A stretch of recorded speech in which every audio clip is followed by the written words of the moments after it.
Yan Zhou had always believed that his arch-nemesis, Jiang Zhi Xue, was a beta. He had often ridiculed him for it in the past. However, one day, he detected the scent of pheromones emanating from Jiang Zhi Xue, an infuriatingly delightful taro milk fragrance. Those familiar with Yan Zhou knew that his own pheromones had a soy milk aroma, and that taro milk was his all-time favorite delicacy. Yet, the pheromones on Jiang Zhi Xue were far more intoxicating than any taro milk he had ever tasted. From that moment on, Yan Zhou's gaze towards Jiang Zhi Xue transformed. Could it be that he had secretly entered into a relationship with a sweet and tender omega? Chapter 1. Such aroma. Yan Zhou was diligently attending class when he suddenly felt a surge of heat coursing through his body. Soon after, the glands beneath his pheromone suppression patch began to throb and itch violently. Damn it! Why had his sensitive period arrived so prematurely? Without a moment to ponder, he hastily messaged Jiang Zhi Xue, who was seated closest to him, seeking assistance, before clutching his glands and slipping out through the back door of the classroom. The teacher at the podium, recognizing his predicament, tacitly permitted his early departure. Enduring the discomfort, Yan Zhou had scarcely taken a few steps when the overwhelming heat surged within him, wreaking havoc like a ticking bomb. As a 3S, level alpha, if he failed to control the overflow of pheromones in time, it would lead to a pheromone riot. Alphas and omegas within a 500-meter radius would be forcibly triggered into their sensitive and estrous periods. The thought was utterly explosive. He dared not even imagine it.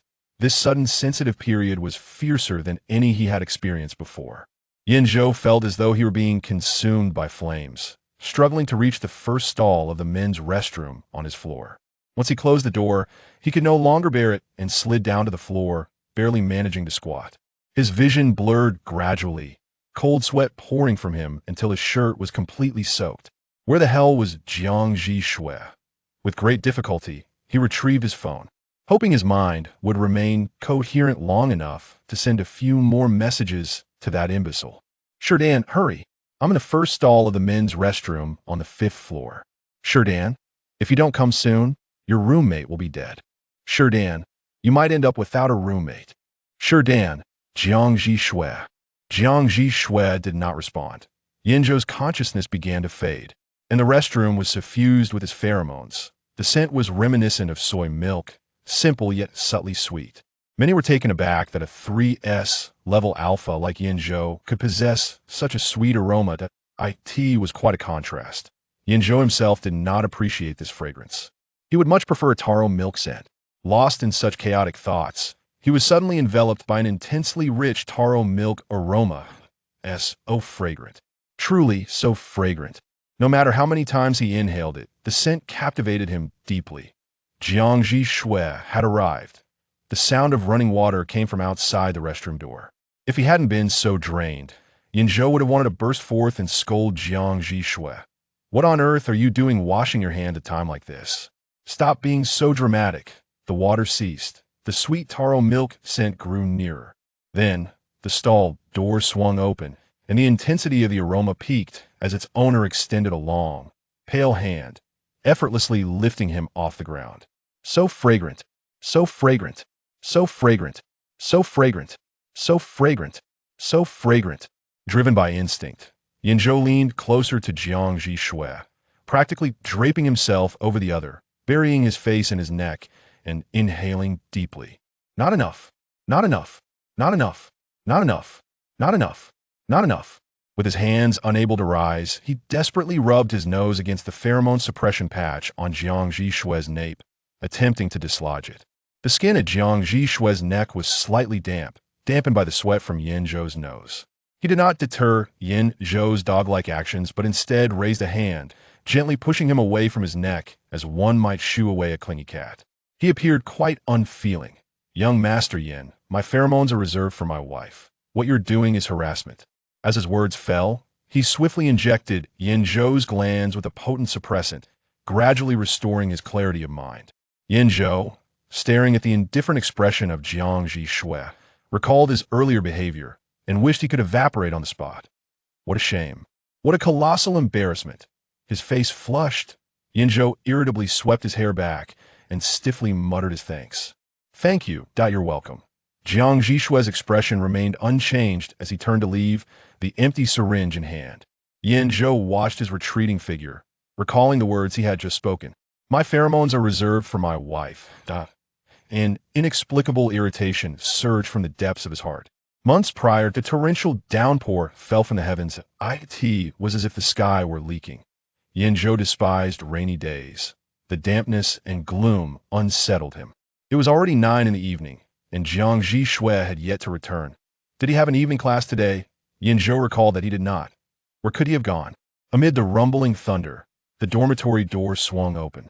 In the dimly lit corridor stood a figure drenched through and through, a flash of lightning illuminating his pale, exquisite face. His dark hair clung to his white forehead and cheeks, creating a striking contrast.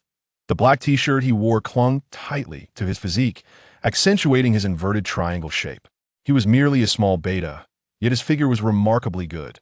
After mentally chastising him, Yan Zhou tossed a clean towel at him, saying curtly, "Where have you been gallivanting? Returning so late?" The towel struck Jiang Zhi Xue's face, but he caught it deftly before it fell. It bore a faint soy milk scent. And taking advantage of Yan Zhou's inability to see, he buried his face in the towel, inhaling deeply like a lovesick fool. When Jiang Zhi Xue failed to respond, Yan Zhou grew inexplicably irritable. "I'm asking you, where have you been?" "I had something to do." Jiang Zhi Xue lowered the towel from his face, revealing his clear eyes, speaking softly. Afterward, he returned the towel, retrieved a change of clothes from the wardrobe, and passed Yan Zhou, intending to head to the restroom for a shower. "Wait!" As Jiang Zhi Xue drew near, Yan Zhou caught a whiff of a sweet, creamy taro milk scent mixed with the strong smell of rain. So fragrant, more delightful than any taro milk he had ever tasted. Those familiar with Yan Zhou knew that taro milk was his absolute favorite, to the point of obsession. At this moment, the aroma of taro milk emanating from Jiang Zhi Xue, despite being tainted by the unpleasant scent of rain that he detested, could effortlessly eclipse his favorite brand of taro milk. "Which new brand of taro milk has spilled upon you?"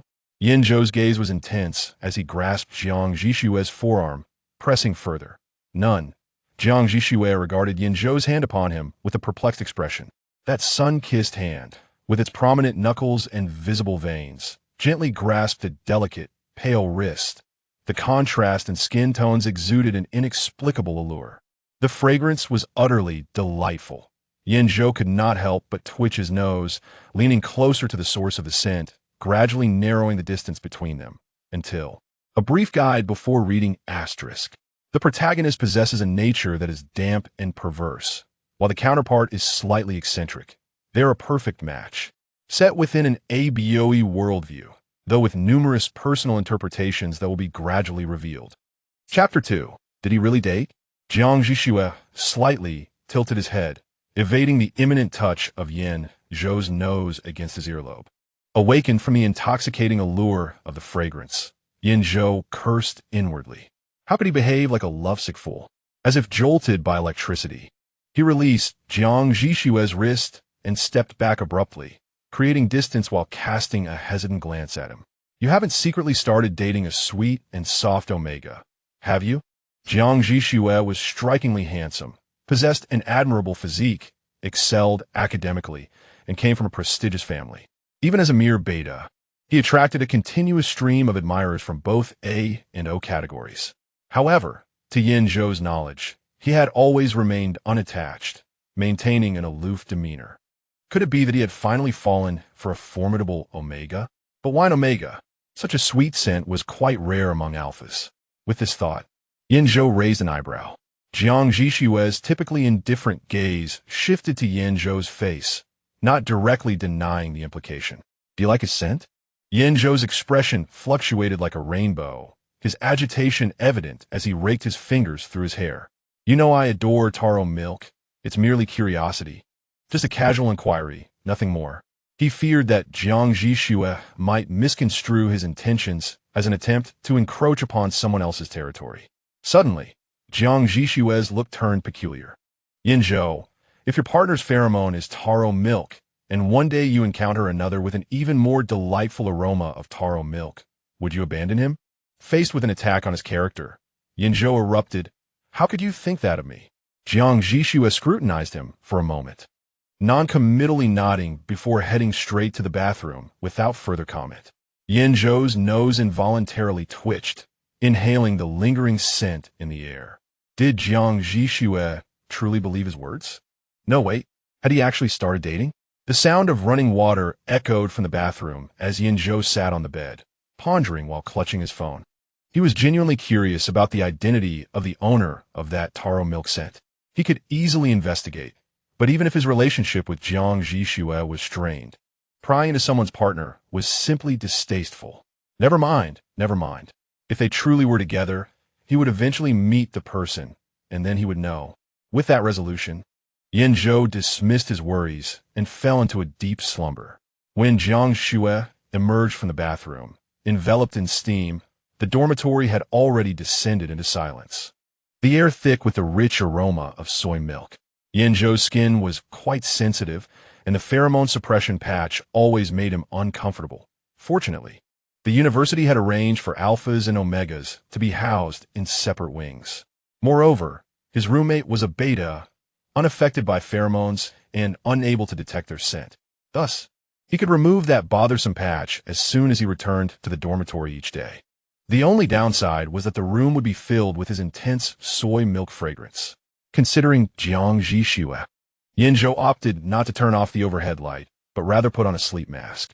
At that moment, he lay quietly on the soft bed, breathing evenly and already deep in slumber. The pale, incandescent light cast a sheen over his sun-kissed skin, rendering it remarkably appealing. Jiang Zhi Xue approached him quietly, standing by the side of his bed, gazing down at the person sprawled out in slumber. An unrecognized aggressiveness was unleashed with fervor. Yan Zhou was notoriously restless in his sleep, often kicking the covers away, leaving them unable to provide warmth. Jiang Zhi Xue leaned down, skillfully rearranging the blanket and tucking in the corners. Just as he was about to rise, Yan Zhou, in a dream, caught a whiff of the sweet scent of taro milk that he so longed for, instinctively extending an arm from under the covers to reach for its source. Jiang Zhi Xue found himself caught in Yan Zhou's embrace, pulled into his warmth. Yan Zhou held onto his neck tightly, akin to a puppy clinging to its favorite toy. Fervently inhaling the scent emanating from his skin, mumbling incoherently, so fragrant. Jiang Zhi Xue's face pressed uncontrollably against Yan Zhou's neck, and suddenly, he extended his tongue to taste the gland exposed by Yan Zhou's turned head. A shiver ran through Yan Zhou, causing him to loosen his grip. Jiang Zhi Xue took the opportunity to gently kiss the gland that had captured his affections. Darling, if you come to love my pheromones, you mustn't be enamored by anyone else. That day, Yan Zhou had an early elective class at 8. By the time Jiang Zhi Xue awakened, he had already departed, leaving behind a box of rice rolls and a bottle of soy milk on Jiang Zhi Xue's desk. After finishing his morning routine, Jiang Zhi Xue sat at his desk and opened the box, discovering that the rice rolls were tailored to his dietary preferences: double eggs and double meat, without scallions. The soy milk was from his favorite brand, as per Yan Zhou's belief. In reality, Jiang Zhi Xue did not favor this brand, nor was he particularly fond of soy milk. What he cherished were the pheromones shared between himself and Yan Zhou. Meanwhile, at the back door of a large classroom, Lin Haoxian seized the opportunity while the teacher turned away, quietly opening the door. Yan Zhou seized the moment to slip in, crouching low and taking a seat next to Lin Haoxian. Lin Haoxian whispered his exasperation. "I can't believe you. Mun, you're nearly late, yet you insist on bringing breakfast to Jiang Zhi Xue?" Yan Zhou pulled out his textbook from his bag and replied in a hushed tone. "Jiang Zhi Xue has a stomach condition. If he doesn't eat breakfast on time, he suffers." "Stomach issues? Truly the hallmark of a protagonist partner," Lin Haoxian remarked, unable to suppress his teasing. "But is Jiang Zhi Xue really your partner?" Lin Haoxian couldn't hold back his desire to jest. "Do you know who I see in you?" "Who?" "Feng Zicheng. He dotes on his omega, just as you do on Jiang Zhi Xue." Yan Zhou recalled Feng Zicheng and his boyfriend as affectionate interactions, his expression darkening. "Are you out of your mind? We are sworn enemies. The kind that fights." Speaking of fights, Lin Haoxian's lips twitched. "Does the competition on the field even qualify as fighting? That's just a match. As Yan Zhou's childhood friend, Lin Haoxian was well aware of his values. This guy possessed a hint of heroism, believing that alphas, as the strong, bore the responsibility to protect and care for the weaker, especially high-level alphas, as the greater the power, the greater the responsibility. In his simplistic worldview, Jiang Zhi Xue, being a beta, naturally belonged to the weaker category, even though he perceives himself as a sworn adversary of Jiang Zhi Xue. It does not hinder his habitual inclination to care for him. Yet, is Jiang Zhi Xue truly a weakling? Lin Haoxian recalls their taekwondo match, where Jiang Zhi Xue executed a tornado kick that sent Yan Zhou sprawling to the ground. Is such prowess characteristic of a beta? He has contemplated the possibility that Jiang Zhi Xue might actually be an alpha, but lacks conclusive evidence, as the only faint trace of pheromones emanating from him is linked to Yan Zhou. Observing his good friend's distracted demeanor, Yan Zhou reiterates emphatically, "Stop making such jokes. I despise them. There is no conceivable future for us." Lin Haoxian, upon hearing this, casts a complex glance his way, refraining from further mockery. His gaze is imbued with concern for his dear friend. Should his buddy genuinely pursue a relationship with Jiang Zhi Xue, would he be capable of holding his own? Yan Zhou, deciphering the worry in his friend's eyes, thinks, "This is it. My brother has lost his sanity." Yan Zhou asserts, "We are sworn enemies, sworn enemies, sworn enemies. Understand?" Jiang Zhi Xue interjects, "Sworn enemy play? All right." Chapter 3. Look in my eyes too after class. Yan Zhou reflects on Lin Haoxian's gaze, growing increasingly indignant. "Hey, let me tell you, there is absolutely no way I could ever be with Jiang Zhi Xue." I know. Lin Haoxian dismisses Yan Zhou's repetitive assertions. Upon seeing Lin Haoxian's expression, Yan Zhou realizes that he is not believed. After some contemplation, he decides to present evidence. "I'm serious. Jiang Zhi Xue might have recently started seeing an omega." "No way. Is that true?" Upon hearing such rare gossip about Jiang Zhi Xue, Lin Haoxian's interest is piqued instantly.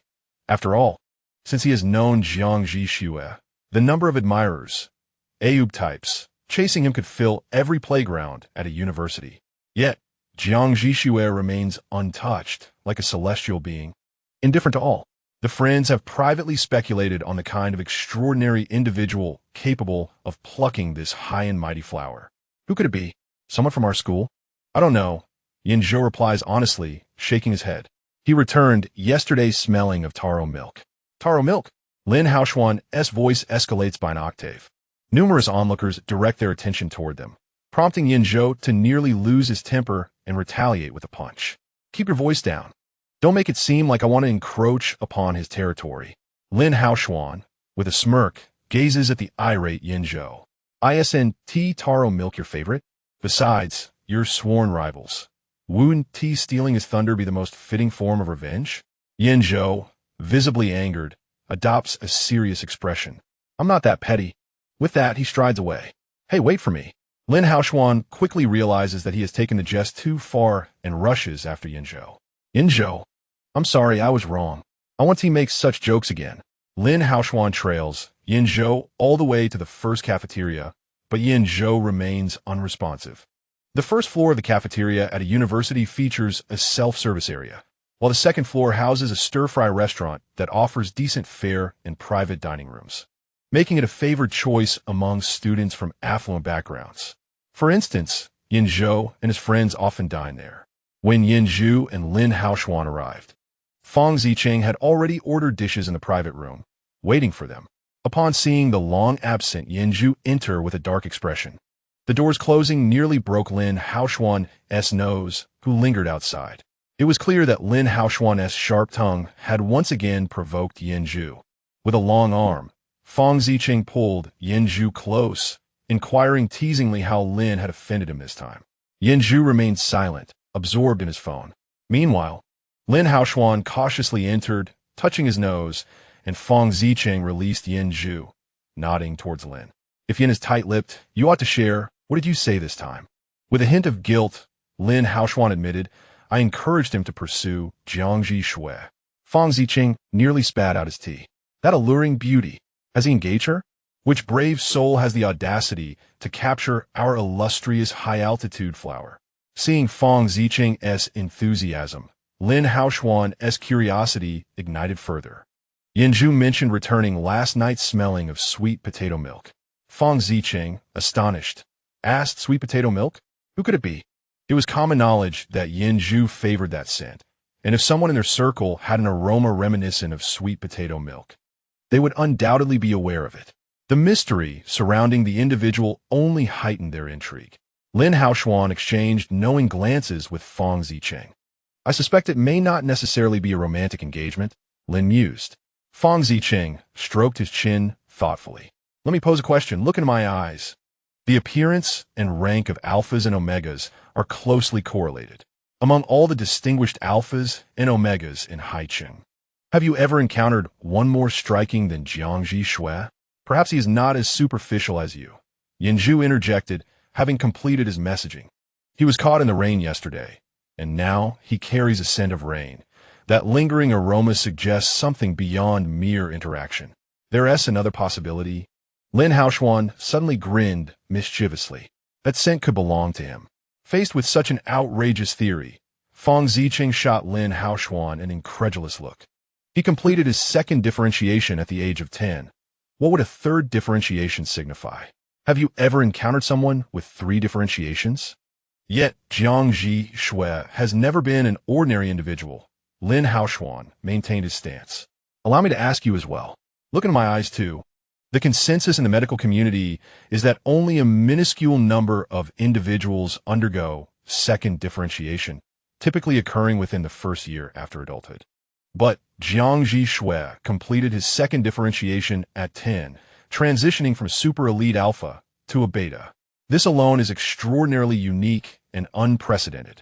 Lin Haoxuan's family operates a private hospital and a pharmaceutical company, and one of their research institute's prevalent topics is second differentiation. Thus, his understanding of the subject far surpasses that of the average person.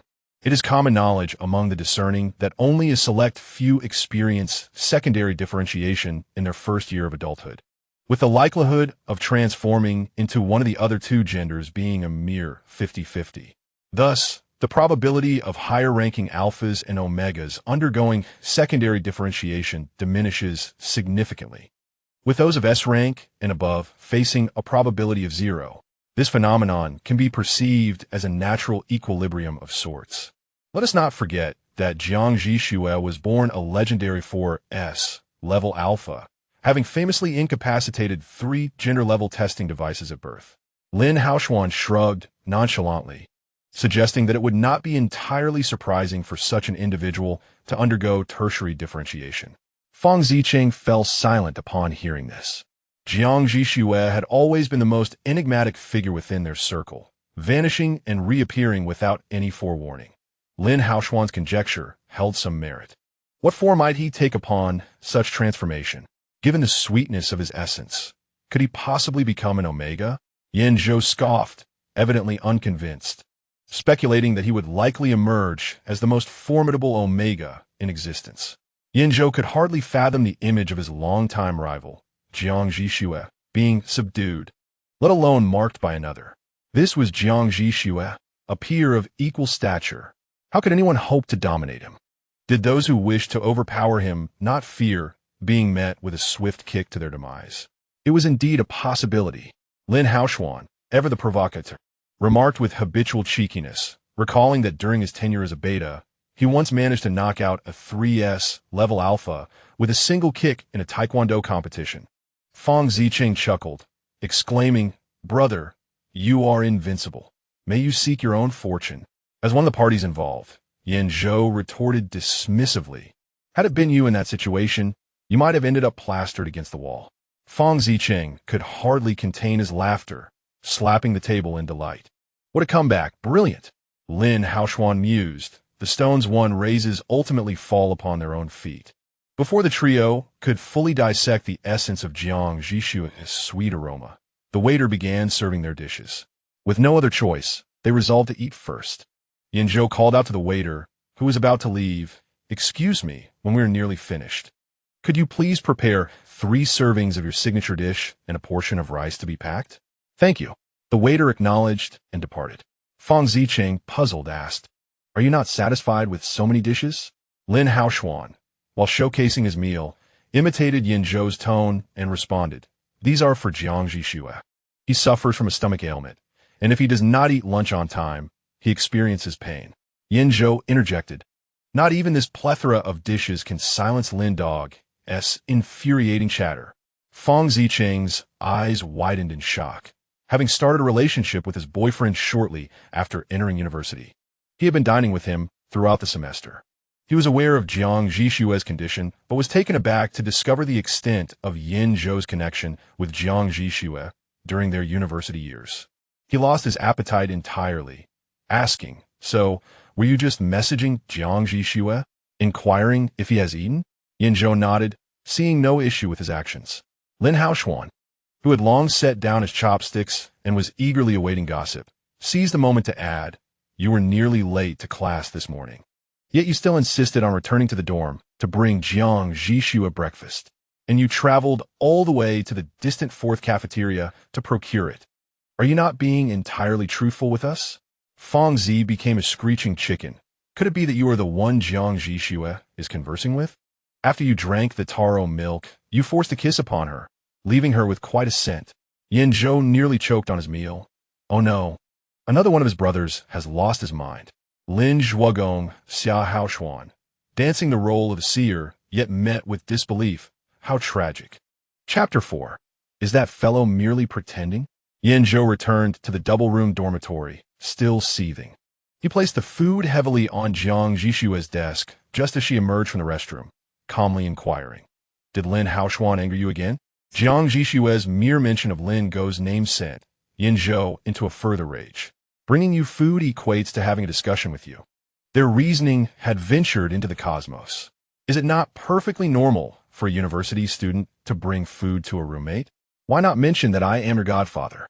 Jiang Zhi Xue contemplated indifferently, realizing that there was indeed another Fang Zi. Is rather bothersome for you. She seated herself at her desk, elegantly unwrapping the takeout bag, and proposed, Then don't bring me food in the future. Upon hearing this, Yan Zhou was even more displeased. Am I that type of person? Wait until you can manage without fainting in my presence. Jiang Zhi Xue did not respond to his remark, but shifted the topic. I've transferred the money for the meal to your account. I told you not to transfer it to me. Yan Zhou, drenched in sweat on his way back, intended to take a shower first. Standing before the wardrobe, searching for clothes, he spoke over his shoulder. Who needs your meager meal money? Jiang Zhi Xue paused mid-action with the chopsticks, turning to observe Yan Zhou, who had removed his top due to the heat. As a 3S, level alpha, his physique was undeniably impressive. Beneath his sun-kissed, smooth skin lay beautifully sculpted muscles, subtly shifting beneath his glistening exterior with each movement. Jiang Zhi Xue watched, her throat tightening in tandem with the rise and fall of Yan Zhou's back muscles. Does this mean I'm being supported by you? Hearing Jiang Zhi Xue's words while finding his clothes made Yan Zhou chuckle. Hey, this little sum can support our beautiful Jiang University lady? Does that mean I am keeping my rival? If so, that is quite favorable.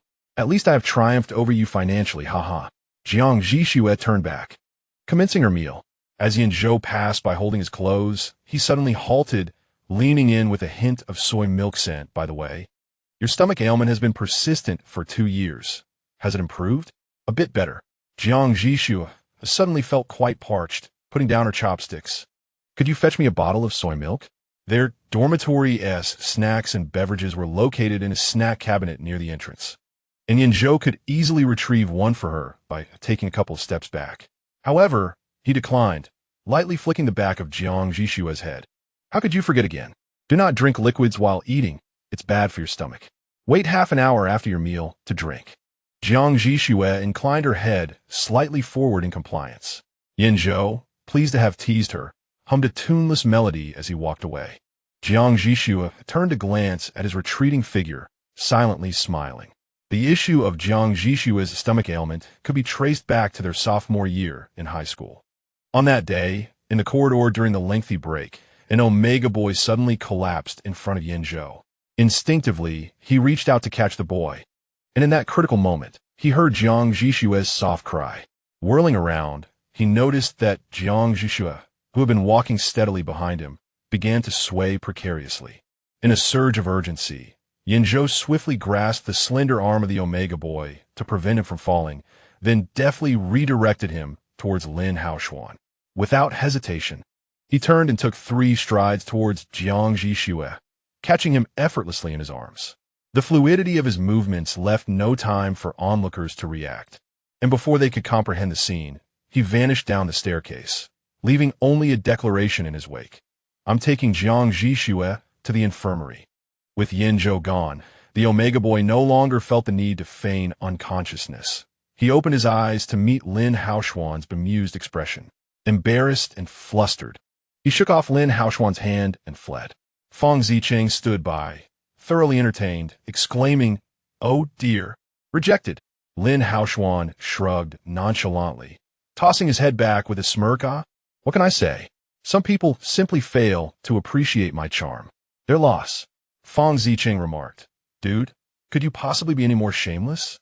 After his theatrics, Lin Haoshuan cast a mischievous glance towards the direction from which Yan Zhou and Jiang Zhi Xue had departed, nudging Feng Zicheng's shoulder. "Hey, do you think Jiang Zhi Xue was pretending? Is he really that fragile? Last year, as a beta, he single-handedly knocked out Yan Zhou, a 3S level alpha, in the citywide Youth Taekwondo Championship. He became an instant sensation. Now, who in Haicheng's high schools doesn't know Jiang Zhi Xue? Many of his fellow betas regard him as a role model. Even the coach of the city Taekwondo team reached out to recruit him. Of course, this newfound fame came at the cost of Yan Zhou's pride, leading him to ignore Jiang Zhi Xue for a month. Surely, no matter how strong he is still just an ordinary beta. It's perfectly normal to have minor ailments, Feng Zicheng mused, not pondering further. Lin Haoshuan shot a sidelong glance at the oblivious boy, non-committally responding, "Oh." Feng Zicheng was left bewildered, questioning, "What does that 'oh' mean? Literally?" Meanwhile, in the infirmary, Yan Zhou anxiously followed the school doctor. "Doctor, is he all right?" His face was etched with concern. "Jiang Zhi Xue can't have any underlying issues. Not before we settled this." After examining Jiang Zhi Xue, the school doctor, who regarded him as robust as an ox, stated, "I didn't find anything wrong, but the diagnostic methods here are limited. It's best if his parents take him to a hospital for a thorough checkup after school." "All right, thank you, doctor," Yan Zhou replied eagerly. The school doctor nodded and, after drawing the curtains for privacy, departed. At that moment, Jiang Zhi Xue began to regain consciousness, and Yan Zhou leaned in closely, like an anxious pup. "What happened? Why did you suddenly faint?" Jiang Zhi Xue replied softly, "Stomach pain." Yan Zhou, somewhat skeptical, questioned, "How come you've never mentioned this before? Is it something that just started recently?" Upon finishing his words, Jiang Zhi Xue suddenly raised his head to gaze at Yan Zhou. Yan Zhou, caught off guard by his penetrating stare, instinctively shivered. Jiang Zhi Xue possessed strikingly beautiful eyes, reminiscent of 2 crystals. However, these eyes often bore an emotional void, making Yan Zhou feel as though he were being scrutinized by an inanimate force. To describe it abstractly, it felt akin to snowflakes landing upon one's eyes, refreshingly cool and intensely stimulating. As if oblivious to Yan Zhou's reaction, Jiang Zhi Xue tilted his head and inquired, "I heard you're planning to apply to a foreign university?" "Not yet decided." "Who spread such rumors?" "My family has recently been asking about my future plans." Yan Zhou raised an eyebrow, curiosity piqued, and asked, "What about you? I heard your siblings studied abroad." The sunlight outside the infirmary perfectly illuminated Jiang Zhi Xue's eyes, casting the shadow of his long eyelashes upon those crystalline orbs, resembling fine threads woven within the transparent crystals, evoking a profound aesthetic. For a fleeting moment, Yan Zhou found himself momentarily distracted. "No," came Jiang Zhi Xue's cool response from his pale lips. "I intend to take the college entrance examination. Then I shall take the college entrance examination as well." Thus, one of life's significant milestones, as perceived by others, was casually determined by Yan Zhou, merely because his rival intended to participate. The youth standing in the sunlight smiled with extraordinary confidence. Moreover, I will surely surpass you in the examination. Chapter 5. The scoundrel during the break between the previous class. Jiang Zhi Xue emerged from the teacher's office and happened upon several classmates leaning against the corridor railing, engaged in conversation. Hey, have you heard? That incredibly handsome 2S grade Omega from class 3 plans to feign fainting in front of Yan Zhou during the big break. Fainting? How many has it been this month? The 5th or 6th? Why is everyone suddenly so proactive? I heard Yan Zhou is going abroad for university. He is a 3S, grade alpha, even disregarding his family background. He is an exceptionally rare resource. Indeed, just look at our district's numerous high schools. Ever since Senior Chiu Chi graduated, he is the only 3S, grade alpha among the current students. One cannot entirely blame them for being forward.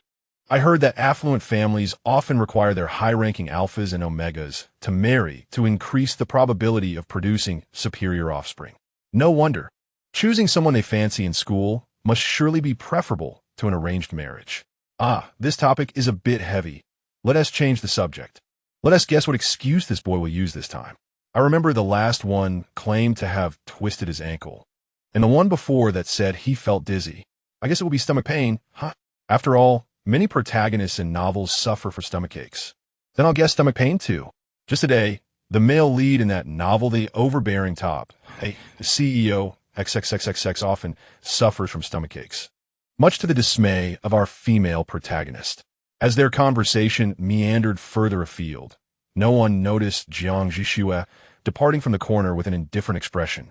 In the afternoon, Yan Zhou had a basketball game. After taking a shower and resting for a while, he ventured out to warm up. In the players' locker room, Yan Zhou quietly remarked to Lin Haoxuan beside him, "He is definitely in a relationship. I deliberately leaned in to sniff at noon today, and that scent was absent." Lin Haoxuan, "Young master, are you ever going to stop?" Standing on the other side of Yan Zhou, Feng Zicheng was exasperated. "My elder brother, young master, why are you so concerned about whether he is in a relationship or not? Or do you wish to pursue him yourself?" Yan Zhou was rendered speechless. What sort of friends did he have? Who would want to pursue him? If I haven't even started, and he is already in a relationship, wouldn't that mean I've lost once again? Feng Zicheng was at his wit's end. Do we really have to compete over this? Young master, of course. Yan Zhou found no fault in the situation. Then Lin Haoxuan stroked his chin, a devious idea bubbling within him. While he is still in the ambiguous stage, why not lure him over and have the two of you engage? This way, it would be as if you both win once, ending in a tie. A true win-win scenario. Brilliant. Feng Zicheng wholeheartedly agreed, declaring Lin Haoxuan a genius. However, only Yan Zhou felt uneasy, darkly frowning as he delivered a light smack to each of their heads. Ow! Lin Haoxuan and Feng Zicheng, both with expressions of grievance, rubbed their respective heads. Yan Zhou furrowed his brows and reiterated coldly, "I am merely curious about who that person is." Lin Haoxuan, "Young master, if you say so." At 2 o'clock in the afternoon, the quarterfinals of the basketball tournament between the financial college and the computer college commenced punctually. Yan Zhou emerged from the players' tunnel, casting a deliberate glance at the bustling stands. Prior to leaving, he had asked Jiang Zhi Xue if he would attend a match, to which Jiang Zhi Xue replied he would come if he had time. It seemed today he was preoccupied. That fellow was strikingly pale, with an otherworldly appearance. Had he been present, Yan Zhou would have spotted him instantly. "Yan Zhou, the match is about to start," Lin Haoxuan shouted beside the referee, jolting the dazed Yan Zhou back to reality. "I am coming." Yan Zhou retracted his gaze and dashed onto the court. Missing the chance to witness his MVP performance was Jiang Zhi Xue's loss. All the players in this match were alphas, yet only Yan Zhou was a 3S level alpha. With overwhelming talent, this game became a showcase for him. On the court, he moved as if in an uninhabited realm, appearing like a phantom in any location. Once the ball was in his hands, scoring was the only conceivable outcome. The computer college sent 4 players to defend against him, but they failed to withstand his relentless attacks. Boom! Yan Zhou sank another 3-pointer from beyond the arc, and, as the net swayed, a tsunami of cheers erupted from the stands. Both the score and the audience's fervor were unequivocally in favor of the financial college basketball team. The computer college's coach, helpless, signaled the referee for a long timeout of 100 seconds. The players returned to their respective benches, some hydrating, others wiping sweat, while the coach hurriedly motivated the players and revised strategies. As Yan Zhou tilted his head back to drink water, his peripheral vision caught a glimpse of a strikingly pale figure in the stands. Upon closer inspection, it was Jiang Zhi Xue. Unbeknownst to Yan Zhou, the moment he laid eyes on Jiang Zhi Xue, the corners of his mouth involuntarily lifted into a smile. However, Lin Haoshuan noticed and elbowed Fang Zicheng, who was sipping water at the time, nearly choking as he grumbled, "What is wrong with you? Are you trying to kill me?" Lin Haoshuan could barely contain his laughter, raising his chin towards Yan Zhou. "What does our young master resemble now?" Fang Zicheng instantly conjured an answer in his mind, but hesitated to voice it. "Just say it," Lin Haoshuan urged him. "I want to tell Yan Zhou."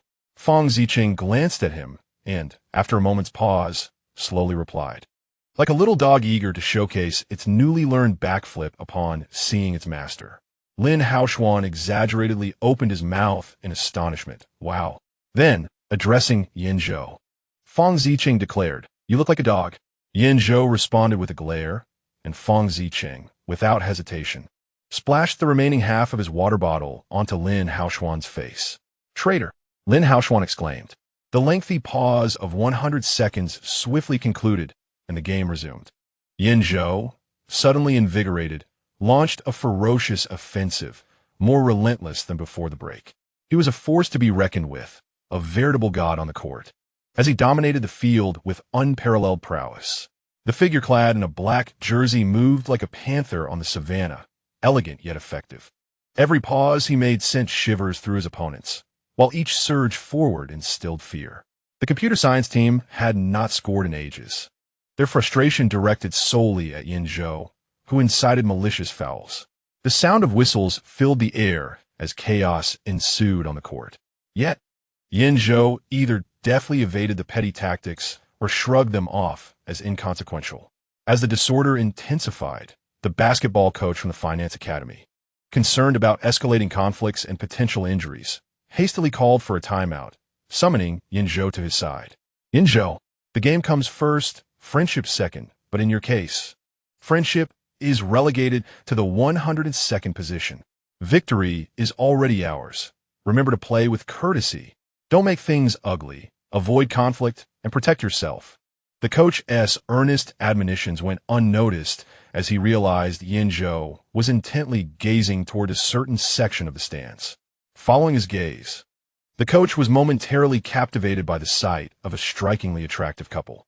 "But we're in the middle of a game," he muttered in exasperation, delivering a firm pat to Yan Zhou's back to bring him back to reality. "Focus. What are you staring at? Have you heeded my advice? Play with courtesy. Protect yourself." "I understand," Yan Zhou replied, his attention clearly elsewhere. In the stands, Jiang Zhi Xue sat relaxed in a chair, his long, fair fingers gripping a half-empty bottle of mineral water. Beside him was a girl, more accurately, a stunning 3S level alpha female. Yan Zhou recognized her. She was a senior from 2 years ahead of him in high school, and had once confessed her feelings for Jiang Zhi Xue. But her pheromones were intoxicating, reminiscent of vodka, strong, exhilarating, and utterly captivating. What were they discussing? Was she making a second confession? Damn it! Jiang Zhi Xue was already involved with a sweet and gentle Omega. How could he dare to flirt with other top alphas? Shameless. A scoundrel. A despicable scoundrel. A universally notorious rogue.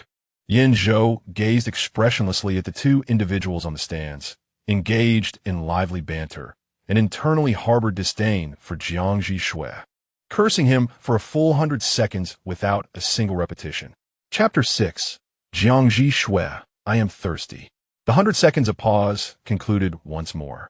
Yan Zhou returned to the court, exhibiting an intensity even fiercer than before, as he stood near his own basket and launched a long-range shot towards the opponent's hoop. The basketball traced a graceful arc through the air before swishing through the net. A flawless shot. The entire gym erupted in excitement. Yan Zhou's name reverberated within the arena, akin to a deity descending from the heavens. His skills were not only remarkable, but also laced with an element of provocation. The coach, who had just been fervently advising Yan Zhou, exclaimed in disbelief. Heavens! This rascal didn't heed a single word. With no romantic interest present, was such a display truly necessary? The coach, suffering from a headache, hesitated for a moment, observing the hostile glares from the computer science department that seemed eager to tear Yan Zhou apart, before reluctantly signaling for a protective substitution. Yan Zhou was substituted out, but he was unfazed. He had thoroughly enjoyed himself. An Omega girl, encouraged by her companions, mustered the courage to approach Yan Zhou with a bottle of water. Yan Zhou, this is for you. Upon hearing her voice, Yan Zhou shifted his gaze from the stands. Noticing the attention they were attracting, he gracefully grasped the bottom of the bottle, deliberately avoiding her hand that held the top, and accepted it with poise. Thank you for the water. The girl successfully delivered the water and happily scampered away. After a brief interval, the whistle signifying the end of the first half sounded. Parched. Lin Haoxuan ran off the court, accepting a towel from a substitute to wipe his sweat. Yan Zhou instinctively offered his water to him. Lin Haoxuan, puzzled, accepted it. For me? What about you? Aren't you about to die of thirst? Yan Zhou rolled his eyes in annoyance, exasperated by the unnecessary chatter. In that moment, Lin Haoxuan suddenly understood the feeling of a stray dog, minding its own business, being inexplicably kicked by a mad passerby. Jiang Zhi Xue, Yan Zhou shouted towards the stands, interrupting Jiang Zhi Xue's conversation with Qiu Qi. Festi. Witnessing the entire exchange, Lin Haoxuan observed Jiang Zhi Xue lowering his gaze to meet Yan Zhou's unwavering stare, a subtle smile gracing his pale lips. He then deftly tossed the bottle of mineral water downwards. The bottle tumbled through the air. Yan Zhou raised his right hand, catching it securely as if it were basketball, and promptly twisted off the cap, drinking it in one go. Thanks. Equally witnessing the scene, Fang Zicheng exclaimed, that bottle must have been sipped by Jiang Zhi Xue. Although it was common for basketball players to share a bottle, Yan Zhou's deliberate request seemed distinctly different from their usual exchanges. Lin Haoxuan raised an eyebrow, grinning with curiosity. I wonder if they truly were to date. Who would hold the upper hand? Fang Zicheng looked at Lin Haoxuan in shock, sensing that this question was fraught with peril. This time, he was determined to remain silent. Lin Haoxuan observed Fang Zicheng's cleverness with a nonchalant shrug. After all, they were the gossiping deities, reveling in the delight of spectator sport. As a final whistle echoed, signaling the conclusion of the match, even though Yan Zhou was substituted and did not return, the Finance Academy achieved a resounding victory. Everyone joyfully surrounded the great contributor, Yan Zhou, yet his gaze was intently fixated on the two figures in the stands preparing to depart. He was determined to uncover the truth behind Jiang Zhi Xue. The seemingly frigid individual, akin to snow, had unexpectedly engaged in such audacious behavior as an adult, playing both sides. A scoundrel. You may choose the dining venue. I have matters to attend to and will take my leave first. With that, Yan Zhou pushed through his teammates, encircling him. Lin Haoxuan and Fang Zicheng, quick to discern the situation, immediately stepped forward to obstruct the inquisitive crowd. Yan Zhou has pressing concerns. Let's not bother him. Gulme, let us discuss where to dine next. Indeed, in the vastness of the world, dining took precedence. Jiang Zhi Xue. Yan Zhou called out to Jiang Zhi Xue from below the stands. Then, as if just noticing Qiu Qi, greeted her. Senior Qiu Qi, it has been a while. Qiu Qi narrowed her beautiful eyes, instantly recognizing Yan Zhou's feigned demeanor and understanding what thoughts occupied his mind. Her gaze danced ambiguously between Jiang Zhi Xue and Yan Zhou. Jiang Zhi Xue remained unfazed under her scrutiny. Qiu Qi silently clicked her tongue. How inept that he had not yet won over Yan Zhou. The atmosphere among the three grew subtly charged when a beta male sauntered past Yan Zhou, gleefully rushing towards Qiu Qi. Qiu Qi embraced her approaching partner, smiling as she gracefully introduced, Junior, this is my boyfriend, Sun Xiangxi. Xiangxi, this is Yan Zhou, whom you know, and this is the remarkable beta I mentioned, Jiang Zhi Xue. Sun Xiangxi, clad in the basketball team's jacket from the Computer Science Academy, clearly served as the team's logistics support. Jiang Zhi Xue politely extended her delicate, porcelain-like hand. Hello, I am Jiang Zhi Xue. Sun Xiangxi, captivated by the beauty of her hand, cautiously grasped the first two knuckles. Hello, I am Sun Xiangxi. Senior has actually entered a relationship? Yan Zhou expressed surprise. During their high school years, Qiuqi was renowned as a formidable 3S level alpha, and he hadn't expected her to choose a beta as her partner.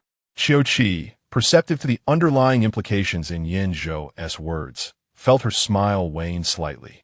Falling in love was simply falling in love. All other criteria, including gender, paled in significance. After speaking, she cast a subtle glance at Jiang Zhi Xue before departing with Sun Xiangxi. Yan Zhou, bewildered, pondered whether Qiuqi was encouraging Jiang Zhi Xue to pursue love boldly. Had they just been discussing this? Assuming he had unraveled the mystery, he stepped closer, wearing a mischievous grin, and lightly elbowed Jiang Zhi Xue. The senior is beckoning you. Jiang Zhi Xue lifted her gaze, casting a dispassionate glance in his direction. Yan Zhou, was he being scorned? Jiang Zhi Xue was drawn to the post-match celebration for the basketball team, where the coach permitted family members. Lacking family, Yan Zhou brought along his roommate. Two individuals arrived a tad later than the others. The basketball team comprised individuals from all corners of the world. Many were oblivious to the relationship between Yan Zhou and Jiang Zhi Xue. Upon noticing that Yan Zhou had brought along an exceptionally beautiful companion, who, upon closer inspection, turned out to be the same person who had splashed him earlier that day, they could not help but jest. Is this Yan Xiao's boyfriend? Truly, Yan Xiao's partner is remarkably handsome. My goodness, is this what they call a match made in heaven? Such striking beauty. The more compliments echoed around them, the darker Yan Zhou's expression became. He is my roommate, purely a roommate. As Jiang Zhi Xue drew nearer, others finally noticed that his nape was devoid of any pheromone suppressants. He was a beta. Yan Zhou had not lied. He was indeed his roommate. After all, it was nearly impossible for a top-tier alpha to choose a beta as a partner. The crowd exchanged glances, feeling somewhat embarrassed, having misstepped with their jokes. Lin Haoshuan, ever the social butterfly, seized the moment to lighten the mood. Our Yan Xiao is a lifelong single dog. If anyone knows a suitable match, do let Yan Xiao meet them. With just a few words, Lin Haoshuan effortlessly dissipated the earlier awkwardness. Then, he collided with Jiang Zhi Xue quite forcefully. Ouch! Lin Haoshuan winced, suspecting his shoulder might be bruised, only to lift his gaze and find a hint of innocence in Jiang Zhi Xue's cold stare. Apologies, Lin Haoshuan retorted. What the heck? If he hadn't apologized, I wouldn't be this furious. This is the second time today I've been kicked in the rear. How infuriating. Chapter 7. Is Jiang Zhi Xue a beta? The gathering for the basketball team took place at a barbecue restaurant. As the most significant contributor to the day's victory, Yan Zhou was inundated with drinks before he had even taken a few bites of meat. Almost everyone queued up to toast him, including the coach. Boredom struck some as they noticed Jiang Zhi Xue quietly sitting beside Yan Zhou, engrossed in grilling meat. One kind soul approached to strike up a conversation. Hello, Yan Zhou's roommate. Here, let me toast you with a drink. With that, he filled Jiang Zhi Xue's empty cup to nearly full with beer. Before Jiang Zhi Xue could respond, Yan Zhou swiftly took his cup and pulled the teammate in front of him. He has a weak stomach. Please don't encourage him to drink. I'll drink on his behalf. With that, Yan Zhou downed the drink with flair, prompting a chorus of cheers from the crowd. Compliments and praises rained down upon Yan Zhou like confetti. After several rounds of drinks, many of the men were thoroughly inebriated. Jiang Zhi Xue placed a large bowl of barbecued meat before Yan Zhou. Eat. Yan Zhou, slightly dazed from the alcohol, instinctively picked up his chopsticks at Jiang Zhi Xue's command. At that moment, someone attempted to approach for another toast, but Jiang Zhi Xue simply took Yan Zhou's cup away, coldly regarding the individual. Yan Zhou needs to eat. He cannot drink anymore. The person initially intended to say more, but upon meeting Jiang Zhi Xue's gaze, words lodged in his throat, and a chilling fear surged from his feet. It felt as if he had been targeted by a deadly predator, poised to strike at any moment. He was a 2S level alpha, a prodigy who had never known fear throughout his life. Although he possessed a more advanced 3S rank atop his head, Such individuals were exceedingly rare. He had never encountered one prior to his university days. Thus, fear? What was that? This emotion had never graced his existence in the past 19 years. Yet now it had emerged, and it originated from a beta. Is this scientific? The person stiffened for a few seconds, glancing back at Jiang Zhi Xue in terror, only to find the latter exuding tranquility, that unsettling feeling dissipating. Was it merely an illusion? He shook his alcohol-numb mind, pondering if he had indeed become inebriated and was experiencing a mirage. Yan Zhou obediently consumed the grilled meat prepared by Jiang Zhi Xue, while Jiang Zhi Xue intermittently sipped the soy milk that Yan Zhou had specifically asked the waiter to bring, occasionally glancing to see if anyone was foolish enough to poke their chopsticks up their nostrils. The two created a distinct atmosphere within the barbecue restaurant, one that outsiders found nearly impossible to penetrate. The person who had come to toast them wisely chose to seek out others to continue drinking. Lin Haoshuan, who could drink endlessly like a wine bull, did not miss the previous scene, offering a cryptic smile. An illusion? Certainly not. Jiang Zhi Xue harbored secrets. Yan Zhou finished an entire plate of meat, letting out a contented burp. As the others had nearly finished their meals, the coach began to gather everyone for departure. Those who were sober were tasked with escorting a drunken companion back to the dormitory, and Feng Zicheng and Lin Haoshuan were no exceptions, each supporting a tipsy classmate as they waited for a taxi by the roadside. Feng Zicheng took a moment to express his gratitude to Jiang Zhi Xue. Jiang Zhi Xue, I appreciate your help with Yan Zhou. Yan Zhou, robust in stature, though intoxicated, was still capable of walking, running, and jumping independently without causing a scene. Yet his mind had long been muddled. Upon hearing this, Jiang Zhi Xue nodded indifferently. How could taking care of his wife be a bother? Yan Zhou stood quietly beside Jiang Zhi Xue. Were it not for the stench of alcohol wafting from him and the flush on his face, one would hardly perceive his inebriation. A taxi halted before the six of them. Lin Haoshuan took the initiative to say to Feng Zicheng, "You go ahead." Feng Zicheng did not hesitate, assisting his nearly limp classmate into the vehicle. "I'll be off then. Take care on the road." "All right, okay." After Feng Zicheng departed, Lin Haoshuan suddenly inquired, "You're not planning to take advantage of the situation with Yan Zhou, are you?" At that moment, another taxi pulled up before the four of them. Jiang Zhi Xue did not respond to Lin Haoshuan, but directly opened the rear door, gesturing for Yan Zhou to enter.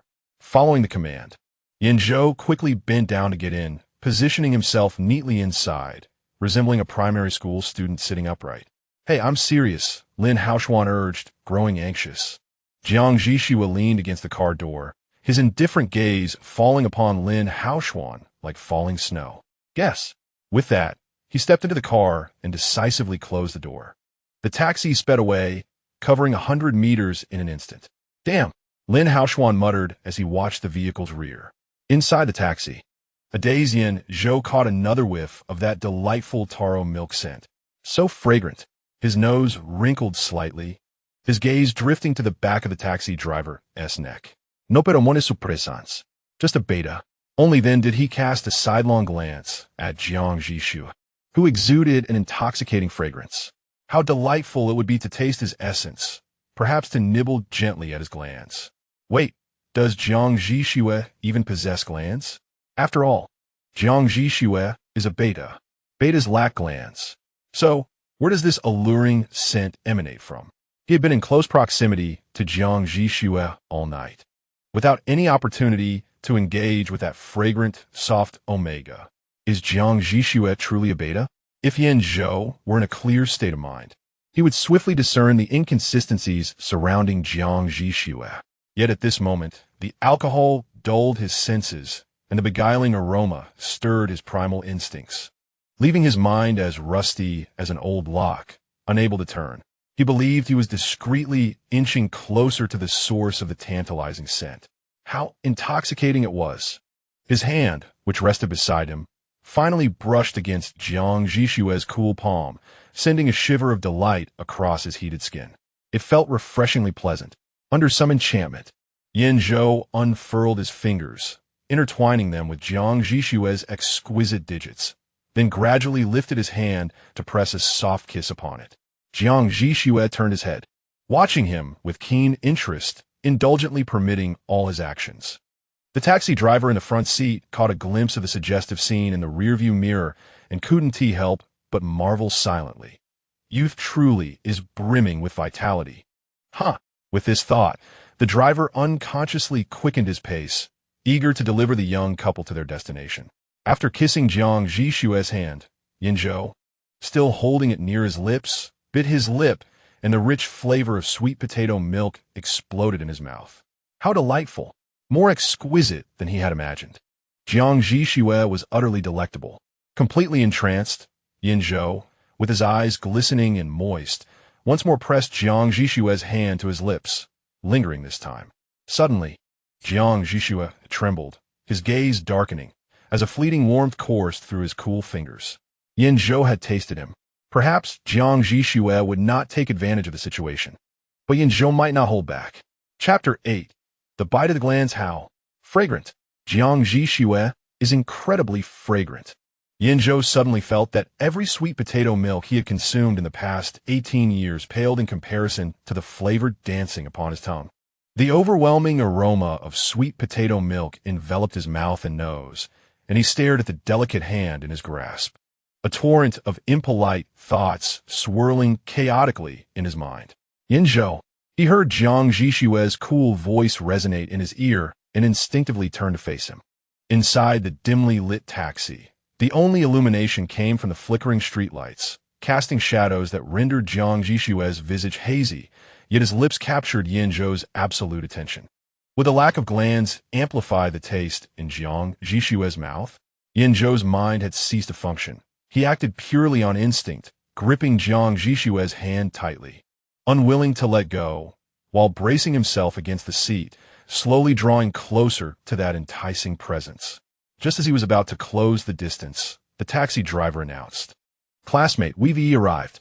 After stopping the vehicle, he glanced into the rearview mirror, but upon catching sight of the scene, quickly averted his gaze. Jiang Zhi Xue prevented Yan Zhou from advancing any further. With one hand, he retrieved his phone to scan the taxi driver's payment code and settle the fare. After expressing his gratitude, he descended the vehicle alongside Yan Zhou. Throughout the journey, Yan Zhou held Jiang Zhi Xue's hand, lifting it to his chin intermittently, much like a cat cradling a pot of catnip. It was precisely the hour when the library closed and numerous students returning to their dormitories passed by, casting glances filled with curiosity, teasing, ambiguity, gossip, and astonishment. There was no escaping the attention. After all, Yan Zhou had become a prominent figure since his enrollment, and he had shone brightly during the basketball match earlier that day. Following the game, the campus BBS overflowed with dozens of posts about him, and the campus confession wall had been inundated for an hour with his photographs. Jiang Zhi Xue, worried that Yan Zhou might cause a scene upon waking the next day, guided him along while attempting to retract his hand. Yan Zhou, displeased, gazed at the owner of the hand with a possessive expression, questioning, "What are you doing? If you keep holding me like this, do you believe rumors will spread throughout the school in an hour that we are a couple?" Jiang Zhi Xue halted, an unusual hint of helplessness gracing his typically indifferent features. Unfazed, Yan Zhou continued to cling tightly to Jiang Zhi Xue's hand, asserting, "Mine." Jiang Zhi Xue's gaze darkened slightly. A light chuckle escaping his lips as he produced his phone, activated the voice recorder, and directed the microphone towards Yan Zhou, prompting, "Why do you refuse to let go of my hand?" Yan Zhou instinctively repeated, "Mina." Satisfied with the recording, Jiang Zhi Xue no longer wished to withdraw his hand and joyfully led Yan Zhou back to the dormitory.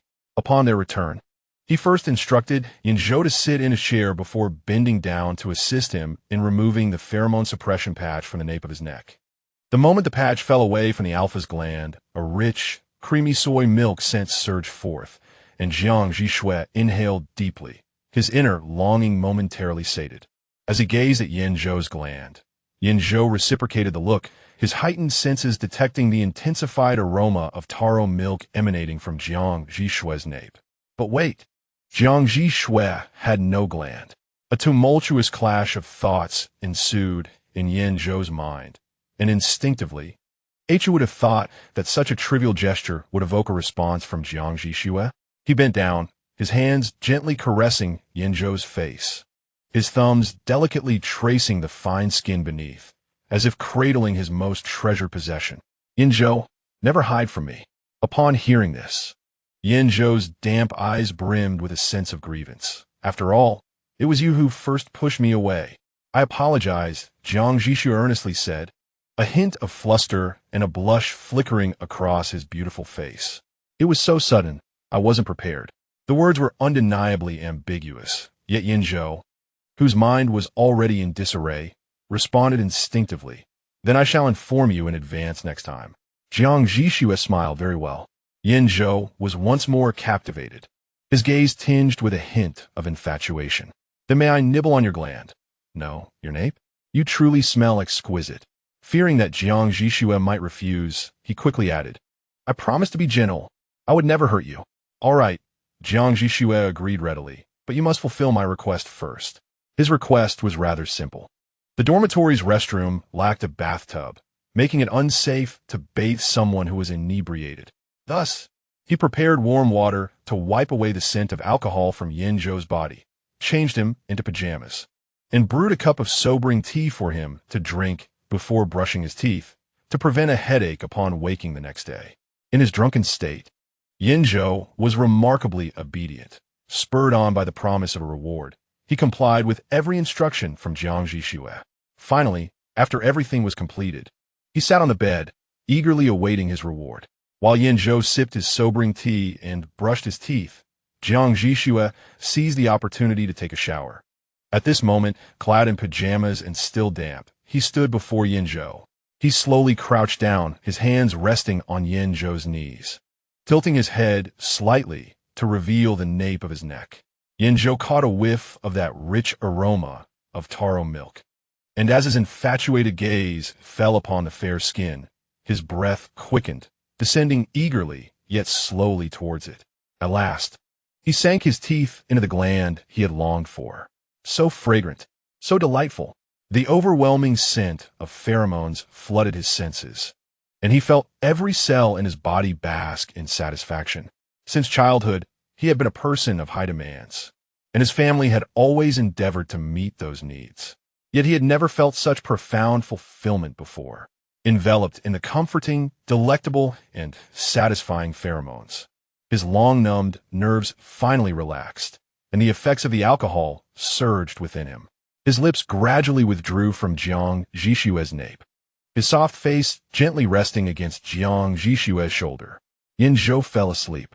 Jiang Zhi Xue carefully laid him down on the bed, tucking him in with care, then lingered for a moment, gazing at those rosy lips, as emotions and desires he had suppressed for so long surged within him. Yet he restrained himself, straightening up to touch his own nape. Yan Zhou was very obedient, true to his word. As he had promised, he was gentle, leaving no mark on Jiang Zhi Xue's skin except for a faint bite mark. Jiang Zhi Xue smiled silently, likening him to a toothless little puppy. Chapter 9. Bite mark. The next morning, Yan Zhou awoke feeling refreshed, his mind clear, completely free from the discomfort that typically follows intoxication. Though his memories of the previous night remained hazy, the memories of Jiang Zhi Xue after he had eaten barbecue were fragmented and incomplete, consisting only of fleeting glimpses of actions shared between them. However, he could not recall any sensory details or emotional experiences. Just as he thought of Jiang Zhi Xue, his gaze drifted to the bed across from him. Jiang Zhi Xue lay sleeping, his back turned, with the blanket only covering his waist. Instinctively, he got out of bed and approached, gently pulling the blanket up to cover Jiang Zhi Xue's shoulders. As he did so, he noticed marks on the nape of Jiang Zhi Xue's neck. Were those bite marks? Wait, bite marks? My goodness, who bit Jiang Zhi Xue? Was it that Omega? No, that couldn't be right. Wouldn't Omega bite someone's gland? Still not right. Jiang Zhi Xue was a beta. There were no glands to speak of. For some unknown reason, the thought of someone biting Jiang Zhi Xue filled Yan Zhou with an inexplicable anger and discomfort. The chaos of his emotions, coupled with the effects of his hangover, muddled his thoughts, intertwining in a disordered manner. He attributed these feelings to his long-standing instinct to protect and care for Jiang Zhi Xue. The notion that Jiang Zhi Xue had been bitten felt akin to his cherished delicate cabbage being ravaged by a careless pig. However, his emotions and breath suddenly faltered, and another fragment flashed through his mind. It was he who had bitten Jiang Zhi Xue. He was the pig. Goodness. Yan Zhou's eyes widened in shock as a curse slipped from his lips. Perhaps his exclamation disturbed Jiang Zhi Xue, for the person on the bed turned over to face him. At that moment, Yan Zhou could hardly bear to look at Jiang Zhi Xue. In a flurry of panic, he rummaged through the wardrobe for clothes, hastily dressing before quietly slipping out the door. As he deliberately eased the door closed, the sleeping figure on the bed opened his eyes and raised an eyebrow in the direction of the sound. While Yan Zhou grappled with how to face Jiang Zhi Xue, he automatically purchased his usual order of double meat rice rolls without scallions. The vendor, an auntie at the stall, was well acquainted with him, given that he frequented her establishment at the same time almost every day throughout the semester. Moreover, this student was quite the handsome lad. It would be hard for her to forget him. "Hey there, handsome, what is up today?" At that moment, there were no other customers, and the auntie inquired about why Yan Zhou lingered after picking up his rice rolls. "Did I make your order wrong today?" "No." For some reason, perhaps due to the auntie's kind demeanor, Yan Zhou found himself spilling his thoughts. "Annie, what if I accidentally bit someone while drunk?" The auntie, being a beta herself and aware that Yan Zhou was an alpha, assumed it was merely a playful bite between children, as he had not specified that he bit someone on the neck. She smiled reassuringly. "Oh, dear, you said you were drunk, right? The person you bit surely knows it wasn't intentional. Just apologize sincerely, and if there is a wound, take them to see a doctor and cover some medical expenses. In a few days, everything will be fine." The auntie's light-hearted expression eased Yan Zhou's heart considerably. "I understand. Thank you, Annie." With that, he departed. The aunt selling rice rolls overheard the conversation between the two and playfully remarked to the rice roll vendor, "Oh my, what if that handsome fellow bit into someone's gland?" The rice roll vendor snapped her fingers as a realization struck her. Indeed. Who knows, they might end up getting married. In our neighborhood, there exists a pair of childhood sweethearts, both secretly infatuated with one another, but never voicing their feelings. In a drunken stupor, one ended up biting the other, and they seamlessly transitioned into marriage. What calculated turn of events! A friend of mine, Yan Zhou, happened to walk in with rice rolls just as he caught a glimpse of Jiang Zhi Xue sitting on the bed, reaching to touch the nape of his neck. Yan Zhou pondered, "Is it too late for me to turn around?" Of course, it was too late. Jiang Zhi Xue heard the commotion at the door and turned to see Yan Zhou awkwardly standing there, his face gradually reddening. He moved stiffly toward Jiang Zhi Xue's desk, resembling a robot, and placed the rice rolls down. With some hesitance, he said, "I brought you rice rolls. Make sure to eat them after you wash up." "All right." "Thank you," Jiang Zhi Xue replied, his tone as indifferent as ever, devoid of any change in pitch. Seeing Jiang Zhi Xue act as if nothing had happened relieved Yan Zhou somewhat. Yet he felt a twinge of conflict within. After a moment's hesitation, he resolved to be forthright and apologized. "I'm sorry for biting you when I was drunk yesterday." Jiang Zhi Xue descended from the bed, his gaze as frigid as falling snowflakes, brushed past Yan Zhou, responding, "It's fine. It didn't hurt, and besides, I'm a beta. A bite doesn't mean much." Hearing Jiang Zhi Xue emphasize his beta status made Yan Zhou wish he could vanish into a hole. He had often teased Jiang Zhi Xue about being a beta, and now, being reminded of it was a rather unfortunate callback. Clad in a white silk pajama set, Jiang Xue appeared exquisitely elegant, his demeanor lazily lingering as he stood by the bed, long fingers holding his phone while he glanced at the messages. Perhaps he encountered something displeasing, for a slight frown creased his brow as he looked up at the still ashamed Yan Zhou. "I'm heading home today. If you're in the dorm tonight, don't bother leaving the door open for me." Yan Zhou was engulfed in guilt towards Jiang Zhi Xue. Although Jiang Zhi Xue seemed to dismiss the bite as trivial due to his beta status, Yan Zhou was an alpha. What difference was there between biting someone without consent and sexual harassment? Internally, he was in turmoil, yet he maintained a facade, instinctively suggesting, "Shall I drive you home?" Jiang Zhi Xue cast a surprised glance at Yan Zhou. It was the first time he had taken the initiative to offer a ride. "No, thank you. My home is quite far, and it would take a long time to drive."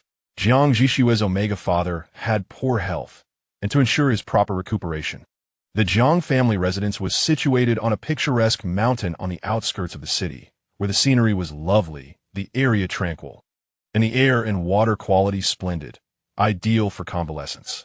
Upon hearing this, Yan Zhou recalled some details regarding how the Jiang family treated Jiang Zhi Xue, inadvertently furrowing his brow. Chapter 10. What brings you here? The Jiang family is renowned in Haiqing and throughout the nation as a distinguished and affluent lineage. When Jiang Zhi Xue initially went missing, the Jiang family dedicated an immense amount of resources and manpower to conduct a widespread search for their lost child. The scale and expenditure were so substantial that even many prestigious families were left astounded. Logically, upon the return of their child, the Jiang family should have cherished her as a treasure. Yan Zhou, who previously had little understanding of the Jiang family's attitude towards Jiang Zhi Xue, began to notice numerous discrepancies after they started living together in university. Jiang Zhi Xue returned home every weekend.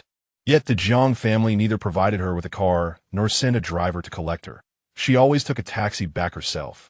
This was quite peculiar. Many affluent families gift their children luxury cars as a rite of passage into adulthood. Yan Zhou's own garage was filled with enough cars to ensure he could drive a different one each month, all gifted by relatives and family friends. Yet, Jiang Zhi Xue possessed not a single vehicle. Moreover, even if they had forgotten to arrange a car for Jiang Zhi Xue, they could at least have sent a driver to pick her up. Was it conceivable that the Jiang family could not afford a few drivers? That seemed impossible. Although Yan Zhou had found these circumstances strange, he had maintained a respectful distance, considering it to be a private matter of Jiang Zhi Xue's family. However, the situation had changed. After having bitten Jiang Zhi Xue the previous night, a deep sense of guilt compelled him to take action on her behalf. Thus, he reiterated his proposal. Since I have no plans this weekend, I might as well do a good deed and accumulate some merit. Jiang Zhi Xue regarded Yan Zhou's slightly awkward expression for a moment before she ceased her refusals. Let us set off after breakfast. Thank you. All right. I'll go retrieve the car from the parking lot, Yan Zhou replied. During the school term, his car was parked in the campus lot, which was a bit of a distance from their dormitory. Sound good? Just as Yan Zhou brought the car to the base of the dormitory, he fortuitously encountered Lin Haoshuan, who was descending the stairs. Upon spotting Yan Zhou's vehicle, Lin Haoshuan hurried over, visibly anxious, and asked, "Did Jiang Zhi Xue take advantage of her drunken state?" Yan Zhou thought to himself, "Goodness, he truly is a brother, so skilled at bringing up the most inappropriate topics." Seeing that Yan Zhou did not respond immediately, Lin Haoshuan assumed something unfortunate had occurred and raised his voice in excitement, almost reaching through the window to shake Yan Zhou's shoulders vigorously. "Did you two sleep together? Who was on top? You weren't the one being taken advantage of, were you? Did it hurt, brother?" As Lin Haoshuan's mouth opened wide, Yan Zhou felt an ominous premonition. When he heard the word sleep, his nerves jolted, and he nearly wished to strangle Lin Haoshuan on the spot. "Shoo, keep it down. What nonsense are you saying?" Yan Zhou exclaimed, extending his hand from the window in an attempt to cover Lin Haoshuan's mouth while glancing around to see if any acquaintances were passing by. His reputation could not be tarnished by Lin Haoshuan's loose lips. "Then you didn't sleep together?" Lin Haoshuan leaned back, evading Yan Zhou's hand, and breathed a sigh of relief. "Thank goodness, I was worried about you." "Brother, I beg you, please stop talking," Yan Zhou pleaded. At this moment, Lin Haoshuan finally noticed Yan Zhou's expression of shame. He squinted slightly and moved closer, this time remembering to lower his voice. "You didn't take advantage of him, did you?" Yan Zhou replied, "I really can't." Lin Haoshuan marveled at how he could guess so accurately, almost as if he were an audience member at the scene. Having witnessed Yan Zhou's antics before, he understood him well. Just a glance at his expression confirmed Lin's suspicions, his eyes nearly popping out. "Wow, bro, you're impressive. Respect. That's Jiang Zhi Xue we're talking about. What did you do to him? Did he kick you or not?" Lin Haoshuan, resembling a giant loudspeaker, unleashed a barrage of questions, while also casting a meaningful glance at his friend's lower half. Worry etched across his face. Yan Zhou, feeling the need to clarify before the news of his predicament spread through their circle of friends, reluctantly spoke up, "I bit Jiang Zhi Xue on the nape." "Let me clarify. I did not break the skin, nor did I inject any pheromones. Just a very light tooth mark. The revelation of a bite mark left Lin Haoxuan in awe. You actually left a mark. Truly, you are a 3S level alpha. A true warrior indeed, daring to bite the nape of Jiang Zhi Xue, the fierce wolf. Yan Zhou retorted, would it kill me to avoid stabbing him in the knee? Returning to the serious matter at hand, Lin Haoxuan leaned against the driver's window of Yan Zhou's car. When you bit him on the nape last night, did you smell any pheromones? Honestly, I have my doubts about this. I've seen you drunk before, and you never had a habit of biting people. Yan Zhou honestly shook his head. I don't remember. I doubt it. I only recall some of my actions when I was drunk. Lin Haoxuan stroked his chin thoughtfully. So why did you bite him? Yan Zhou rolled his eyes, admitting, I have no idea. You wouldn't be harboring feelings for Jiang Zhi Xue, would you? Perhaps succumbing to your desires while intoxicated? Lin Haoxuan suddenly laughed teasingly. Yan Zhou coldly scoffed a few times, his expression unfazed. What are you talking about? Did you come from the Arctic? Why is it so cold all of a sudden? Lin Haoxuan replied, turns out I'm a master of cold jokes. Now scram. Yan Zhou, lacking patience with Lin Haoxuan, found himself subjected to either sharp jabs or nonsensical chatter from him today. Come on, young master, Lin Haoxuan said with a cheeky grin. Since you're driving, why not drop me off at home? My car was scratched a few days ago and is in for repairs. I was planning to go home and pick up a new one. As he spoke, he began to walk around to the passenger side. Yan Zhou quickly called out to stop him. Not today. Why not? Do you have a date? Lin Haoxuan paused, returning to Yan Zhou's window. Yan Zhou, not expecting any pearls of wisdom from Lin, replied curtly, not a date, but I do have plans. I need to take Jiang Zhi Xue home. You know the distance is far, and it doesn't align with your route. Ask Feng Zicheng to take you. Upon hearing this, Lin Haoxuan was astonished. After just one bite, their relationship had advanced by leaps and bounds. In the past, Yan Zhou had only visited the Jiang family during their banquets, accompanying his family. Yet he had never paid a visit as a friend. Yan Zhou patiently explained that the Jiang residence was quite remote, making it difficult for the driver to return empty-handed. Since he had some free time, he decided to offer a ride. Lin Haoxuan hesitated for a moment, but ultimately voiced his long-standing doubts about the Jiang family's peculiar attitude toward him. Chapter 11. Like they're pursuing me, when Jiang Zhi Xue was recently found, he was gravely injured and on the brink of death. At that time, he was hospitalized in the very hospital that Lin Haoxuan's family owned, and coincidentally, Lin Haoxuan's uncle was his attending physician. Hence, Lin Haoxuan had once overheard his uncle subtly mention Jiang Zhi Xue during family gatherings in his childhood. I also believe that, for instance, which adult in our circle doesn't have a car? Yan Zhou remarked, lightly tapping the steering wheel with his elongated fingers. Take you, for example. Even if you were to borrow 7 cars in a week, you would still have plenty to drive. Lin Haoxuan was rendered speechless. Come on, can't you wish me some good fortune? 7 cars in a week? Do you think my parents would just confiscate all my car keys? Yan Zhou chuckled nonchalantly. If they did, you could just take one from my garage. Suddenly inspired, he added, why not gift Jiang Zhi Xue a car? Lin Haoxuan retorted, young master, do you have any cars in your garage worth less than 10 million? Look into my eyes. Answer me, which kind-hearted person gives their rival such extravagant gifts? It's not like we are courting someone. Before Lin Haoxuan could further criticize Yan Zhou, the sound of a door opening from downstairs indicated Jiang Zhi Xue's arrival. Yan Zhou swiftly adopted a cold demeanor, urging, hurry up, we need to leave. Lin Haoxuan grumbled as he departed. This guy hasn't even started dating and is already forgetting his friends for a pretty face. Just imagine if he actually ended up with a stunning beauty. As he passed by Jiang Zhi Xue, he deliberately took a few steps away, clearly still haunted by the force of their collision the previous day.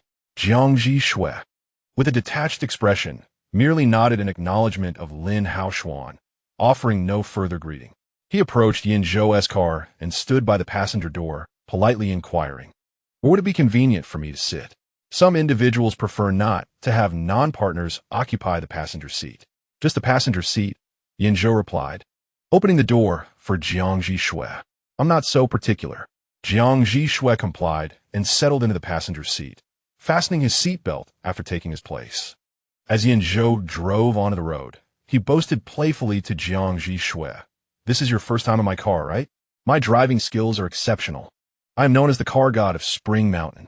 Jiang Zhi Xue chuckled softly, resting his right elbow on the lowered window and supporting his forehead with his hand. "All right, show me your skills," he said. Encouraged by Jiang Zhi Xue's response, Yan Zhou felt a swell of pride and recalled his earlier conversation with Lin Haoshuan. Suddenly asking Jiang Zhi Xue, "Why don't you have a car? My family didn't buy one for me." Jiang Zhi Xue replied, his expression remaining indifferent, as if discussing a matter of little significance. Yet Yan Zhou was acutely aware that such a situation was decidedly abnormal within affluent families. Frowning, he voiced his concerns. "Is your family facing bankruptcy?" Jiang Zhi Xue chuckled at this, responding, "Who knows?" This remark prompted Yan Zhou to glance at him during the pause at the red light. Jiang Zhi Xue never initiated discussions about the Jiang family, and Yan Zhou had never shown interest, leaving him oblivious to Jiang Zhi Xue's true circumstances within his family, despite their public appearances suggesting a facade of normalcy. Yan Zhou felt a pang of injustice for Jiang Zhi Xue and considered disparaging the Jiang family, but deemed it inappropriate and held his tongue, instead shifting the conversation back to their earlier plans. "When will you have time to select a car from my garage? I'll gift it to you. Having a car would make your weekly trips home more convenient."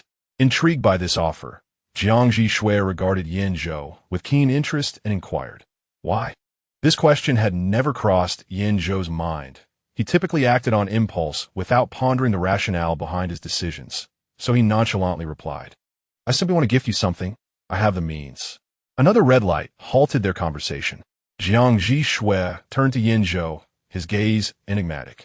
"You know, with you treating me to meals and now offering me a car, do you realize how you appear?" "What do you mean?" Yan Zhou was puzzled by the riddle. "Like you're pursuing me." Startled, Yan Zhou nearly choked on his own saliva as he stared at Jiang Zhi Xue.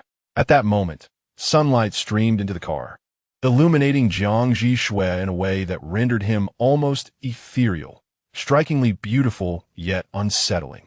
"Have you been infected by Lin? How could you harbor such a startling notion? Are you still Jiang Zhi Xue? I doubt your essence remains intact. Answer me this. Who ranked first in our first monthly exam during sophomore year?" "I did." Jiang Zhi Xue replied instantly. Yan Zhou thought, good news. He confirmed Jiang Zhi Xue had not been possessed. Bad news. He should have asked about the second monthly exam instead. "Do not be so narcissistic, all right?" Yan Zhou emphasized, fearing Jiang Zhi Xue might remain obstinate. "Oh." Jiang Zhi Xue's tone reverted to its usual indifference. "What does that mean?"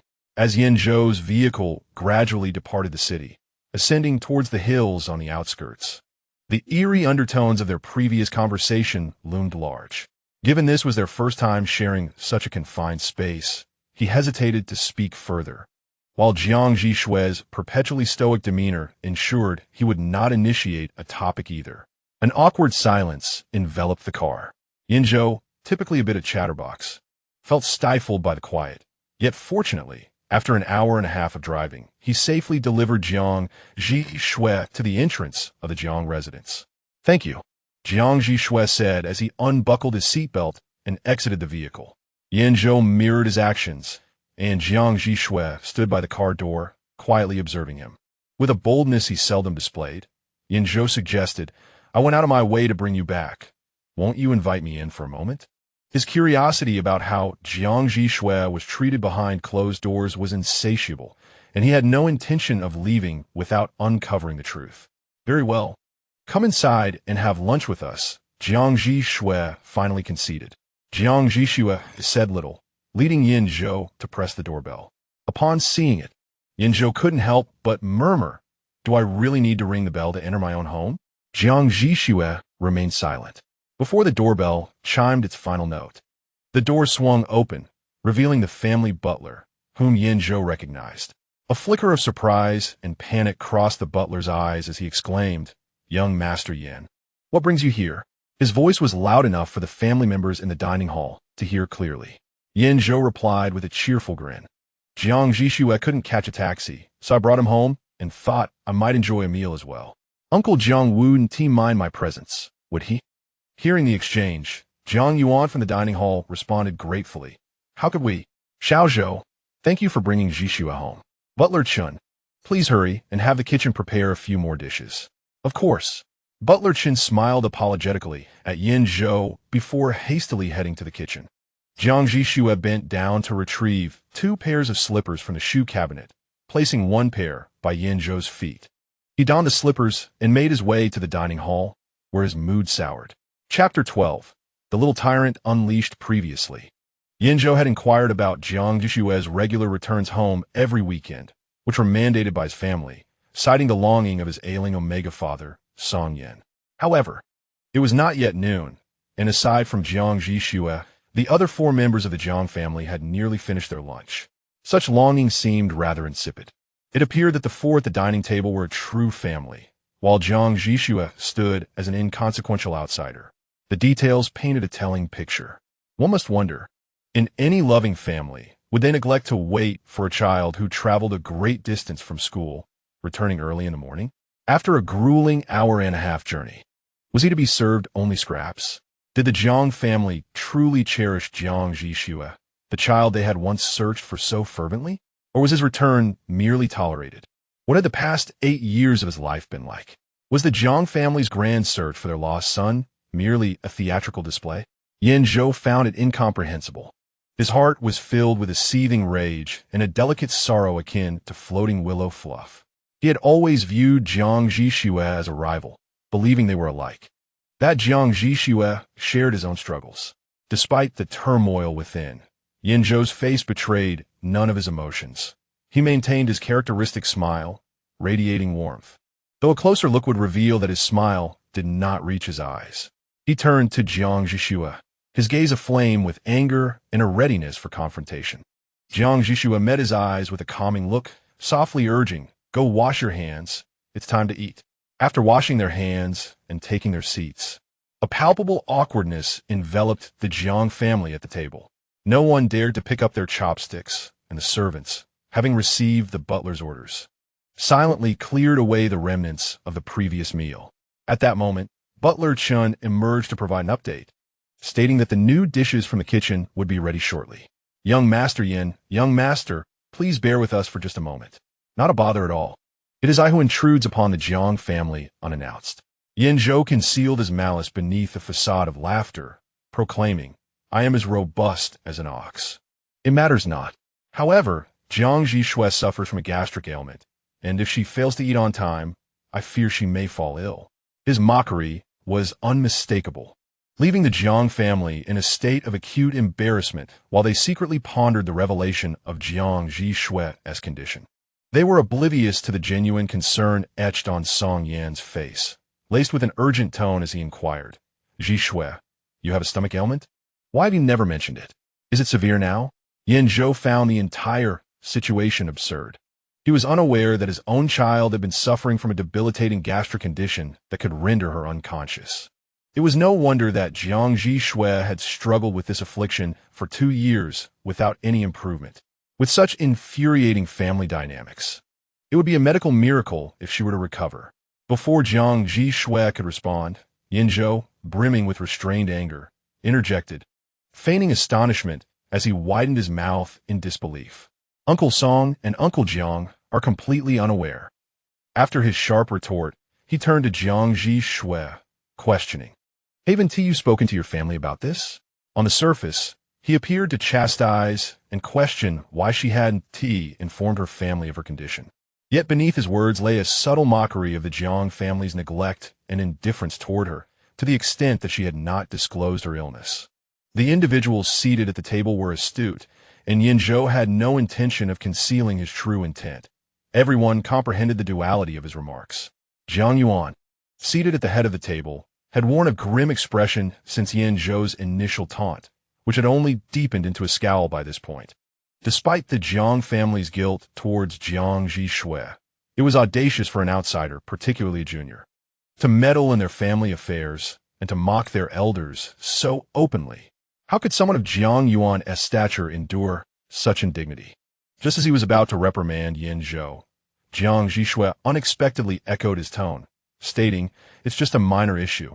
It's nothing to worry about." Jiang Yuan seemed to recall something, his words caught in his throat.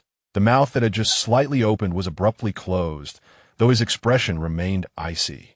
Jiang Jialan, the eldest daughter of the Jiang family, deftly poured tea for her irate father, her tone gentle as she attempted to ease the tension. It appears we have not shown enough concern for Zhi Xue, unaware of her gastric issues. Typically, we dine together as a family, but today, Jiang Hong and I had obligations that required us to leave early, so father allowed us to eat first. It is our fault. Although she had not intended to admit their neglect of Jiang Zhi Xue, it seemed Yan Zhou would not relent easily.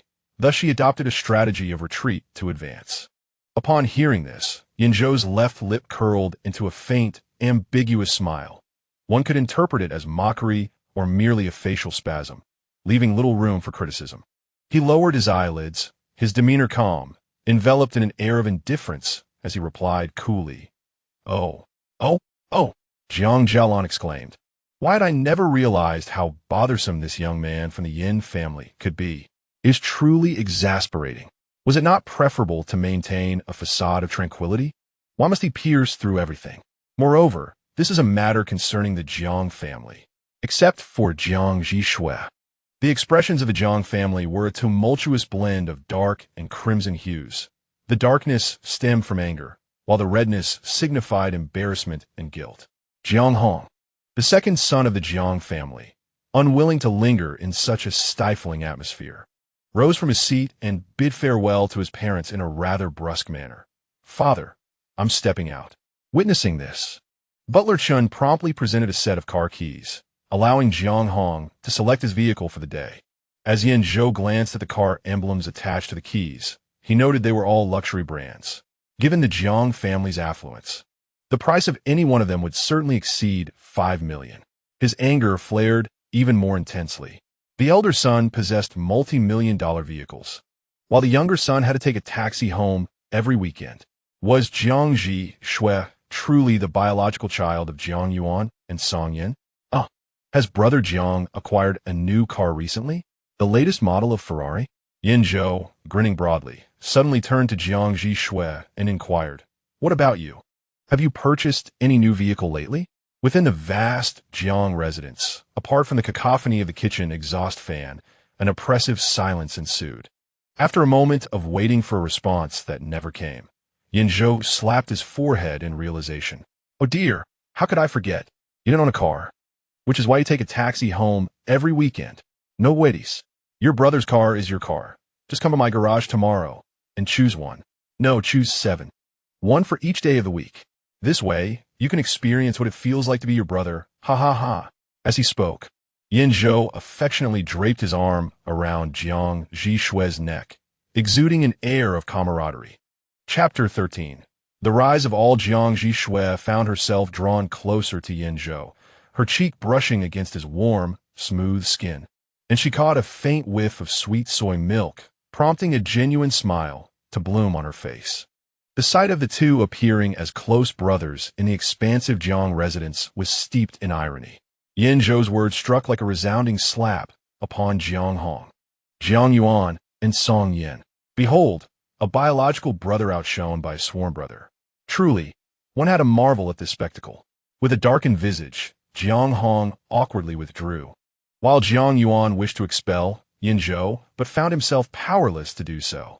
Jiang Jialan felt as if she were sitting on pins and needles, desperately wanting to usher these two imposing figures away. Only Song Yin wore a mask of guilt, murmuring, "Zhi Xue, I'm sorry. Your father and I have forgotten that you have grown up and deserve a car." Such pretense. Yan Zhou scoffed inwardly at Song Yin, believing that tardy sincerity was more worthless than grass.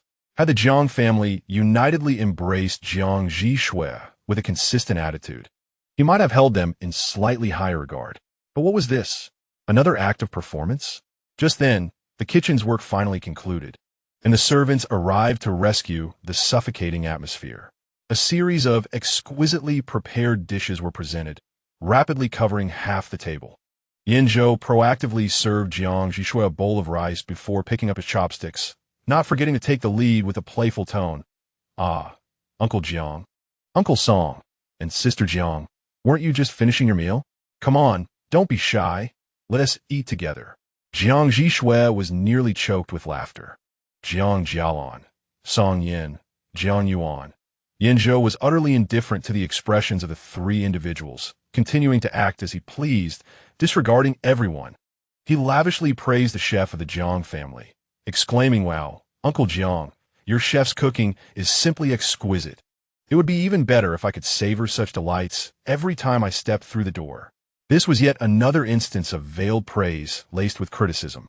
With guests still at the table, the host had to accompany them, especially since Yan Zhou hailed from the Yan family and was the most favored grandson. Having been spoiled since childhood, Yan Zhou was well aware of the social etiquette among affluent families. Thus, he deliberately slowed his dining pace, occasionally jabbing at the hosts. Reveling in their discomfort, Jiang Jialan could not endure this atmosphere and found an excuse to slip away, while Jiang Yuan claimed that Song Yin was unwell. Allowing his partner to leave first while he remained at the head of the table, increasingly consuming tea to quell his frustration, making several trips to the restroom. After yet another visit to the lavatory, Yan Zhou laughed heartily, while Jiang Zhi Xue was busy peeling large hairy crabs, amassing a generous plate of crab meat. Steward Chen observed everything quietly, his expression contemplative. Once Yan Zhou finished the plate of crab meat and was thoroughly satisfied, Jiang Yuan finally emerged from the restroom. Yan Zhou cheerfully expressed his gratitude to Jiang Yuan, saying, "Thank you for your hospitality, Uncle Jiang. The food at your home is truly delightful. I hope to enjoy it again soon." Jiang Yuan felt a mix of anger and exasperation. Surely the Yin family could find a better chef. To him, Yan Zhou's words echoed. "I will frequently visit your home to see if the Jiang family continues to mistreat Jiang Zhi Xue." Despite the tumult of emotions within, Jiang Yuan could not reveal a hint of his feelings and could only respond cheerfully, "It's wonderful that you enjoy it, little Zhou. Do come to play often. You and Zhi Xue have been old classmates for many years, and he has always relied on your care.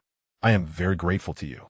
Yan Zhou accepted Jiang Yuan's thanks without a trace of modesty, asserting, "I am a 3S, level alpha, and since Jiang Zhi Xue is a beta, it is only natural for me to look after him."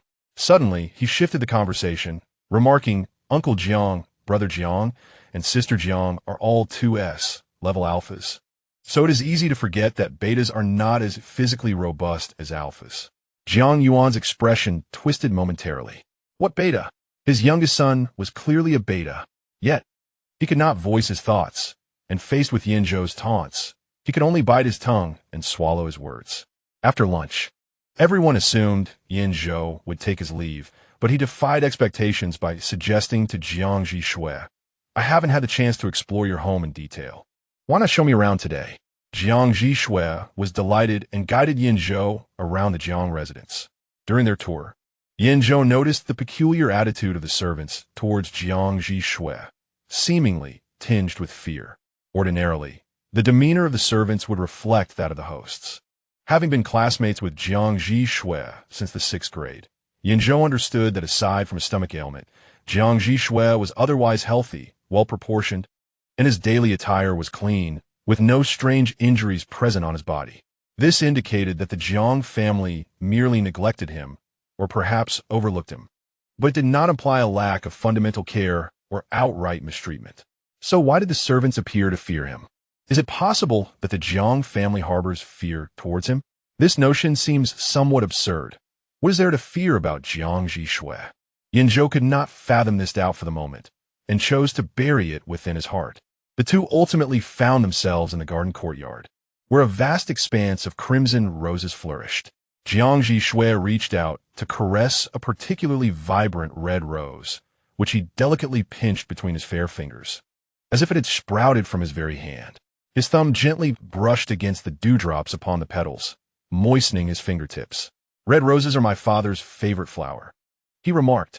Yan Zhou, a straightforward man devoid of any romantic flair, offered a rather formulaic compliment. "Good taste." Jiang Zhi Xue smiled, his expression subtle yet captivating. As Yan Zhou beheld his smile, he recalled the Jiang family's demeanor, and an unsettling agitation welled up within him, prompting him to breach the unspoken psychological boundary that both he and Jiang Zhi Xue had tacitly acknowledged. Have they always treated you this way? Jiang Zhi Xue's smile faded, replaced by his customary, aloof expression. What is this all about? They summon you back from school each week without so much as waiting for you to eat. Your brother drives the latest luxury car, yet you lack even a modest vehicle. And then there's your sister, flaunting that diamond bracelet. My sister coveted it too, but it was snatched away by yours for a staggering $8 million. I have never seen you adorned with a decent piece of jewelry, not even a jade pendant for safety. Is this neglect due to your beta status? Is your family's mindset really that antiquated? What era are we in? Still clinging to the alpha over beta hierarchy? Yan Zhou poured forth his feelings, unable to rein in his tongue, even uttering a statement he would soon regret. I even believe they treat you worse than I do. At least I would bring you meals and escort you home. Goodness. How could Jiang Zhi Xue take such words to heart? How infuriating. He inadvertently allowed Jiang Zhi Xue to feel a sense of pride. Naturally, Jiang Zhi Xue brimmed with delight, nearly wishing to embrace Yan Zhou and plant a fervent kiss upon him. However, he understood Yan Zhou well. The fervent emotions within him remained unexpressed on his countenance, as he maintained his usual indifferent demeanor. You need not be angered by their actions. They do not care for me, and I reciprocate their indifference. Then why do you obediently return home every week? Yan Zhou exclaimed, unable to suppress his exasperation. Jiang Zhi Xue tilted his head in puzzlement and regarded Yan Zhou. Yan Zhou, why are you so angry? You have always regarded me as your adversary.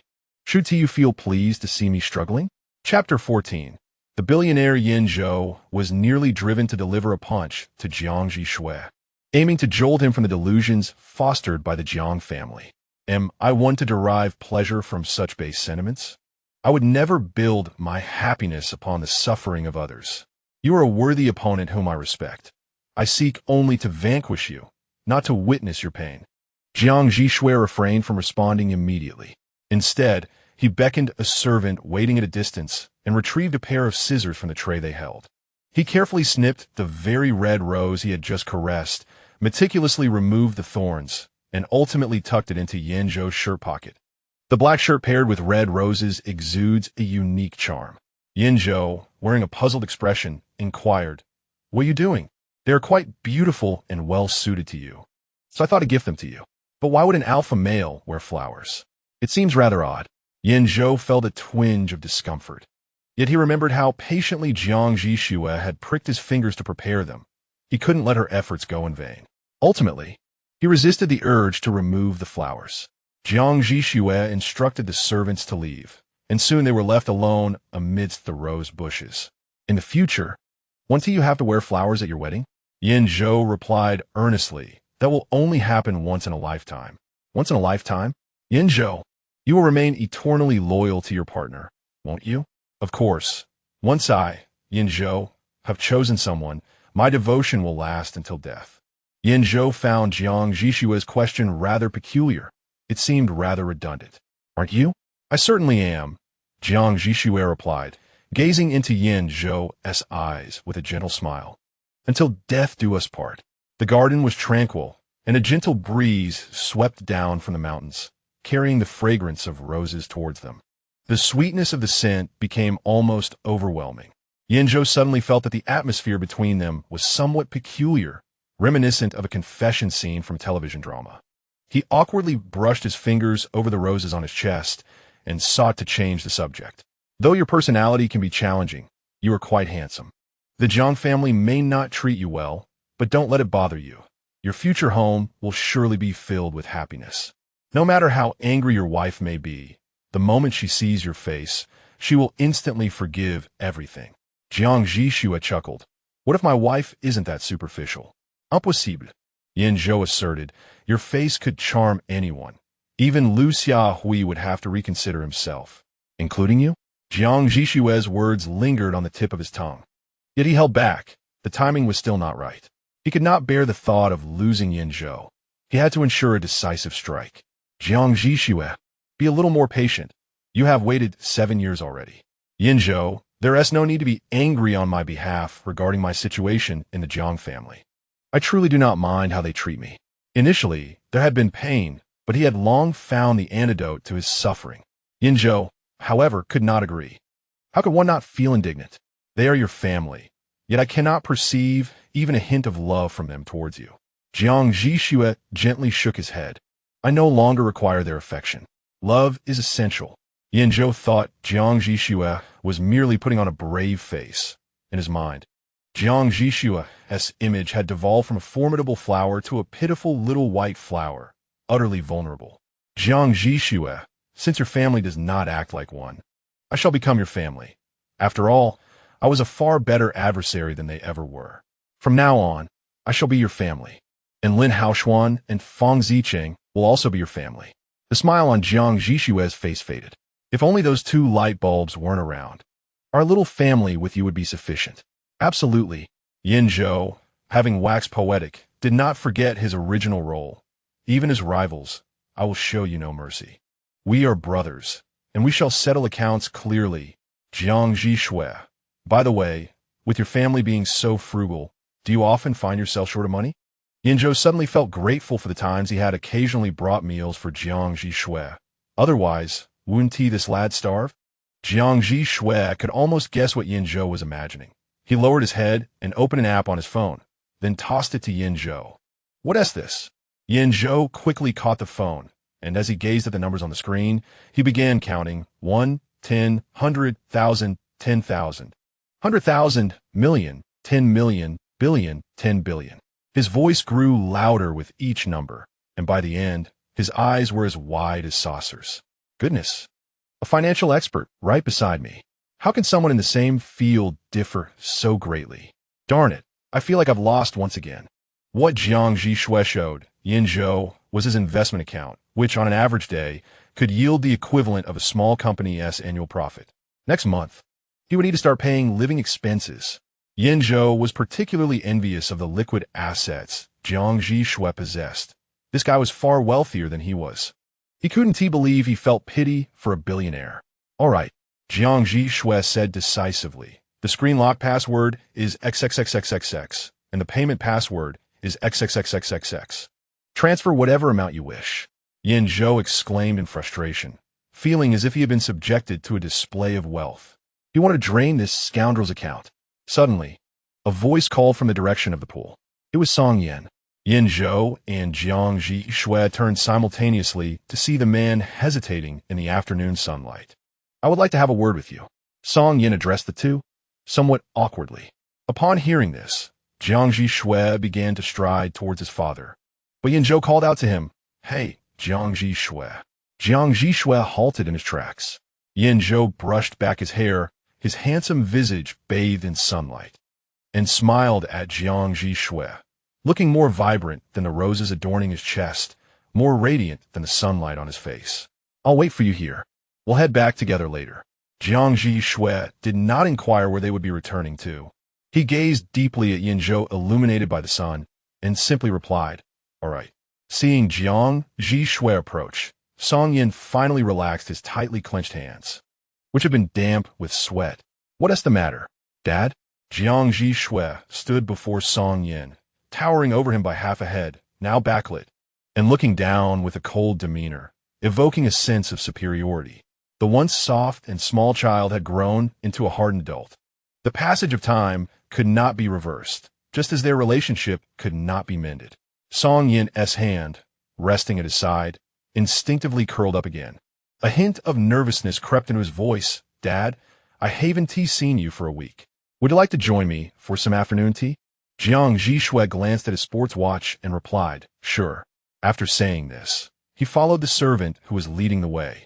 Song Yan paused for a moment behind him, feeling a bittersweet smile emerge. His youngest son wouldn't even express a simple greeting, as if he were carrying out some obligatory command. How had he and his once cherished child ended up in such a place? Chapter 15. A late heartfelt gesture, the servant guided Jiang Zhi Xue into the glass conservatory, filled with seasonal flora, where the air was refreshingly pleasant and the scenery enchanting. A glass corridor connected it to the main residence, serving as a favored spot for the Jiang family to receive guests. In the center of the conservatory stood an exquisite wrought iron round table, elegantly adorned with a teapot, teacups, and a delicate tiered dessert stand. After leading Jiang Zhi Xue to the table and bowing in reverence, the servant took a position at the entrance, granting them a semblance of privacy. Once seated, Song Yin took the initiative to pour a cup of red tea for Jiang Zhi Xue. The pale red liquid rippled within the pristine porcelain cup, casting faint reflections of the figures at the table. "Would you like some milk or sugar?" he inquired, a wave of guilt washing over him as he realized. As a father, he was woefully ignorant of his child's preferences. His eyes misted slightly as he averted his gaze, moving his hand from the teapot's handle to that of the milk jug. "No need," Jiang Zhi Xue replied, her legs crossed at the table, reclining against the back of her chair. The conservatory's dome soared high, at least 3 or 4 stories, with towering leafy plants obscuring the sunlight that filtered through, casting dappled shadows over the father and child. While Song Yin sat in the tempered embrace of the conservatory, surrounded by vibrant life, he felt an unshakable tremor within, overwhelmed by despair. "How about a piece of cake?" he suggested, using a small tong to lift a strawberry cake adorned with a beautiful berry from the dessert stand, carefully placing it onto Jiang Zhi Xue's dessert plate. She did not protest his actions, merely observing, yet refrained from touching either the teacup or the dessert plate. Her demeanor was unmistakable. Defeated, Song Yin withdrew his hand, shoulders slumped, his hands intertwining helplessly beneath the table. "How has school been this week?" he ventured. "Fine," Jiang Zhi Xue replied. "And how are you getting along with your classmates?" "Pretty well." "Are you eating on time?" "Yes." "Is your allowance sufficient?" "Yes." "Do you have someone you like?" "No." "Are you adapting well to living with Yan Zhou?" At the mention of this question, the atmosphere between the father and son, which had been rather peculiar, shifted, marking the end of their weekly robotic exchange. Jiang Zhi Xue smiled, though the warmth did not reach her eyes. "I believe there has been some misunderstanding between you and father. I have always enjoyed my time with Yan Zhou. He treats me well, like family." This last statement had not been her initial intention, but perhaps the fervent exchange earlier that day at the Jiang residence stirred something within her, prompting her to deviate from her usual reticence. Song Yin fell silent, his face pale, his chin quivering slightly. Words eluded him, and Jiang Zhi Xue, too, remained taciturn, leaving only the sound of the conservatory's climate control system in the air.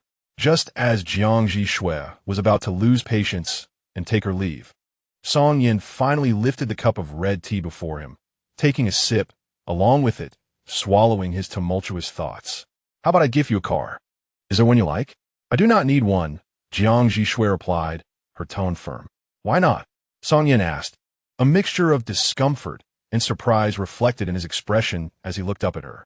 Jiang Zhi Xue's hands were gently placed upon his knees, his beautiful gaze lowered, deliberately avoiding Song Yan's eyes, instead focusing on the fragile blades of grass sprouting beside the lush trunk of a monstera plant. "For I have long since no longer needed it." He was no longer that helpless child, consumed by self-doubt and yearning for familial love. A belated sincerity is less valuable than grass. On that very day, both he and Yan Zhou shared the same thought. Upon hearing those words, Song Yin trembled. Appearing on the verge of fainting, his voice tinged with a hint of sobbing. "Zhi Xue, I am sorry for what your father and I have done. Do you hate us?" At last, Jiang Zhi Xue lifted his gaze to meet Song Yan's. His eyes were so tranquil that Song Yin felt as though they could penetrate deep into his soul, exposing all the ugliness, shame, and insecurities of the Jiang family to the harsh light of day. Just as his eyes were calm, so too was Jiang Zhi Xue's tone. "Never have I felt that way. Most of the time, I merely wondered. I wondered why you treated me this way." The phrase "never have I felt that way" was sufficient to forever nail Song Yin and Jiang Yuan to the pillar of shame. Unable to contain himself, Song Yin covered his face and wept bitterly. Jiang Zhi Xue did not deceive Yan Zhou.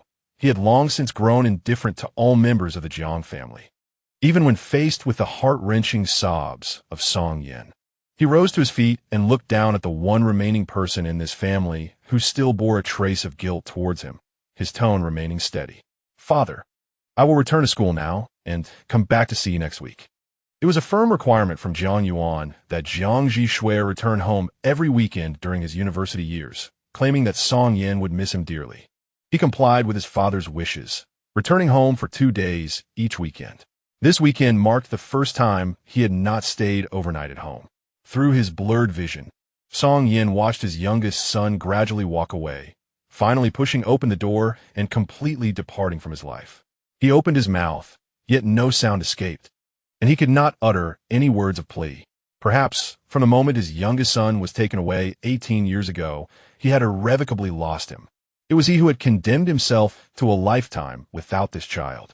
Jiang Zhi Xue returned to the rosebush, appearing in good spirits. When Yan Zhou saw him, he clasped his hands behind his back and commanded, "Close your eyes." Jiang Zhi Xue obediently complied. Yan Zhou gazed at the radiant figure illuminated by the sunlight, his heart stirring with a mix of jealousy and admiration. This guy is truly handsome.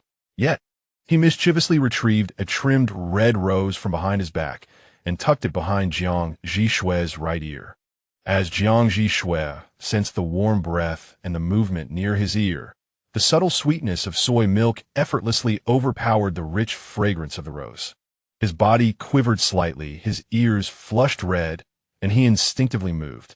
Yan Zhou, oblivious to Jiang Zhi Xue's unusual reaction, stepped back after placing the rose, whipped out his phone, and began snapping pictures furiously. He couldn't be the only one feeling awkward. He wanted Jiang Zhi Xue to feel it too. Furthermore, he intended to capture evidence of this moment, chuckling to himself. However, the more he looked at the images on his phone, the angrier he became. Damn it. Though both are human, Jiang Zhi Xue, adorned with a flourishing red rose by his ear, appears utterly at ease, exuding an elegance that surpasses that of the most exquisite flower. It seems that even the most beautiful blossom pales in comparison to him. How astonishing it is that a male beta can possess such striking allure. Is there any justice in this world?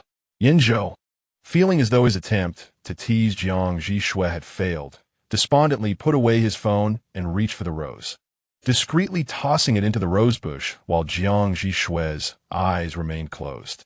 May it soon transform into the nurturing soil for future generations. Can I open my eyes now? Yes, do so. When Jiang Zhi Xue opened his eyes, he only glimpsed Yan Zhou turning away.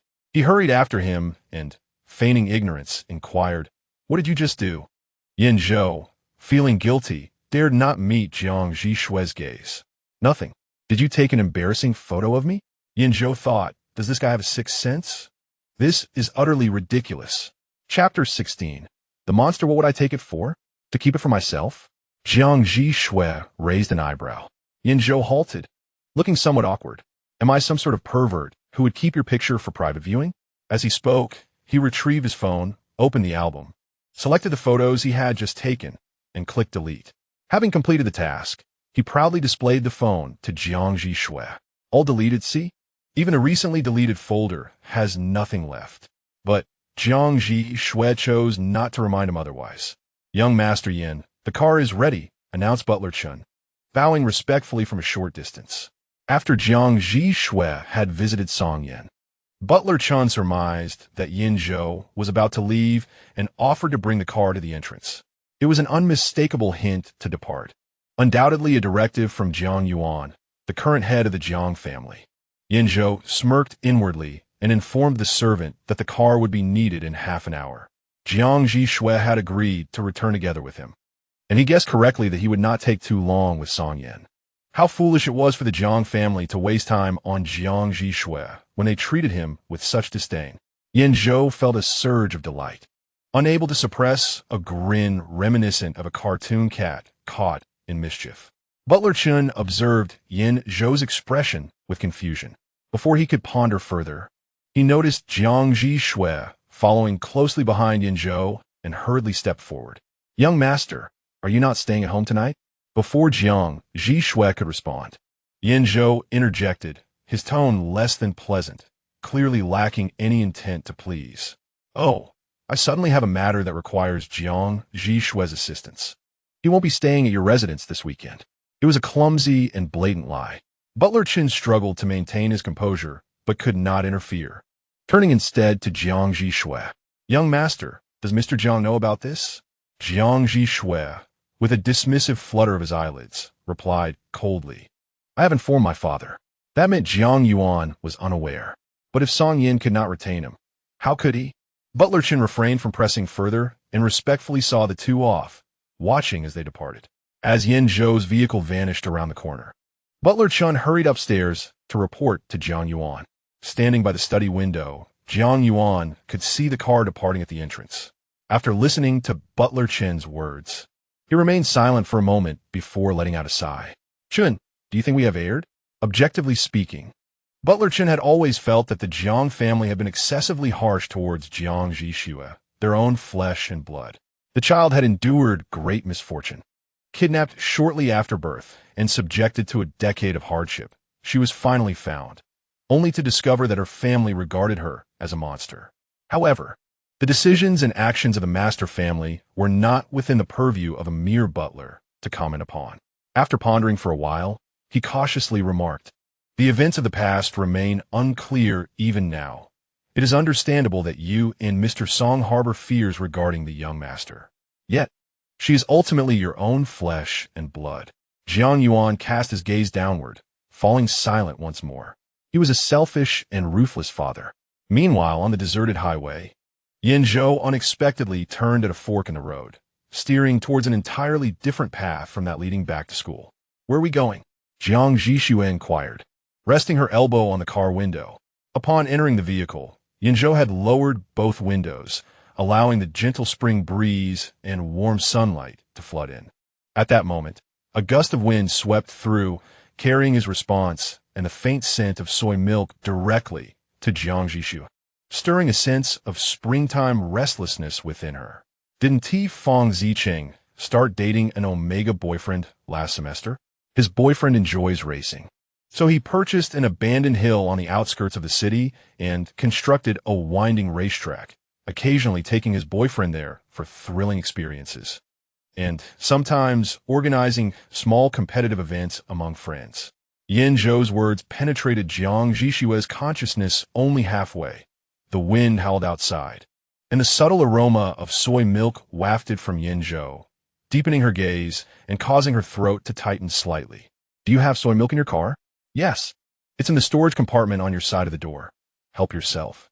Jiang Zhi Xue fished out the bottle of soy milk and took a large gulp, attempting to quell the restlessness within her.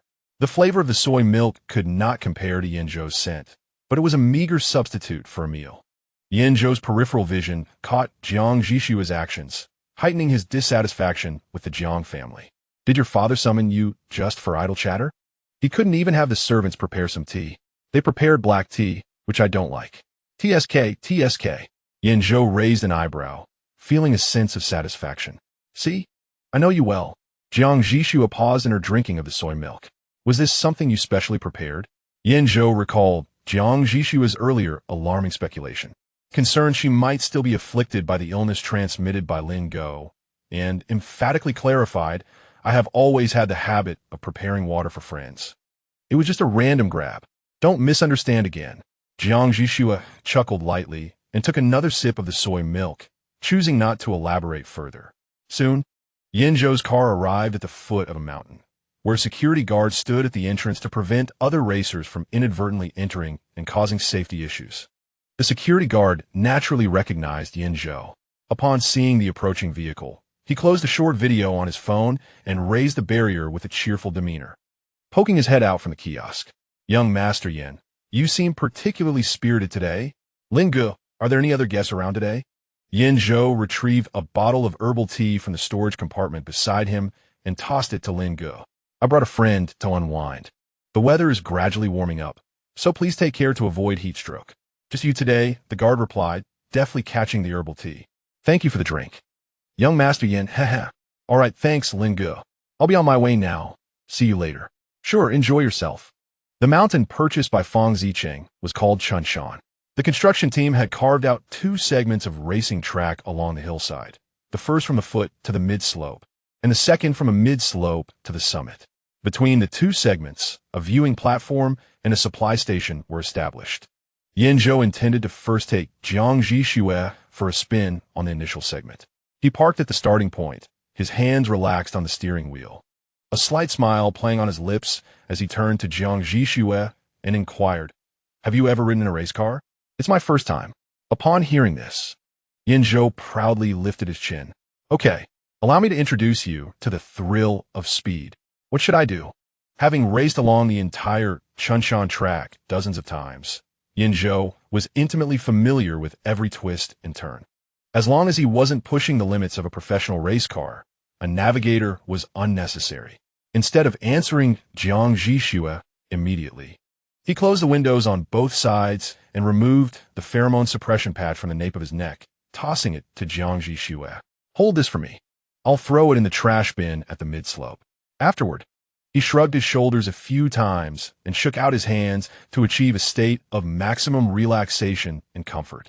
Then, gently gripping the steering wheel, he responded to Jiang Zhi Xue's earlier question, "You just need to fasten your seatbelt, hold onto the handrail, and then trust me, wholeheartedly trust me."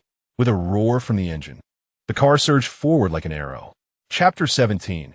Exhilaration. Today, Yan Zhou was driving a striking red Ferrari SF90XX Stradale, the first legal hypercar from Ferrari. The vibrant red supercar exuded an exuberance that mirrored Yan Zhou's own flamboyant personality. With a swift press of the accelerator, the red supercar shot out like a released arrow, the engine emitting a low growl akin to a lion in battle. The intense sensation of acceleration firmly anchored the occupants in their seats, while the shadows of trees and rocks flashed by, merging into a linear blur in the periphery. As the speed escalated, exhilaration surged within, intertwining all senses with the supercar. Approaching the first bend, Yan Zhou showed no intention of slowing down. It appeared they were about to plunge off the cliff. Had he glanced at Jiang Zhi Xue beside him, he would have noticed the calmness on Jiang Zhi Xue's face, his eyes slightly reddened, harboring a hint of excitement. The prospect of facing death alongside Yan Zhou seemed to bring him joy. Whether in life or death, as long as they were together, it mattered not. The long-suppressed dark emotions within Jiang Zhi Xue began to quietly surface, a satisfied smile curling at the corners of his mouth. His beautiful visage took on an enigmatic allure in that moment. Yan Zhou certainly had no intention of taking Jiang Zhi Xue with him into the abyss. At the moment of the curve, he abruptly slammed the brakes, cranked the steering wheel to the right, and the active rear wing sprang up, as the rear tires clung fiercely to the asphalt, emitting a piercing screech. The intense centrifugal force hurled Jiang Zhi Xue towards the driver, causing the seatbelt to dig into his shoulder. In that instant, Yan Zhou was exhilarated and intensely focused, beads of sweat forming on his forehead. The gland that typically suppressed pheromones, now unrestrained by the absence of a suppressive patch, released an overwhelming scent in tune with his excitement. The confined space of the supercar was saturated with the rich aroma of his soy milk pheromones, the intensity rendering the originally sweet scent cloyingly luscious. Such a high concentration of premium alpha pheromones was sufficient to induce immediate arousal in any omega. Jiang Zhi Xue inhaled Yan Zhou's intoxicating scent greedily, feeling his inner darkness and pleasure swell as if he were enveloped by Yan Zhou, merging their essences. A longing surged within him, a desire to possess him entirely. As they exited the curve, Yan Zhou floored the accelerator, and the supercar surged forward once more. The red Ferrari darted along the winding track, navigating turns at near-limitless speed, like a streak of crimson lightning, as both men felt their adrenaline spike, their nerves dancing with exhilaration.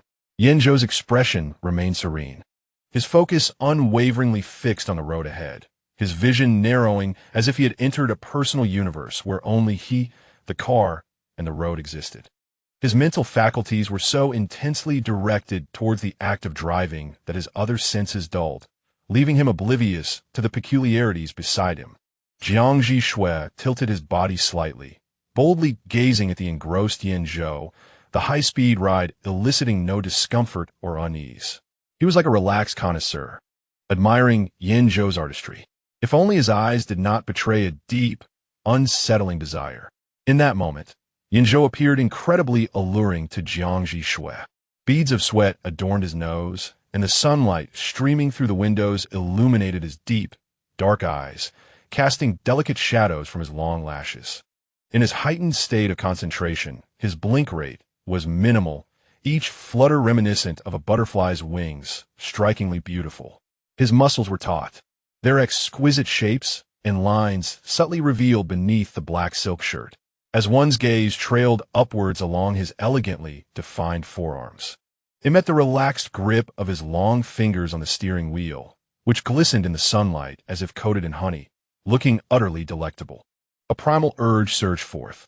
How he longed to taste. A dark, secret desire clawed its way up his throat, and Jiang Zhi Xue felt his atoms apple bob violently. The scent of soy milk was sweet, and he had tasted it before, just before reaching the summit of the first segment of the track. A challenging series of S-curves awaited.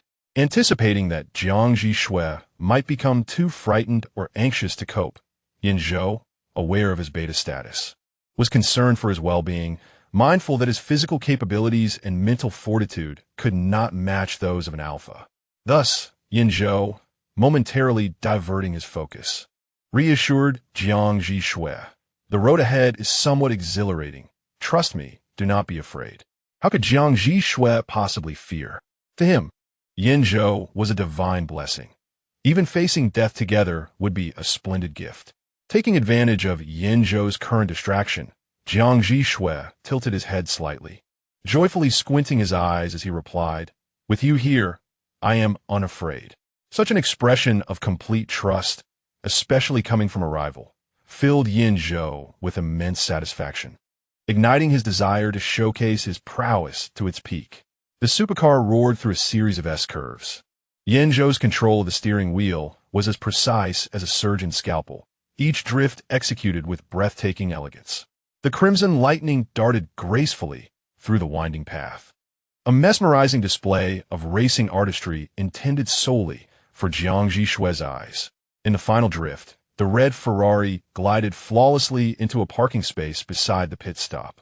As the car came to a halt, a wave of exhaustion and accomplishment washed over Yan Zhou, having completed a perfect race in front of Jiang Zhi Xue.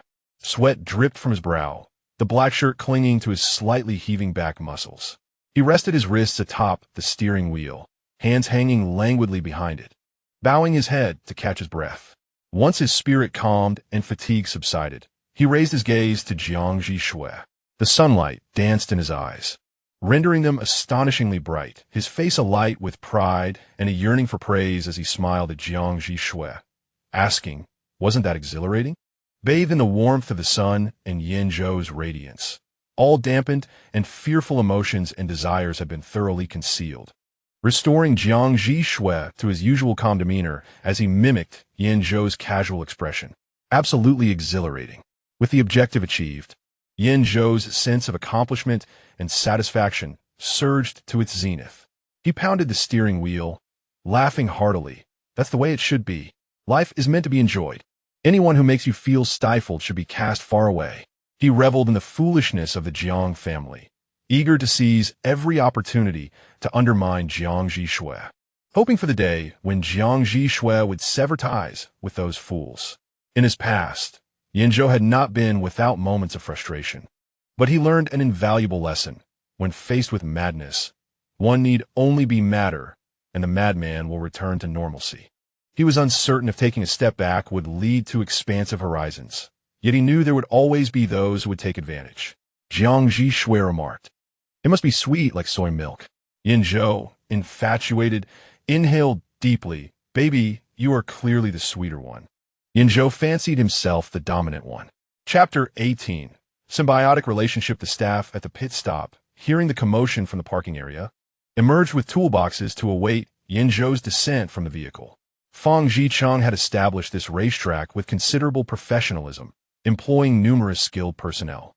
After each race, they meticulously inspected the cars, striving to minimize any safety risks. After all, those who frequent this venue are the elite of Haiqin. Any slight harm befalling them would suffice for him to indulge in a feast. Upon seeing the staff's arrival, Yan Zhou briefly explained matters to Jiang Zhi Xue before inviting him to disembark. The scent of pheromones within the vehicle was quite potent. However, it was fortunate that the staff were all betas, thus not impeding their work. "Chenjie, Fangge, I must trouble you both once again today. Yan Zhou greeted the familiar staff warmly after stepping out of the car. Chen Jie waved her hand dismissively, smiling. Young Master Yan, you are too courteous. It is but our duty. Very well, you may continue with your tasks. I shall take my friend to explore the observation deck. All right, young Master Yan. We shall call for you. Thank you, Chen Jie, Fangge. Yan Zhou led Jiang Zhi Xue towards the observation deck. The spring mountain was in close proximity to the sea and was the tallest mountain in the vicinity, allowing for a broad view even from halfway up the slope, where one could gaze out upon the ocean. In the late afternoon, the sea was calm, with gentle ripples glimmering under the sun, casting a soft, beautiful golden hue. A light breeze wafted in from the ocean, carrying the salty fragrance of the sea, causing their garments to billow slightly and whisking away their sweat. Being able to enjoy the ocean breeze after an exhilarating drive was indeed a delightful experience. Jiang Zhi Xue relished every moment spent alone with Yan Zhou, especially now, amidst the serene mountains, where his gaze fell upon his beloved and the exquisite sea. It felt as though they were the only two souls in existence. A comforting notion that made Jiang Zhi Xue's heart race. He recalled Yan Zhou's repeated mentions of friends on their way to Spring Mountain and suddenly inquired, Yan Zhou, why are you so kind to me? He had stood up for him and taken him out to unwind. Yan Zhou had always been a kind-hearted individual, yet he had never exhibited such devotion towards Jiang Zhi Xue before. Yan Zhou, upon hearing this, realized his understanding of Jiang Zhi Xue was still insufficient. He was far too easy to deceive. Frustration welled within him. Is this all there is to it? I merely defended you verbally. I did not take up arms for you. Isn't this just the norm among friends? Jiang Zhi Xue, you truly have never been loved properly. You deserve better. But rest assured, from now on, I shall be your closest ally. I had thought you regarded me as an adversary. Another gust of sea breeze swept by, and Jiang Zhi Xue leaned against the railing, his eyes downcast, seemingly savoring the gentleness of the wind. Although his expression remained composed, Yan Zhou sensed an inexplicable fragility emanating from him, regretting his earlier words about Jiang Zhi Xue never having been loved properly, as they may have been too hurtful. He pressed his lips together, somewhat awkwardly stating, Initially, I was quite displeased with you. After all, you came in and stole my position as the top student. You know, I'm a 3S, level alpha, raised amidst accolades, and before meeting you, I was oblivious to what it meant to lose. Moreover, you had the audacity to refuse to be my subordinate. That wounded my pride. Jiang Zhi Xue chuckled softly. The revelation of his past missteps had already rendered Yan Zhou's face crimson, and now, with Jiang Zhi Xue laughing, his cheeks puffed up in indignation. Do not laugh. I am being serious. However, after entering high school, I found myself liberated from my youthful afflictions. Over the years, we have alternately claimed the title of the top student, inciting envy and resentment among our peers, which has been quite entertaining. As time has passed, I have grown accustomed to this dynamic, feeling as though we are both rivals and friends. Having a formidable competitor like you is rather beneficial, as it prevents me from becoming complacent. Frequently, I view you as a mirror, and at times, I even perceive you as another version of myself. Upon hearing the last statement, Jiang Zhi Xue's eyelashes quivered. Another me. These 4 words resonated with him, akin to a confession of love. They were each other's reflections, an inseparable, symbiotic relationship. They were destined to be paired. Jiang Zhi Xue's palm concealed Yan Zhou's pheromone suppression patch, his fingers nervously tracing it, as if caressing Yan Zhou's glands. Suddenly, a tingling sensation surged through him. His teeth ached, and an overwhelming desire to lick arose. Yan Zhou, lost in the breathtaking ocean view and memories, remained oblivious to Jiang Zhi Xue's unease and continued to speak to himself. But you always maintain that indifferent demeanor. Often, I cannot discern your true thoughts, making it difficult for me to muster the courage to suggest that we should be friends like Lin Haoxian and Fang Zicheng.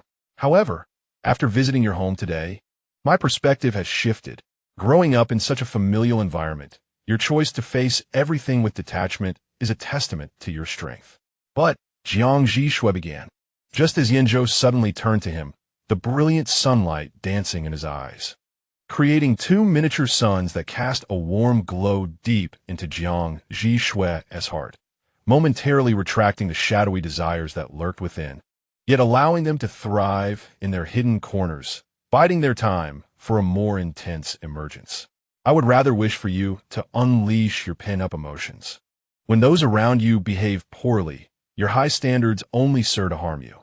Therefore, starting today, learn from me to abandon your personal decorum and embrace a joyful life. Anyone who wrongs you, curse them. If words fail you, come find me, and I shall accompany Lin Hao Xian to confront them together, so they may understand the harshness of reality. Jiang Zhi Xue's gaze softened as it settled upon Yan Zhou's face, akin to melting snow. Does Lin Hao Xian know that you've enlisted him for this verbal altercation? Yan Zhou replied nonchalantly, "No worries, if he refuses, I'll make sure he joins." This was Jiang Zhi Xue's first hearty laugh in front of Yan Zhou, reminiscent of a rare flower blooming in the human realm. If one were to describe it in the words of his admirers, it would be a complete character breakdown. Yet, inexplicably, Yan Zhou found himself more fond of this unguarded version of Jiang Zhi Xue. Life should be lived with unabashed joy. After all, enduring daily burdens is far too arduous. As his gaze lingered, he began to appreciate. They say that beauty is best admired in the light. The more one looks, the more enchanting it becomes. Yan Zhou felt that the exuberant laughter of Jiang Zhi Xue was more captivating than any expression he had previously encountered. Alas, this troublesome fellow is becoming increasingly attractive. How will he fend off the throngs of admirers that will surely follow? Yan Zhou suddenly felt a surge of pressure. As Jiang Zhi Xue's roommate, his chances of finding love at university were about to take a significant turn. "Young Master Yan, we have completed the inspection, and everything is normal." Chen Jie and Feng Gu waved at him from a short distance away, tools in hand. "All right, thank you, Chen Jie and Feng Gu," Yan Zhou responded loudly. After they departed, Yan Zhou leaned against the railing of the observation platform, tilting his head slightly back, his sharp, handsome features fully illuminated by the sun, and a confident smile graced his lips. "I can go faster. Would you like to give it a try?" Chapter 19. Trust absolutely not. Chen Jie immediately rejected Yan Zhou's suggestion with a serious expression. "Please, Chen Jie," Yan Zhou playfully pleaded. "I will first take Jiang Zhi Xue for 3 practice runs to familiarize him with the route, and I promise we won't go all out during the actual run." Chen Jie remained stern. As one of the safety officers at Chunshan, she had been granted significant authority by Feng Zicheng, including the power to refuse outrageous requests from young masters and ladies. Essentially, her job was to ensure the safety of these privileged individuals. But Yan Zhou had just suggested taking Jiang Zhi Xue, who had no experience as a navigator, to participate in a rally race. What was the difference between that and risking their lives? Seeing Chen Jie silent, Yan Zhou altered his approach. "How about this? During our practice, we let Feng Gu sit in the back seat to evaluate whether we can handle it. If Feng Gu disagrees, we'll drop it." Upon hearing this, Chen Jie and Feng Gu exchanged glances. The road conditions at Chunshan were considerably less challenging than those of an official rally, so running at a safe speed might be feasible. Eventually, they agreed. 10 minutes earlier, Jiang Zhi Xue, "Have you ever heard of rally racing?" Feng Zicheng casually asked. "I happen to have a rally car. Driving it is even more exhilarating than a supercar." Yan Zhou smiled as he posed the question to Jiang Zhi Xue. Jiang Zhi Xue was aware of rally racing. He made it a point to learn about everything that Yan Zhou was passionate about. However, he did not anticipate that Yan Zhou would suddenly want to take him for a rally race. "You want to take me racing?" "Yes." Yan Zhou pulled up a rally racing video on his phone to show Jiang Zhi Xue. But rally racing requires not just a driver, but also a navigator. "Would you be my navigator?" Participating in rally racing was exceedingly perilous, demanding a high level of cooperation and trust between the driver and navigator, as well as shared experience. However, Jiang Zhi Xue was a complete novice. Yan Zhou's proposition felt akin to gambling with their lives. He looked at Yan Zhou in confusion. Yan Zhou shrugged, turning to face the sea, a relaxed smile on his face. "If it were anyone else, I wouldn't have the courage, but you are Jiang Zhi Xue, the one who always astounds others." With you, I feel confident. Jiang Zhi Xue's gaze fixed intently on Yan Zhou, an unexpected intensity surfacing. A shiver ran down Yan Zhou's spine, an icy sensation rushing to his head, as if being scrutinized by a dangerous creature.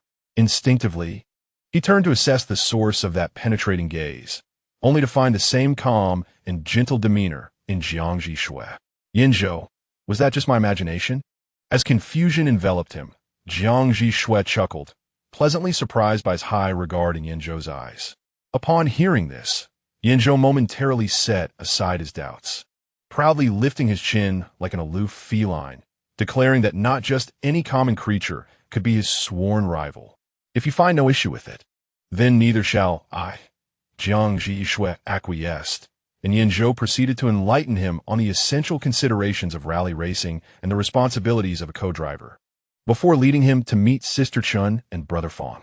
Just before encountering them, Jiang Zhi Xue suddenly inquired, "Who was your co-driver during your rally racing days?" "Brother Fong," Yan Zhou replied, opening the garage door to reveal the vehicles. Although Brother Fong is a beta, he had competed in rally races during his youth. Surprising, isn't it? Jiang Zhi Xue nodded, his expression contemplative. Initially, Yan Zhou and Jiang Zhi Xue practiced with a standard vehicle. Brother Fong meticulously explained the contents of the roadbook, subsequently handing it in a pen to Jiang Zhi Xue. "When you and young master Yin run the first lap, feel free to adjust the commands according to your mutual preferences." "Thank you, Brother Fong." Jiang Zhi Xue accepted the roadbook. The segment from the mountainside to the summit was brief, and the roadbook was quite thin, which was one of the reasons Sister Chun and Brother Fong ultimately agreed to this arrangement. With all preparations complete, the trio climbed into the car. During the first run, Yan Zhou drove at a leisurely pace, both of them referencing the information in the roadbook, while Brother Fong occasionally offered detailed insights from the back seat. On the second run, Yan Zhou maintained a moderate speed, but Jiang Zhi Xue had memorized the entire route and could fluidly relay commands from the roadbook. The third run was the fastest yet, with Jiang Zhi Xue and Yan Zhou seamlessly coordinating, each command delivered with perfect timing, resembling seasoned partners who had collaborated for years. As they returned to the mountainside, Brother Fong, having experienced both driver and co-driver roles, couldn't help but praise Jiang Zhi Xue. "Young Master Yin mentioned you are also a beta. You are the quickest learner and adapter I have ever encountered in a co-driver role. You truly possess remarkable talent." "Thank you," Jiang Zhi Xue replied modestly, his gaze unwavering from Yan Zhou, who was conversing with Sister Chun. Although Sister Chun received commendable feedback from Brother Fong, she could not suppress her concerns about the inherent dangers of rally racing, repeatedly admonishing Yan Zhou, "You must prioritize caution, and then more caution. I understand that you young folks crave excitement, but regardless of how talented young Master Jiang is, he is still a novice co-driver. And safety must always take precedence over speed." Since embarking on this lucrative career, Sister Chun had aged considerably. None of those who came to this venue were without their own complexities. Yan Zhou acknowledged Sister Chun's good intentions and playfully responded, "Understood. You can rest assured.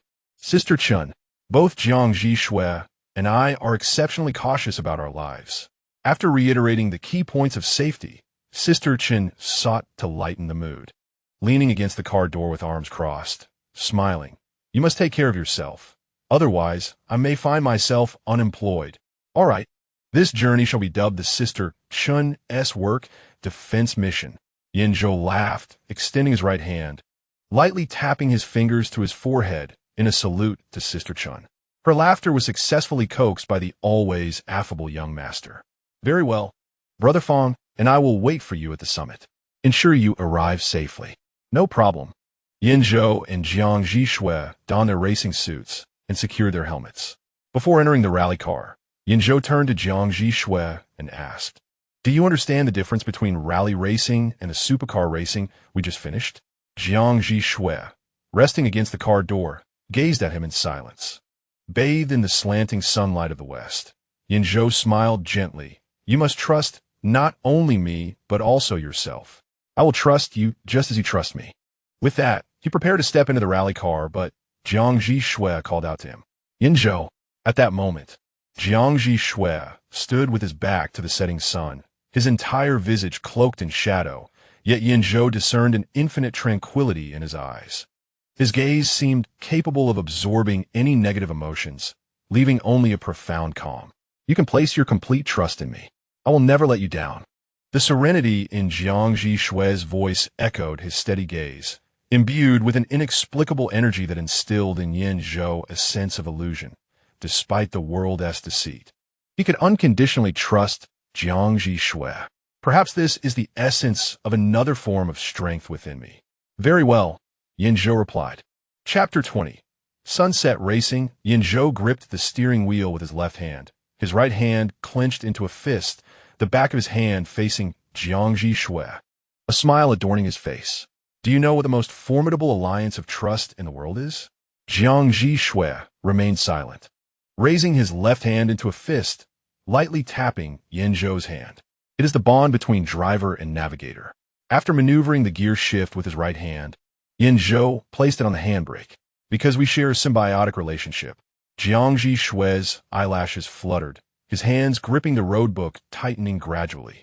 A symbiotic relationship. How splendid! His face wore a mask of tranquility, yet an indescribable joy burgeoned within him. Are you ready? Jiang Zhi Xue's calm voice brushed away any lingering tension in Yan Zhou's mind. Okay, with an affirmative response. Jiang Zhi Xue held the binding edge of the roadbook with his left hand, his right index finger poised between the current and next page, ready to turn at a moment's notice. 5, 4, 3, 2, 1, go. With that command, Yan Zhou released the handbrake and launched forward. As the speed surged, a cacophony erupted. The whir of the turbocharger, the screech of tires against asphalt, the howling of the wind, all intertwined in a chaotic symphony. Amidst this maelstrom of sound, Jiang Zhi Xue's steady, clear voice became Yan Zhou's sole anchor, the only entity in which he wholeheartedly placed his trust. Immediately, left 3, uphill, blind corner, loose rocks, caution. Yan Zhou executed each command with lightning speed, nearly synchronizing with Jiang Zhi Xue's instructions. 100 right 2, urgent uphill long bend, ditch outside, narrow road. Yan Zhou accelerated fully for 100 meters, braking sharply just before the turn, executing a stylish drift that allowed him to navigate the narrow bend safely. Next, left 3, uphill, bumpy, potholes inside. Yan Zhou swiftly pushed the gear shift forward to downshift, maintaining mid-speed through the left turn.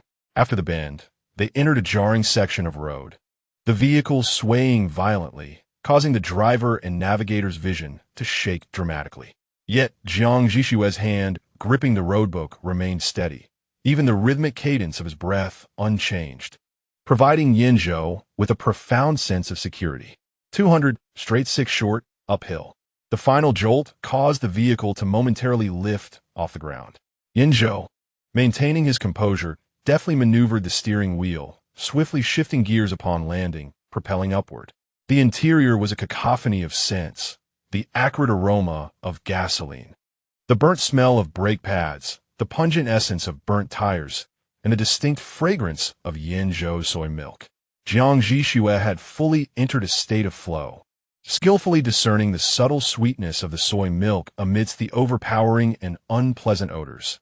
This was his anchor to reality. 50, tight right 1, uphill, blind bend, extremely narrow. Do not cut. Walls on the inside. This was the most perilous segment of the entire course. Entering the bend, after 50 meters, the corner exceeding 180 degrees. The road exceedingly narrow, with blind spots. At Jiang Zhi Xue's calm command, Yan Zhou executed an instantaneous hard brake, downshifted, cranked the steering wheel to its limit, and navigated into the bend. Once the vehicle stabilized, he straightened the wheel, gently applied the throttle, and ultimately confirmed the exit of the curve, flooring it once more. Launching forward, at the summit's finish line, Sister Chun and Brother Feng each held a tablet, their expressions tense yet focused as they monitored the in-car footage. Behind them, the rescue and medical teams were fully prepared, ready to spring into action at a moment's notice. On the monitor, Jiang Zhi Xue's commands were consistently steady and precise, while Yan Zhou's maneuvers were composed and accurate. Their synergy was harmonious, akin to a singular entity. Brother Fong could not help but exclaim, despite this being their first collaboration. Yan Zhou's performance surpassed even my own experience as his navigator. Jiang Zhi Xue is truly exceptionally gifted. Yan Zhou placed unwavering trust in him. Observing their smooth driving, Sister Chen's furrowed brow finally relaxed somewhat. Jiang Zhi Xue was his navigator, and their relationship in the vehicle was symbiotic. To doubt Jiang Zhi Xue was to doubt himself. Brother Fong regarded Sister Chen's remark as superfluous. Sister Chen glanced at Brother Fong, too weary to respond. Perhaps even Yan Zhou himself was unaware of the extraordinary trust he placed in Jiang Zhi Xue. One might ponder, if Lin Haoshuan and Fong Zicheng possessed Jiang Zhi Xue's talents, would Yan Zhou equally feel at ease racing with them on a perilously high-stakes mountain course, potentially leading to a disastrous plunge? Surely, he would have given them a sharp reprimand, scolding them for their recklessness and advising them to practice for several more years. Thus, the bond between Yan Zhou and Jiang Zhi Xue was indeed exceptional. Sister Chen, with her intuitive perception, sensed this and found it challenging to explain to Brother Fong. A man of unwavering straightforwardness. He would not comprehend. Brother Fong felt inexplicably slighted by a colleague, yet found himself lacking evidence. 100 sharp left 2, uphill crest. Small jump, landing, speed bump. Yan Zhou shifted gears, executed a hard brake, and turned the steering wheel. His movements flowed seamlessly. After navigating the sharp left turn, the race car soared into the air, perfectly aligning with the setting sun over the sea. The sunset streamed through the window beside Yan Zhou, casting an orange hue that enveloped their view. The sunset race illuminated reality. This marked the final instruction in Jiang Zhi Xue's roadbook. He placed it upon his lap and turned to gaze at Yan Zhou, bathed in the golden light of the sunset. The handsome profile within the helmet was divided by the interplay of light and shadow. The driver remained utterly focused, exuding charm, hormones, and pheromones that enveloped him, making him appear so splendid that even the resplendent warmth of the setting sun could only serve as a backdrop. So beautiful, Jiang Zhi Xue murmured softly. The rally car hit the speed bump, jolting slightly, and was now nearing the finish line. Yan Zhou, hearing Jiang Zhi Xue's exclamation, assumed he was admiring the sunset and chuckled. Hee, isn't it great? Racing into the sunset? At the upcoming intersection, a right turn would lead to the mountaintop finish. Suddenly, Jiang Zhi Xue issued an unexpected command. Full throttle, right turn, stop. This directive was not present in the route book. However, without a moment's hesitation, Yan Zhou shifted up and pressed the accelerator to the floor. The rally car roared as it made the right turn, tires and engines screaming in unison, leaving 2 pale trails on the road. Near the finish line, Sister Chen and Brother Fong, who were not paying attention to the monitor, were perplexed by Yan Zhou's sudden acceleration, fearing a mechanical failure. Yan Zhou, slow down. Handbrake. Yan Zhou remained oblivious, following Jiang Zhi Xue's orders. After the right turn, he slammed the brakes hard, causing the car to spin uncontrollably 180 degrees before coming to a steady stop, facing the sunset over the sea. This was Jiang Zhi Xue's intention. Sister Chen, witnessing the car finally halt safely, clenched her teeth in frustration, nearly losing her heart to her chest. This job not only ages one rapidly, but also predisposes one to heart disease. Next time, regardless of how Yan Zhou may charm her, she would never agree to any of his reckless endeavors again. Absolutely not. Sister Chen's inner turmoil was unbeknownst to the two in the car. Within the confined space, Yan Zhou struggled to remove his helmet, shaking off the sweat-soaked black hair, and simultaneously asked Jiang Zhi Xue, "Was that exhilarating? Beautiful, right?" Both were momentarily taken aback. Jiang Zhi Xue felt a warm, moist sensation on his lips. That was the sweat that Yan Zhou had inadvertently flung onto his mouth. Just as Yan Zhou was about to apologize and wipe it away, he saw Jiang Zhi Xue extend his scarlet tongue to lick it. Chapter 21, he wanted to kiss Yan Zhou. He licked. In an instant, Yan Zhou's pupils trembled, his body stiffened, and the blood surging through him rushed to his head, his cheeks flushing a bright crimson. His heart raced faster than during their life and death speed. Oh my goodness! How provocative! Jiang Zhi Xue. This had to be an unconscious action, right? It must be. It could only be. Yan Zhou feigned nonchalance, quickly retracting his hand and turning his gaze back to the magnificent sunset that had begun its grand performance. His movement was so swift that he completely missed the subtle smile at the corner of Jiang Zhi Xue's lips. So adorable. He wanted a kiss to lick. What were you about to say? Oh, nothing. Just that the sunset is truly beautiful. Ha ha ha. Yan Zhou mentally berated himself. Jiang Zhi Xue showed no reaction. Why couldn't he articulate his thoughts clearly? Jiang Zhi Xue, unaware that it was Yan Zhou's sweat, thought it should be so. No, it absolutely was so. Within Yan Zhou's mind, two little voices incessantly chattered, engaging in a dialogue that ultimately led him to a state of mental conditioning. Thank you, Yan Zhou, came Jiang Zhi Xue's voice, tranquil and unwavering, reminiscent of their previous exchanges. Upon hearing this expression of gratitude, an overwhelming sense of fulfillment surged within Yan Zhou, swiftly casting aside the minor incident that had just transpired. What is there to thank for? As I've said, we are brothers now. It's merely a trifling matter. Jiang Zhi Xue gently shook his head, yet these trifles were gestures he had never experienced before. He did not deceive Yan Zhou. Since his abduction, not only his emotions, but even his basic needs had gone unnoticed. Whether in the abyss of torment or upon returning to the Jiang family, he had felt neglected. Yet now, someone cared about his experiences, his emotions, and him, Jiang Zhi Xue. Someone who would intuitively sense his feelings and tirelessly devote time and energy solely to his comfort. What was the essence of comfort? Before encountering Yan Zhou, he had no knowledge of it. After meeting Yan Zhou, he became the very source of all his sensations. No one knew that it was through Yan Zhou he returned to the world, perceiving life anew. Jiang Zhi Xue's words prompted Yan Zhou to look at him anew. His expression still bore that familiar, infuriatingly deadpan look, yet this time, an odd sensation stirred within Yan Zhou.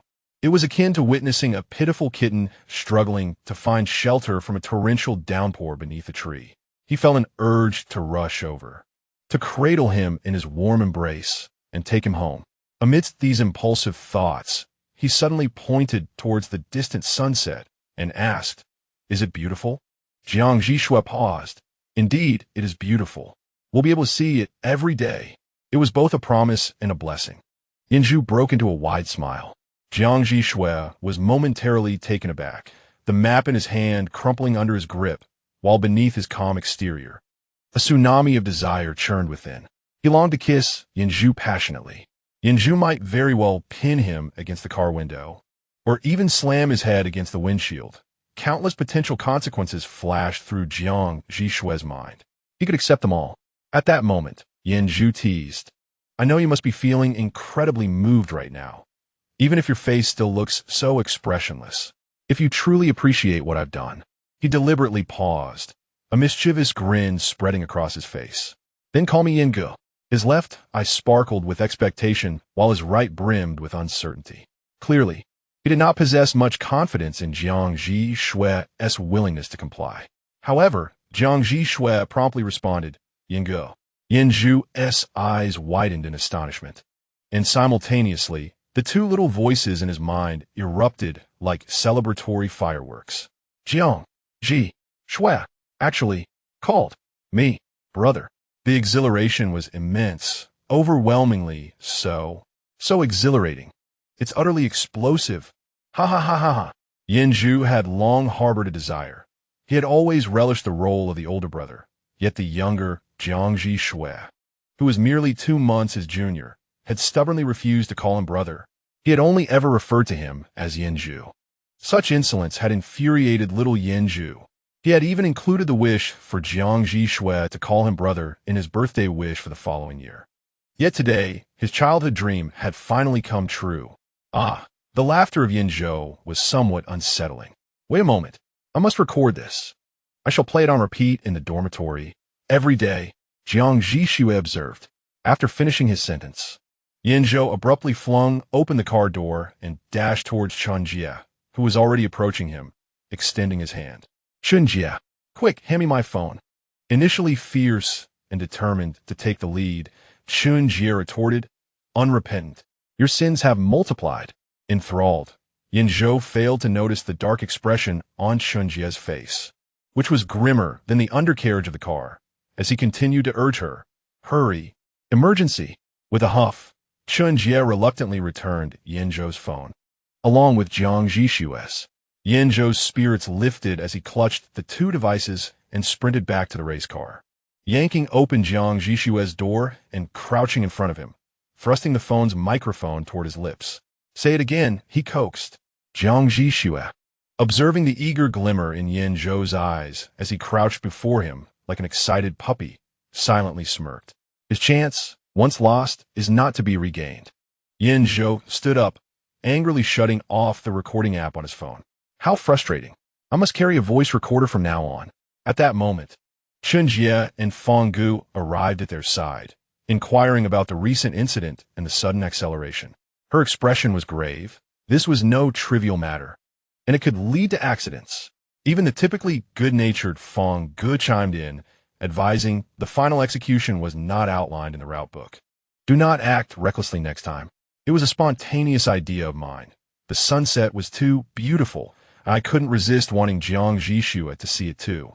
Their car indeed faced the sunset, and all four of them turned to gaze at the sea, where the enormous fiery orb was nearing the horizon, its fading light scattering across the sky and water.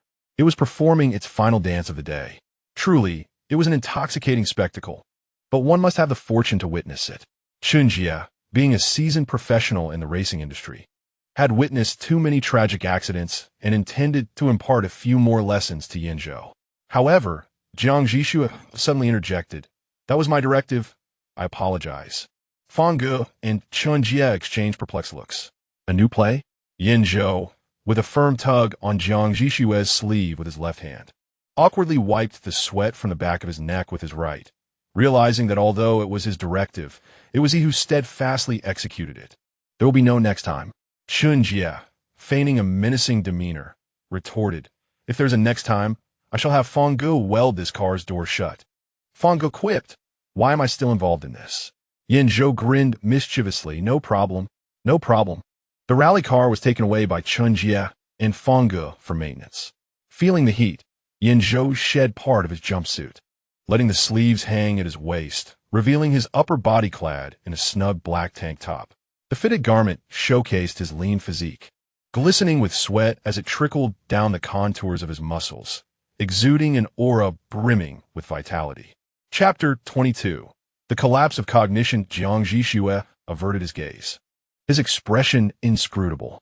Yet, Yan Zhou, oblivious to the subtlety, pressed closer and suggested, Shall we stay at the mountaintop villa today?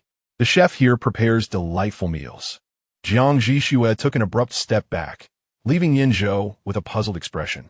What he was unaware of was that had Jiang Zhi Xue not stepped back in time, he would have found himself fervently kissed against the hood of a Ferrari. Of course, whether they would engage in further activities afterward was a different matter altogether. All right, we shall return to school tomorrow, Jiang Zhi Xue agreed, standing just a step away. Feng Zicheng was a generous person who relished life's pleasures. He had constructed an immense villa atop the mountain, complete with a swimming pool and gardens, and employed a host of staff to maintain its operations. Often, young ladies and gentlemen would stay there after their evening runs. Among the villa staff were Omegas, and Yan Zhou retrieved a pheromone suppressor patch from the Ferrari, tearing open its film while brushing back his damp black hair. Jiang Zhi Xue approached and took the pheromone suppressor patch from his hand, saying, Let me assist you. All right. Yan Zhou, who generally despised such patches, felt a surge of delight at Jiang Zhi Xue's willingness to help. Holding the pheromone suppressor patch, Jiang Zhi Xue positioned himself behind Yan Zhou. Moments later, Yan Zhou felt a warm breeze caress his bare nape, the coolness of his skin erupting in goosebumps. This was the essence of Jiang Zhi Xue. He couldn't help but tremble as his hand brushed against his damp hair and nape. Yan Zhou, how sensitive you are, Jiang Zhi Xue remarked, each word releasing a breath that sent shivers down Yan Zhou's spine. The skin from the nape of his neck to his cheeks flushed crimson. Unwilling to concede, he stubbornly replied, Why is this patch application taking so long? Jiang Zhi Xue chuckled softly behind him, his cool fingers gently pressing the edges of the pheromone suppressor patch. This pressure sent another wave of goosebumps across Yan Zhou's skin. All done. Upon hearing this, Yan Zhou instinctively covered his nape and sprang forward like a startled rabbit, leaping 3 steps away as if a ferocious beast were at his heels. Jiang Zhi Xue, witnessing his reaction, laughed lightly. What are you afraid of? I'm a beta. You're an alpha. I cannot mark you. That's not the reason. The flush on Yan Zhou's face had yet to fade, his expression exceedingly awkward. Jiang Zhi Xue, sensing the moment, ceased his teasing and shifted the conversation. What shall we have for dinner? At this topic, Yan Zhou perked up.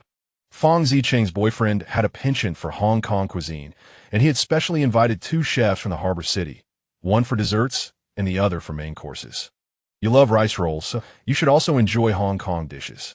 What if I fall in love with the food prepared by these 2 chefs? Jiang Zhi Xue suddenly inquired.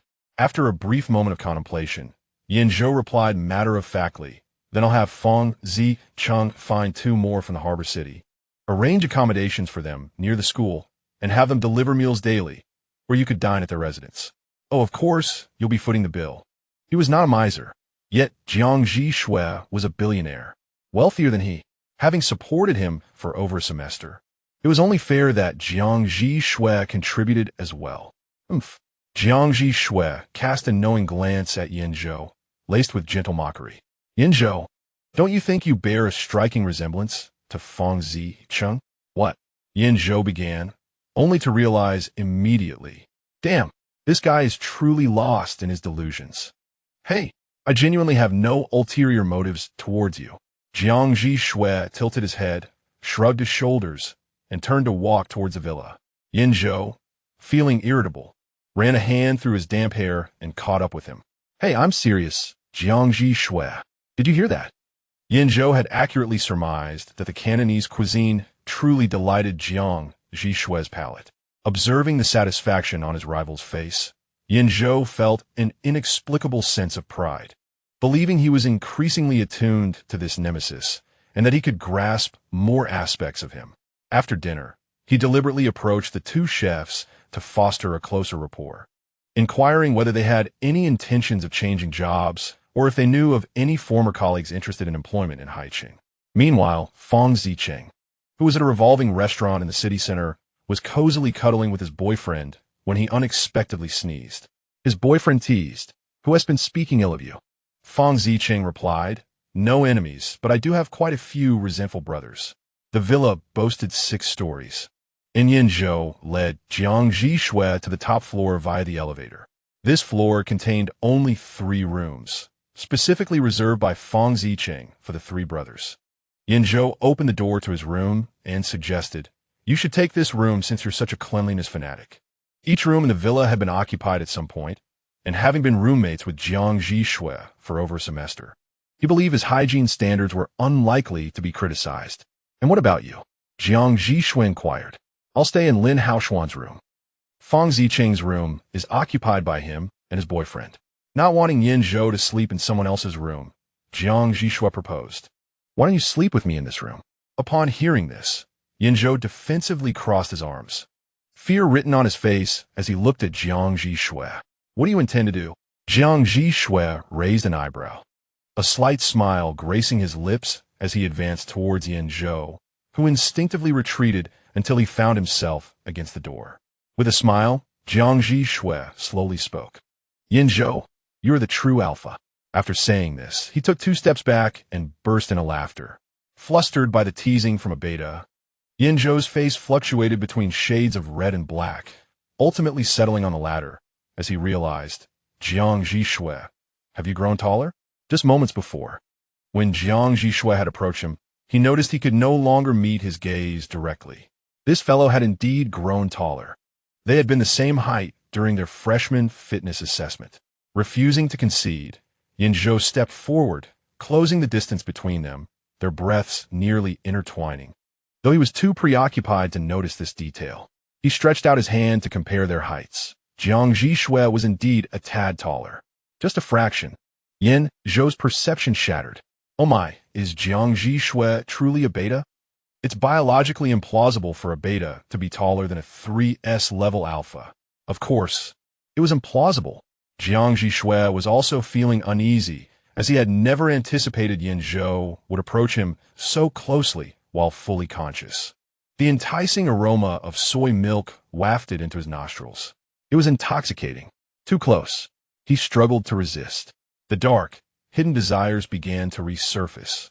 And Jiang Zhi Xue clenched his fists at his sides, the subtle pain pulling back the almost dissipated rationality. Jiang Zhi Xue, do not do anything you might regret. He admonished himself inwardly. Fortunately, Yan Zhou stepped back a few paces, creating distance between himself and Jiang Zhi Xue, regarding the latter with a gaze steeped in skepticism. He suddenly entertained the notion that Lin Haoshuan might indeed be an unparalleled genius. Thus, he posed a scientifically grounded inquiry. Jiang Zhi Xue, are you truly a beta? The last time, the aroma of taro milk surely cannot be your own scent, can it? Chapter 23. You cannot steal my corner. What do you think I would be, if not a beta? Jiang Zhi Xue replied without hesitation, his steady gaze locking onto Yan Zhou's eyes. An omega? The sweetness of the pheromones' fragrance could only belong to an omega, right? Yan Zhou, unbeknownst to himself, infused a hint of anticipation into his tone as he uttered the word. However, Jiang Zhi Xue noticed this and turned his back to Yan Zhou, lifting the dark hair from the nape of his neck, slightly bowing his head to reveal the delicate, pale skin beneath. Why not take a whiff and see if there's any scent? Yan Zhou observed the other's movements, his throat instinctively tightening as he approached on tiptoe, tilting his head slightly, his nose gradually drawing nearer. Yet, no trace of pheromones lingered in the air. How could that be? Unwilling to give up, he leaned in closer, his nostrils flaring in an attempt to detect even a hint of the taro milk fragrance, no matter how faint. Jiang Zhi Xue felt Yan Zhou's breath closing in, suppressing the urge to shiver. However, the warm, damp tip of Yan Zhou's nose suddenly pressed against his gland. He clenched his jaw tightly, his entire body involuntarily trembling. Sooner or later, Yan Zhou would surely be the end of him.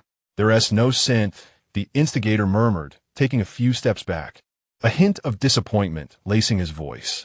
Jiang Zhi Xue withdrew his hand from his hair and turned to face Yan Zhou. You seem a bit disappointed? Yan Zhou jolted back to reality. Oh, why would I be disappointed? Flustered, he defended himself with a blush. I adore taro milk. If your pheromone were to have that scent, wouldn't it mean I could catch a whiff every now and then? His voice dwindled to a whisper. Realizing the absurdity of his words, what was the difference between that and sexual harassment? He must have caught some sort of madness from Lin Haoshuan, his mind warped. Why do you instinctively think I'm an omega? Moreover, even a 3S level omega cannot surpass a 3S level alpha, can it?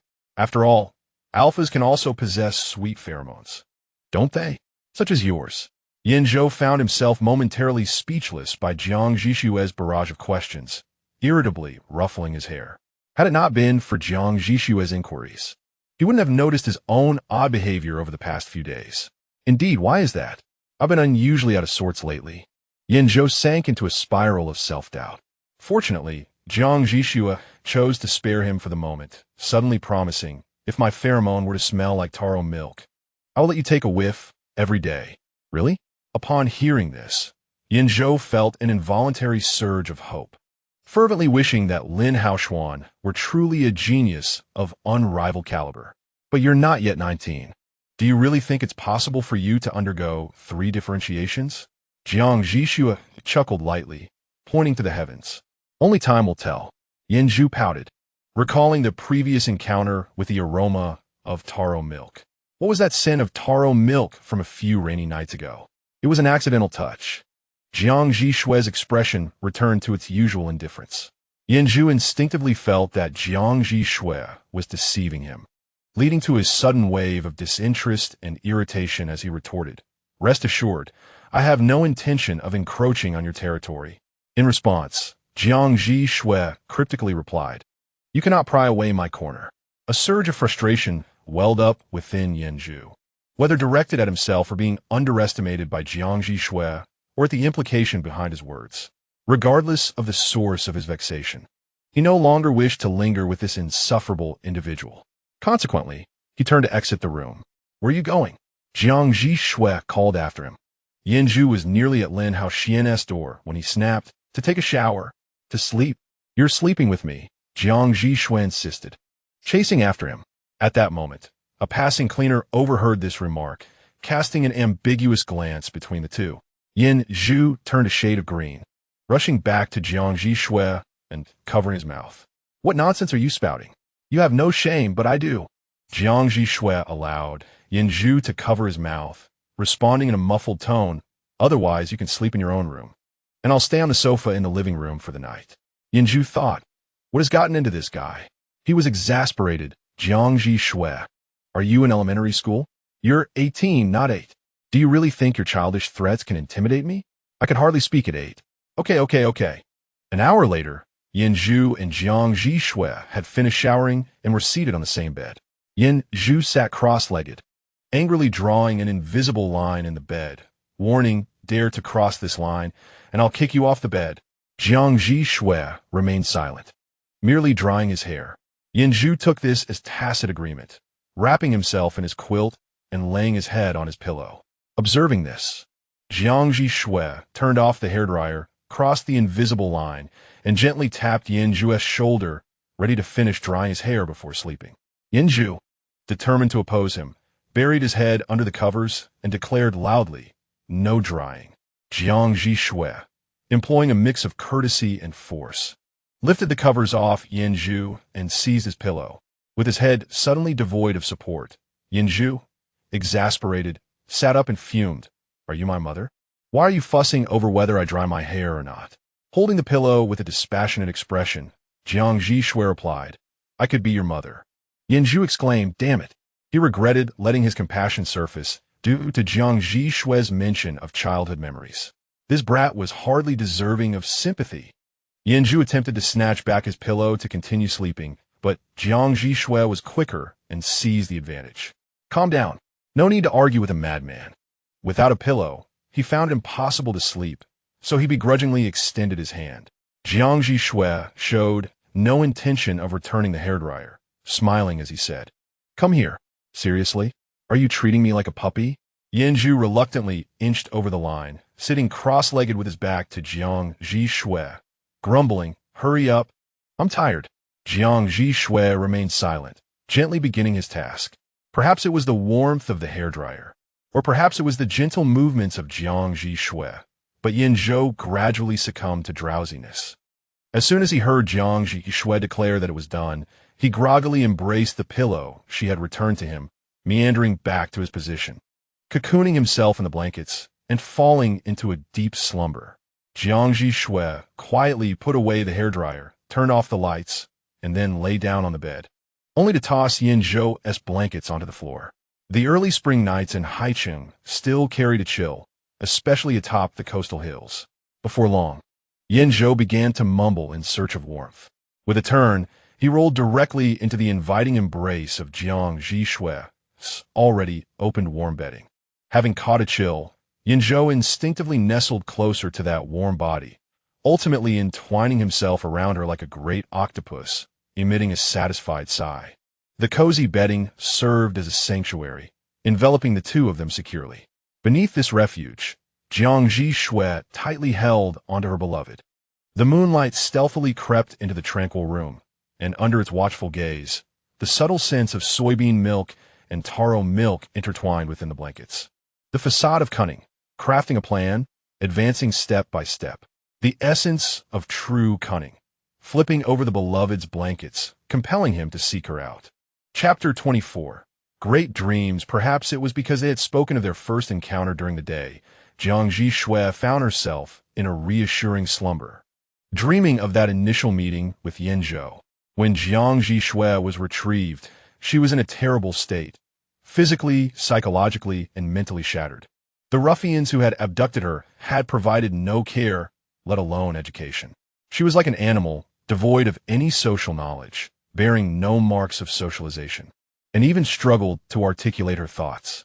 After lying in the hospital for 6 months, she managed to mend her physical ailments. And then Jiang Yuan engaged several tutors at home to help restore her mental and cognitive faculties. She was intelligent and learned quickly, and within 6 months, the Jiang family sent her to the 6th grade of elementary school, becoming a classmate of Yan Zhou. At her birth, the speculation of her being a 4S level alpha had been fervently publicized by the Jiang family, who would have thought that upon her reemergence, she had transformed into an ordinary beta. Various negative rumors about her circulated widely in school. The malice of children is pure, direct, and cruel. One afternoon, Jiang Zhi Xue was cornered in the restroom by 4 individuals. The leader, a hefty boy, kicked Jiang Zhi Xue to the ground, spewing the most unadulterated malice. Do you consider her a normal person? How could anyone undergo a second differentiation at 10 years old? She is a monster. Others chimed in, their taunts and swinging legs relentlessly assaulting Jiang Zhi Xue. My mother happened to meet her parents in the hospital last year, and when they looked at their child, there was actual fear on their faces. Can you believe it? Wow, she truly is a monster. Someone like that used to be an alpha like us. Disgusting. Who knows? Maybe she was never a 4S level alpha at birth. It was all just Jiang family hype. Now it's exposed. Isn't it? Ha ha ha. Jiang Zhi Xue lay expressionless on the ground, his face pressed against the frigid tiles, his mind haunted by the stern, indifferent visage of Jiang Yuan on the day he enrolled in school, along with the chilling admonition, do not cause trouble at school. The laughter of the rotund boy grew increasingly boisterous, disturbing Jiang Zhi Xue's thoughts, causing the repulsive face of Jiang Yuan to fade into the recesses of his mind, while a myriad of dark thoughts began to surface. Then suddenly, the irritating laughter was abruptly silenced. Following that was the sound of a heavy object hitting the ground. The rotund boy's face came into Jiang Zhi Xue's line of vision, having also been knocked down. Judging by his expression, the boy seemed to be in far greater pain than Jiang Zhi Xue, a subtle sense of pleasure and excitement flickering across Jiang Zhi Xue's face. Rising from the icy floor, he sat cross-legged, gazing towards the restroom doorway, where a striking youth appeared, silhouetted against the light. Having been confined underground for a decade, Jiang Zhi Xue had not seen the sun in 10 years. During his first year back, he often stood in the sunlight, yet felt no warmth, convinced that the celestial orb above was but a fabrication. Books and tutors had insisted that the sun was warm, if it were indeed real. Why had he never felt its warmth?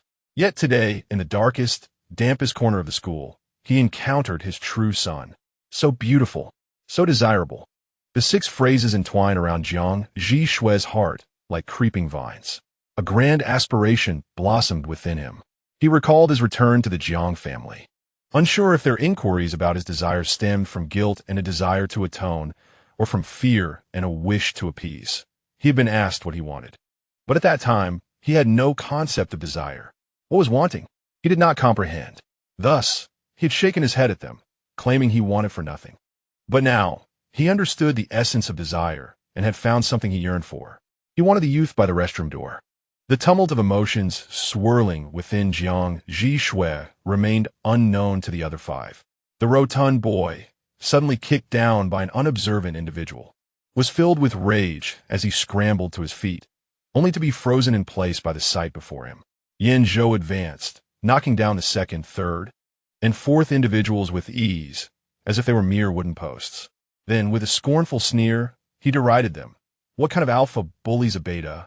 The others lying on the ground sighed in despair, while only the rotund boy remained standing alongside Yan Zhou, his expression contorting momentarily as he awkwardly explained, Yan Xiao.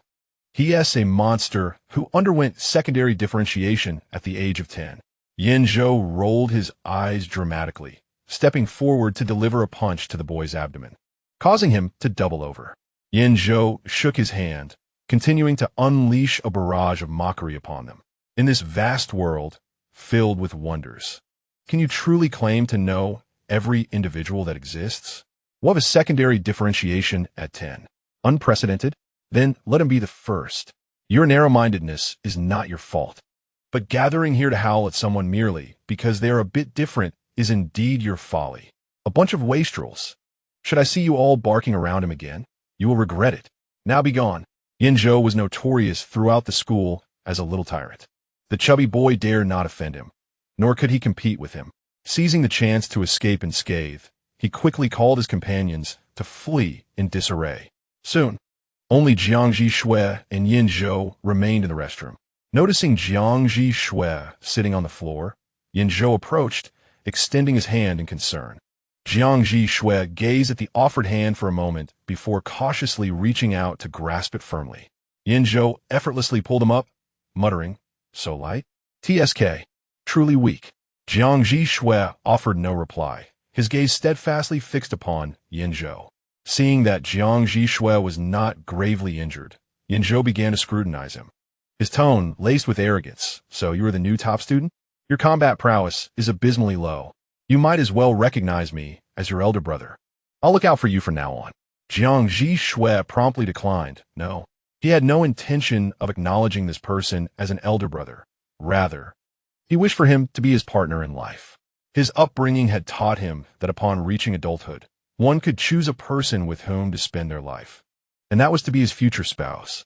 He desired to live alongside his son for eternity. It was the first time Yan Zhou had encountered such a blatant rejection, which left him visibly green with anger. After a moment of stifled indignation, he spat out, unappreciative, and stormed off. Jiang Zhi Xue did not pursue him, knowing that achieving his grand aspirations would require considerable time. As moonlight crept across the bed, illuminating Jiang Zhi Xue's dreaming form, Yan Zhou's eyes were also darting rapidly in slumber, reliving their initial encounter. Chapter 25. The pillow comes to life. Many believe that Yan Zhou's act of saving Jiang Zhi Xue was merely a fortunate coincidence. However, that was far from the truth. The day after Jiang Zhi Xue enrolled, he seized the top rank from Yan Zhou, who had long dominated the leaderboard. Little Yan Zhou, infuriated, returned home after school for 2 consecutive days, consuming less than his usual servings. Daily, during and after classes, he would vent his frustrations to Lin Haoxian and Fang Zicheng, dragging his 2 friends into his complaints and causing them to endure a fair share of chalk dust from their teachers. During physical education class, during free time, Yan Zhou continued to ramble on about the new top student. Lin Haoxian's ears were nearly callous from listening. "Young master, if you were so curious about him, why not go and meet him in person?" The newly discovered son of the Jiang family was shrouded in mystery. Details of his past were a closely guarded secret, and despite numerous inquiries from the outside world, no substantial information had emerged. Consequently, after a year of Jiang Zhi Xue's return, not only had people not seen him, but they had also not heard a word from him until he began attending school. "No way." Yan Zhou puffed out his cheeks in refusal. "That would make me appear uncouth." Lin Haoxian retorted, "Young master, doesn't your current silent fury portray a lack of grace?" Fang Zicheng, panting and clutching 3 ice creams, rushed back under the shade, sweat glistening on his brow as he excitedly informed Yan Zhou, "Aren't you curious about Jiang Zhi Xue? Just now, while buying ice cream, I overheard the chubby boys from class 3 saying they plan to teach him a lesson in the 3rd floor restroom. Are they out of their minds?" Yan Zhou grimaced in disgust. "That kid has only been in school for 5 days, and he has already made enemies? Nonsense." Fang Zicheng stuffed an ice cream into his mouth, mumbling indistinctly. Jiang Zhi Xue doesn't even leave the classroom and rushes home at lightning speed after school. How could he have offended anyone? How do you know so clearly? Yan Zhou scanned Fang Zicheng from top to bottom. Fang Zicheng, with an ice cream in his mouth, tore open another wrapper and stuffed it into Yan Zhou's mouth. "Have you forgotten? My neighbor is in the same class as him. They are indeed a peculiar lot. Not a single one of them is normal." Yan Zhou bit down on the ice cream, his brow furrowed the entire time. Lin Haoxian tossed the ice cream, given by Fang Zicheng, in the air, while casting a sidelong glance at Yan Zhou. "Do you think everyone is like you? Fighting for a reason? Some foolish individuals are simply wicked. No justification required. I understand now." Yan Zhou quickly finished the ice cream, discarded the stick into the trash bin, and turned to leave. Fang Zicheng was bewildered. Why did he leave so abruptly? Lin Haoxian caught the ice cream midair, unwrapped it, and chuckled lightly. Perhaps he is off to save a damsel in distress. Fang Zicheng's pupils dilated. Which beauty? Lin Haoshuan leisurely took a bite of the slightly melted ice cream, regarding him with a look of incredulity. Consume more ice cream. Think less. Feng Zijing exclaimed, Hong done. Spit out the ice cream in your mouth for me. Perhaps when he was born, he wasn't even a 4S level alpha. It was all just hype from the Jiang family. Now it has been exposed, hasn't it? When Yan Zhou arrived at the third-floor restroom, he happened to overhear this remark. Anger surged within him, amplifying his strength exponentially. Lin Haoshuan was right. This group of people were indeed foolish, blaming a machine's malfunction on an infant. What could be more foolish than that? If they had any skill, they would confront Jiang Yuan at the Jiang family's headquarters. What kind of prowess is it to bark at an innocent abducted child? A bunch of worthless fools. Yan Zhou, known for his clear-cut sentiments, understood that when dealing with the foolish, one must not employ methods suited for humans. He barged in, delivering swift kicks, then unleashed a verbal onslaught, firing wildly. Bang, bang, bang. All of you perish. Once the foolish ones retreated, Yan Zhou turned his gaze to the only two humans remaining at the scene. His curiosity about this unexpectedly brilliant top student was piqued. However, upon seeing him, he was momentarily stunned. Jiang Zhi Xue was astonishingly beautiful. He was undoubtedly the most attractive person Yan Zhou had ever encountered, bar none. In the filthy, dim, damp environment, Jiang Zhi Xue sat expressionless on the ground, his hair disheveled, dirt smeared across his face, looking utterly disheveled. The sun was setting, and the slanting rays of the evening sun streamed through the ventilation window of the restroom, illuminating him from behind like a halo. So beautiful, truly so beautiful.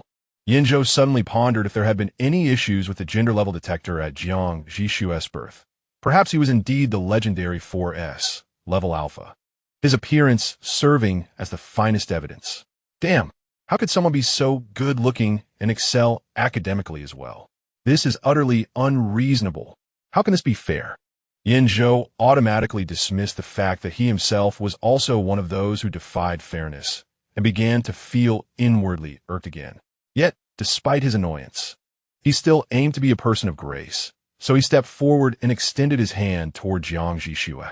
He noticed the other hesitated for a moment before extending his hand, and Yan Zhou seized the opportunity to grasp it firmly. How soft? Softer than the hands of Omega classmates. Could he really be a beta? Could it be Omega? A sudden rush of shyness enveloped Yan Zhou's heart. In an effort to mask this emotion, he feigned ferocity and teased. So light? TSK, truly weak.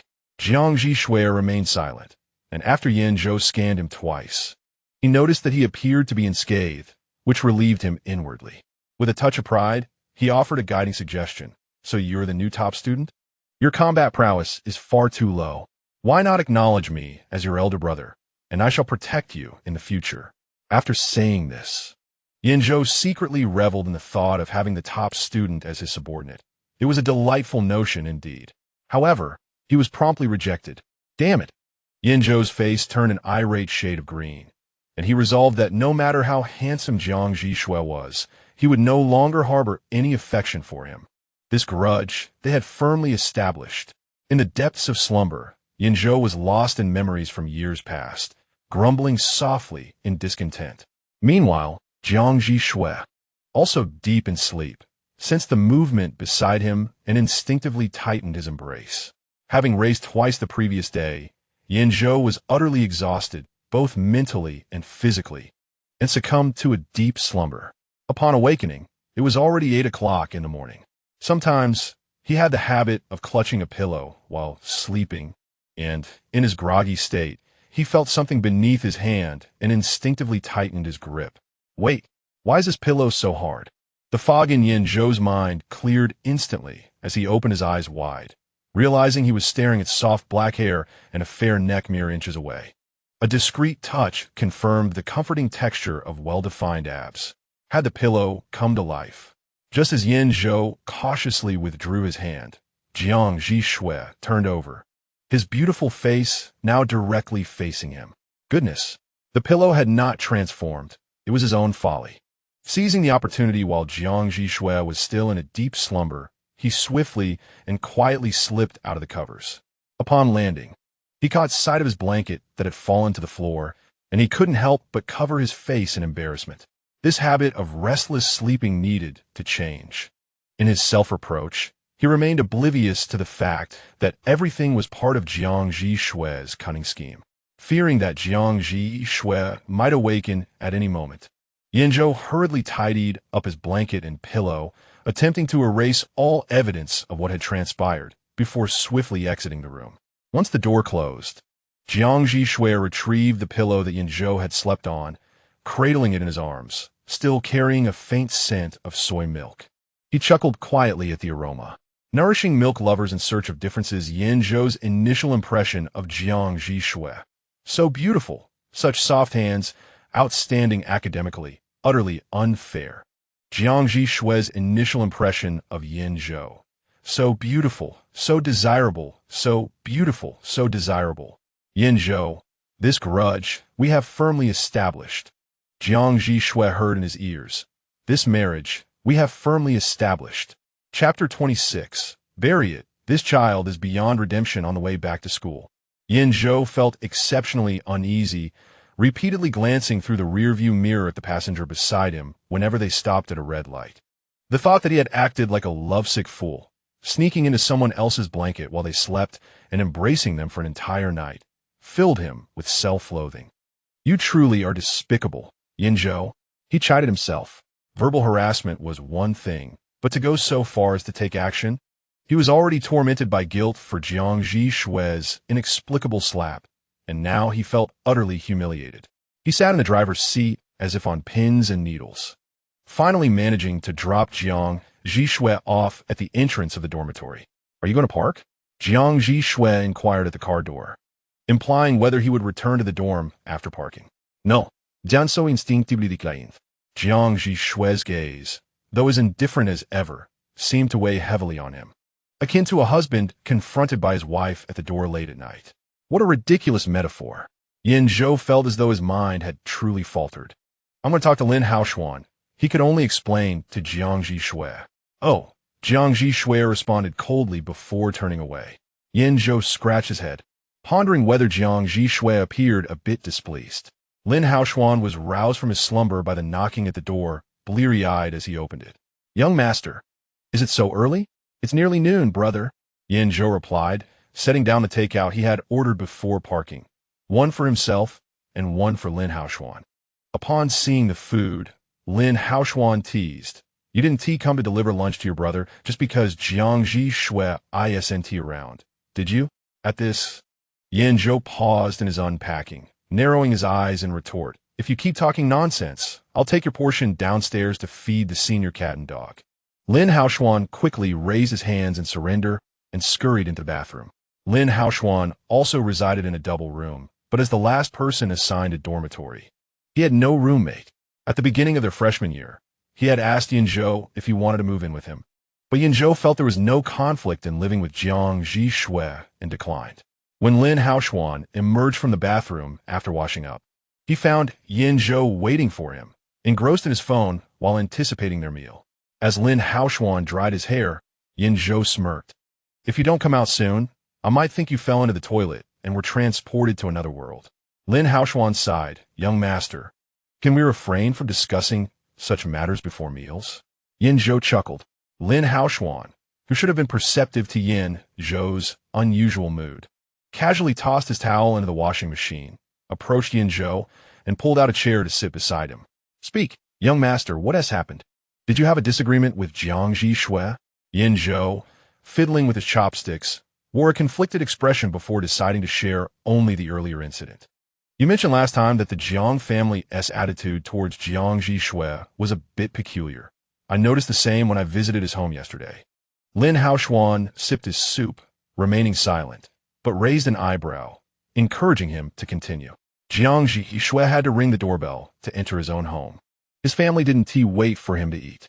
His siblings flaunted luxury cars and an abundance of jewelry, while he had nothing. And it seemed even the household staff were a bit intimidated by him.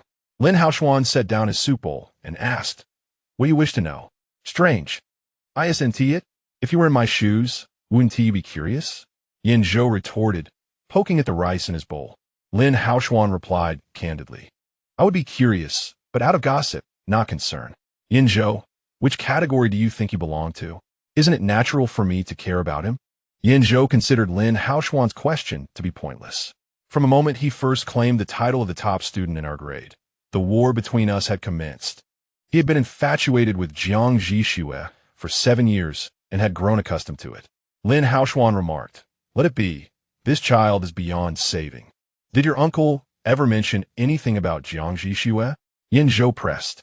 Lin Haoshuan, while unwrapping his chopsticks, reminisced. He did mention that Jiang Zhi Xue's situation is quite unique.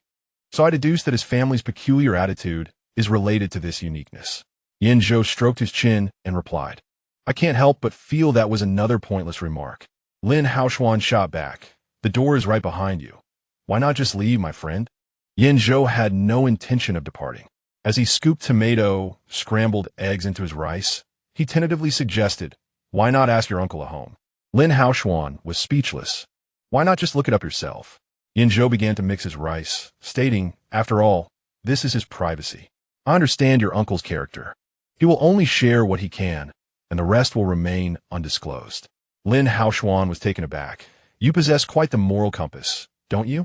Indeed. Yan Zhou replied. How about asking Jiang Zhi Xue directly?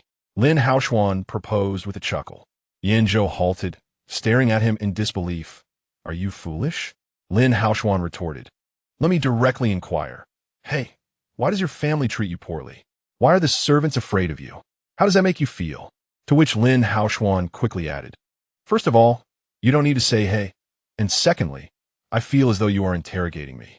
Yan Zhou stuffed a mouthful of tomato scrambled eggs mixed with rice into his mouth. Cheeks puffed on one side. How could I possibly ask such hurtful questions? Seeing this, Lin Haoshuan playfully poked Yan Zhou's puffed cheek, only to be swiftly caught by Yan Zhou's quick reflexes. Moreover, didn't you previously mention that while kindness may require justification, malice does not? Thus, I wish to discern whether their behavior is based on a reason or is entirely unfounded. Upon finishing his statement, both withdrew their hands, and Lin Haoshuan grimaced while rubbing his sore face. Well then, I shall find an opportunity to ask my uncle. Thanks. Relieved of a burden, Yan Zhou happily served Lin Haoshuan a piece of pork chop. After satisfying their hunger, they played a few rounds of games together, and time flew by. With dinner time fast approaching, Lin Haoshuan sat cross-legged on the carpet, leaning against the lazy sofa, casting a sideways glance at the engrossed Yan Zhou. Shall we go for dinner? Hearing this, Yan Zhou glanced at the time on his phone. Oh my, it's already so late. After exclaiming, he hastily typed a message on his phone. Finally messaging some lovely lady. Are we? Lin Haoshuan inquired with curiosity.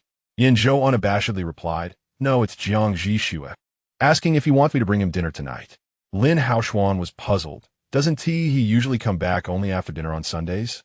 Yan Zhou hesitated for a moment, but ultimately decided to disclose the entire truth. Actually, after we had lunch at his place on Saturday, he left with me, and we spent the night at Chunshan. Lin Haoshuan's eyes ignited with curiosity. Why is that? Chapter 27.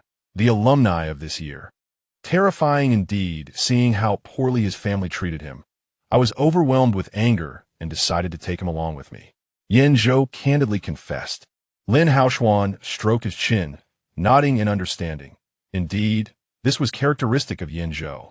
And then, we took him for a few runs in Shanshan. Nothing else? Lin Haoshuan questioned, somewhat skeptical. Would Jiang Zhi Xue, that insipid individual, truly be so forthcoming in the presence of the soft-hearted Yan Zhou? Recalling Lin Haoshuan's keen perception from the previous morning, Yan Zhou hurriedly suppressed his feelings of guilt, proclaiming, No, absolutely not. What filthy thoughts are you entertaining in that dirty mind of yours? Lin Haoshuan stared at Yan Zhou's flushed face for a few moments before bursting into laughter. Haha. I merely wished to inquire whether you had eaten. Yan Zhou, are you exposing yourself? Damn it, Yan Zhou exclaimed. Lin Haoshuan, collapsing into the lazy sofa in fits of laughter, teased, You didn't inadvertently take advantage of someone again, did you? Yan Zhou retorted. Why doesn't this wretch go study divination? Our humble finance department cannot accommodate him. Mysticism is truly his calling. Now tell me, what mischief have you been up to this time? Lin Haoshuan grinned mischievously, nudging Yan Zhou. Yan Zhou, feeling an overwhelming sense of shame, remained tight-lipped. Lin Haoshuan, curious and eager, sought to steer the conversation from another angle. Speaking of which, did you check the campus BBS this weekend? No, why? There are rumors circulating that you and Jiang Zhi Xue are a couple. TSK, it has broken the hearts of many A, O, and B types. Yan Zhou's pupils widened in shock. What nonsense is this? He hastily pulled out his phone and logged onto the campus BBS, immediately spotting the most popular thread with a chilling title. Roommate 2 beautiful. Top A falls? Arch rivals become lovers. Lin Haoshuan leaned closer to Yan Zhou's phone, adding fuel to the fire. TSK, what a splendid title, reminiscent of a tomato novel. Yan Zhou instinctively countered, nonsense, titles of tomato novels can only contain 15 characters. Very well, Lin Haoshuan remarked. Even with the flames licking at your heels, you remain so meticulous. It indicates the fire is still not fierce enough. After their playful banter, Yan Zhou quickly clicked on the thread to see how this year's alumni were fabricating rumors, only to find a plethora of photos of him holding onto Jiang Zhi Xue's hand. Oh my heavens, the sky has fallen, Yan Zhou exclaimed. This is irrefutable evidence. TSK, the photography skills of this year's alumni are quite impressive. They captured you and your boyfriend looking splendid. Lin Haoshuan quipped, oh, and their essay video. With that, he swiftly clicked on the video. In the clear footage, it appeared that Jiang Zhi Xue was attempting to retract her hand, but Yan Zhou held on stubbornly, mumbling something. The sound of Lin Haoshuan's teasing voice echoed in Yan Zhou's ears. Great. In the age of mobile internet, black histories are all in 1080p. Yan Zhou, darkened by embarrassment, promptly exited the video and began to scroll through the comments. 1L. Extra. The two most handsome students of the finance department are suspected of internal consumption. Pictures included. 2L. What are pictures? I have video. It is well known that videos cannot be edited. 3L. It seems like the top A is engaging in forced affection with the beautiful roommate. 4L. Thanks to the commenter above. A true chef can be summarized in a single phrase. A meal. How delightful. If they truly digest it internally, it is indeed beneficial for my eyes, and my heart is not so wounded anymore. Please, Yan Zhou is an A-lister.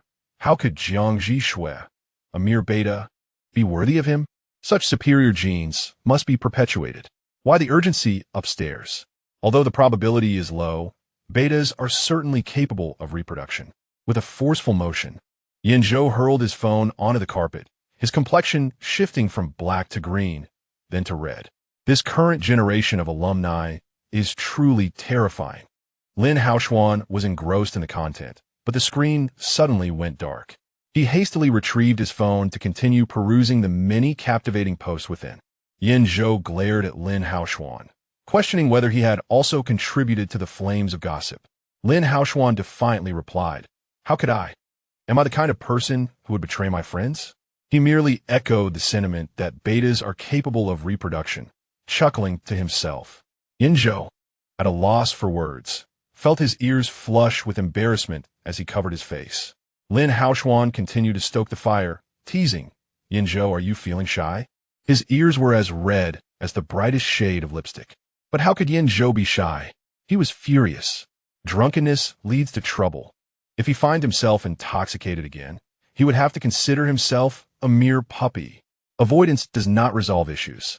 Yan Zhou retrieved his phone and earnestly addressed Lin Haoshuan. First, I need to delete that post. Do you know any administrators? Secondly, perhaps I should consider entering a relationship. This way, the rumors will naturally dissipate, restoring both my and Jiang Zhi Xue's reputations. He had just come to this realization. His mind had been clouded lately, oscillating between inappropriate remarks and unwanted advances towards Jiang Zhi Xue, undoubtedly because spring had arrived and he was still a single bachelor. In simpler terms, he was feeling quite pent up. Thus, it was time to prioritize his plan to find a partner during his university years. Moreover, he recalled the enigmatic scent of taro milk emanating from Jiang Zhi Xue, which made him feel a sudden itch in his teeth. That fellow might already be getting cozy with some omega and he needed to catch up quickly. Yan Zhou's inexplicable sense of competition and desire to triumph reignited within him. "What do you intend to do?" Lin Haoshuan inquired with keen interest, always eager for the spectacle. And his curiosity about what Jiang Zhi Xue had up his sleeve was insatiable. Yan Zhou pondered for a considerable time before finally articulating. "Let nature take its course and see where fate leads." Lin Haoshuan responded, "Dude, how does that differ from your previous approach?" Observing Lin Haoshuan's speechless expression, Yan Zhou disagreed, stating, "My pursuit of love is aimed at marriage, so I cannot act indiscriminately or impose demands. It would be unfair to both myself and the other party. Previously, I rejected others under the pretext of competing with Jiang Zhi Xue for the top position." After a moment of contemplation, Yan Zhou added, "However, I have now decided that if someone expresses interest in me, I will be open to engaging with them." Upon hearing this, Lin Haoshuan regarded Yan Zhou with a benevolent gaze. Their eldest son had finally matured, although he indulged in gossip, relished stirring the pot, and enjoyed teasing Yan Zhou and Jiang Zhi Xue. He always believed that Jiang Zhi Xue was not a suitable partner for Yan Zhou. Jiang Zhi Xue was too cunning, shrouded in mystery, while Yan Zhou's innocence could never prevail against him. However, months later, Lin Haoshuan, reflecting on his judgments regarding Jiang Zhi Xue and Yan Zhou, felt an overwhelming urge to cover his head in regret. He had indeed seen through Jiang Zhi Xue, yet he had misjudged Yan Zhou, that overambitious lad. What kind of look is that? Close your eyes immediately. Yan Zhou felt a chill that raised goosebumps on his skin. Lin Haoshuan obediently shut his eyes, only to open them again in an instant. Yan Zhou asked, "Are you feverish?" Returning to the matter at hand, "I truly know an administrator." Lin Haoshuan gazed at Yan Zhou with a knowing smile. "Qiu Qi." Yan Zhou's expression momentarily froze. For some reason, he was reluctant to seek Qiu Qi's help. "Is there anyone else?" Lin Haoshuan shrugged. "None." Chapter 28. Scoundrel in the End. Yan Zhou did not approach Qiu Qi, but instead paid a fellow student from the computer science department to assist him in deleting the posts. Watching the BBS page become pristine brought him a sense of relief. After dining with Lin Haoshuan, he bid farewell in the elevator, carrying the meal he had prepared for Jiang Zhi Xue as he ascended. Jiang Zhi Xue had not responded to his messages, and his calls went unanswered, so he brought the food just in case. Standing in the corridor outside the dormitory, a brisk wind tousled his hair as he gazed up at the sky. A formidable mass of dark clouds rolled in from the sea, signaling another impending downpour. Spring was the rainy season in High City, with torrential rains often arriving unannounced. Upon opening the dormitory door, a gust of wind swept through from the balcony, revealing a pitch-black room devoid of life. At that moment, the rain descended with ferocity. Once again, it was a rainy night, and Jiang Zhi Xue was absent. The torrential rain fell heavily from the sky, pressing down on every passerby in the city, who hurriedly sought refuge from the storm. At the entrance of shortcut back to campus, a discreetly luxurious black car stood amidst the downpour. Jiang Zhi Xue sat in the back seat, his expression composed. His phone had run out of battery, and, coincidentally, there was no charging cable in the vehicle, rendering him unable to reach Yan Zhou for the next 2 hours. The sensation of being out of contact with Yan Zhou left him restless. At that moment, he yearned to swiftly resolve this troublesome affair and return to Yan Zhou's side. He tossed his phone onto the seat and inquired of the assistant in the front, "What's the update?" Having endured 10 minutes of Jiang Zhi Xue's low-pressure demeanor without a charging cable, the assistant's heart raced. He respectfully and cautiously handed back a file folder. Jiang Zhi Xue accepted it, perusing the contents while listening to the assistant's introduction. Xuechang was known to frequent bars every weekend, searching for prey, indifferent to ABO dynamics, and involved with countless partners. Jiang Zhi Xue extracted a stack of photographs, each depicting a different individual in Xuechang's embrace, some adorned with pheromone suppressants, others not, some appearing normal while others seemed off. TSK. Jiang Zhi Xue squinted at one of the photographs and inquired, "Are this scoundrel's methods clean?" "Not necessarily. Then they're indeed unclean."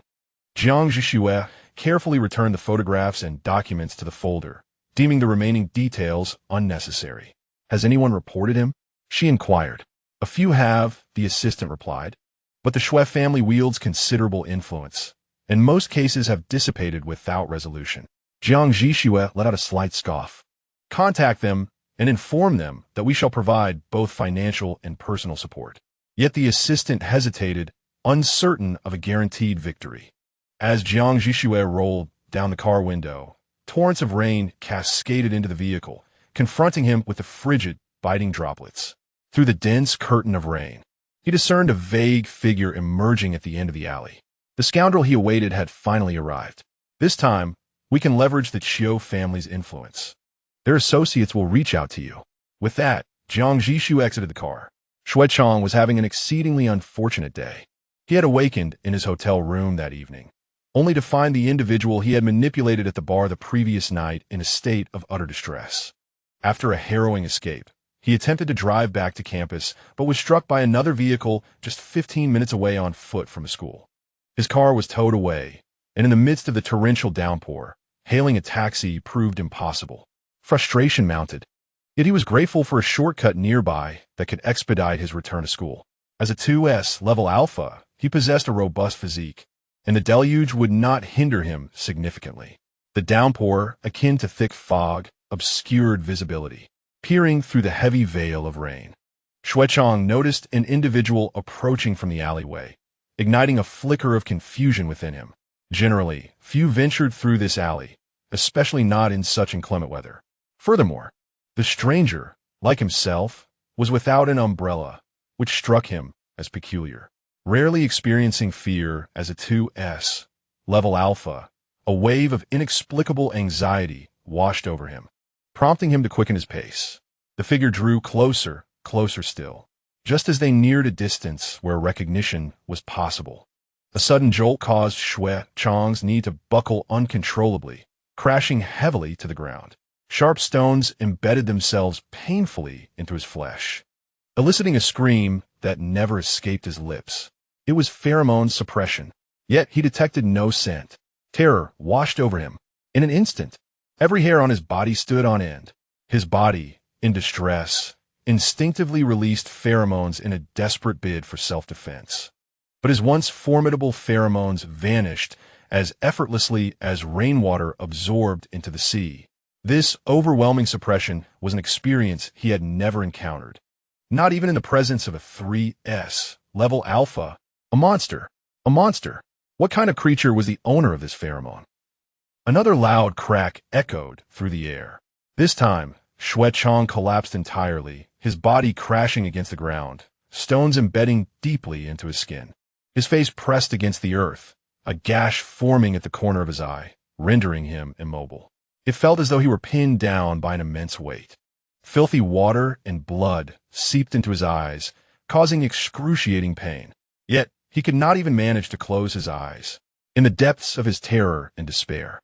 As his vision began to fade, he gradually discerned a pair of shoes, sleek, white designer sneakers now soaked with murky water and rain.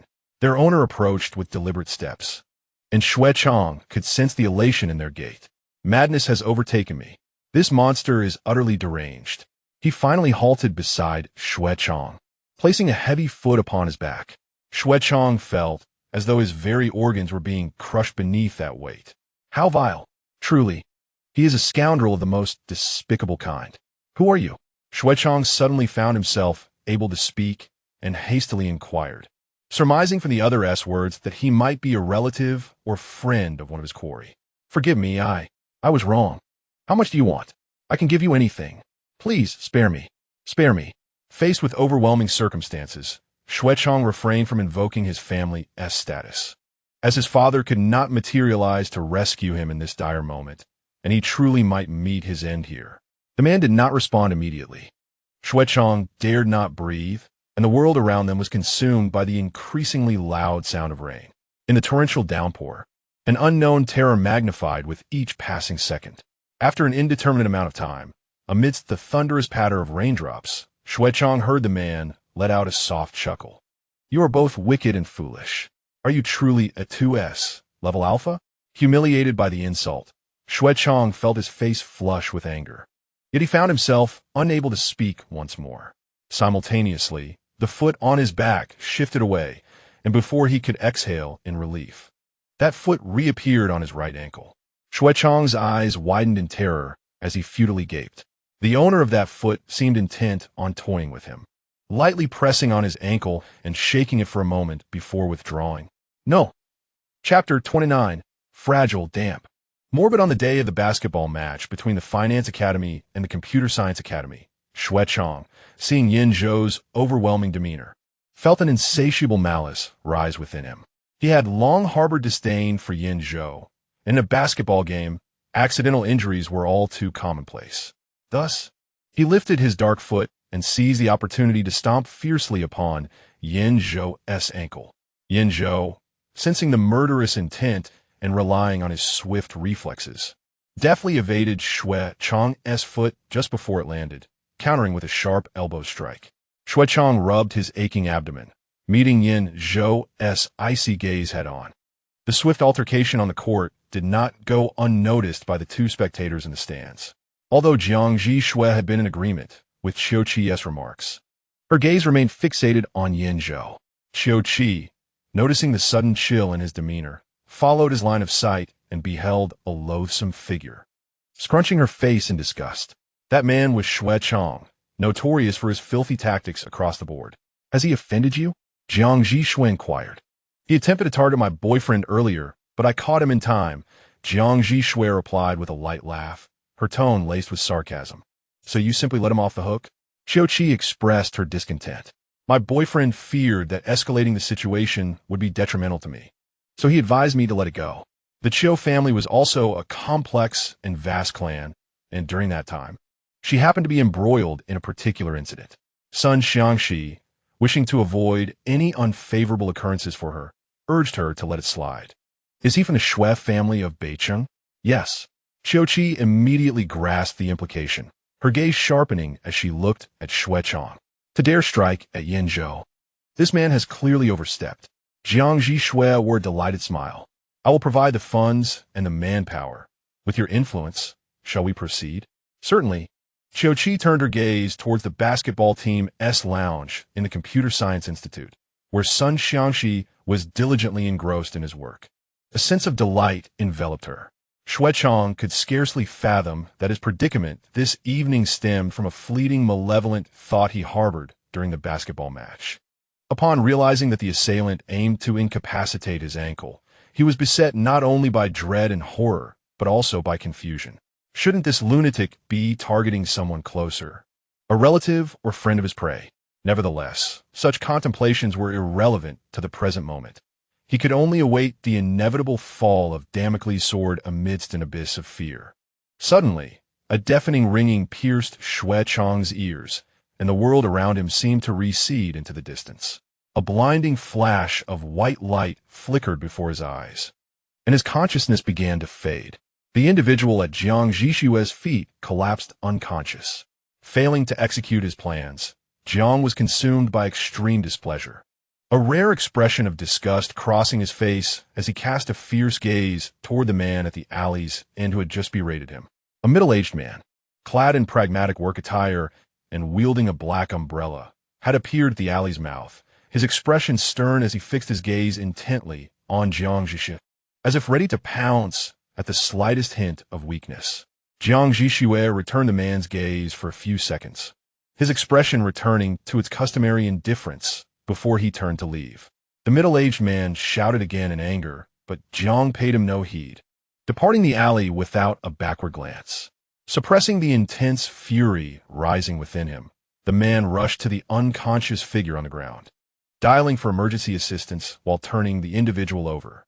Upon recognizing the person's face, a wave of even greater rage surged within him. At the alley's entrance, beside a black car, the assistant spotted Jiang Zhi Xue returning through the rain and hurriedly exited the vehicle with an umbrella to greet him. Jiang Zhi Xue stood beneath the shelter of the assistant's umbrella, his demeanor now composed, and unexpectedly asked, "Do you know how to induce a fever?" Since his discharge from the hospital, he had not fallen ill, even after 2 hours of reckless wandering in the downpour, feigning sickness instead. The assistant paused momentarily, bewildered by the question. However, he quickly grasped his employer's intent. There exists an enticing agent that, when injected, leads an alpha into a susceptible phase. Betas, lacking such a phase, would experience a full-body heat akin to a fever, albeit with unclear side effects. Jiang Zhi Xue nodded in understanding. The assistant then inquired, "Shall I take you back now?" "No need. I will walk back myself," Jiang Zhi Xue replied coolly. The assistant, visibly concerned, extended the umbrella's handle, saying, "Then allow me to leave the umbrella with you." "Unnecessary," Jiang Zhi Xue once again declined, stepping out from beneath the umbrella's cover, retrieving his phone from the back seat, and proceeding towards the school gates. "I don't require it. You may return. Thank you for your efforts today."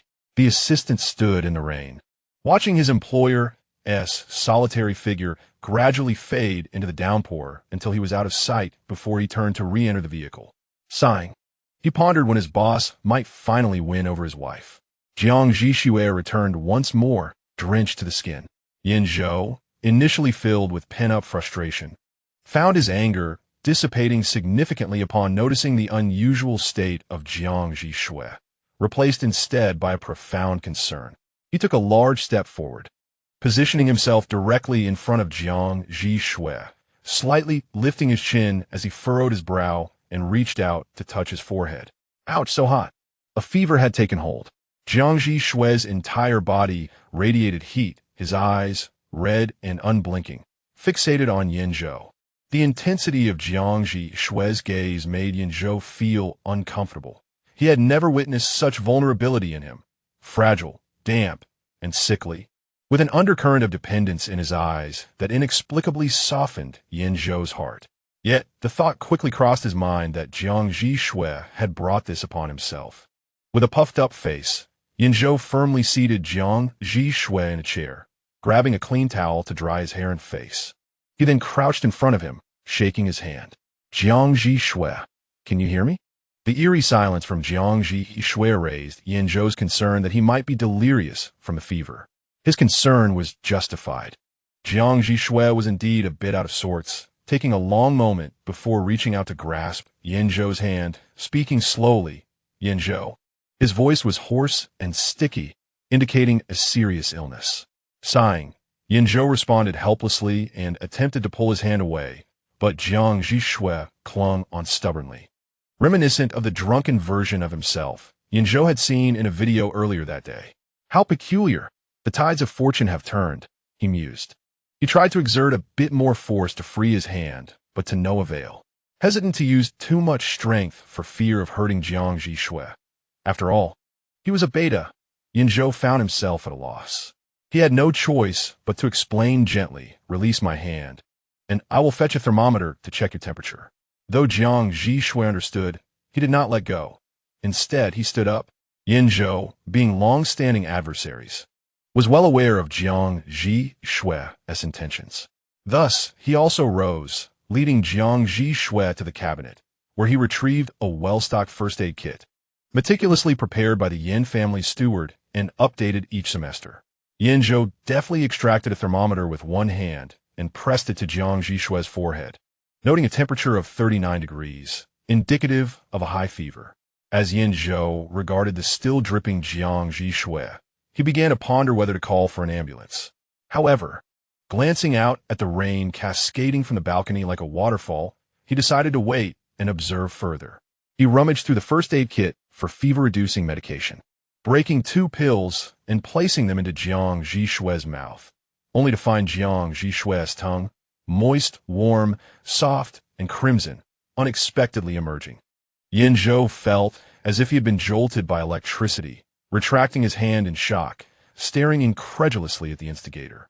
Jiang Zhi Xue obediently held the medication in his mouth, his fever-flushed face betraying a look of innocent vulnerability as he blinked at Yan Zhou with his red-rimmed eyes.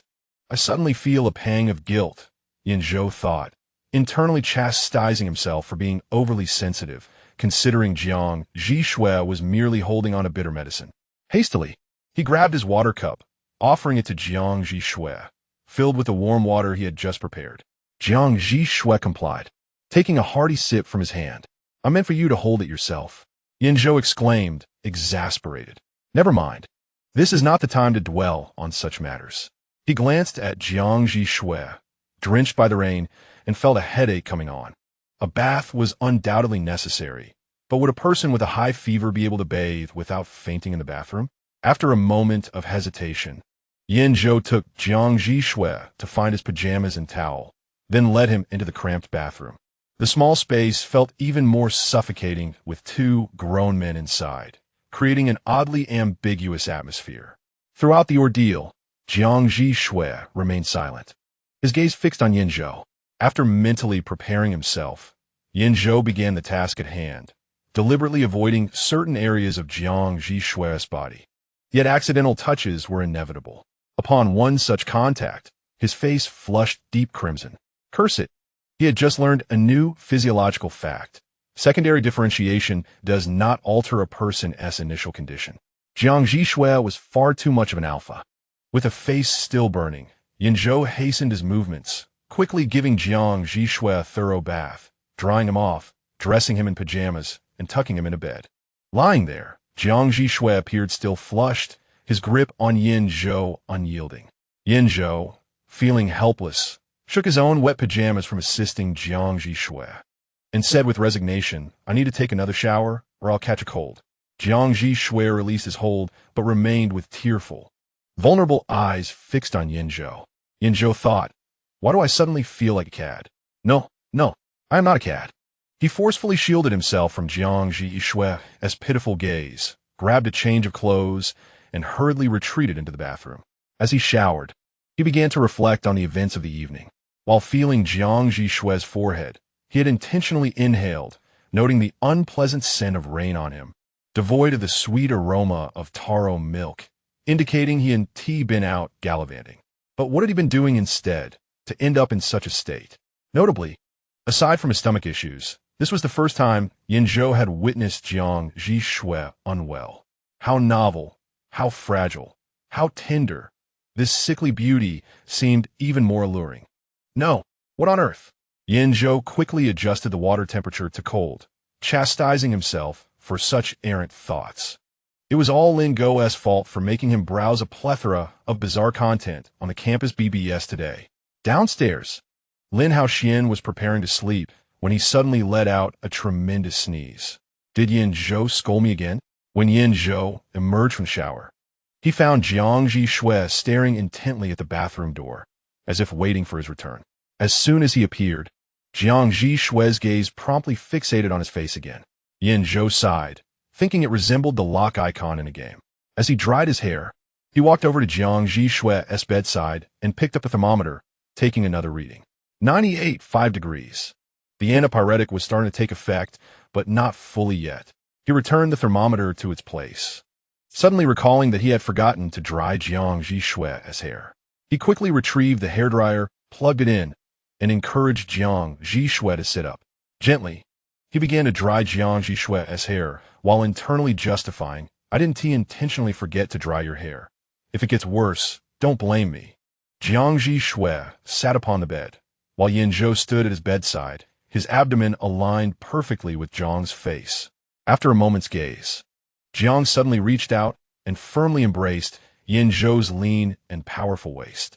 Yan Zhou felt the soft, furry head press against his belly, followed by the sensation of being ensnared by a pair of heated arms. Yan Zhou questioned the absurdity of this development.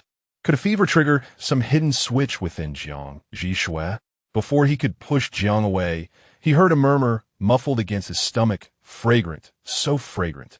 Yan Zhou's thin pajamas offered little barrier, and Jiang's damp breath cascaded over his belly as if bestowing a kiss. Yan Zhou shivered, hastily turning off the hairdryer and tossing it onto the table, then pulling Jiang Zhi Xue away, retreating a couple of hops back. Jiang Zhi Xue, suddenly deprived of support, toppled onto the bed, casting a somewhat aggrieved glance at Yan Zhou. "What s with the grievance?" Yan Zhou awkwardly inquired. "Did you catch a whiff of my soy milk? Are you craving it?"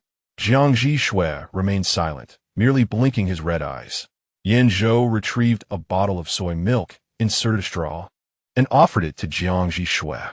Jiang accepted it, his fever-brightened lips clamping onto the transparent straw, his gaze unwaveringly fixed on Yan Zhou. As his Adam's apple bobbed incessantly, he drained the soy milk in one go. "Not bad. You still possess quite the vigor despite your illness," Yan Zhou remarked. Noticing Jiang's face was still alarmingly flushed, he fetched the first aid kit, extracting medical alcohol, cotton balls, and fever patches. He first applied a fever patch to Jiang Zhi Xue, then used a cotton ball soaked in medical alcohol to wipe Jiang's skin, implementing physical cooling measures. Throughout the process, Jiang obediently followed Yan Zhou's directions, lifting his arms when instructed, turning his body as asked, yet his unwavering gaze upon Yan Zhou made him feel exceedingly awkward.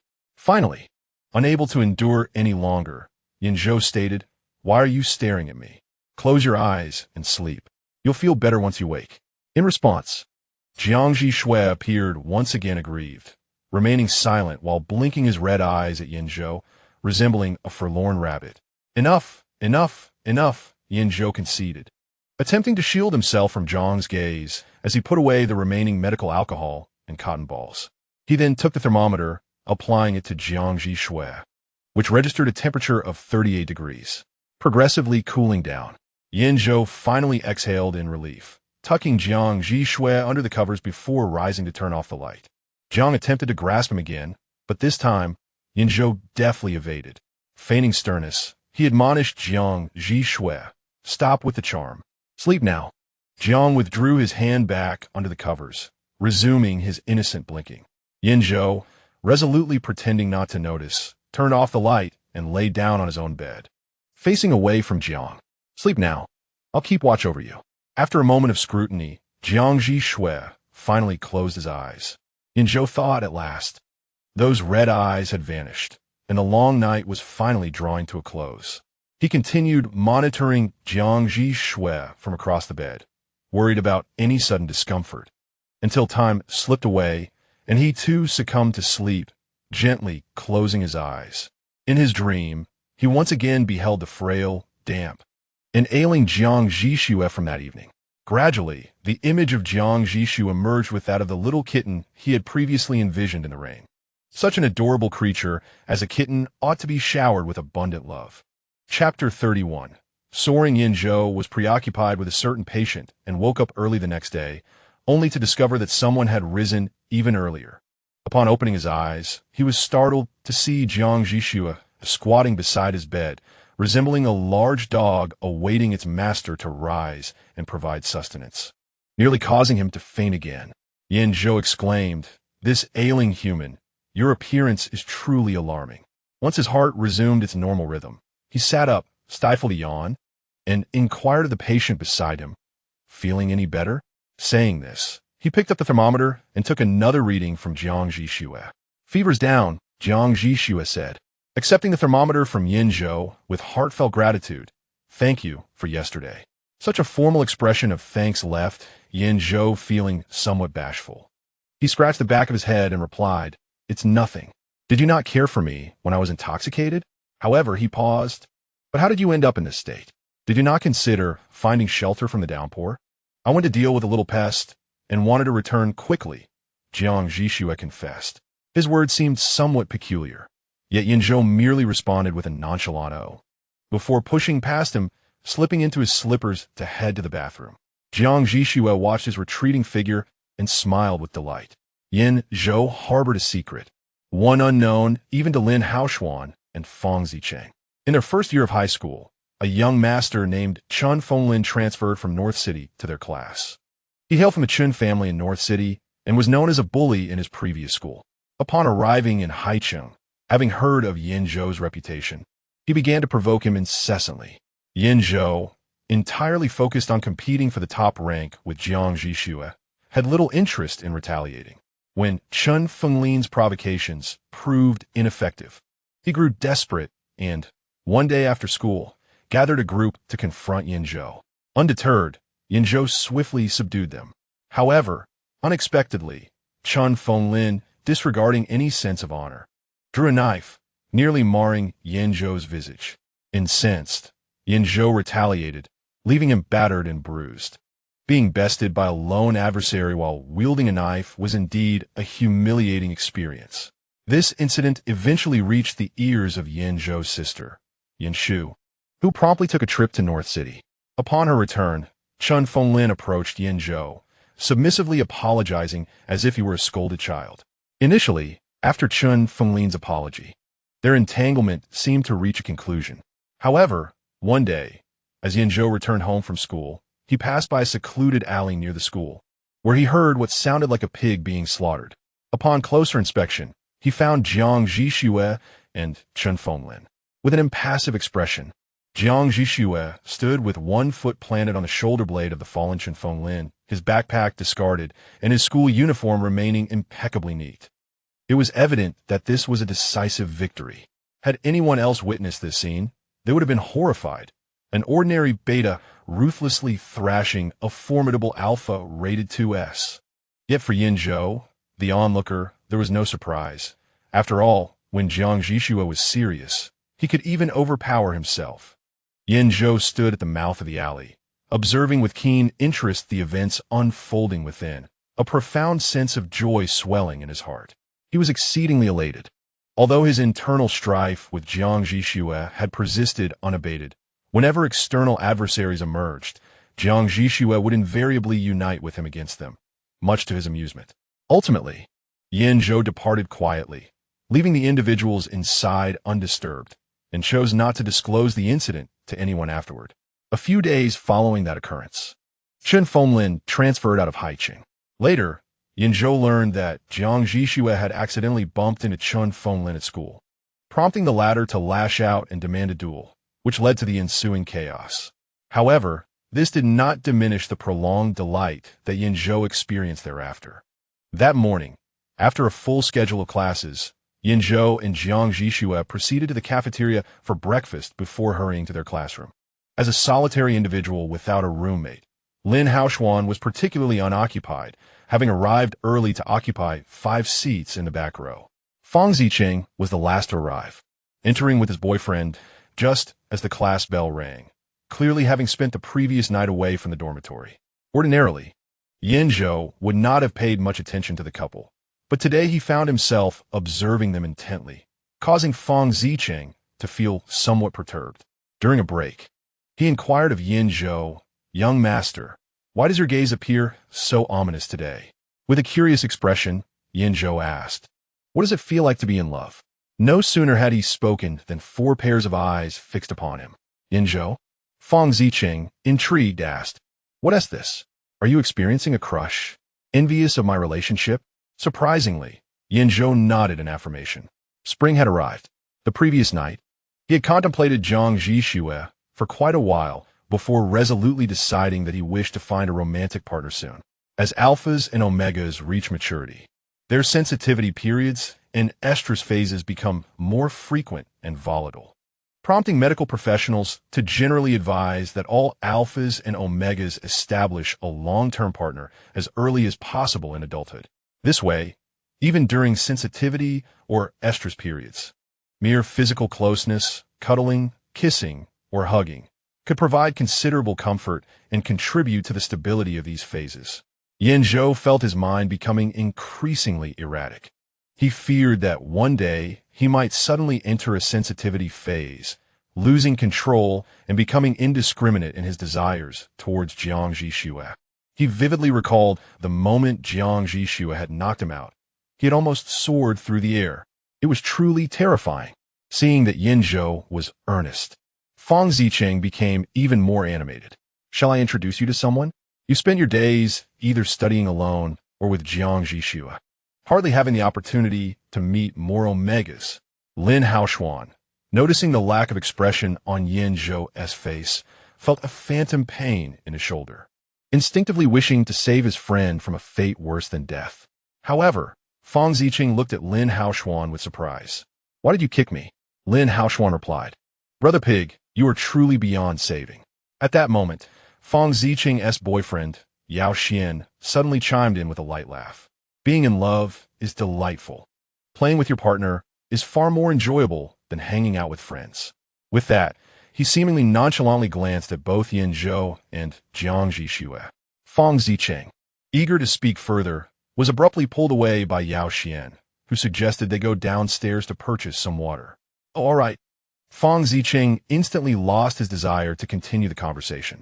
Lin Haoshuan observed the couple's retreating figures with a mix of intrigue and amusement, silently marveling at the fortunes of his foolish friend. Suddenly, Jiang Zhi Xue's phone rang, breaking the silence that had enveloped him. He glanced at the screen and stood up. "I need to take a call." In that moment, Lin Haoshuan noticed a palpable shift in Yan Zhou's demeanor. The atmosphere surrounding him grew heavy with tension. "What is the matter?" he inquired, puzzled. Yan Zhou remained silent, having just seen the name Qiu Qi flash across Jiang Zhi Xue's phone. Ugh, he thought, feeling inexplicably irked. Chapter 32. A homicide. Xue Chang had caused a death. On the other end of the line, Qiu Qi wasted no time, taking a deep breath to steady herself. She struggled to suppress her rising anger. "I had someone conduct a thorough investigation last weekend, and it turns out an Omega he was with a month ago went missing a week ago. The body was discovered just the day before yesterday." Jiang Zhi Xue paused, leaning against the corridor railing, his gaze fixed on a couple strolling in the small garden below. Silence stretched across the call, with Qiu Qi unable to decipher his thoughts, hesitant to break the stillness. The class bell would ring in 5 minutes. "I never intended to hold back," Jiang Zhi Xue finally stated. Qiu Qi understood. "Then I am relieved. My people will contact yours today." "Thank you." "Of course." Upon returning to the classroom, Jiang Zhi Xue immediately noticed Yan Zhou's penetrating gaze upon him. A subtle smile graced his lips as he composedly made his way to his seat. Fang Zicheng, distributing drinks, placed the last bottle of green tea on Jiang Zhi Xue's desk. Seeing this, Lin Haoshuan couldn't resist teasing. "Green tea suits him perfectly." Fang Zicheng, puzzled, asked, "Huh?" "Thank you," Jiang Zhi Xue replied to Fang Zicheng before casually twisting open the green tea, taking a sip, and casting a sideways glance at Lin Haoshuan. "I appreciate the compliment." Fang Zicheng, perplexed, remarked, "What kind of riddles are you all speaking? Drinking a beverage has become so convoluted?" Yao Xian silently adjusted her boyfriend's head. Perhaps it was best not to witness the unfolding spectacle. With only a minute remaining before class, Jiang Zhi Xue leaned closer to Yan Zhou and softly remarked, "Xue Chang, the pest I dealt with yesterday." Yan Zhou flipped through the textbook before him, lost in thought. Qiu Qi bore a grudge against him, as he had previously provoked her boyfriend. Qiu Qi just informed me that someone died because of him. Yan Zhou's eyes widened in shock. "That scoundrel, he deserves it." Jiang Zhi Xue rested his chin on his hand, calmly returning his gaze. Qiu Qi hinted that I should intensify my efforts. This encapsulates the entirety of our conversation on the bleachers that day and our discussion on the phone today. "Has Xue Chang wronged you in any way?" Yan Zhou suddenly asked. "Not all." "Oh." The irritation within Yan Zhou dissipated. Xue Chang woke abruptly, disoriented, greeted only by blinding whiteness. The pungent scent of disinfectant lingering in the air. The pheromones within him surged violently, causing every bone and muscle in his body to ache intensely. In a daze, he discerned a conversation occurring nearby. The upheaval of his pheromones was peculiar. No medication could alleviate his condition, and he could only be observed further. "Thank you, doctor," he managed to say. As Xue Chang's vision cleared, the pain drenched him in sweat, and his breathing quickened. A middle-aged man approached his bedside, standing behind a transparent isolation chamber. "Did you save me?" he inquired. "Xia." Qin Jinxing's voice interrupted coldly. "Do you know Bai Zhishu?" At these words, Xue Chang's expression faltered. "He died a week ago." Qin Jinxing had received a report a week prior regarding the disappearance of an S-class Omega named Bai Zhishu. In an ABO society, Omegas are considered rare entities. Thus, the disappearance of one is no trivial matter, especially that of an S-class Omega. The Bureau promptly dispatched a team to investigate. Bai Zhishu's body was ultimately discovered at the foot of Mount Xia. Mount Xia, like Mount Shun, is coastal and boasts breathtaking scenery, developed into a tourist area. Surveillance footage along the scenic route revealed that Bai Zhishu had taken a seldom-traveled climbing path, and after reaching a viewing platform halfway up the mountain, he leapt to his demise. Was it suicide or not? He had ended his own corporeal existence, yet another had extinguished his spirit. By the time Qin Jinxing and his colleagues found Bai Zhi Xue, his body had severely decomposed, rendering it unrecognizable. The forensic expert on-site lamented, only 20 years old. I heard his parents are both B-class Alpha and Omega. What a genetic lottery to produce an S-class Omega. Alas, Qin Jinxing discovered Bai Zhi Xue's phone beside his corpse, examined the chat history, and traced the bar where he had worked back a month through surveillance footage. By piecing together the recordings, chat logs, and statements from Bai Zhi Xue's parents, Qin Jinxing unraveled the truth behind Bai Zhi Xue's death. It turned out that Bai Zhi Xue's family had fallen into poverty due to illness, and in order to alleviate the burden on his family, he took a job at a bar during his spare time for a higher wage. A month prior, Xue Chong, seeking prey at the bar, had taken a liking to Bai Zhi Xue, who promptly rejected his advances. Xue Chong, unwilling to relent, resorted to his usual tactics. He drugged Bai Zhi Xue. The following day, Bai Zhi Xue threatened to report him, to which Xue Chong merely responded, "Go ahead." Bai Zhi Xue may have made some attempts to fight back, but the outcome was evident. He opted for a more conciliatory approach, hoping for an apology from Xue Chong. How did Xue Chong respond? He insulted Bai Zhi Xue and then blocked him. Apologize? Who do you think you are? It is an honor for you, an S-class Omega, to be with me. Don't overstep your bounds. Take the money and get lost while I'm still willing to pay you off. Qin Jinxing remained impassive, his gaze fixed on the agonized Xue Chong. His hands clenched tightly at his sides, yearning for the transgressive desire to reach its apex. He recalled the chat message that stated, "It is an honor for you, an S-class Omega, to be with me." In an ABO society, the disparity of ranks is akin to an insurmountable chasm. It is a harsh and stark reality. Even if Bai Zhi Xue's parents pursue the matter relentlessly, the punishment that Xue Chong can receive is exceedingly limited, far less than the life he has taken. Each year, lives are lost due to pheromone riots, and this particular incident is shrouded in peculiar circumstances. Xue Chong suddenly sensed a powerful murderous intent emanating from the unfamiliar middle-aged man beside his bed, sending a chill down his spine, momentarily alleviating the pain that engulfed him. "Qin Jinxing, come out." A voice suddenly called from the doorway of the hospital room. The murderous aura surrounding Qin Jinxing dissipated as he turned to face his superior at the door. Though he felt a surge of irritation, he nonetheless approached the individual. Behind him, Xue Chong fixed a venomous gaze on his retreating figure. "Damn mutt! How dare he think of killing me?" Before Xue Chong could finish his thoughts, an unprecedented wave of agony caused him to lose consciousness. In the stairwell of the hospital, Chun Hui irritably lit a cigarette. "Are you tracking Jiang Zhi Xue again? Did you locate my phone?" Qin Jinxing also ignited a cigarette, holding it between his fingers without smoking it, as if in ritualistic homage. Shen Yui remained silent, taking a deep drag of smoke. "Is this compliant with regulations?" Qin Jinxing scoffed. Chun Hui retorted sharply, "And what about you? Is it compliant to track an innocent person? What evidence do you have to prove his innocence?" Qin Jinxing suddenly trembled, his intensity escalating, ash from his cigarette falling to the ground and blending with the dust. "Then what evidence do you have to prove that he started the fire?" Chun Hui's eyes widened in anger, firing back. The conversation reached an impasse, and silence enveloped them both. Even if, Chun Hui conceded first, inhaling deeply before sighing, if he did indeed start the fire. He was only 10 years old then. He cannot be convicted, Director Chun.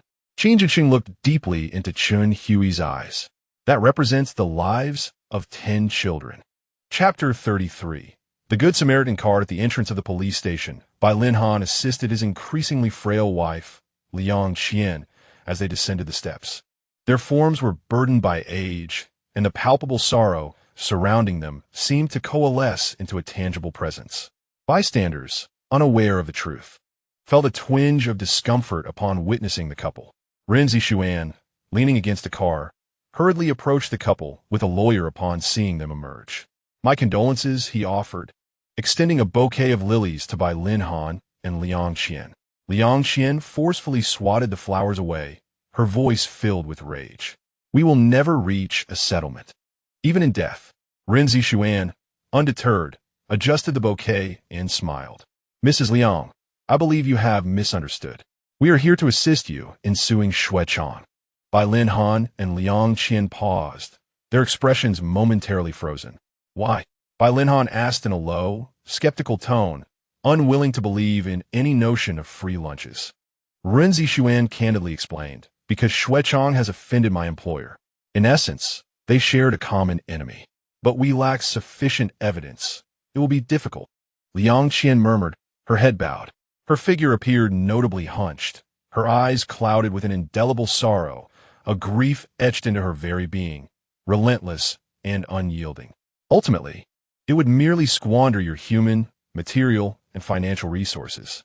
Mr. Bai, Ms. Liang, please rest assured. Yan Zhu's calm voice carried a soothing power. The victim is not solely Mr. Bai Zheshi.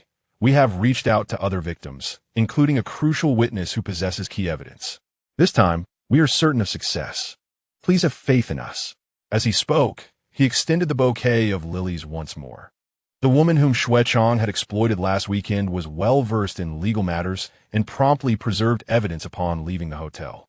When Yan Zhou contacted her, she readily agreed. Eager to exact justice upon Xue Chang, Liang Qian gazed at the bouquet in Yan Zhou's hands for a moment before finally accepting it. Thank you so much. We are at a loss for how to repay you. Yan Zhou gently shook his head. My employer does not seek recompense. After saying that, he produced a check and 2 business cards from his pocket. These are my and Lawyer Lin's cards. We can promptly communicate any developments. This check is a token of my employer's goodwill. I hope you will accept it. Liang Qian reached out, taking only the 2 business cards, gratefully declining. Your assistance is already our greatest fortune. We have no reason to accept your money. Yan Zhou did not insist, putting away the check and bidding farewell to the couple. Lawyer Lin will soon contact all the victims to organize the relevant information. She will reach out to you both after completing her preliminary preparations. Thank you. We are truly grateful. Bai Lin Han and Liang Qian expressed their thanks in unison, tears glistening in their eyes. Before Yan Zhou departed, Bai Lin Han hesitated for a long moment before asking, May I inquire about your employer's identity? Yan Zhou leaned against the car door, contemplating for a moment before smiling and replying, He is a good man. The couple watched as Yan Zhou and Lawyer Lin's car vanished from sight. As Bai Lin Han intended to support his wife in leaving, he noticed a folded piece of paper nestled within the depths of the lily bouquet. Dear, there is something inside. Liang Qian, cradling the flowers with one hand, reached in to retrieve it and unfolded it for a closer look. It was a check, inscribed with the sum of 1 million. After the morning classes concluded, the corridor was teeming with ravenous university students. With 5 minutes remaining before the end of class, Fang Ziqing discreetly slipped out the back door of the classroom with Yao Xian, claiming they were going to order in advance.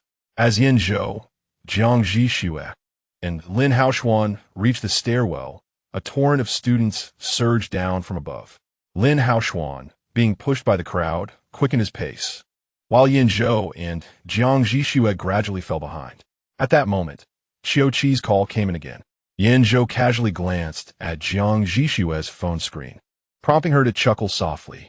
She removed the wireless earphone from her right ear and, with a playful gesture, wrapped her hand around the back of Yan Zhou's neck, placing the earphone into his right ear before tapping the answer button. This exchange bore an intimate and ambiguous quality, drawing whispers from those behind them. Yet, Yan Zhou remained oblivious, having long grown accustomed to Jiang Zhi Xue's sharing habits. During high school, they sometimes preferred to listen to music rather than lectures, each wearing a single earphone, their playlists harmoniously aligned. This time, Qiu Qi wasted no time with pleasantries. I have just received the news that Xue Chang has unexpectedly undergone a second differentiation. Both individuals remained silent, while Yan Zhou slowly blinked his eyes. He is transformed into a beta. Jiang Zhi Xue's gaze flickered twice. Yan Zhou, however, broke into a broad smile. Truly, evil begets evil. The heavens are indeed watchful. Qiu Qi, hearing Yan Zhou's voice, showed no surprise and continued to speak, her tone unabashedly reveling in schadenfreude. We are all part of the same circle. You can easily guess how the Xue family will treat Xue Chang now that he has become a beta. Jiang Zhi Xue, the heavens are assisting us. Jiang Zhi Xue replied indifferently. That's quite good. The call ended. The two descended to the first floor, where Lin Haoshuan stood in the sun, drenched in sweat. He began his habitual banter. Young masters, if you don't come down soon, I'll think you found a place to engage in some secretive romance. The crowd around them fell silent for a moment. Jiang Zhi Xue cast a glance at Lin Haoshuan, her eyes tinged with faint sympathy. Yan Zhou swiftly stepped forward, seizing Lin Haoshuan by the throat. You can't go a single day without spouting nonsense. Your mouth must be itching.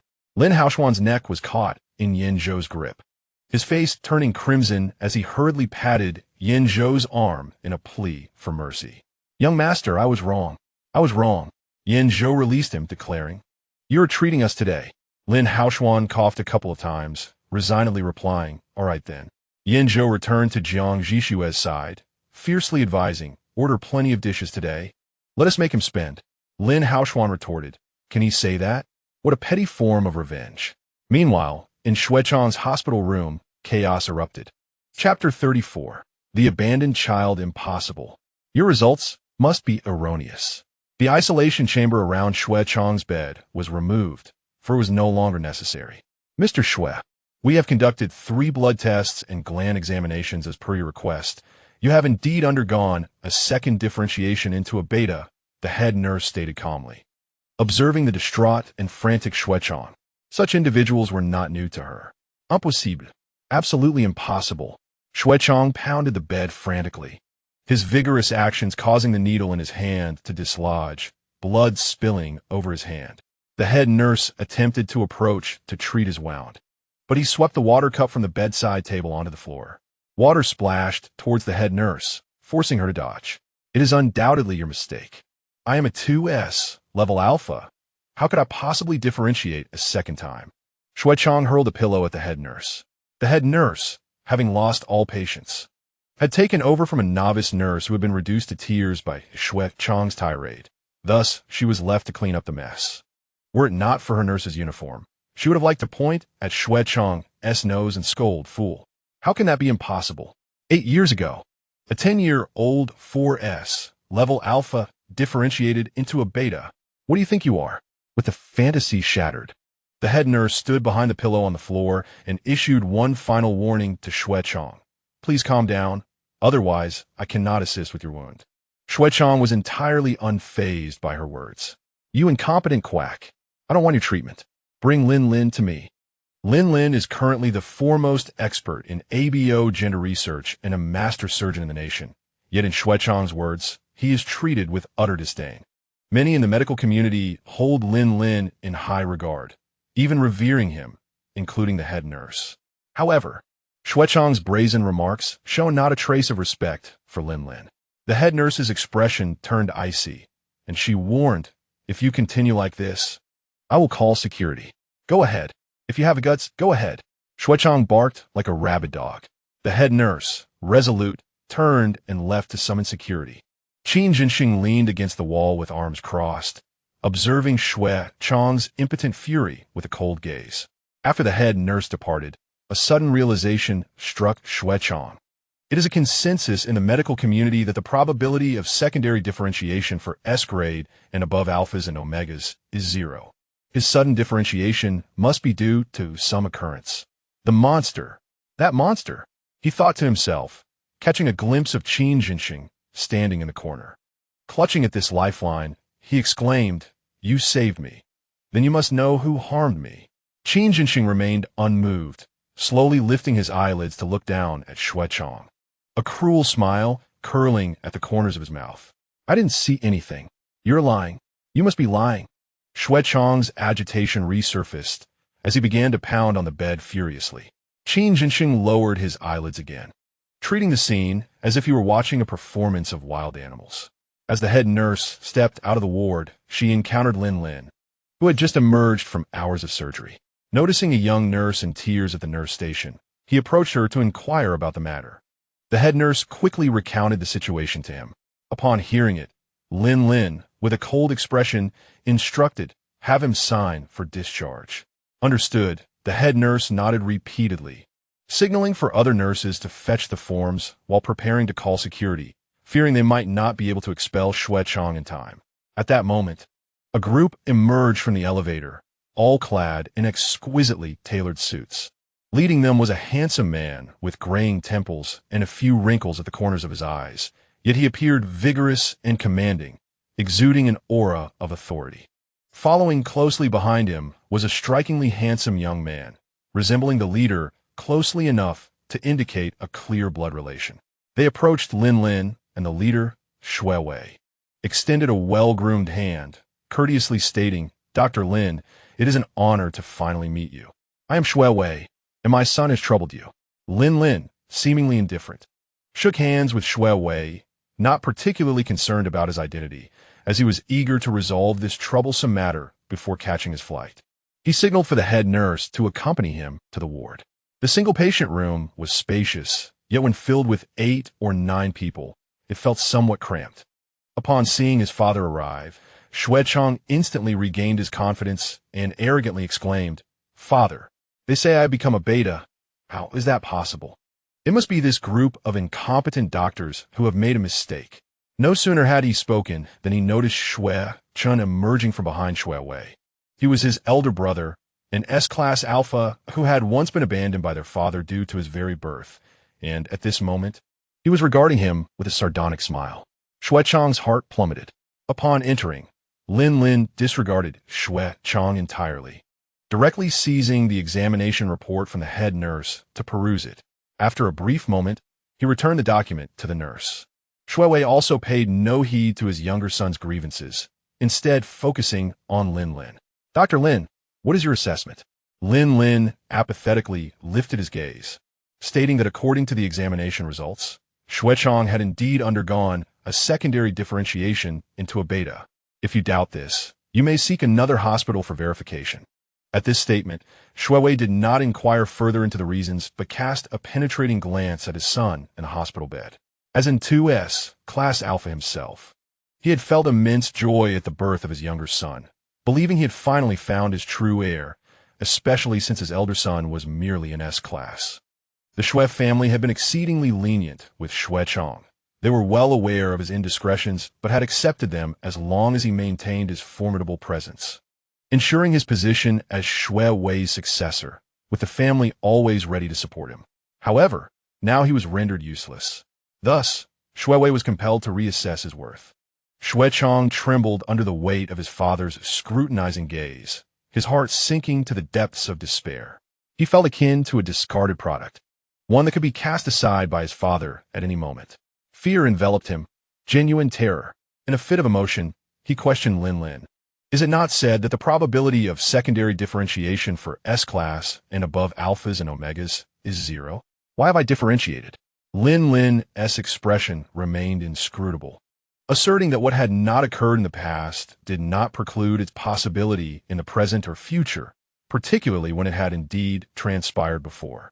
Humans tend to place undue faith in past experiences. His words were convoluted, yet all present understood.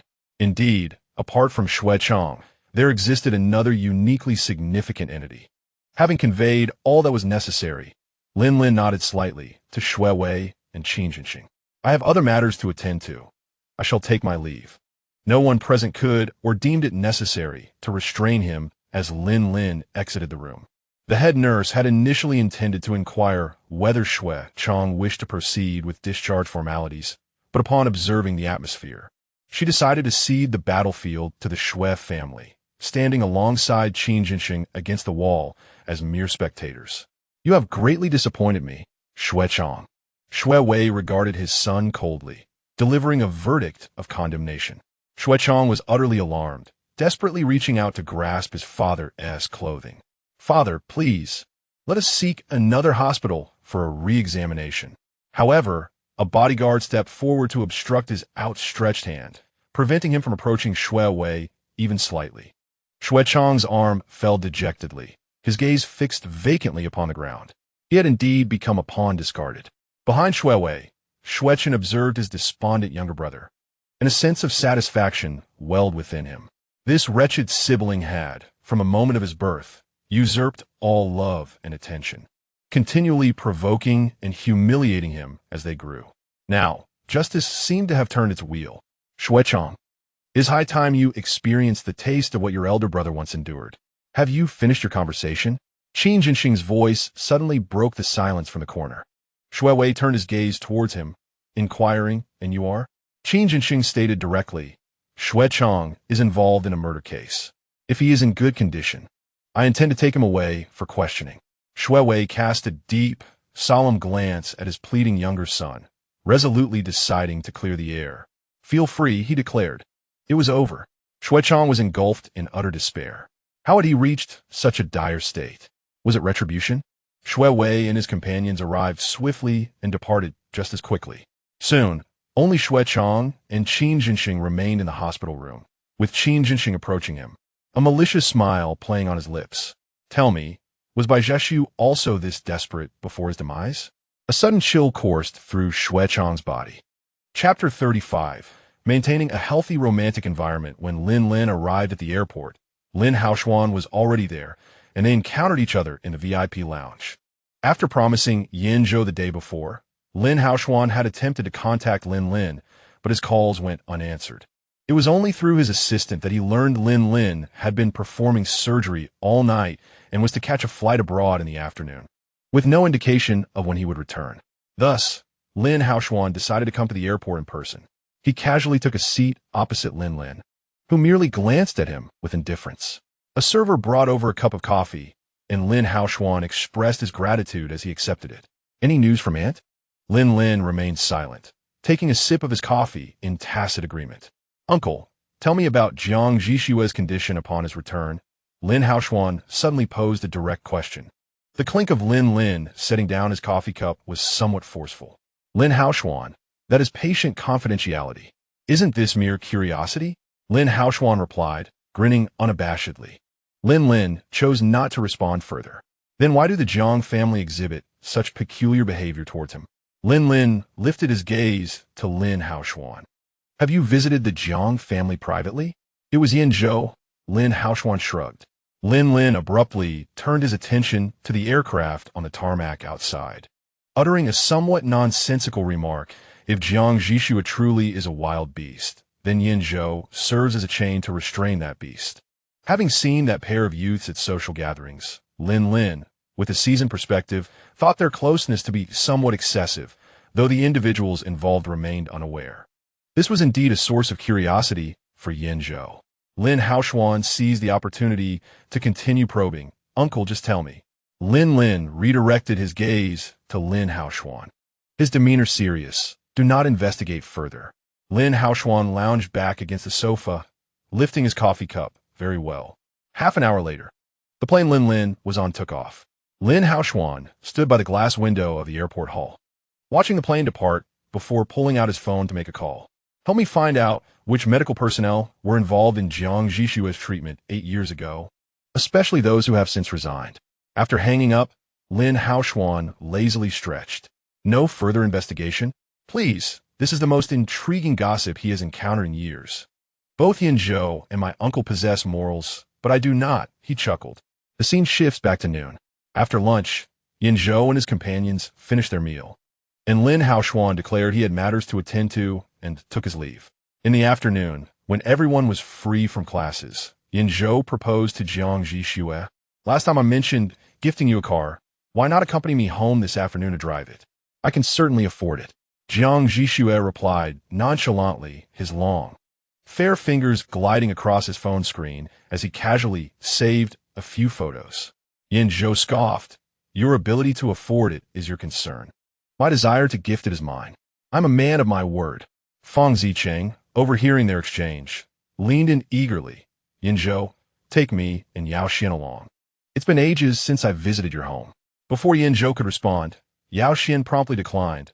I won't go. I prefer to maintain a harmonious romantic environment and consciously avoid being a third wheel. Fang Zicheng, puzzled, remarked, but Yan Zhou has so many handsome and expensive cars. Don't you want to see them? Yao Xian's demeanor shifted instantly. Let's set off quickly then. Ultimately, the four set out in 2 cars, but Fang Zicheng, hoping to ride in Yan Zhou's Ferrari, was swiftly pulled away by Yao Xian, who had no desire to become a widow at a young age. Unlike Jiang Zhi Xue's home, Yan Zhou's residence was situated in the city center. His grandmother had purchased a plot of land years ago to construct their family home.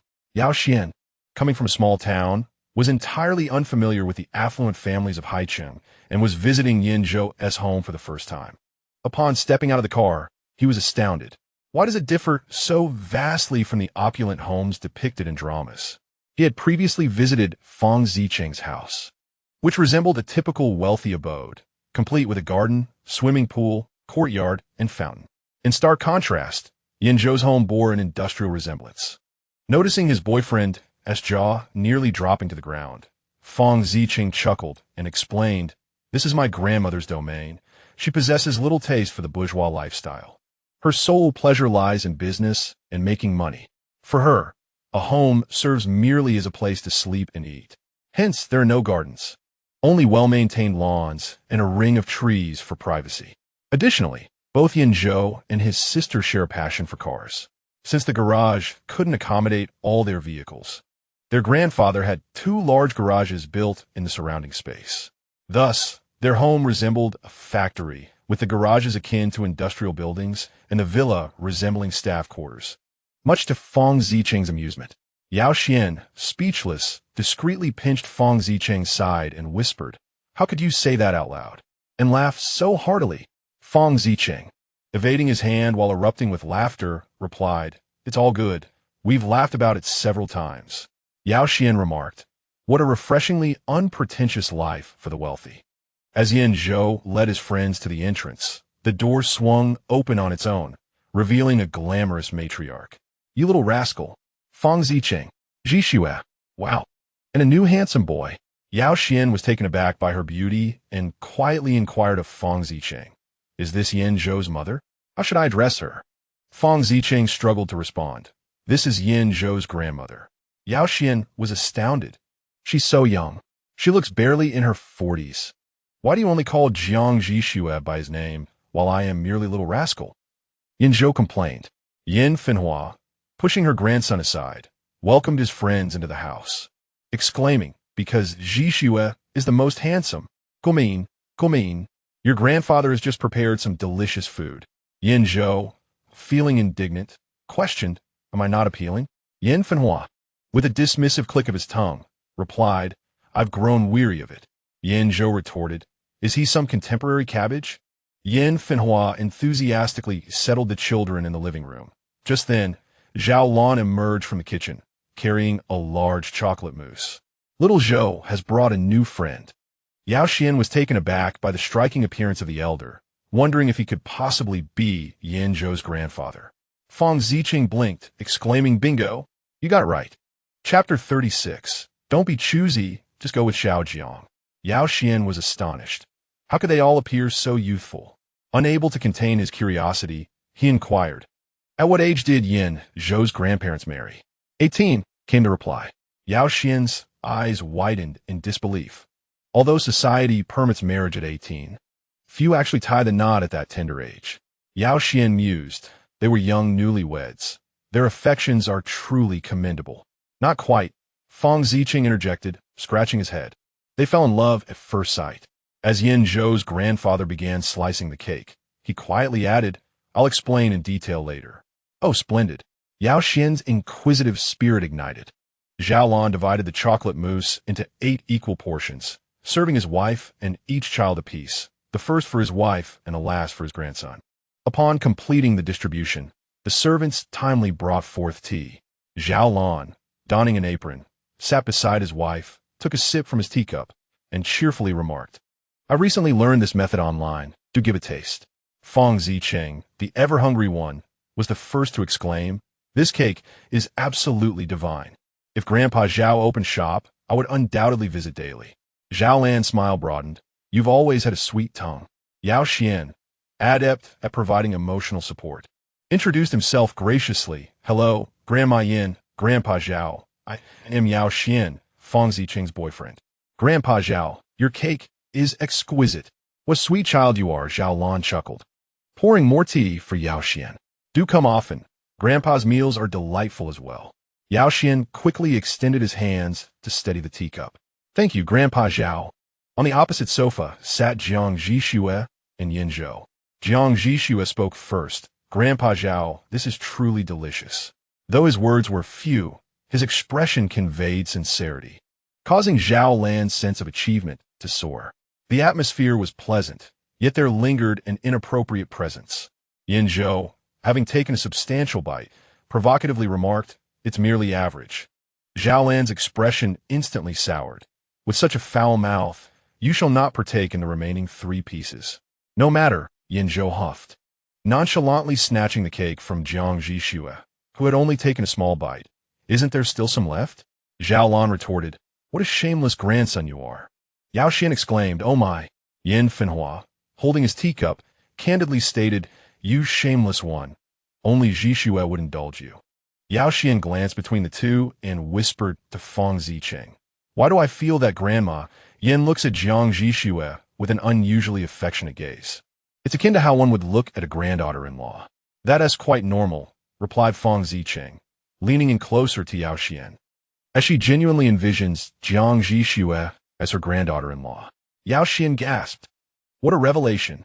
When the Jiang family first introduced Jiang Zhi Xue to social gatherings, Yin Fenhua, upon seeing the child's radiant beauty, joyfully pulled her over and placed her hand alongside Yan Zhou's.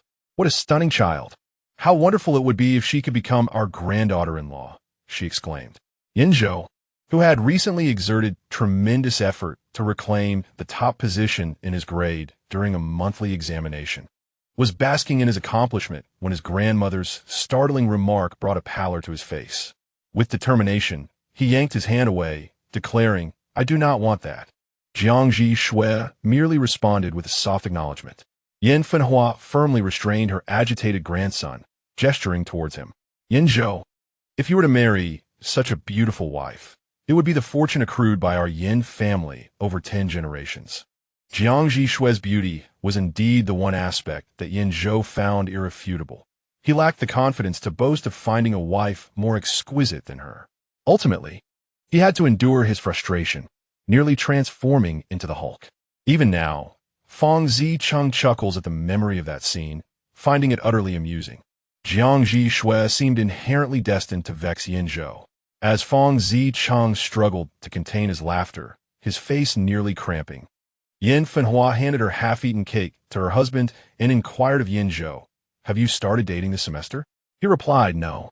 Yin Fenhua, reminiscing about her youth, once again made a startling proclamation. "I think you should stop being choosy. Just go for Xiao Jiang." Feng Ziking stifled a loud hush, nearly spitting out his tea. It was truly uncanny how thoughts materialized. A callback spanning 5 years. What a spectacle! Lin Haoxian truly missed out, he thought, laughing heartily. Tomorrow, he must tease him mercilessly. Yan Zhou's face turned green once more, and he thought, "Grandma, you must be getting old to start speaking such nonsense." Zhao Lan interjected, "My dear grandson, you are quite brave. I wish you the best of luck." Yin Fenhua added, "You'd better not date Xiao Jiang for the rest of your life. Just wait until you actually do. I will revel in mocking you." Having savored the last bite of cake, Yan Zhou, fearing another outrageous comment from his grandmother, stood up, tugged at Jiang Zhi Xue's sleeve, and exchanged a knowing glance with Feng Zicheng and Yao Xian. "Let's go choose a car." "What kind of car?" "Zhao Lan Yin Gui." "I intend to gift Jiang Zhi Xue a car." Zhao Lan and Yin Fenhua exclaimed in unison, 3, 2, 1, let the music begin. If this does not signify love, Zhao Lan had indeed transformed the garage to resemble a factory. As the electric roller door slowly ascended, the overhead lights illuminated one by one, creating an exceptionally cinematic atmosphere. Beneath the brilliance of the lights, the entire garage was laid bare before the 4 of them. 15 vehicles lined up on each side, all meticulously parked in a neat formation. It resembled a luxury car exhibition, strikingly impressive. Yan Zhou's collection was astonishing. Ferraris, Lamborghinis, Porsches, Maybachs, Bentleys, every brand imaginable was present, with an extensive variety of models, including business sedans, sports cars, and SUVs. Yan Zhou led Jiang Zhi Xue to the 3rd car on the left. In my humble opinion, the Porsche Panamera is perfectly suited for you. Its understated elegance and black finish make it ideal for daily driving, perfectly complementing your style. Yao Xian, overhearing this, nearly sweetened his teeth with delight. The last 6 words sounded almost like a confession, yet Yan Zhou remained oblivious. Jiang Zhi Xue nodded, refraining from expressing any opinion. Take a look at the interior, Yan Zhou said, as he pulled open the doors to both the driver's seat and the rear. He suddenly paused. For a fleeting moment, 10 pairs of eyes met. Yao Xian and Feng Zicheng leaned in curiously. Oh my, there lies a stunning beauty.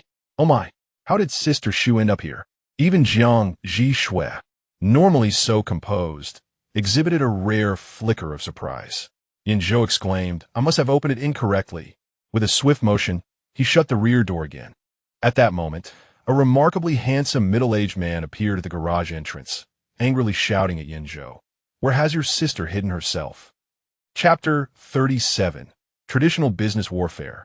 Scientific matchmaking. Yan Zhou's expression turned icy, unleashing a rapid-fire response.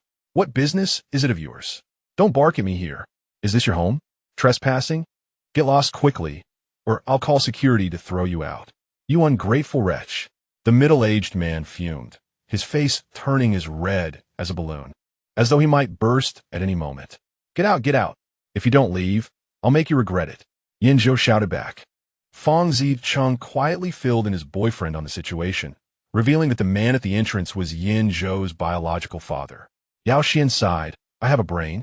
I figured it out. The middle-aged man continued to shout when suddenly, a broom struck him, causing him to jump in shock. Yin Fenhua and Zhao Lan also appeared at the garage entrance, with Yin Fenhua tossing a wrench she had just retrieved from the toolbox, warning her rebellious son. Yan Zhou, get out of my house. Otherwise, I cannot guarantee what might come flying at you next. Yan Zhou glared at his mother, speaking pitifully, Mom, get lost. Yin Fenhua retorted, not swayed by his antics, while Zhao Lan pretended not to see. Defeated, Yan Zhou could only grind his teeth in frustration as he slinked away. Once Yan Zhou departed, Yin Fenhua approached the sleek black Porsche Panamera, yanking open the rear door. Yan Zhou smiled sweetly, Grandma, and smoothly stepped out of the vehicle. Why are you hiding in your brother's car? Do you not have a home? Yin Fenhua questioned tersely. Yan Zhou chuckled, pulling a red stamp from her coat pocket. I stole the company's official seal. The others reacted with disbelief. Yan Zhou was speechless, realizing this was an exceptionally pure and exhilarating business battle. Yan Zhou, undeterred by shame, proudly gave herself a thumbs up. All handcrafted, traditional business warfare. After a moment of contemplation, Yin Fenhua asked, what prompted you to declare war on Yan Zhou so suddenly? At this, Yan Zhou's disdain was evident, as she no longer bothered to conceal it. Initially, she intended to bide her time, but that scoundrel had recently brought all his mistress's children into the company. I can't endure it any longer. I want him out now. Yin Fenhua inquired quietly, what is your level of confidence? 60%, came the reply. Yan Zhou winked at Yin Fenhua, assuring her, don't worry. I have gained quite a bit of experience in the group over the past 2 years. Yan Zhou leaned against the car, stifling a yawn, and hastily urged him to leave, wishing him success. All right then. Suddenly, Yan Zhou realized, you just mentioned that this Porsche Panamera is quite suitable for Jiang Zhi Xue. Are you giving it to him? Or are you contemplating a career in the used car business? Yan Zhou, bemused by his sister's divergent thought process, reiterated emphatically, I am giving it to him. Giving it to him. Yan Zhou raised an eyebrow, her playful gaze flitting between her brother and Jiang Zhi Xue several times. Yan Zhou felt a chill from her penetrating stare, asking, what are you looking at? Nothing, Yan Zhou replied. She merely sensed a change in the atmosphere between her brother and Jiang Zhi Xue. Although they had always been close, their bond seemed even more intimate now.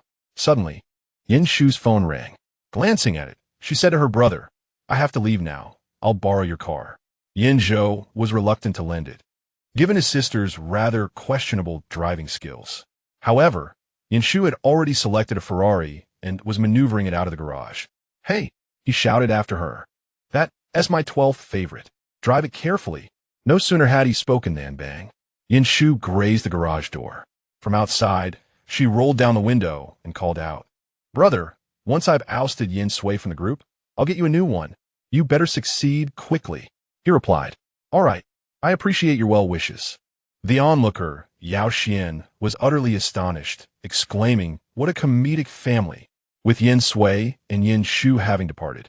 Xiao Lan felt it was time to give the space back to the younger ones, and took her wife to trim the lawn. Xiao Zhou, your grandmother and I are off to mow the lawn. You all enjoy yourselves and entertain the guests. With the comedic family having left, Yan Zhou let out a sigh of relief and reopened the rear door of the Porsche Panamera.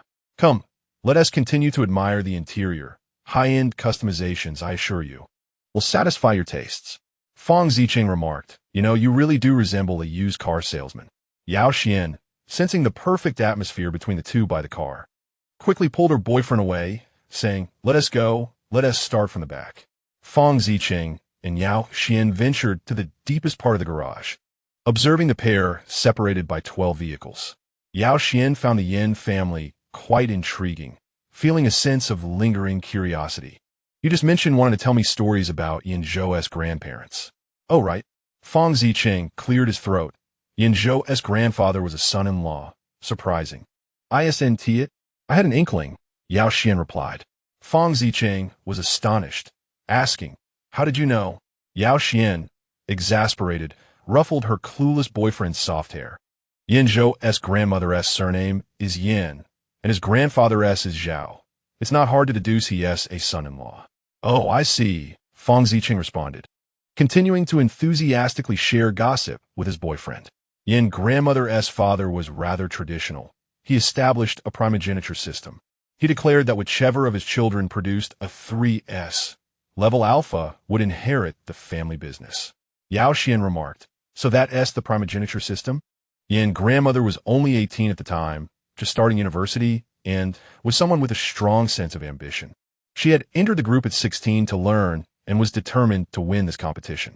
At the freshman assembly, she immediately set her sights on Grandpa Zhao. Can you guess why? Was it because he was the most outstanding among the newcomers? Or perhaps he was the representative? No. Fang Ziqing smiled enigmatically, revealing that Grandpa Zhao was the most visually appealing among the new students.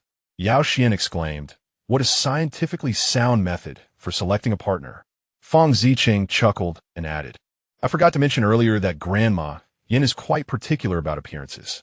Her philosophy is that her partner and children need not be exceptional, but they must not be unattractive. Hilarity ensued. Indeed, Grandpa Zhao and Grandma Yan were a match made in heaven. Being a 3S level alpha, he was the genetic lottery of his family, having undergone rigorous elite education from a young age, which was quite a struggle for him. Moreover, he naturally possessed a low-energy disposition, akin to a salted fish, and his parents' strict upbringing was in stark contrast to his true nature. Once he entered university and freed himself from parental control, his first thought was to abandon the life he once led. It was then that Grandma Yan made her grand entrance. Imagine a beautiful, wealthy woman telling a fundamentally lackadaisical person, Be my man. You need not worry about anything and can pursue anything you desire. Who could possibly resist such an offer? Yao Xian candidly admitted, I certainly couldn't. Fang Ziqing playfully tapped the back of his head, insisting, You must resist. As you can see, Grandpa Zhao was unable to withstand such temptation and cough. Being an admirer of beauty himself, they fell in love at first sight, obtained their marriage certificate by afternoon, and were deeply enchanted by evening. Yao Xian remarked, What an efficient marriage. In the following days, Grandma Yan balanced her studies with her career, while Grandpa Zhao juggled academics and childcare, and both enjoyed their ideal lives. Quite splendid, Yao Xian mused. But what about Yan Zhou? Fang Ziqing sighed, his expression revealing his discontent. Yan Zhou is a scoundrel. Yao Xian nodded, likely comprehending the implications. A truly despicable one, Fang Ziqing emphasized seriously. Before Yao Xian entered the Yan household, a factory, after entering, a comedic haven. Chapter 38, A Fated Existence. He had an affair while Yan Zhou's mother was pregnant with Yan Zhou. Upon discovery, he resorted to violence, resulting in Yan Zhou's premature birth. A perilous situation that nearly claimed 2 lives. Yao Xian clenched his fists, the sound echoing ominously. How utterly despicable, Indeed, Fang Zicheng shared his indignation. Throwing a punch into the air, Grandma Yin and Grandpa Zhao were equally furious. Grandma Yin proclaimed, "If I cannot protect Jiang Yan's dignity after she traveled thousands of miles from North City to Haicheng, then all my years of effort have been in vain." Wow! Yao Xian's eyes sparkled. How did Grandma Yin deal with Yan Zhou? She first orchestrated the divorce between Yan Zhou's mother and Yan Zhou, then expelled him from the Yan household. Initially, she intended to force him to change his surname, but Yan Zhou refused, and she had to relent. Ultimately, she summoned 20S level alphas to challenge Yan Zhou. A wheel battle? Fang Zicheng chuckled. No, it was a one-on-one match where Yan Zhou faced 20S level alphas simultaneously. On that occasion, Yan Zhou was subjected to an extraordinarily brutal beating. Yan Zhou and his mother had both recuperated and been discharged from a hospital. While he remained confined to his bed, Yao Xian gasped in awe. A true heroine. How admirable. Alas, by the time Yin Granny had severed ties with Yan Zhou, the Yin family had already fallen under his considerable influence. Why is that?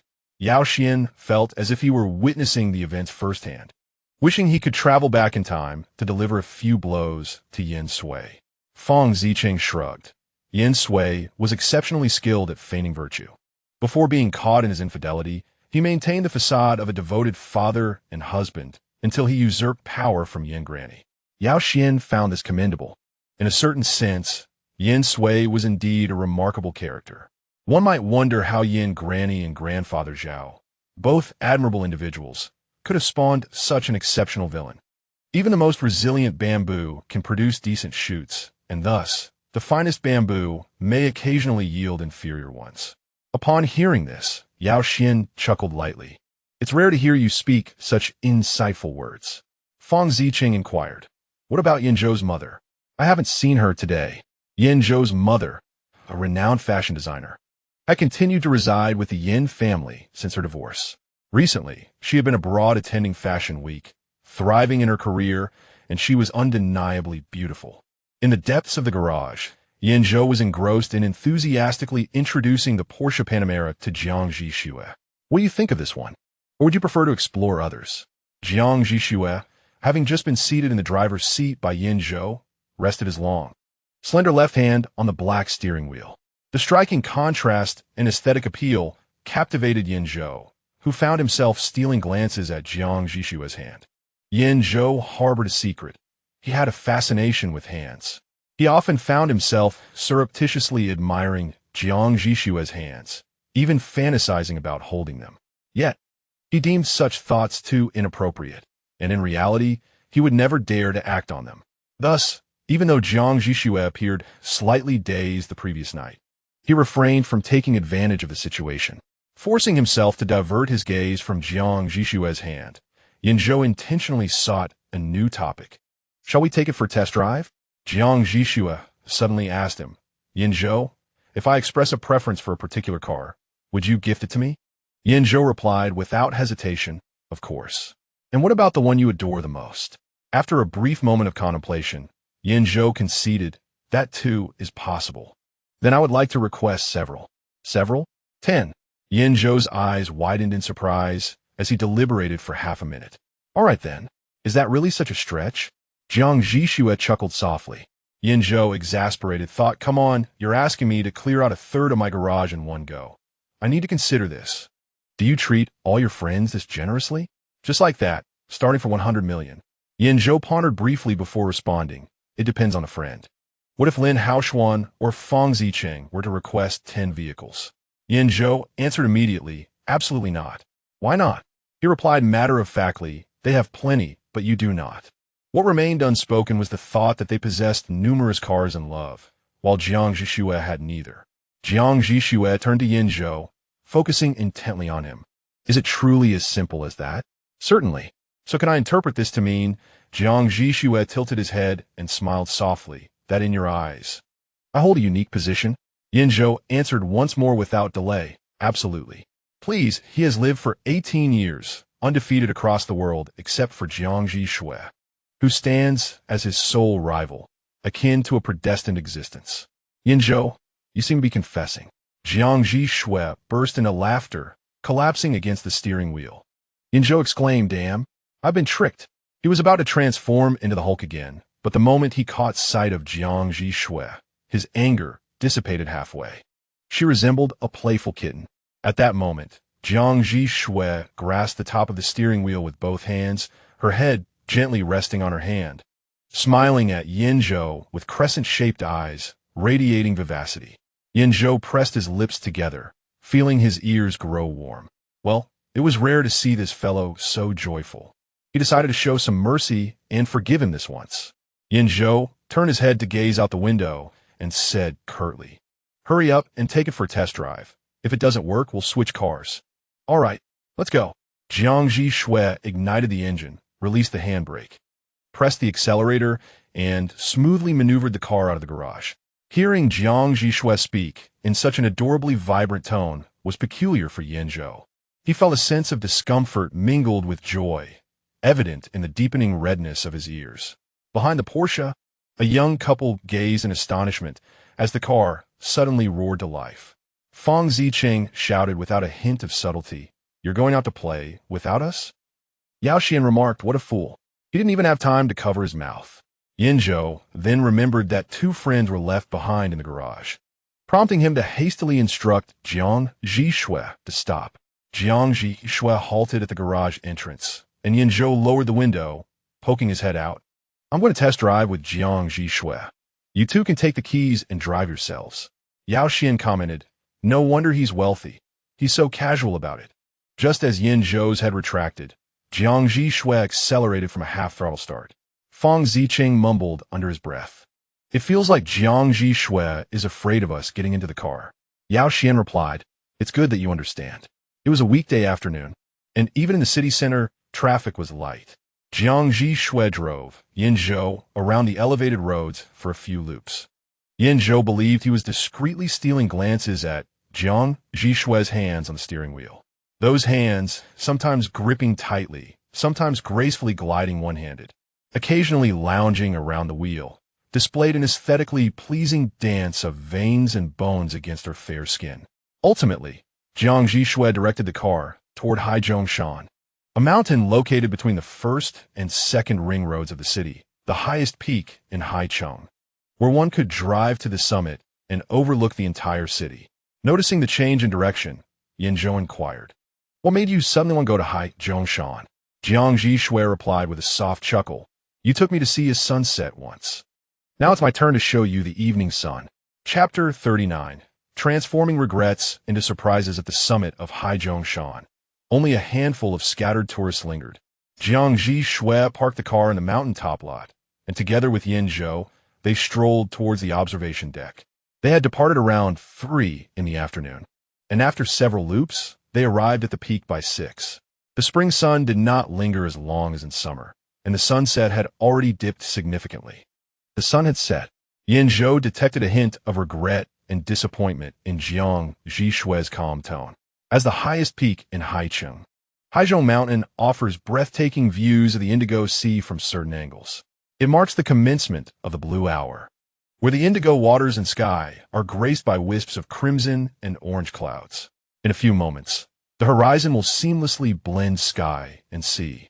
The air atop the mountain is invigorating, complemented by gentle breezes wafting from the ocean, creating a truly comfortable atmosphere. Yan Zhou slightly bends forward, resting his elbows on the railing of the observation deck, exuding an air of casual leisure. "Hey, Jiang Zhi Xue." The scenery during the blue hour is no less enchanting than that of a sunset. The absence of the setting sun is not merely a regret. It can also be a delightful surprise. In Jiang Zhi Xue's eyes, a glimmer of light flickers as he turns to Yan Zhou, silently sighing. Yan Zhou possesses a clarity that makes every moment with a loved one, regardless of the activity or scenery, feel like a marvel. Although Yan Zhou senses the gaze beside him, he does not return it, instead choosing to gaze at the point where sky and sea converge. The blue hour graces the world for but a fleeting moment each day, rendering it a rare beauty. Suddenly, a click breaks the tranquility, and they both turn to find a girl with a DSLR camera smiling warmly at them, a GoPro hanging from her neck.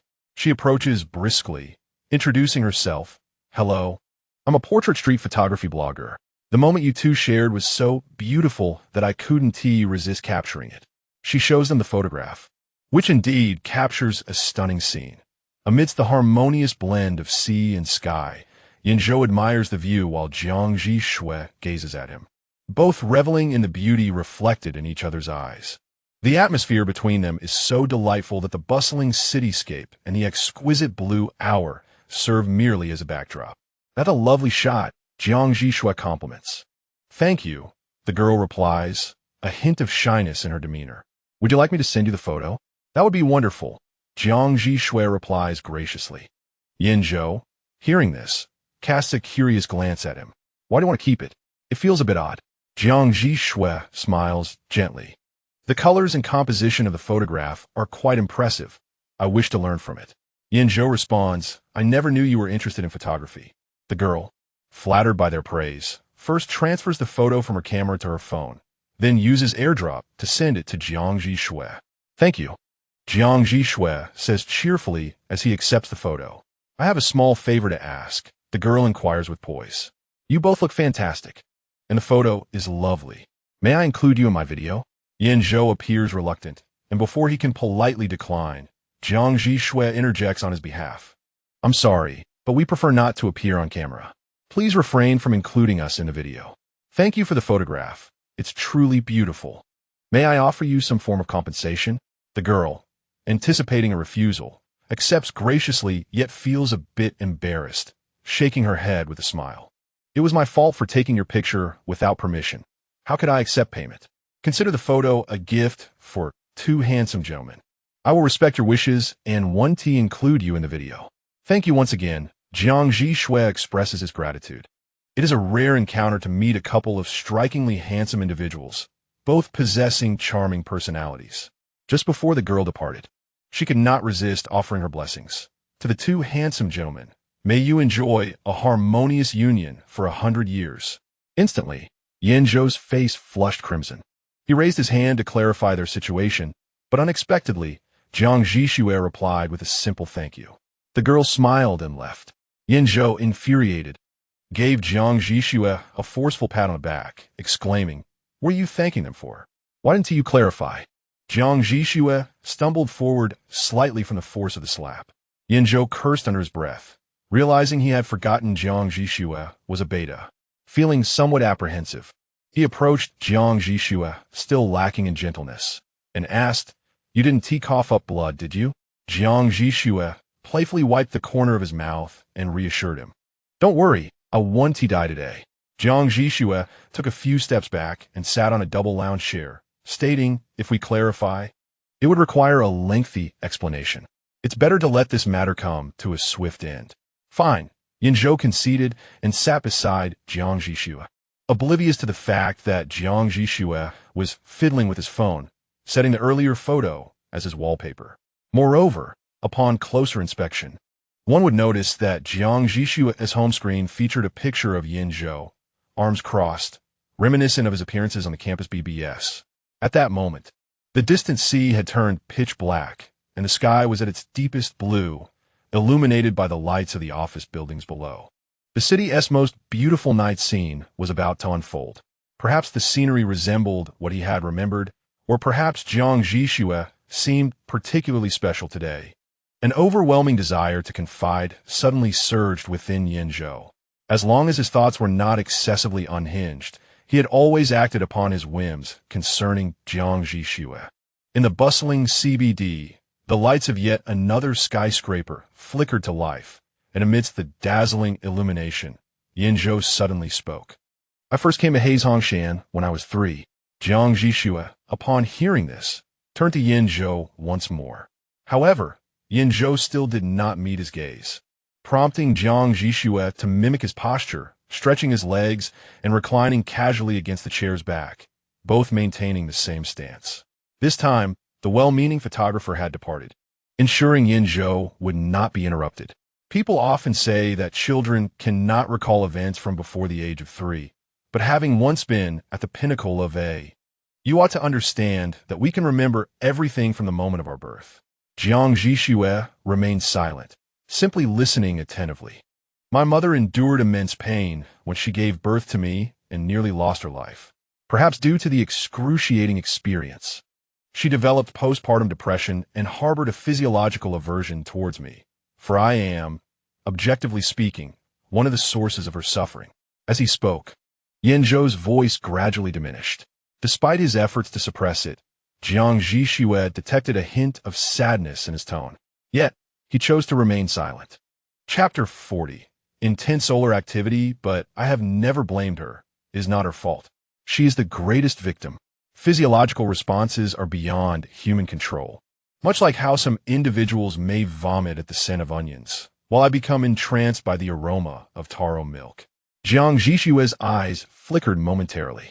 Thus, before I turned 3, I had little interaction with my mother. I was raised by a nanny and my grandfather.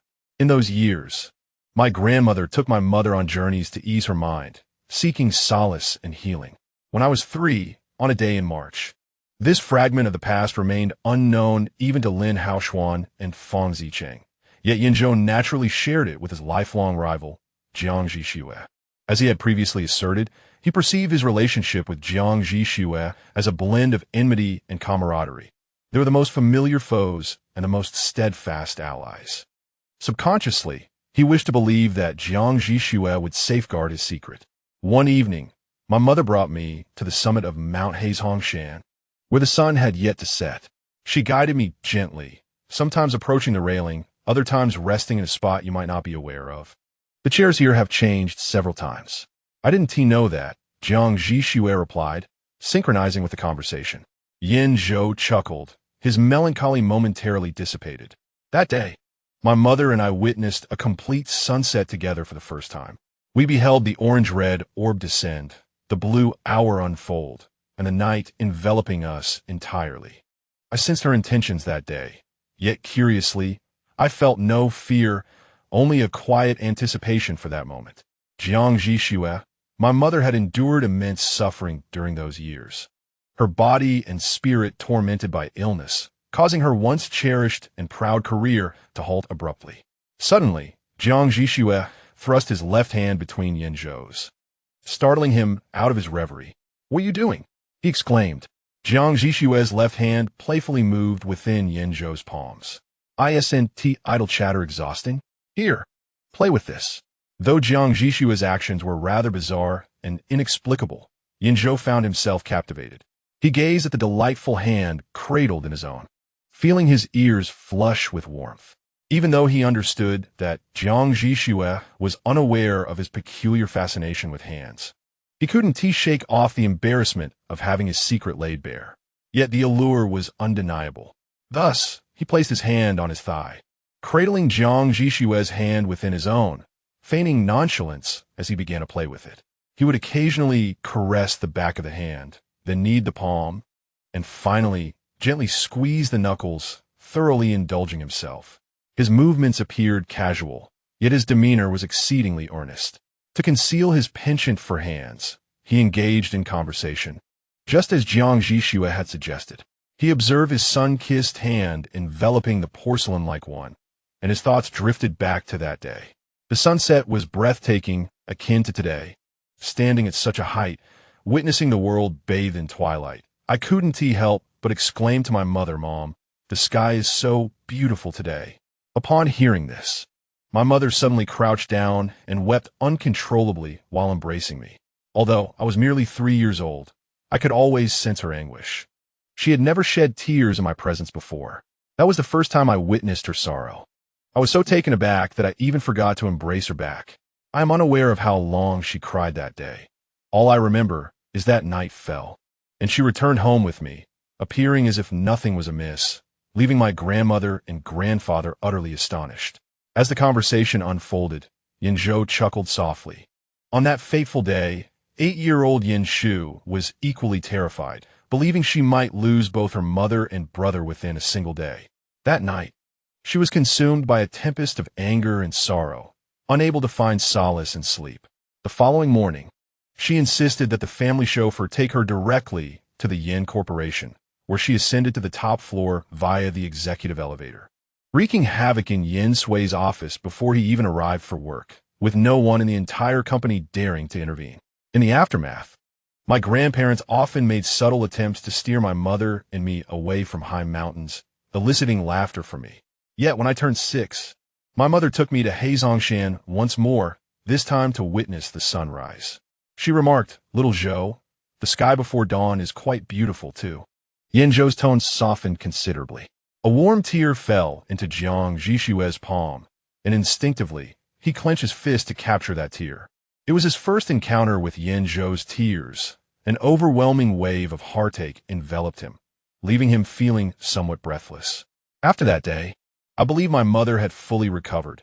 She resumed her career, and my grandmother and maternal grandmother financially supported her in establishing her own clothing brand. She began to take walks with me and assist me with my homework. I realized that I was finally facing the same mother as my sister. Yan Zhou's narrative drew to a close, and it was time for Jiang Zhi Xue to contribute to the dialogue. He expressed, "I have always perceived you as a radiant sun, yet I never imagined there could be moments when even the sun experiences tumult. The sun was not always the sun, but it mattered not. It would continue to safeguard its luminous essence." Yan Zhou retorted, "What on earth are you rambling about? What kind of bizarre thought process is that?" Amused yet slightly embarrassed for having cried in front of him, Yan Zhou jestingly wiped his tears away with Jiang Zhi Xue's hand. Pondering the absurdity of being called a great sun, Lingo and my middle school classmates, however, had once remarked that I possessed a little sun personality, for your brilliance truly radiates warmth. Jiang Zhi Xue stated earnestly, omitting the final word. Yan Zhou was left in disbelief, questioning the nonsensical nature of the exchange. Before long, a charming little boy with a cherubic face approached Jiang Zhi Xue, his eyes sparkling as he exclaimed, "Brother, you're so beautiful. I'm Alpha. Are you Omega?" Jiang Zhi Xue instinctively retracted his outstretched leg to avoid tripping over the child. Not receiving a response, the boy began to blink his twinkling eyes repeatedly, calling out, "Brother, brother." Jiang Zhi Xue remained silent. Yan Zhou, amused by the child's exuberance, asked, "Why do you think he is Omega? Can't he be Beta or Alpha?" The child gazed up with starry eyes, captivated by the beauty of this brother before him. Yan Zhou corrected him. "That's a stereotype." "What is a stereotype?" the child inquired innocently. "You'll understand when you grow a bit older." Yan Zhou suddenly chuckled mischievously. "I hate to disappoint you, but he is Beta." The little boy, undeterred, cheerfully replied, "That's okay. My mom and dad say that any gender can be together, and there are 6 combinations possible between ABO. Jiang Zhi Xue remained speechless. Yan Zhou, Chapter 41, Is it possible to marry into the family? Well, I cannot refute that. The child, oblivious to the subtleties of adult expressions, gently placed his small chubby hand on Jiang Zhi Xue's knee and looked up at him with hopeful eyes. "Brother, can I marry you when I grow up?" "No." Jiang Zhi Xue promptly rejected. Yan Zhou thought, this little rascal has quite the ambition. Does he not realize that Jiang Zhi Xue is a formidable Beta, capable of taking down 2S grade alphas with a punch and 3S grade alphas with a kick?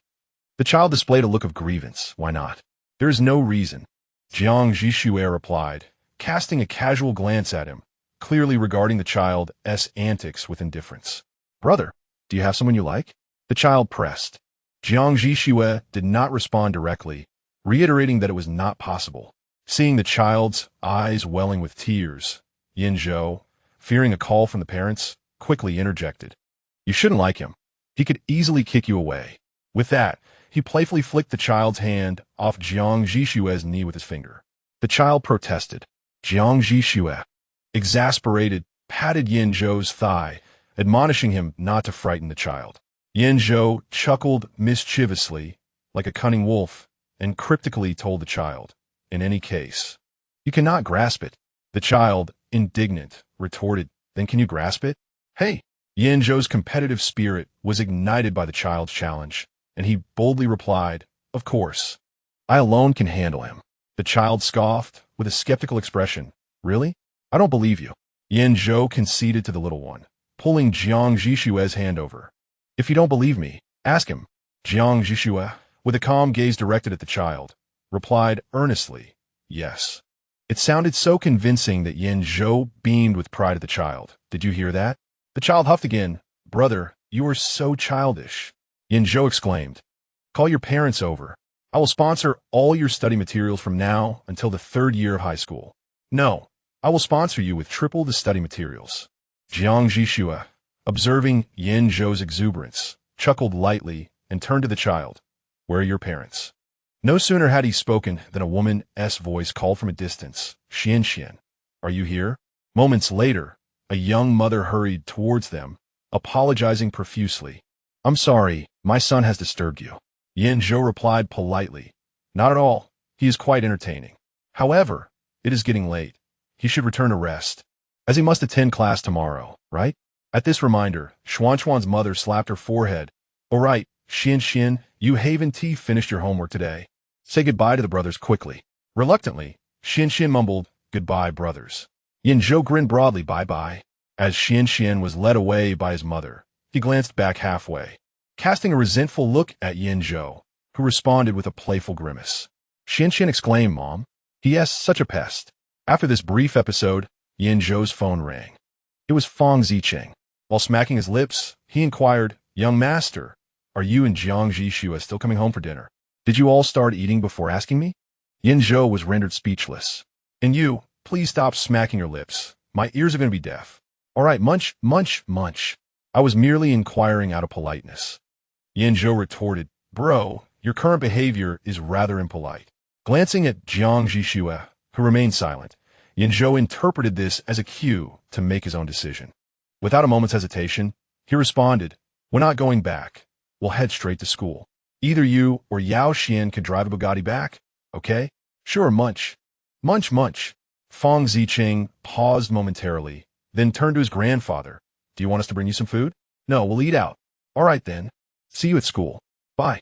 After hanging up, Yan Zhou turned to Jiang Zhi Xue and asked, What do you feel like eating? It depends on you. Then let us have barbecue. Yan Zhou's eyes sparkled with delight. It had been a long time since he had indulged in barbecue. Great. Let us hurry and go to that place by the school gate. He promptly pulled Jiang Zhi Xue up from his seat, almost dragging him to the parking lot. Upon reaching the car, Yan Zhou discreetly glanced at Jiang Zhi Xue's hands and inquired, Shall I drive, or will you? Jiang Zhi Xue, catching his seemingly hidden gaze, smiled as he twirled the car key around his slender finger. I'll drive. Okay. Yan Zhou swiftly got into the car and fastened his seatbelt. The journey back to school was short. He lowered the window slightly to let in the night breeze, watching as Jiang Zhi Xue gripped the steering wheel. Suddenly, a thought struck him. So, is this the one you decided on? Yes, I want the one you chose. This remark felt slightly odd. Yet Yan Zhou brushed it off as he engaged Jiang Zhi Xue in conversation amidst the streetlights and the night air. Have you ever considered severing ties with the Jiang family? You're already a billionaire. Why remain in the Jiang household to endure their grievances? Isn't that just suffering needlessly? These questions had lingered in his mind since he left the Jiang family. Why bother? Jiang Zhi Xue replied, maintaining a calm tone as he gazed ahead. I've set 20 as the age to free myself from the Jiang family. I owe them 10 years. Once that debt is paid, we shall part ways cleanly. That's impressive. I'm quite satisfied with this outcome. Otherwise, I would genuinely think you're a fool. Thankfully, you're still the Jiang Zhi Xue I know.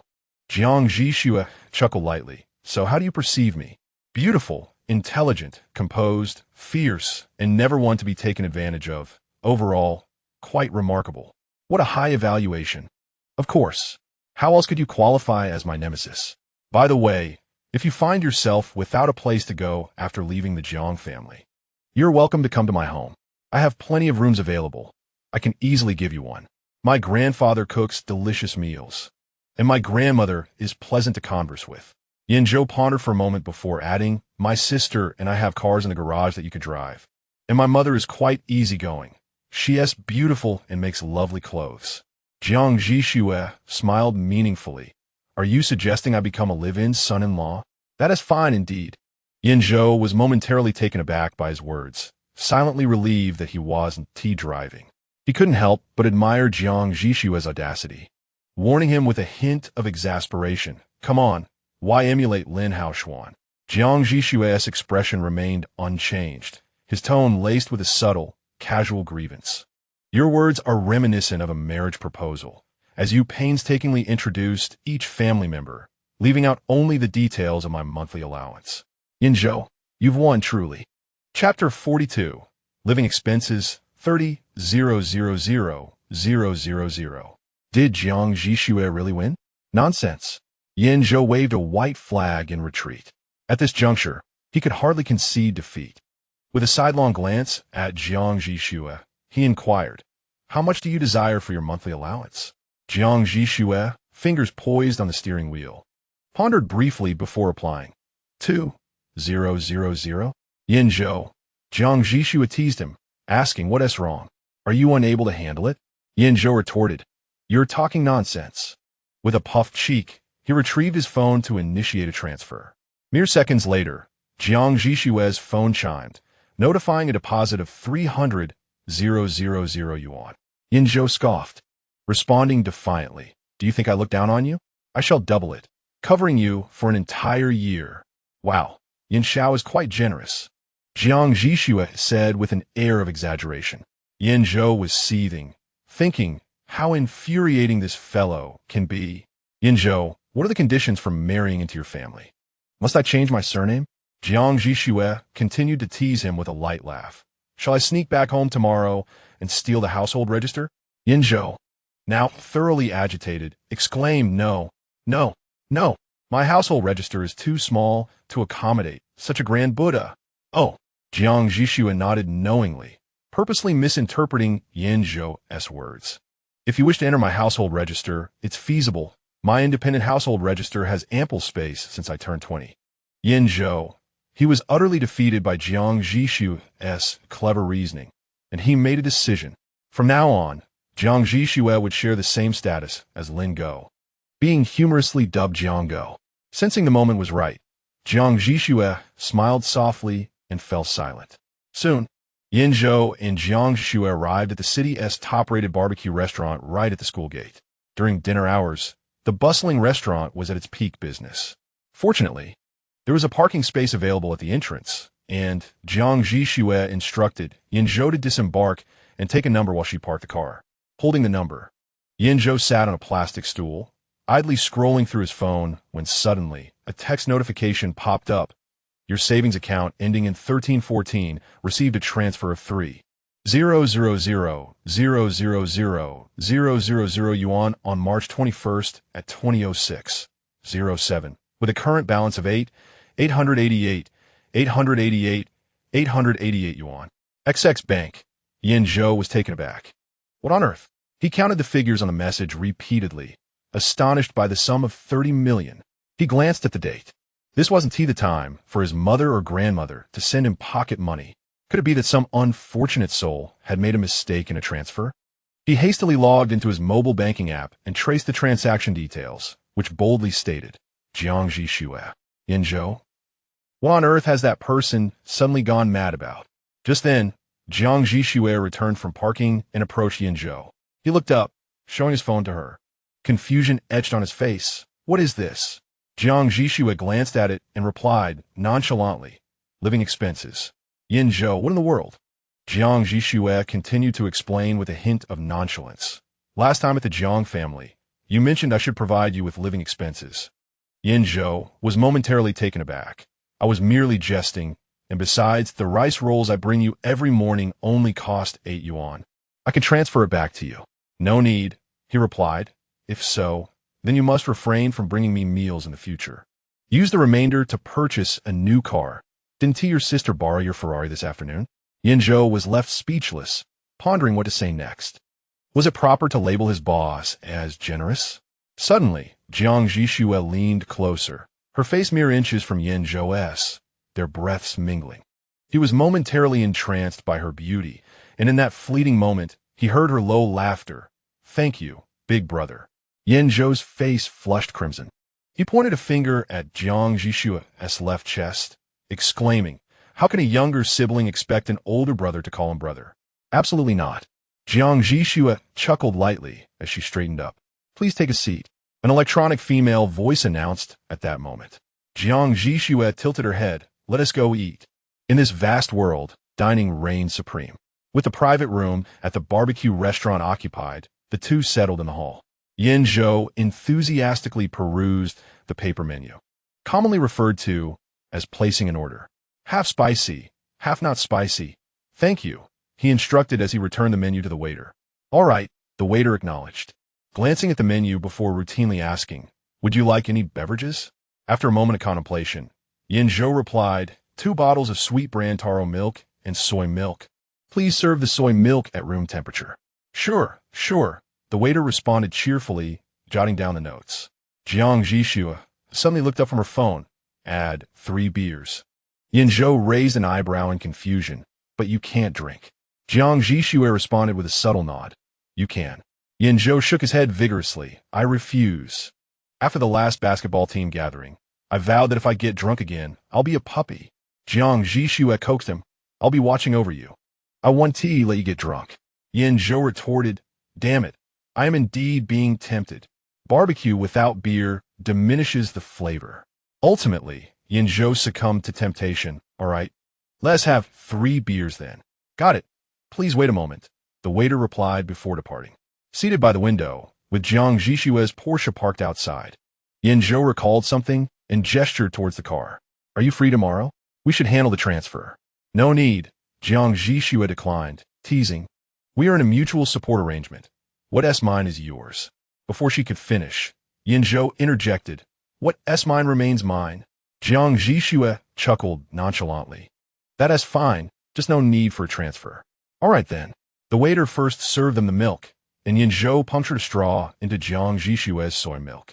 Handing it to her, if you tire of driving, just come to my place to swap for a different car. Jiang Zhi Xue raised an eyebrow. Is it really that good? Of course. I am a genuinely good person, Yan Zhou proclaimed with pride. What are you looking at? You've been glued to your phone. Jiang Zhi Xue handed him her phone, and as soon as he took it, he regretted his insatiable curiosity. On Jiang Zhi Xue's phone screen, the top post on the campus BBS boldly proclaimed, encountered the top couple from the Finance Academy at the barbecue shop by the school gate. So sweet. The first comment read, super sweet. Super sweet. If it's not sweet, I'll exit the University BBS for good. Accompanying it was a photograph, captured from a side angle, evidently taken by a fellow student who was waiting in line with them. In the image, Yan Zhou, with a flushed face, was playfully poking Jiang Zhi Xue's chest with a finger, while Jiang Zhi Xue bent slightly, smiling at him, their closeness almost suggestive of intimacy from certain angles. Chapter 43. Support the beautiful roommate in her bold pursuit. Yan Zhou's expression darkened. The alumni from this year were indeed omnipresent. Moreover, how did they manage to make every photo appear so ultra-high definition, as if shot with a professional camera right in their faces? The comments continued. Impossible. They must be dating. I bet 10 packs of spicy konjac. To the one above, foolishly adding 5 packs of spicy konjac. This must surely indicate they kissed, right? The original poster replied. Sorry, baby, as an eyewitness, I regret to inform you that it's not true. They didn't kiss. It was just a neck stretch, right? Is that top couple even capable? Is that top couple even capable? Is that top couple even capable? Can I say something? I think our beautiful roommate looks even more stunning in this photo than the top couple. Don't say it. You're actually right. If the top couple can't do it, let us rally behind our beautiful roommate. If the top couple can't do it, let us rally behind our beautiful roommate. Yan Zhou abruptly slammed Jiang Zhi Xue's phone down onto the table, his expression shifting from black to green, greener than last year's summer, as he bore witness to the birth of a rumor declaring him incapable. The issue was, he hadn't even tried. He didn't know if he was capable. He was now in a state of Schrodinger's capability. Yet his peers had swiftly deemed him unworthy. What was tolerable and what was intolerable? Yan Zhou furiously raised his head, only to meet Jiang Zhi Xue's teasing gaze, which further ignited his ire. Why are you looking at such posts? He snapped. To learn some golden phrases. Jiang Zhi Xue replied with a smile, patiently explaining that a post was dedicated to recording the golden lines from alumni on the campus BBS, and that the last phrase he uttered had also been selected.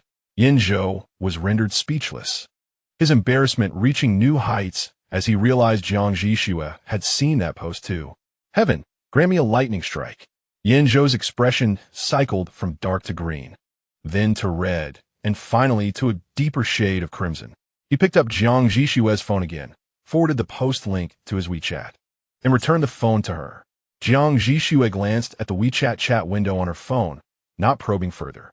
Yan Zhou quickly forwarded the post link to a classmate from the computer science department, whom he had previously asked for help. Dear classmate, please help me delete a post. Transfer of 1,000 yuan. Okay, your order has been accepted. A minute later, all right. Received 1,000 yuan. Thank you, my friend. Generous boss. We welcome you again. Yan Zhou finally breathed a sigh of relief. Otherwise, he would undoubtedly have been haunted by that dreadful phrase, is a certain top 8 bank feasible? The alumni of this generation were truly fearsome. Yan Zhou put down his phone and said to Jiang Zhi Xue, I had someone delete the post. You should refrain from reading such things. They can poison your mind. Jiang Zhi Xue replied, Oh, nothing to worry about. The photo has been saved. Yan Zhou asked, What does that O signify? At that moment, a waiter wheeled over a cart, serving dishes while tallying the bill, finally placing 3 bottles of ice-cold beer on their table. Everything is served. Please enjoy. Thank you. Yan Zhou quickly opened a can of beer, taking a hearty sip, eager to cool his temper. Just as he set the can back on the table, Jiang Zhi Xue reached over to take it, insisting on filling his stomach before drinking. Yan Zhou conceded. Realizing that Jiang Zhi Xue had a valid point, his previous intoxication had indeed stemmed from drinking on an empty stomach. Thus, he began to savor the barbecued skewers. An hour later, the table was cleared of all barbecue, and Yan Zhou, with a flushed face and a somewhat dazed mind, sat in his chair. Jiang Zhi Xue, seated across from him, picked up the last can of beer and opened it effortlessly. Seeing this, Yan Zhou grasped his wrist firmly. You cannot drink. Jiang Zhi Xue chuckled softly. Actually, I deceived you. I don't have a stomach ailment at all.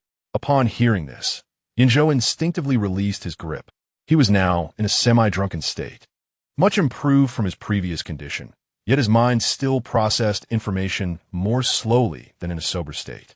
Contrary to Jiang Zhi Xue's expectations, he did not exhibit any signs of anger. Instead, he pondered for a moment before responding slowly. Oh. Jiang Zhi Xue took a sip of the now lukewarm beer, its bitter taste lingering. He stared at the beer can for a moment and continued to explain, I do not wish for your attention to be diverted by others, nor do I want you to engage in intimate contact with anyone else. This was his first time revealing his feelings to Yan Zhou. If Yan Zhou was a fool, then he was a coward, daring only to express himself when Yan Zhou was less than fully aware. Jiang Zhi Xue internally mocked himself. Yan Zhou took considerable time to contemplate this, and upon concluding his thoughts, he nodded. I understand. Possessiveness among friends is normal. Jiang Zhi Xue propped his chin with one hand while holding the beer can with the other, gazing at Yan Zhou and asking, Do you feel this possessiveness towards Lin Haoshuan or Fang Zicheng? Yan Zhou also supported his face with one hand, looking somewhat weary as he replied, No. Why not? Yan Zhou began to articulate his reasoning. They have many family members, friends, and even lovers, while you possess none. You have only me. As he spoke, his voice grew softer, and he raised a thumb to indicate himself. Thus, your possessiveness towards me is entirely understandable. Jiang Zhi Xue, you have too little to call your own. Jiang Zhi Xue gazed intently at Yan Zhou, remaining silent for a long while. However, it matters not. Take your time. In the future, you shall surely possess an abundance of finer things, but swiftly discard the undesirable to make room for the good. Moreover, do not shun the kindness and goodwill of others. I just gifted you a Porsche, and you promptly turned around and sent me 30 million. Is this truly amusing? As the conversation drew to a close, Yan Zhou stifled a yawn, yet the mention of the Porsche jogged his memory. He forced himself to sit upright, adopting a serious demeanor as he looked intently at Jiang Zhi Xue. You should drive that car home this weekend. Take a few laps in front of your friends. Or simply drive it straight into your brother's garage and crash it. Let his cars rot and stink. A smile returned to Jiang Zhi Xue's face. Though he replied with a hint of resignation, cars don't rot. They only smell of oil. Yan Zhou slammed the table, dismissing the concern. What does that matter? Just smash the fuel tanks of his cars. I will cover the costs. Upon hearing this, Jiang Zhi Xue gently pinched Yan Zhou's slightly flushed cheek before retracting his hand before Yan Zhou could react. Yan Zhou, has anyone ever told you how utterly adorable you are? Yan Zhou, caught off guard, nodded and replied, yes, my mother has said so. Chapter 44. Lush and dense Jiang Zhi Xue approached the front desk to settle the bill and inquired whether the shop owner would permit him to park the car in front of the store for the night, intending to retrieve it the following day. The shop owner, accustomed to fostering relationships with students near the university, readily agreed without a second thought. Returning to Yan Zhou's side, Jiang Zhi Xue found him drowsily teetering on the brink of sleep. He crouched before Yan Zhou and whispered, do you know why I want you to drink? With eyes half closed, Yan Zhou responded slowly, why? Because I wish to comfort you. With that, Jiang Zhi Xue turned his back to Yan Zhou and offered, come on, I'll carry you back. One of the best ways to console someone is to present them with their favorite things, allowing them to indulge fully. Yan Zhou initially intended to assert that he could walk on his own, but the drowsiness enveloped him, rendering him too lethargic to move. Ultimately, he chose to rest upon Jiang Zhi Xue's back. Thank you. Jiang Zhi Xue steadied Yan Zhou, securely grasping his thighs as he bore him away from the barbecue restaurant and into the embrace of the night. The sensation of being carried was akin to resting in a cradle, the gentle sway intensifying one's drowsiness. At this moment, a gentle night breeze brushed against them, soothing and warm, while the broad back beneath him radiated warmth. Amidst the thickening fog of fatigue, Yan Zhou once again caught a whiff of that intoxicating taro milk scent. So delightful, his face, previously resting against Jiang Zhi Xue's neck, now sought out the source of the fragrance. Gradually, his nose nudged against the soft, fragrant skin that emitted the alluring aroma. It was simply divine, so delectable. He eagerly rubbed his nose against it, inhaling deeply, the warmth of his breath and the motion of his nose soon turning that patch of skin a deep crimson, reminiscent of a love bite. Beneath the dim glow of the streetlights, Jiang Zhi Xue shivered at Yan Zhou's gentle nuzzling, momentarily losing strength in his hands. With his head bowed, his bangs fell forward, partially concealing his slightly flushed eyes. You little rascal. Jiang Zhi Xue paused momentarily, allowing the tremors of synchronizing his soul and body to subside. He then exerted himself once more, lifting Yan Zhou, who had slightly slipped down. As he walked, he meticulously controlled the release of his pheromones. Each time, just enough for Yan Zhou to savor without alerting the occasional passersby to any peculiarity. Yan Zhou had never experienced such treatment before, if his previous encounter could be likened to a cat cradling a pot of catnip. Then this time he felt as though he had rolled into a pool brimming with the delightful herb, utterly blissed out, reaching the pinnacle of feline existence, an almost celestial sensation. This was Yan Zhou's paradise on earth. Suddenly, Jiang Zhi Xue halted abruptly. The mere act of Yan Zhou inhaling deeply was insufficient. He surprisingly extended his tongue to take a lick. Jiang Zhi Xue gently nudged Yan Zhou again. Yan Zhou emitted a soft, contented sound akin to a cat's purr. Jiang Zhi Xue's voice was but a whisper, his gaze fleetingly drifting toward the hotel by the street, a tickling sensation rising in his throat. Be gentler. If you don't, we might not return. Apologizing in a muffled tone, Yan Zhou obediently retracted his tongue, opting instead for delicate kisses. Yet, this subtlety proved to be even more tantalizing. Jiang Zhi Xue let out a long, resigned sigh. Yan Zhou always unconsciously tested his limits. With no other choice, Jiang Zhi Xue quickened his pace. So fragrant, so fragrant. Upon entering the school, the number of pedestrians increased, prompting Jiang Zhi Xue to withdraw his pheromones. Yan Zhou noticed the delightful aroma of taro milk vanish abruptly, and with a hint of displeasure, he pressed his rosy cheek against Jiang Zhi Xue's neck, nuzzling it a few times to express his dissatisfaction. At that moment, Yan Zhou's drowsiness had diminished significantly. Spotting a senior cat nestled among the low shrubs by the pathway, he shouted, "Senior cat." Then, struggling to slide down from Jiang Zhi Xue's back, he darted towards the feline, crouching down and cooing at it. "Such a lovely little creature," he exclaimed, garnering the attention of passersby. Jiang Zhi Xue noted that the senior cat was a charming dairy cat, usually fearless and friendly, but now startled by Yan Zhou's enthusiastic call. It dashed into the shrubs, disappearing quickly from view. Yan Zhou, with a sweet, high-pitched tone, had encountered many omega cats. But such a startling sound from a 3S level alpha was a first for him. Little kittens could hardly bear it. Let us go, let us go. Jiang Zhi Xue felt helpless, sensing that tomorrow, the student who would assist Yan Zhou in deleting posts would likely make a handsome profit. He approached Yan Zhou, discreetly releasing a few strands of pheromones, then extended his hand towards Yan Zhou, suggesting they return to sleep, where dreams of kittens awaited. Indeed, Yan Zhou was successfully lured. Obediently taking Jiang Zhi Xue's hand, they encountered Feng Zicheng, who had just returned from parking his car. Feng Zicheng observed the intertwined hands of his two friends for a moment, shifting his gaze back and forth. A few exchanges later, Jiang Zhi Xue feared he might develop a squint and quickly interjected, "He*s drunk." "What about your car?" Feng Zicheng inquired, puzzled, as he had not seen Jiang Zhi Xue's Porsche in the parking lot moments earlier. "I too indulged in libations." Leaving the car parked at the entrance of the barbecue restaurant, intending to drive it tomorrow, the three of us ascended the building together, stepping into the elevator. "Will Yan Zhou let you drink?" Feng Zicheng exclaimed in astonishment, his voice involuntarily rising an octave, echoing within the confines of the elevator. "It's deafening." Yan Zhou unceremoniously tapped Feng Zicheng. Just then, the elevator doors opened, and Jiang Zhi Xue reminded him, "You've arrived." "Oh, right." As a creature of singular focus, Feng Zicheng was completely sidetracked by the two, forgetting that his question remained unanswered. He retrieved Yan Zhou's car key and handed it to Jiang Zhi Xue. "I'll head back to the dormitory first. See you tomorrow." The elevator doors closed once more. Yan Zhou glanced at the car key in Jiang Zhi Xue's hand and inquired, "What is this?" "Your car key," Jiang Zhi Xue replied, extending his palm. Yan Zhou gently closed his fingers over Jiang Zhi Xue's, asserting, "It's a gift." Jiang Zhi Xue chuckled lightly.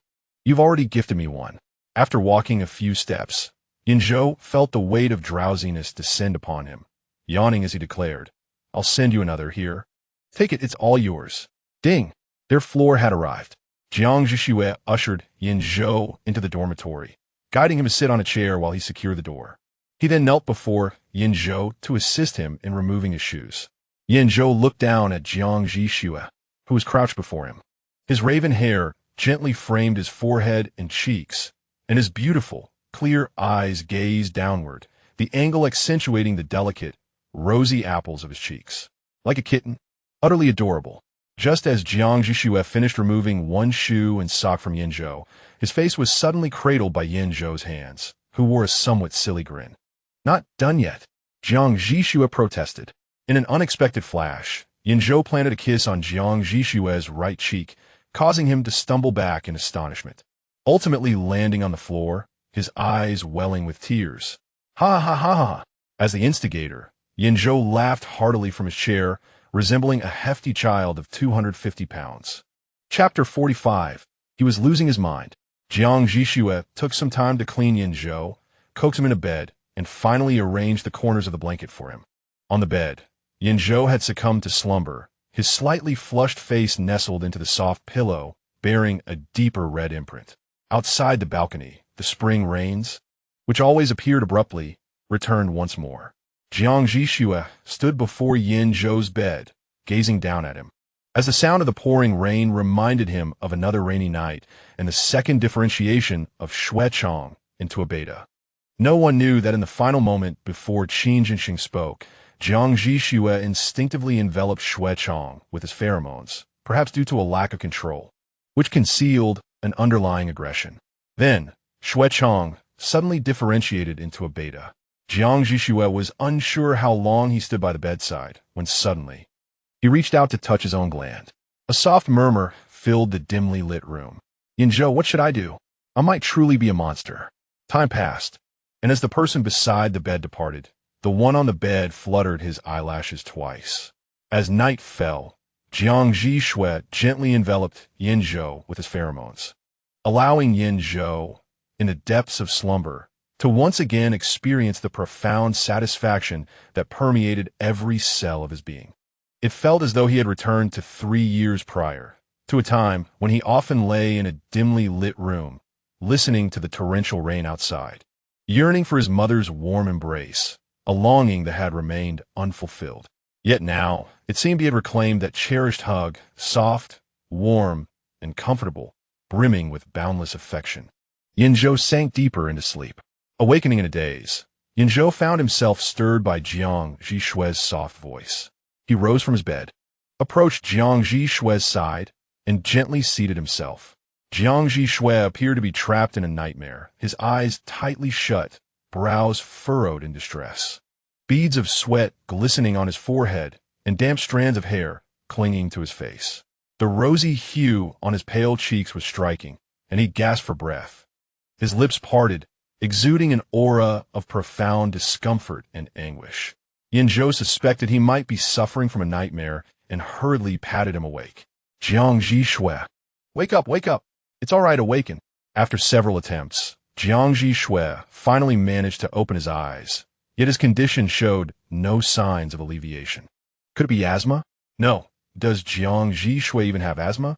As Yan Zhou pondered in confusion, a rich aroma of taro milk wafted through the air, and combined with Jiang Zhi Xue's condition, the realization dawned upon him.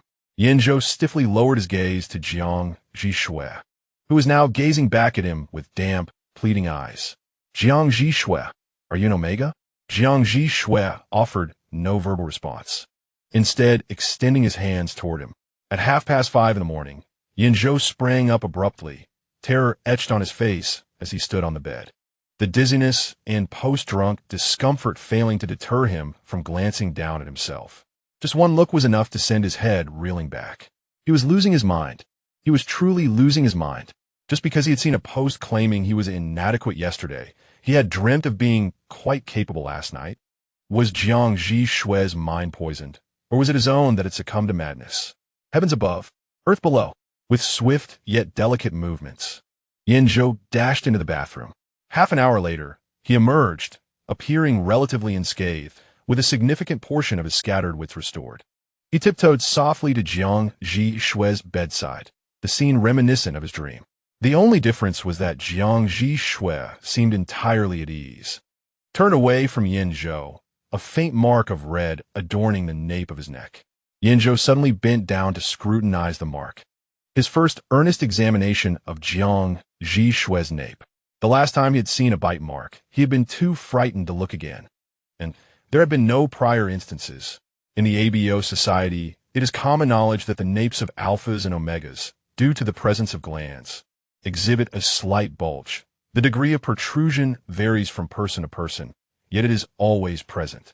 Jiang Zhi Xue's nape was remarkably smooth and seamless. Yet there lay a scar resembling a knife wound. Yan Zhou crouched by Jiang Zhi Xue's bedside, bending slightly to draw closer, and couldn't help but gently caress the scar. The scar was neither long nor short, a fine line of a pale hue, nearly imperceptible unless viewed up close, with only the faintest of elevations upon touch. Unmistakably an old wound. This scar could not possibly have been inflicted after Jiang Zhi Xue's return. In an ABO society, the nape of the neck is a sensitive area for all, seldom touched, let alone harmed. Even betas, devoid of glands, have internalized this societal norm. Moreover, had this scar been acquired post-return, Yan Zhou would have certainly seen Jiang Zhi Xue's bandaged nape, yet he had never witnessed such a sight. Thus, it was evident that this scar must have been left before Jiang Zhi Xue's return. Children metabolize faster than adults. If the injury were merely superficial, it would gradually fade over time. The persistence of this scar suggests two possibilities. Either the wound was deep, reaching the dermis, or it had been repeatedly reopened. As Yan Zhou withdrew his hand, it trembled slightly. Jiang Zhi Xue, what had you endured over those 10 years? When Jiang Zhi Xue awoke, Yan Zhou had already left for basketball practice, and on his desk lay a steaming portion of rice rolls. Have you inquired about your uncle? This was the 800th time in over a month that Yan Zhou had posed this question to Lin Haoxian. Lin Haoxian was utterly exasperated by the repetition, responding with his usual retorts. He had gone abroad, and no one knew when he would return. He was unreachable. You know, my uncle has been flying around to try to find my aunt these past few years, always out of contact, with no set return. Lin Haoxian was also keen to discover what transpired when Jiang Zhi Xue first returned, but that was 8 years ago, a distant past difficult to investigate. Moreover, those he managed to locate were just as tight-lipped as his uncle, making it nearly impossible to extract any information. He had pressed those he sent to investigate multiple times, nearly getting himself blocked. Oh, Yan Zhou echoed Lin Haoxian's sentiments, shifting his chair slightly to catch a glimpse of Jiang Zhi Xue outside the classroom, where he stood conversing with a striking Omega. Jiang Zhi Xue had been called out moments earlier, informed that an Omega sought his presence. Lin Haoxian followed Yan Zhou's gaze, mentally sighing. Had he looked a tad closer, he would have discerned that Yan Zhou's focus was on the scar on Jiang Zhi Xue's nape. Over a month had passed, yet Yan Zhou remained preoccupied with the origins of that scar. Chapter 46. Transformation in the course of the past month. The atmosphere between Yan Zhou and Jiang Zhi Xue had taken on an inexplicably peculiar quality. More precisely, their dynamic shifted following the night. Yan Zhou gifted Jiang Zhi Xue a Porsche. Just how odd was it? It felt as though they had reverted to the awkwardness reminiscent of their initial days as roommates, characterized by a subtle yet undeniable tension and discomfort, akin to that of long-standing rivals sharing a confined space for the first time. Certainly, the discomfort and awkwardness stem entirely from Yan Zhou, while Jiang Zhi Xue remains remarkably composed. Or perhaps, well-adapted. Nevertheless, despite Yan Zhou's subconscious attempts to widen the psychological chasm between himself and Jiang Zhi Xue, he has consistently provided meals and snacks, never neglecting the soy milk. He neither acts out of monetary gain nor refuses to act when compensated. Lin Haoxian, observing this, feels compelled to bestow upon Yan Zhou a commendation, dubbing him the gold medal assistant, with a prepared speech extolling his unwavering dedication and exemplary service, ensuring Jiang's satisfaction. The peculiar tension between Yan Zhou and Jiang Zhi Xue has not escaped even the most oblivious, Feng Ziqing. Several times, he has contemplated inquiring of Yan Zhou. Why the awkwardness? Let us address matters directly, settle grievances, and resolve conflicts instead of lingering in discomfort. Such thoughts weigh heavily upon him, yet each time he opens his mouth, he is either met with a vigorous slap on the thigh from Yao Xian or a sharp kick to the calf from Lin Haoxian, leaving him speechless and pained before he can utter a word. Outside the classroom, the situation has escalated to the point of outright rejection of confessions. Sorry, but I'm not interested in a relationship at the moment. You deserve someone better. A classic line of rejection. Yet this time, the Omega is particularly persistent, pressing on with the question, do you have someone you like? Jiang Zhi Xue, acutely aware of the gaze behind him, pauses momentarily before softly replying, yes. He wonders if this admission would make the situation more palatable. The Omega's face suddenly flushes, and after murmuring a quick thank you, he turns and flees. Jiang Zhi Xue does not linger outside, but returns to the classroom. Upon entering, he locks eyes with Yan Zhou for a fleeting second before both avert their gazes, returning to the initial state of detachment. Yan Zhou sits at his desk, watching Jiang Zhi Xue take a seat beside him with a cold demeanor. He recalls Zhang's earlier admission and their brief eye contact, feeling an urge to click his tongue in exasperation, yet he ultimately refrains from any action. On the other side of the world, in a 5-star hotel suite atop a central building in a small nation's capital, the room is brightly lit. A solid wood desk in the study is strewn with a considerable stack of photographs, each featuring the same woman adorned with a cap and large sunglasses, yet set against various backdrops. Lin and his team have been tracking the woman in the photographs for over a month, traversing 4 countries, only to discover they have once again misidentified her. She is merely someone who bears a resemblance to Yi Xianlin. Lin has lost count of how many blunders this marks. Ever since Yi Xuanlin's plunge, everyone has insisted she could not have survived. The height, the pressure, the depth of the sea, and the swift offshore currents. Any one of these factors would have been lethal, let alone all 4 present at the site of her fall. Yet Lin remains unconvinced. He refuses to believe that Yi Xianlin would willingly choose to end her life, especially after struggling so hard to escape. It is simply unfathomable. Thus, he embarks on an arduous journey to find his wife. He dispatches his team across the globe, determined to follow any lead, ready to board the next available flight. This time proves no exception. However, once again, he finds himself misled. Lin Lin's fist struck the desk with great force, the sound of impact resonating in the empty room. He felt an overwhelming sense of frustration and longing. Yi Xianlin, where on earth are you? I truly miss you. The sorrow and yearning within the suite continued to accumulate when suddenly, the phone on the desk rang.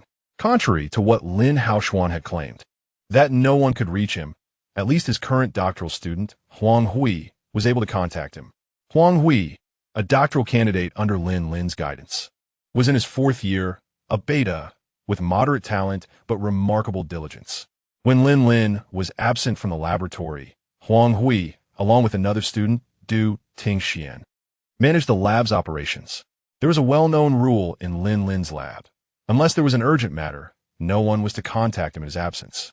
What is it? As Lin Lin answered the phone, all his previously exposed emotions were reined in, and he reverted to the composed and rational Professor Lin. Professor Lin, I encountered a highly intriguing patient today while retrieving experimental materials from Qixin Hospital, Huang Hui exclaimed, his voice quivering slightly with excitement. The hospital admitted a new patient today who had been incarcerated for 4 years due to a rape conviction and was just released last month. He was admitted today due to a pheromone riot. Here he paused, seemingly attempting to build suspense, but Lin Lin did not bite, prompting Huang Hui to continue. However, Professor, after the pheromone riot, he underwent a secondary differentiation into a B-grade omega. The crucial point is, his symptoms were nearly identical to those of a certain Xue Chang, a 2S, grade alpha, before his secondary differentiation a month ago. Professor, could we hypothesize that they possibly underwent secondary differentiation through the same pathway? Wang Yu grew increasingly animated, believing that his discovery could significantly alter the current dynamics of the ABO society. Yet, Lin Lin remained silent on the other end of the line. Assuming his mentor was skeptical, Huang Hui pressed on. Professor, the individual admitted today is an S-grade alpha and is already 30 years old. He should not be able to undergo secondary differentiation, just like Xue Chang. Lin Lin approached the window of the suite, gazing down at the city enveloped in slumber, illuminated only by the dim glow of streetlights, before finally speaking in a calm tone. What is it you wish to convey? Huang Hui's fervent excitement faltered momentarily. Professor, I recall that during your master's period, you published a paper proposing that ABO gender is not the terminal stage of human gender evolution, and that there may exist a higher form of gender beyond it. Upon hearing this, Lin Lin immediately interjected, I have not pursued that topic further. Indeed, Professor, Huang Hui replied, his enthusiasm rekindling, but your conjecture from years past may have materialized into reality. To me, the gender transformations of Xue Chang and today's patient are less about secondary differentiation and more akin to transformation. As Huang Hui uttered the final 2 words, his breath quickened with exhilaration. He felt as though countless scientific accolades were beckoning him. Otherwise, we cannot explain the nature of their changes. If one were to insist that it is merely an isolated incident, then why have 2 occurrences of such unprecedented nature transpired within a brief span, when no such events have emerged in the past century? Professor Lin, humanity has evolved from a binary gender system to a 6-gender spectrum, and it seems we may now witness the emergence of an entirely new gender demographic. Chapter 47. The third experience card. Lin Lin listened impassively to Huang Hui's extensive conjectures before responding coolly. I know what you're thinking, Huang Hui. You believe the advent of a new gender demographic will alter the current dynamics of ABO society. However, that is not the case. Most individuals perceive the ABO hierarchy as a chasm. You might as well categorize this new gender you speak of as a 4S level. What difference would it make? None at all. It would merely add a 4S tier atop the existing 3S level. Lin Lin's words fell like a bucket of cold water. T'en prie, Wang Yui's fervent émotion. Yet, Lin's pedagogical mission was far from over. You ought to understand why cloning technology has not seen universal application and is explicitly banned in certain fields. At this, Huanghui fell momentarily silent. Lin lowered his gaze upon the cityscape below, noticing several lights extinguished. So, Huanghui, do you truly believe that the widespread adoption of cloning technology would be advantageous? Do you think your discovery, no, your speculation, would also yield positive results? Contemplate that deeply. On the other end, Huanghui was rendered speechless. Lastly, ponder this question: why did I not continue my research on the topic you mentioned? With that, Lin terminated the call. He tossed his phone onto the desk, and with a sharp thud, his eyelids twitched violently as he recalled someone: Jiang Zhi Xue. That poor child. Would Huanghui's discovery be beneficial to him? Would history repeat itself? On the last Friday of April, during the orienteering class, Yan Zhou, Jiang Zhi Xue, Feng Zicheng, and Yao Xian all opted for the orienteering course this semester. Feng Zicheng, motivated by Yao Xian's interest in orienteering, had come to accompany him. Although Yan Zhou was not particularly fond of endurance running, he chose to participate because Jiang Zhi Xue was in the class. He had to be there. Not only did he need to attend, but he also aspired to secure the top position in the final examination. The orienteering instructor instructed the class leader to distribute the maps and control cards while addressing the students with important reminders. Typically, Feng Zicheng would deliberately slow his pace to accompany Yao Xian. But today, just before the race commenced, he leaned in close to Yao Xian and whispered, "Baby, I have something to discuss with Yan Zhou today, so I'll be running ahead. Don't rush too much. Be careful not to fall." Yao Xian felt an ominous premonition stirring within him, and before he could grasp Feng Zicheng to inquire further, whoosh! Feng Zicheng cleared the control card and swiftly punched in at the starting electronic timer before darting off. Yao Xian thought, that fool. While Feng Zicheng may be somewhat single-minded, as a 2S-level alpha, his physical prowess and athletic coordination were exceptional, making it impossible for Yao Xian to catch up. All he could do was pray that Feng Zicheng would refrain from speaking recklessly in front of Yan Zhou, and if he must speak, that he would not be overheard by Jiang Zhi Xue, that cunning and dark-hearted individual. Similarly, Yan Zhou and Jiang Zhi Xue dashed out as well. The moment Yan Zhou acquired the map, he began to mentally devise the optimal route, aiming to accomplish all check hints in the shortest possible time and to secure first place ahead of Jiang Zhi Xue. Although Feng Zicheng might be somewhat naive in social matters, he was clever enough in academics to recognize Yan Zhou and Jiang Zhi Xue's intelligence and their likelihood of planning the shortest path. Thus, he resolutely chose to abandon his own reasoning and closely followed in the wake of Yan Zhou and Jiang Zhi Xue. Relying on instinct rather than intellect was the way to go.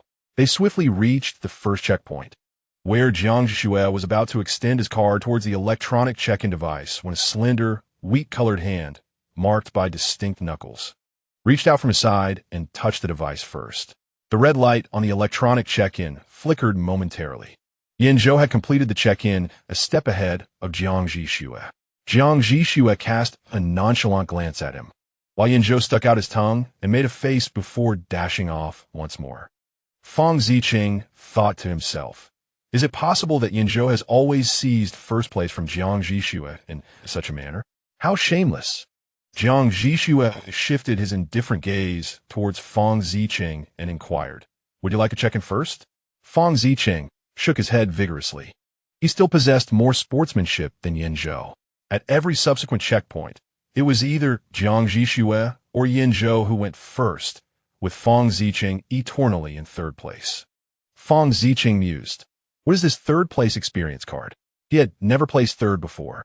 Yet he suddenly understood the feeling of being the third in their year during their 6 years of middle and high school, perpetually overshadowed by these two formidable rivals.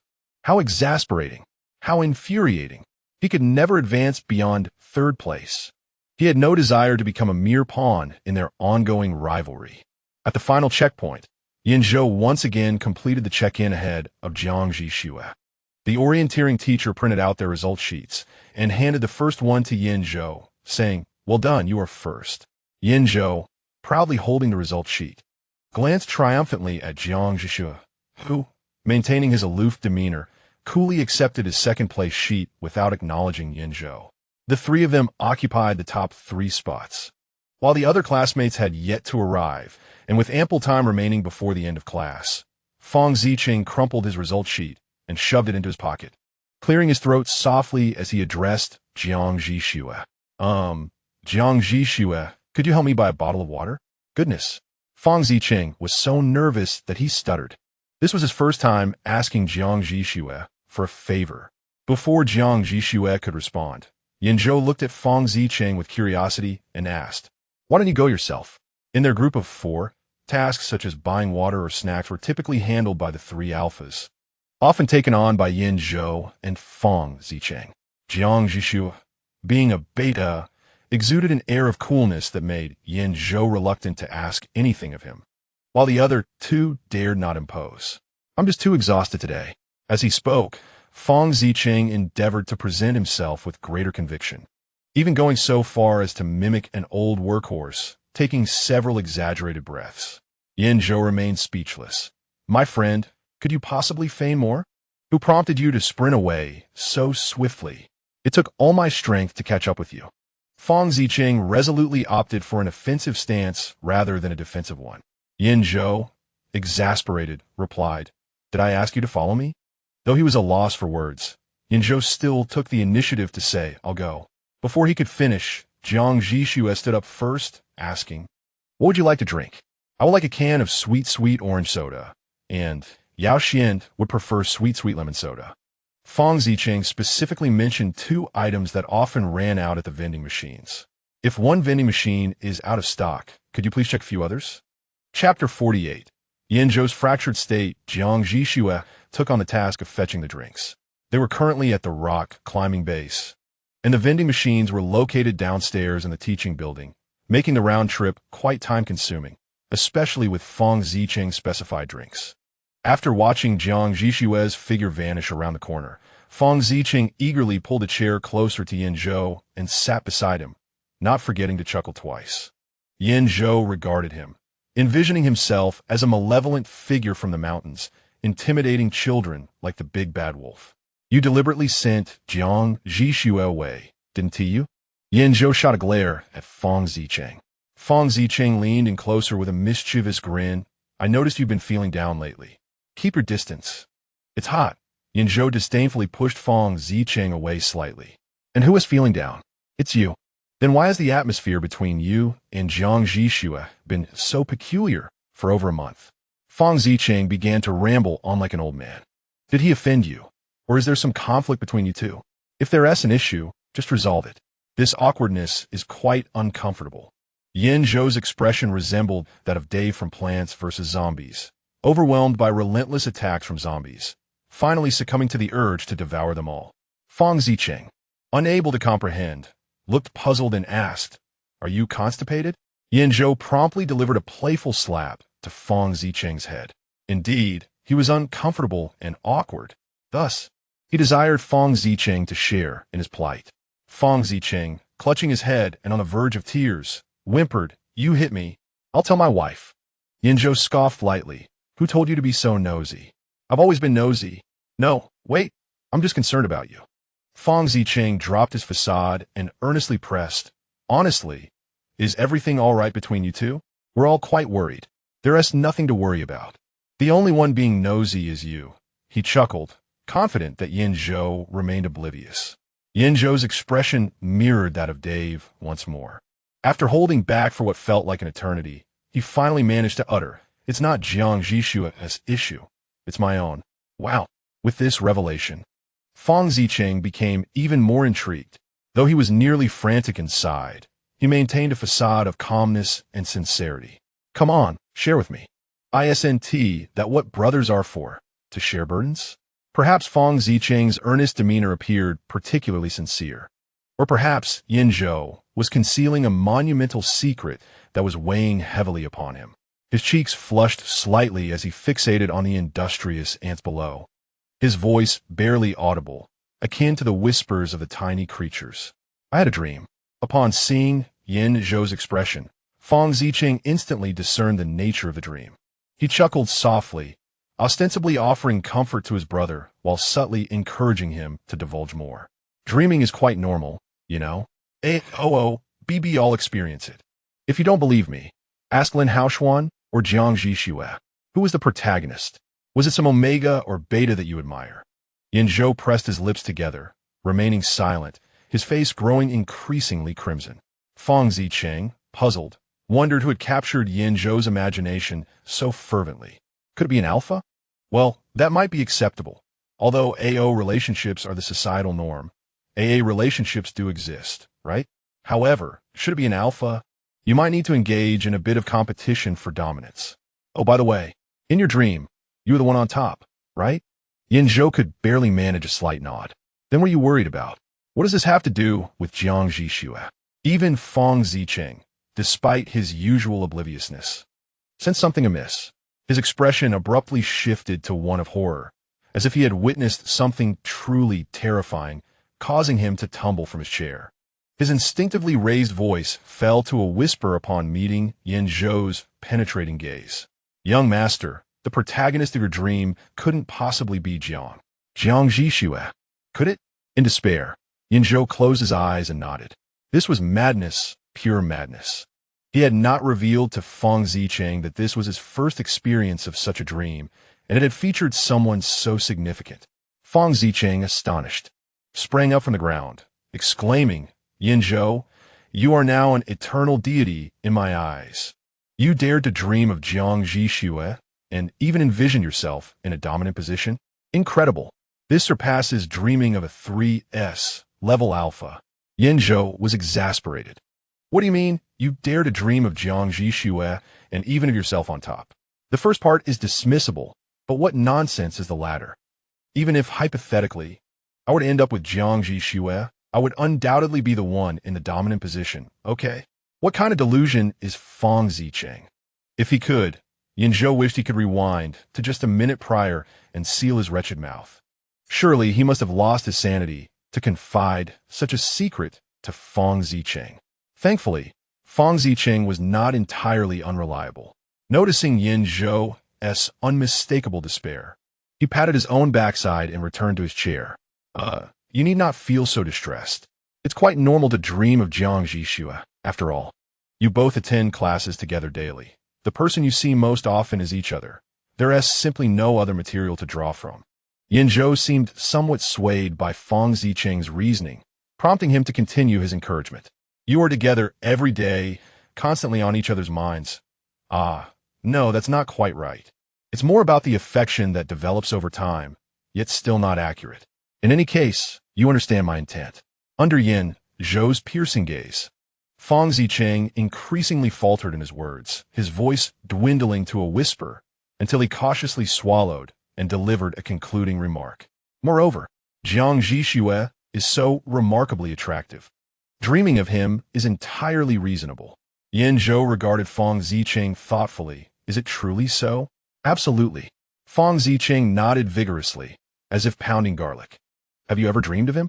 Yan Zhou suddenly fixed his gaze on Fang Zicheng, uttering something astonishing. A wave of unease washed over Fang Zicheng, his hair standing on end. He glanced around before his eyes returned to Yan Zhou. Probably not. I had a dream once, but it was after I witnessed you getting knocked out by Jiang Zhi Xue. In my dream, I became his opponent and was thoroughly beaten, which startled me awake. Upon waking, I found him even more terrifying. Yan Zhou let out a scoff. You deserve it. Fang Zicheng exclaimed. Dear, why haven't you finished your run yet? Save me. I don't wish to converse with this foolish individual any longer. Despite his seemingly morose demeanor, Yan Zhou still possessed a hint of benevolence. And Fang Zicheng finally began to genuinely console him. Do not burden yourself too heavily. Dreams are beyond your control, are they not? You have not truly offended him in reality. Yan Zhou recalled that bite mark and the kiss. Indeed, brother, indeed. Unbeknownst to him, Yan Zhou felt even more fragmented. Chapter 49. Like a male ghost, perhaps what you mentioned previously holds truth. With spring's arrival, you yearn for romance. Thus, your mind wanders. Yan Zhou was lost in his shattered world, intently piecing together the fragments of his soul, completely oblivious to Fang Zicheng's words. Consequently, Fang Zicheng misinterpreted Yan Zhou's expression, assuming he was unable to accept the notion of dreaming about Jiang Zhi Xue. Recalling Yan Zhou's desire for a romantic relationship, he had once suggested helping him find a partner.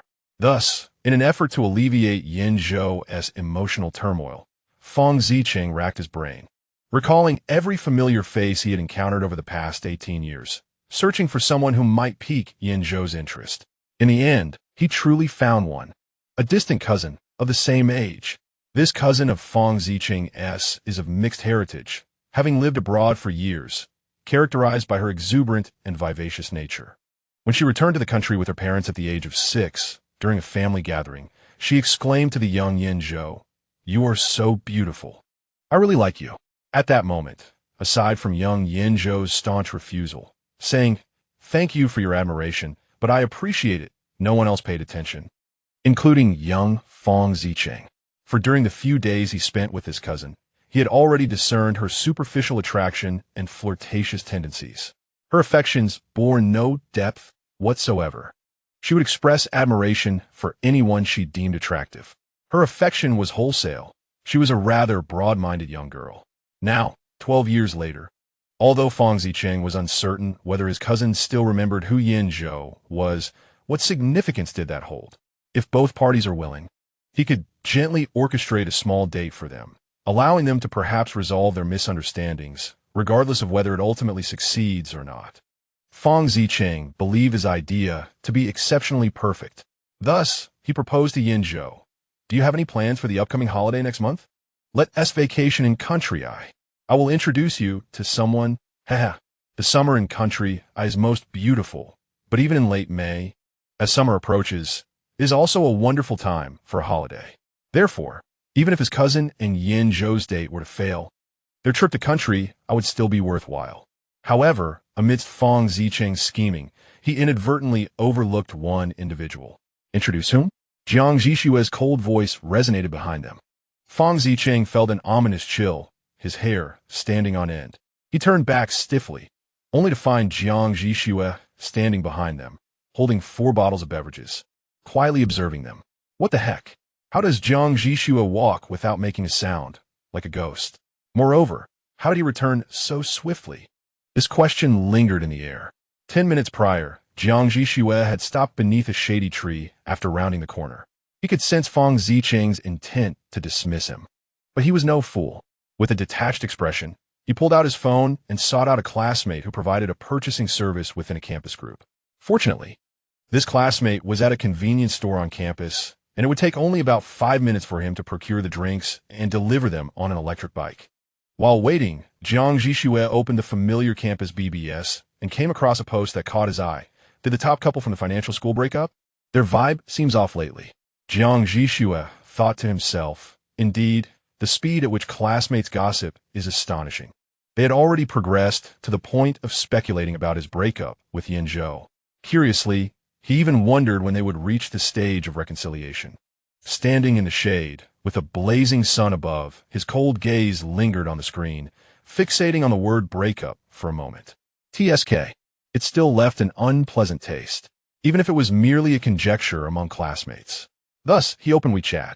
Snow. Hello. Are you taking orders for online marketing? Deleted. Yes, classmate, I take all orders. Snow. Link. Snow.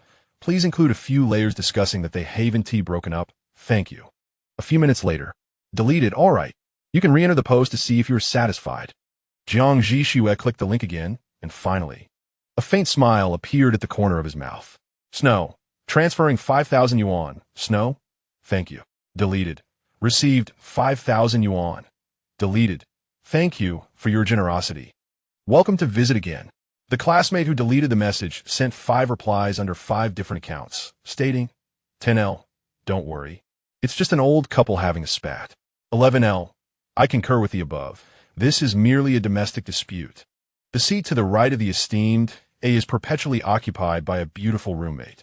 Last time, a friend of Lin mistakenly sat there and was ruthlessly dismissed. I have consumed it. They could never be separated. I would willingly exchange a decade of my singlehood for the privilege of residing with the stunning roommate of A, ensuring my prosperity and fortune. Having discussed the benefits, what about the drawbacks? Fang Zicheng was at a loss for words, but Yan Zhou promptly interjected, "Why the haste? Did you run here? Are you not exhausted? Next time, let Fang Zicheng simply perish from thirst." Fang Zicheng exclaimed, "Enough. Stop talking. You scoundrel." Yan Zhou, heartbroken. Fang Zicheng's mind began to play a melancholic tune. "You have hurt me, yet you smile and move on."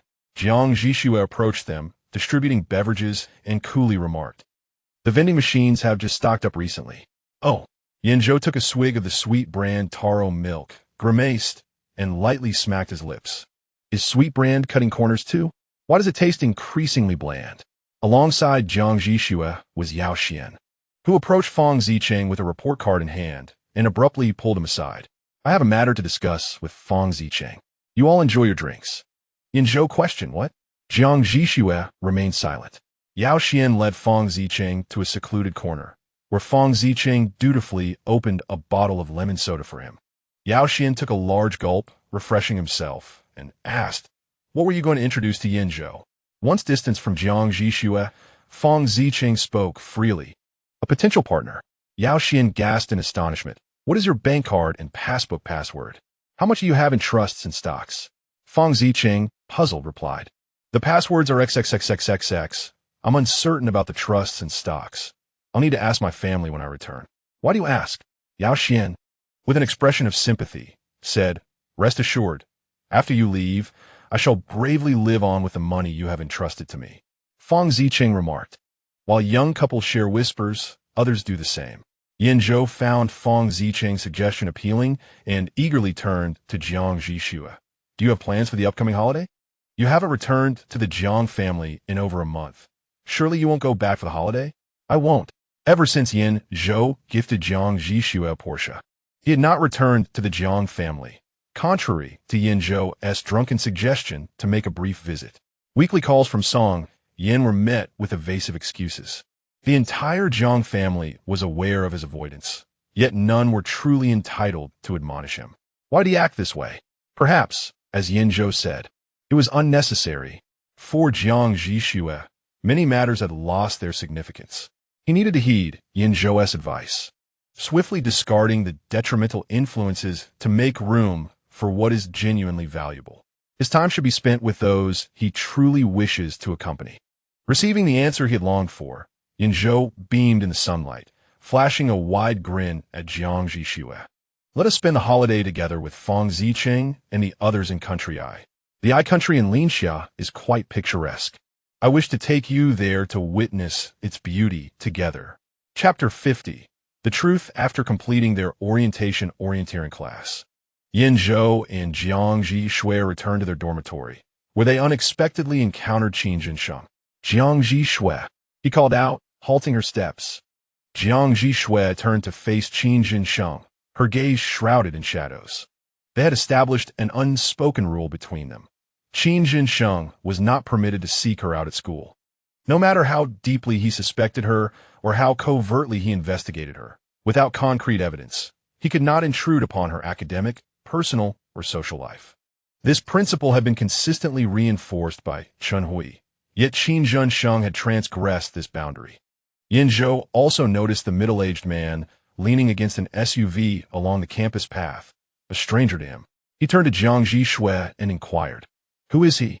When Jiang Zhi Xue looked at Yan Zhou, all traces of her earlier turmoil vanished, replaced by her characteristic calm and reserved demeanor. "A friend of Jiang Yuan's. You should head inside. I need to speak with him for a moment."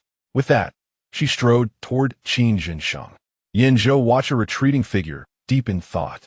It was the lunch break, and with the following day being the last school day before the short holiday, many students had either taken leave or skipped classes, resulting in an almost deserted campus. The cicadas chirped from the treetops atop the SUV, their sounds particularly pronounced in the tranquil surroundings. "Does Uncle Chen know you are here to see me?" Jiang Zhi Xue's voice was cold as she regarded Qin Jinsheng. Irritated, Qin Jinsheng brushed back his hair and pulled out a cigarette pack, contemplating lighting one but remembering the school's regulations. With a frustrated grip, he shoved the pack back into his pocket. "Don't use old Chen to threaten me. He has no authority over me."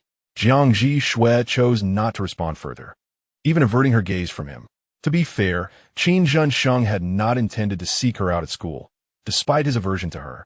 He maintained a basic sense of morality. However, Jiang Zhi Xue had been elusive at school, leaving him with no alternative but to confront her here. Speak frankly with me. Did you have a hand in the Meng Hishua incident? Each convicted rapist is monitored by the local police department for 5 years post-release. And Meng Hishua fell under the jurisdiction of the police department that Qin Zhensheng belonged to, though he was not originally responsible for this task. He had overheard colleagues discussing how Meng Hishua had recently descended into a B-class omega, his situation becoming increasingly desperate. Many alphas exhibited a disdainful attitude towards all non-alphas. And Meng Hishua was particularly notorious, especially given his conviction for raping an omega. The status of omegas in his mind was self-evident. However, now he had become what he had once looked down upon, now a B-class omega, no less. Could this not be seen as poetic justice? The colleagues discussing the matter spoke with a tone tinged with schadenfreude. Yet many, including Qin Zhensheng, sensed something amiss. Meng Hishua is an S-class alpha, already 30 years of age, and his secondary differentiation defies medical convention. This case of secondary differentiation seems remarkably familiar. Qin Zhensheng immediately thinks of Xue Chang and promptly heads to Qixin Hospital for an investigation, which unfolds just as he anticipated.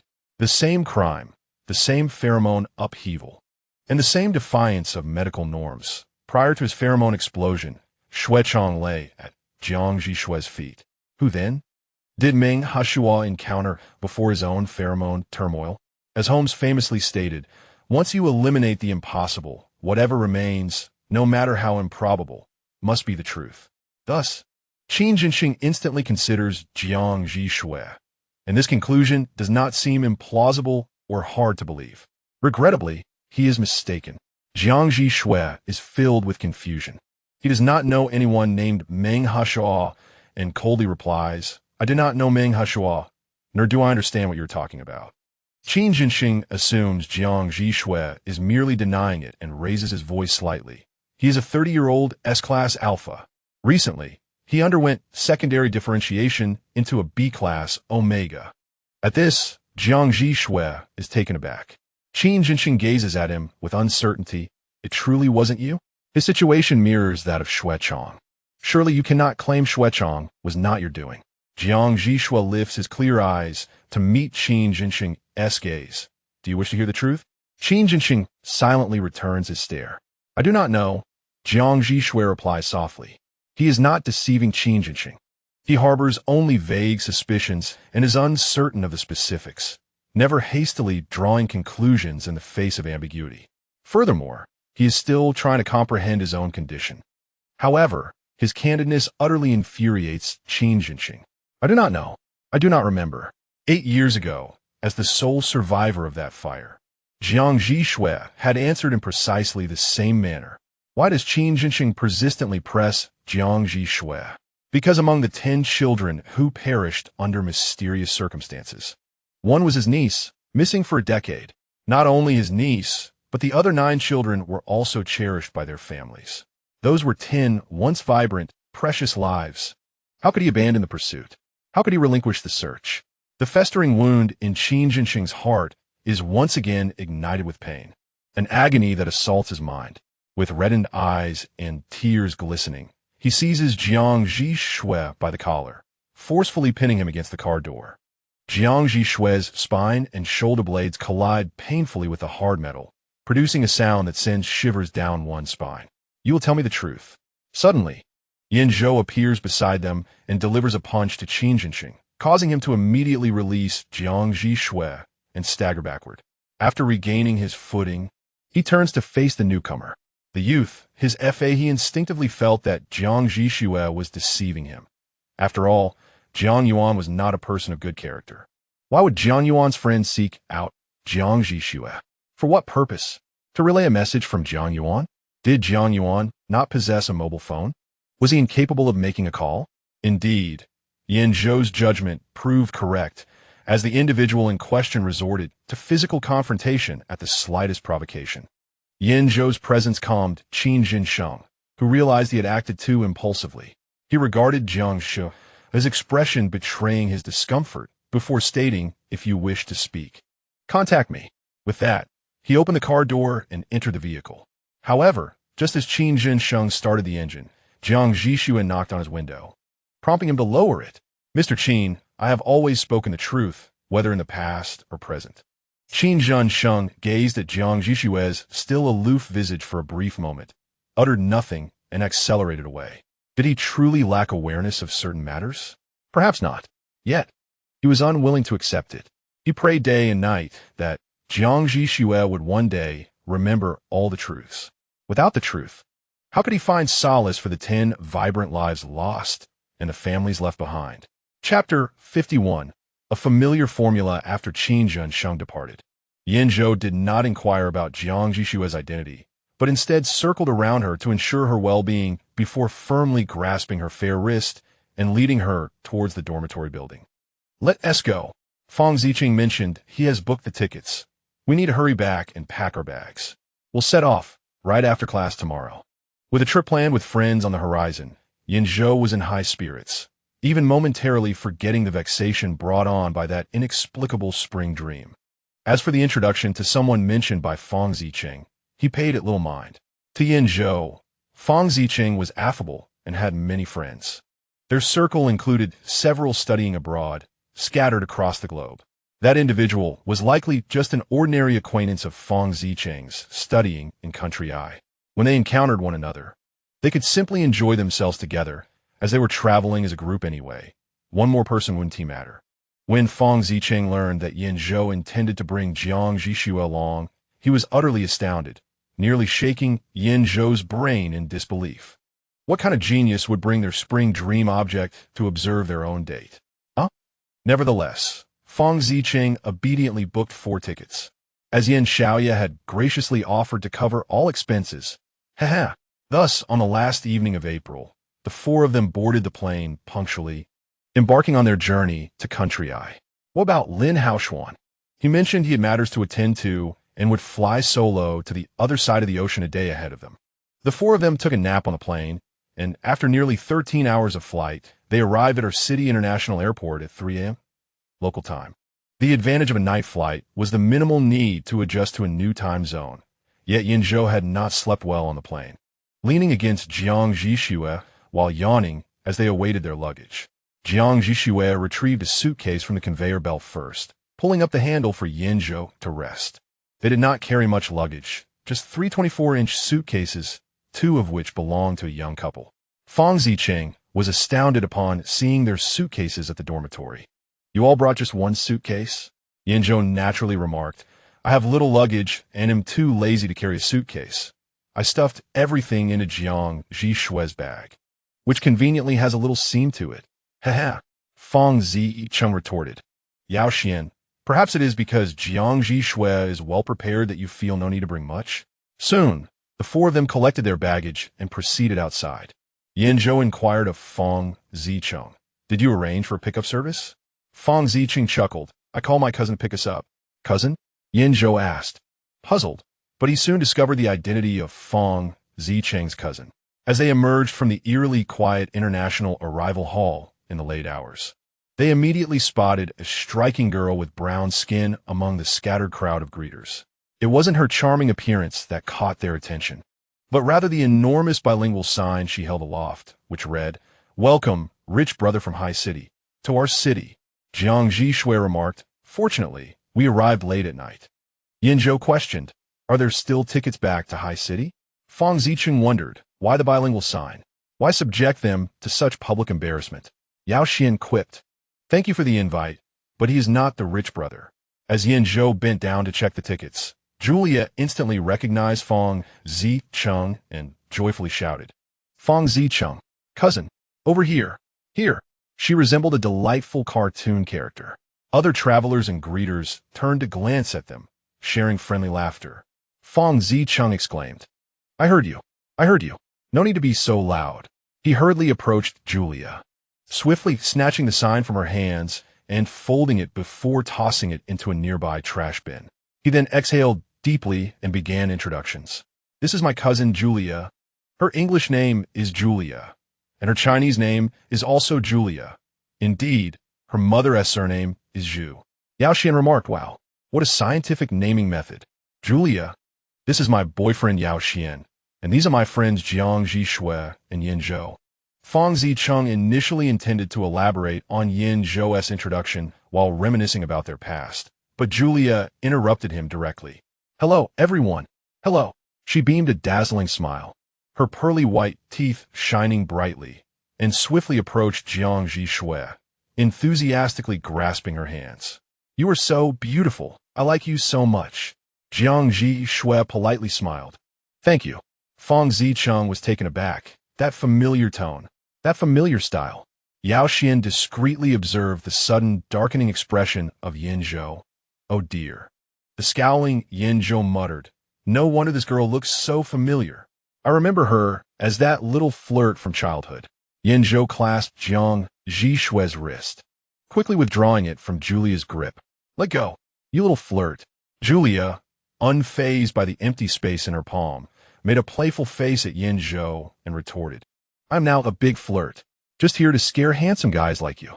Yan Zhou conceded. Fang Zicheng, quickly manage your cousin. Quickly manage your cousin." Fang Zicheng was powerless to intervene, as Julia then turned to grasp Yao Xian's hand. "You are truly beautiful, and I find myself quite fond of you." Yao Xian perceived Julia's exuberance and charm. He returned her compliment with a friendly smile, saying, "Thank you.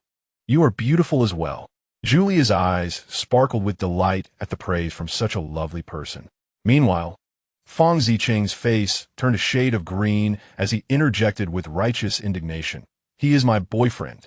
Julia, releasing Yao Xian's hand, shrugged nonchalantly. "I am simply appreciating and admiring every beautiful soul equally." Fang Zicheng, unwilling to concede, retorted slyly, "You once said something similar to Yan Zhou when you were younger." At this, Julia recalled Yan Zhou, surveying him from head to toe. He had been quite handsome in his youth and had grown into a dashing man, albeit of a different type than the conventional beauty. Julia asserted confidently, "My aesthetic is quite discerning.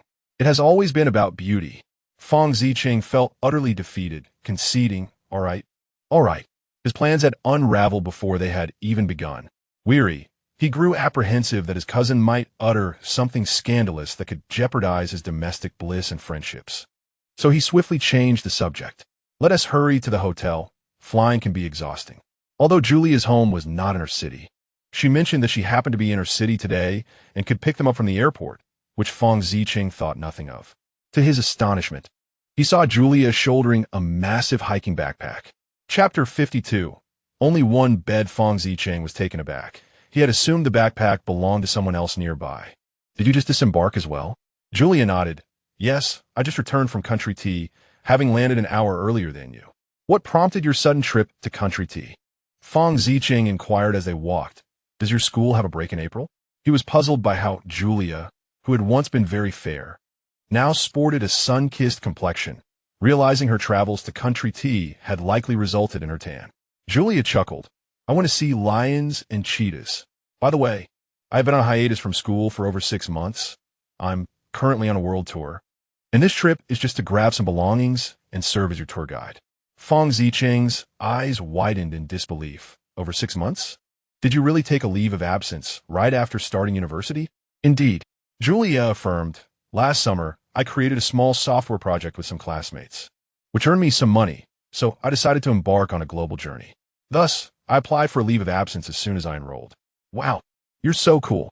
Yao Xian's tone brimmed with admiration and envy, captivated by her ability to earn money at 18 and her carefree lifestyle. Thank you." Overjoyed by the compliment, Julia felt elated. Fang Zicheng mused that his cousin had remained unchanged, ever enthusiastic, vibrant, and free-spirited. Unable to resist, he asked, "Do you have enough money? If not, your older cousin can sponsor you a little." Julia approached the vehicle she had prearranged, beginning to unload her backpack. "If funds are insufficient, I can always return to my studies. I can ask my parents for money for that." Fang Zicheng remarked, "How pragmatic." Although Julia's home is not located in City R, she spent several years living there with her parents during her childhood and is quite familiar with the area. The hotel she booked for everyone is situated in the heart of City R, conveniently close to all attractions, all within walking distance. May is the off-peak season in City R, with few tourists and daytime temperatures ranging between 20 to 25 degrees Celsius, making it ideal for exploration on foot. In the dead of night, the streets of City R lay deserted as the car arrived at the hotel entrance. The group disembarked together, and Feng Zicheng handed the driver the fare along with a tip. The hotel facade, though modest, exudes an air of classical elegance. Knowing that her cousin's party consists of affluent individuals, Julia used the money her cousin provided to secure the finest accommodations available. The hotel bellboy assisted them by unloading their luggage and placing it onto a cart, as Julia led them to the front desk to collect their room keys.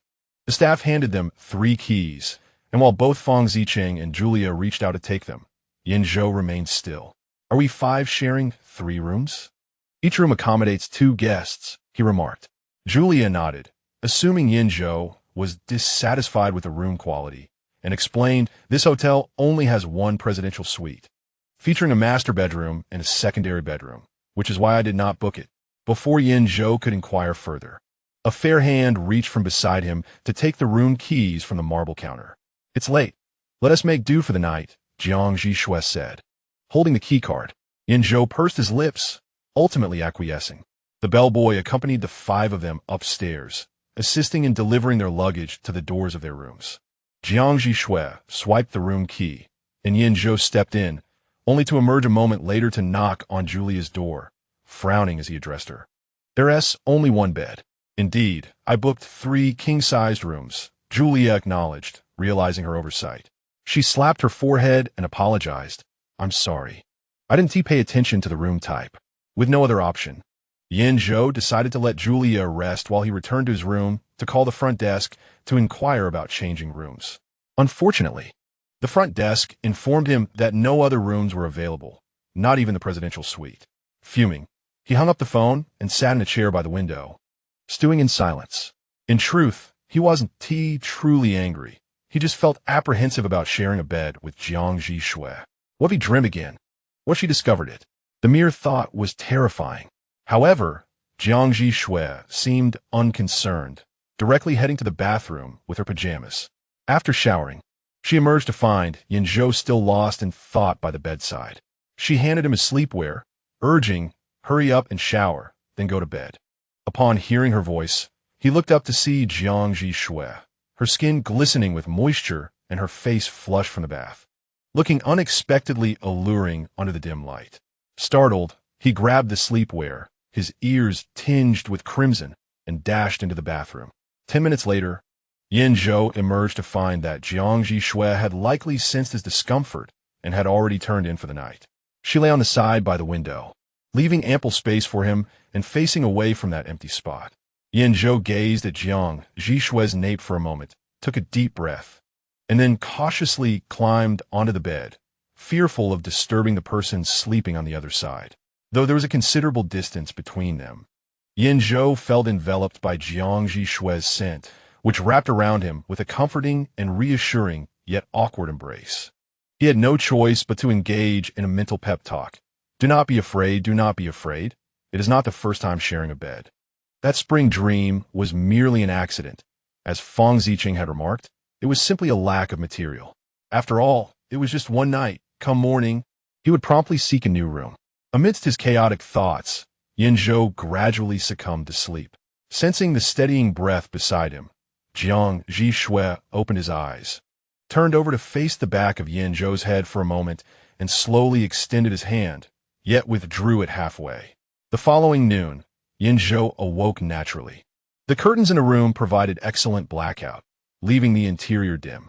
In the obscurity, he opened his eyes and was greeted by the sight of Jiang Zhi Xue's serene sleeping face, so tranquil and beautiful, reminiscent of the slightly disheveled, yet undeniably lovely child he remembered. Jiang Zhi Xue had matured proportionally. At that moment, both of them curled up in slumber like infants, long legs bent and fists resting beneath their chins, resembling 2 individuals seeking warmth from one another in the night. Yan Zhou's ears turned red once more. He carefully slipped out of bed and, upon feeling the solid ground beneath him, the first thing he did was lower his gaze to inspect himself. Thank goodness, thank goodness. He had insisted that dream was merely an accident. His instincts had indeed proven correct. With a sense of complete relief, Yan Zhou strolled into the bathroom with a light heart. When he emerged after freshening up, Jiang Zhi Xue was already awake, sitting on the bed, appearing somewhat adorable. No, rather dazed.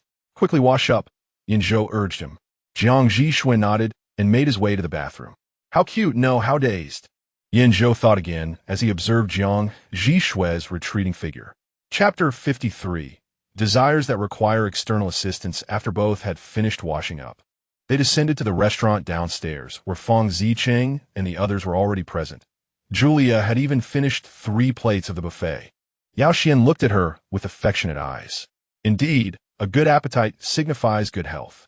Feng Zicheng mused. Should he feel a sense of crisis or not? Yan Zhou and Jiang Zhi Xue had a modest appetite, casually eating a bit before heading out with Feng Zicheng and the others. Just past noon in our city. The sun shone brightly, the temperature was pleasant, and gentle breezes occasionally swept through. The cafes and restaurants lining the streets were filled with patrons enjoying coffee or lunch. The city center of our city was adorned with ancient architecture, remarkably well-preserved, resembling a vast archaeological site.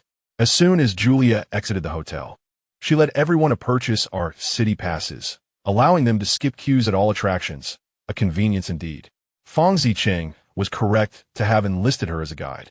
She possessed a natural talent for the role, exuding warmth and wit, with a profound historical knowledge that enabled her to weave a multitude of stories at each site. It was Yao Xian's first visit to this country, and he listened attentively, occasionally posing questions. As Julia received encouragement, her enthusiasm naturally heightened. The 5 of them meandered through the sites for the entire afternoon, pausing intermittently to rest at a cafe, sipping coffee and indulging in ice cream. Before long, evening descended, and Julia guided them to the final attraction of the day, the renowned wishing well. This wishing well is indeed famed. So much so that even during the off-peak tourist season, it was surrounded by a throng of people. At that moment, the last rays of the setting sun cascaded into the well, illuminating the coins at the bottom, which shimmered like stars in the twilight. It was as if the divine could truly hear the wishes of mortals through those coins. Feng Zicheng and Yan Zhou were not first-time visitors to our city. This journey was primarily to accompany Yao Xian, and thus they both held little interest in the wishing well, particularly for Feng Zicheng. After witnessing the staff collect all the coins from the bottom in his childhood, he had become disenchanted with all wishing sites. However, Yao Xian, visiting her city for the first time, found the wishing well immensely captivating, and Julia, smiling, handed him a coin. The crowd around the well was rather dense. So Yan Zhou and Jiang Zhi Xue kept their distance. Throughout the day, Jiang Zhi Xue had remained remarkably quiet, although he was not typically loquacious. Today he spoke so little that both Yao Xian and Feng Zicheng occasionally checked on him. Finding the silence awkward, Yan Zhou initiated conversation, asking, "Aren't you going to make a wish? Or have you, like Feng Zicheng, seen the staff retrieve coins during your childhood?" To his surprise, Jiang Zhi Xue shook his head and replied, "This is my first time here." Yan Zhou was taken aback. Turning to him in disbelief, "What do you mean?" As far as Yan Zhou knew, the Jiang family was renowned for their love of family outings, often traveling whenever they had the chance. Moreover, country I was a popular overseas destination, rich in exotic charm, historical depth, beautiful landscapes, and delectable cuisine, attracting many visitors repeatedly. It was inconceivable that a family so fond of travel had never come here. Jiang Zhi Xue did not meet Yan Zhou's gaze but looked instead towards the wishing well, where Julia and Feng Zicheng were explaining the wish-making process to Yao Xian. They took me once during the first 2 years after we returned. I was forgotten in a restaurant for an entire day. Since then, whenever there's an outing, I hide away and gradually they stopped taking me along. Jiang Zhi Xue spoke in a flat tone. That was his first and only trip with his family, filled with novelty. Yet, he had always been invisible, both at home and outside. On that day, after dining at a well-known local restaurant, he had gone to the restroom and, upon returning, found the table deserted. Noticing him standing alone, a waiter took him to find the owner. At that time, His proficiency in foreign languages was inadequate for fluent communication. It was only after reviewing the surveillance footage that the owner realized his careless family had left without him and unable to contact them. He had no choice but to let him wait in the establishment. He remained there the entire day, waiting until the sun was nearly set.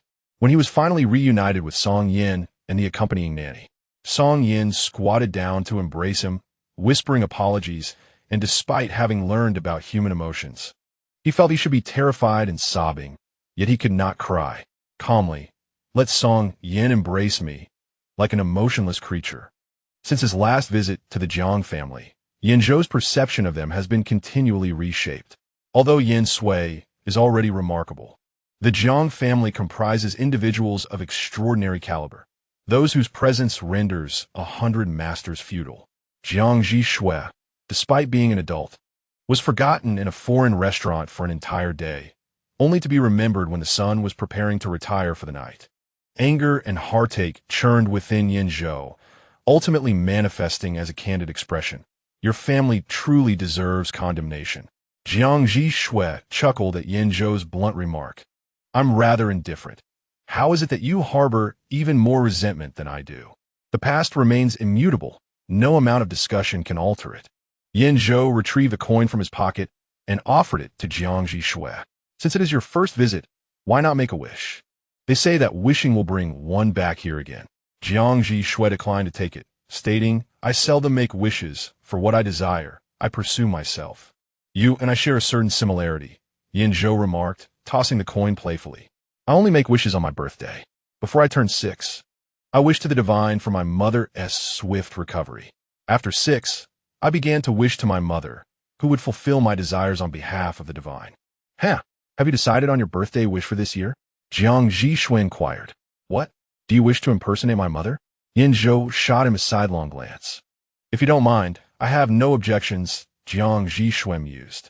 Yan Zhou retorted, Mother, there is someone here taking advantage of me. Remarkably, this time, Yan Zhou was not riled by Jiang Zhi Xue, perhaps due to the poignant tale he had just heard. He stated, somewhat curtly, I haven't formulated my birthday wish yet, but I do have a desire for the end of term. Jiang Shun Deng, will you assist me in realizing it? Jiang Zhi Xue's clear eyes turned to Yan Zhou. With a mischievous grin, Yan Zhou replied, last semester, you topped the entire department as finals. This semester, that honor rightfully belongs to me. Jiang Zhi Xue shook his head. That does not qualify as a wish. Why not? Because it is something you can achieve through your own merit. Only aspirations that require external aid constitute wishes. At these words, Yan Zhou paused, realization dawning upon him that Jiang Zhi Xue was paying him a compliment. How exhilarating that feeling was. No, it was explosively delightful. Few experiences could rival the satisfaction of receiving praise and acknowledgement from one's lifelong rival. Internally, Yan Zhou's elation caused him to envision a celebratory dance. But he maintained an air of restraint, refusing to let Jiang Zhi Xue revel in his triumph. The coin he had tossed returned to his palm, and with a smile, he offered it once more. Well, I currently have no other wishes. However, you should make one. It just might come to fruition. Jiang Zhi Xue still refrained from taking it, instead stating, then grant me 2 coins. The legend suggests that tossing 2 coins can lead one to romantic love. Chapter 54. I do not wish to pray to the divine. Yan Zhou's smile faded slightly. Are you seeking romance? Given their rivalry, how could Jiang Zhi Xue dare to pursue a relationship before him? No discussions of romance should take place. It was forbidden, as Jiang Zhi Xue exchanged glances with Yan Zhou. A faint smile adorned the corners of his lips. If you can ponder, why can't I? Yan Zhou thought to himself, observing the way Jiang's smile, usually charming, appeared rather irksome today. Resolutely, Yan Zhou clasped his palm shut, feigning an intent to return the coin to his pocket. You may think as you wish, but I shall keep this coin for later to buy ice cream. Unexpectedly, Jiang Zhi Xue extended his left hand, grasping Yan Zhou's wrist with a gentle yet firm grip, halting Yan's actions mid-motion. Surprised, Yan Zhou found himself momentarily frozen. Jiang had never before exhibited such assertiveness towards him. With his left hand holding Yan Zhou's wrist, Jiang lightly tapped the fingers of his clenched fist. Instinctively, Yan Zhou relaxed his grip, allowing Jiang to swiftly retrieve the coin from his palm before he could fully comprehend the significance of the gesture. Jiang Zhi Xue then imitated Yan Zhou's earlier action, tossing the coin into the air and deftly catching it. The golden hues of the setting sun cascaded over the cobblestone path, flowing from the wishing well towards them, illuminating Jiang's features in a soft glow. His long eyelashes were distinctly highlighted, and his crystalline eyes sparkled as if reflecting a stream of light. Amidst the foreign streets, yet under the same warm sunset, Yan Zhou heard him speak. Yan Zhou, I do not wish to make a wish to the gods. Rather, I wish to make a wish to you. I shall keep this coin, and you owe me a wish. The surrounding clamor seemed to fade away, and Yan Zhou's heart appeared to skip a beat, or perhaps race ahead. In a moment of inexplicable impulse, he nodded in rhythm with his heartbeat. Jiang Zhi Xue smiled, tucking the coin into the pocket of his shirt, close to his heart. As Yan Zhou beheld Jiang's smile, realization struck him. What is this? Wasn't it Jiang Zhi Xue who was to grant my wish? How has it transformed into me, owing him a wish? Doubts crept into Yan Zhou's mind, suspecting he had fallen into Jiang's clever scheme, yet he possessed no evidence to substantiate his suspicions. After tossing the coin, Yao Xian and the others approached Yan Zhou and Jiang Zhi Xue. Noticing Yan Zhou's peculiar expression, Feng Ziqing inquired, Young master, weren't you having a splendid time today? Yan Zhou replied, his face expressionless, I am hungry. Feng Ziqing retorted, Young master, do you expect me to believe that?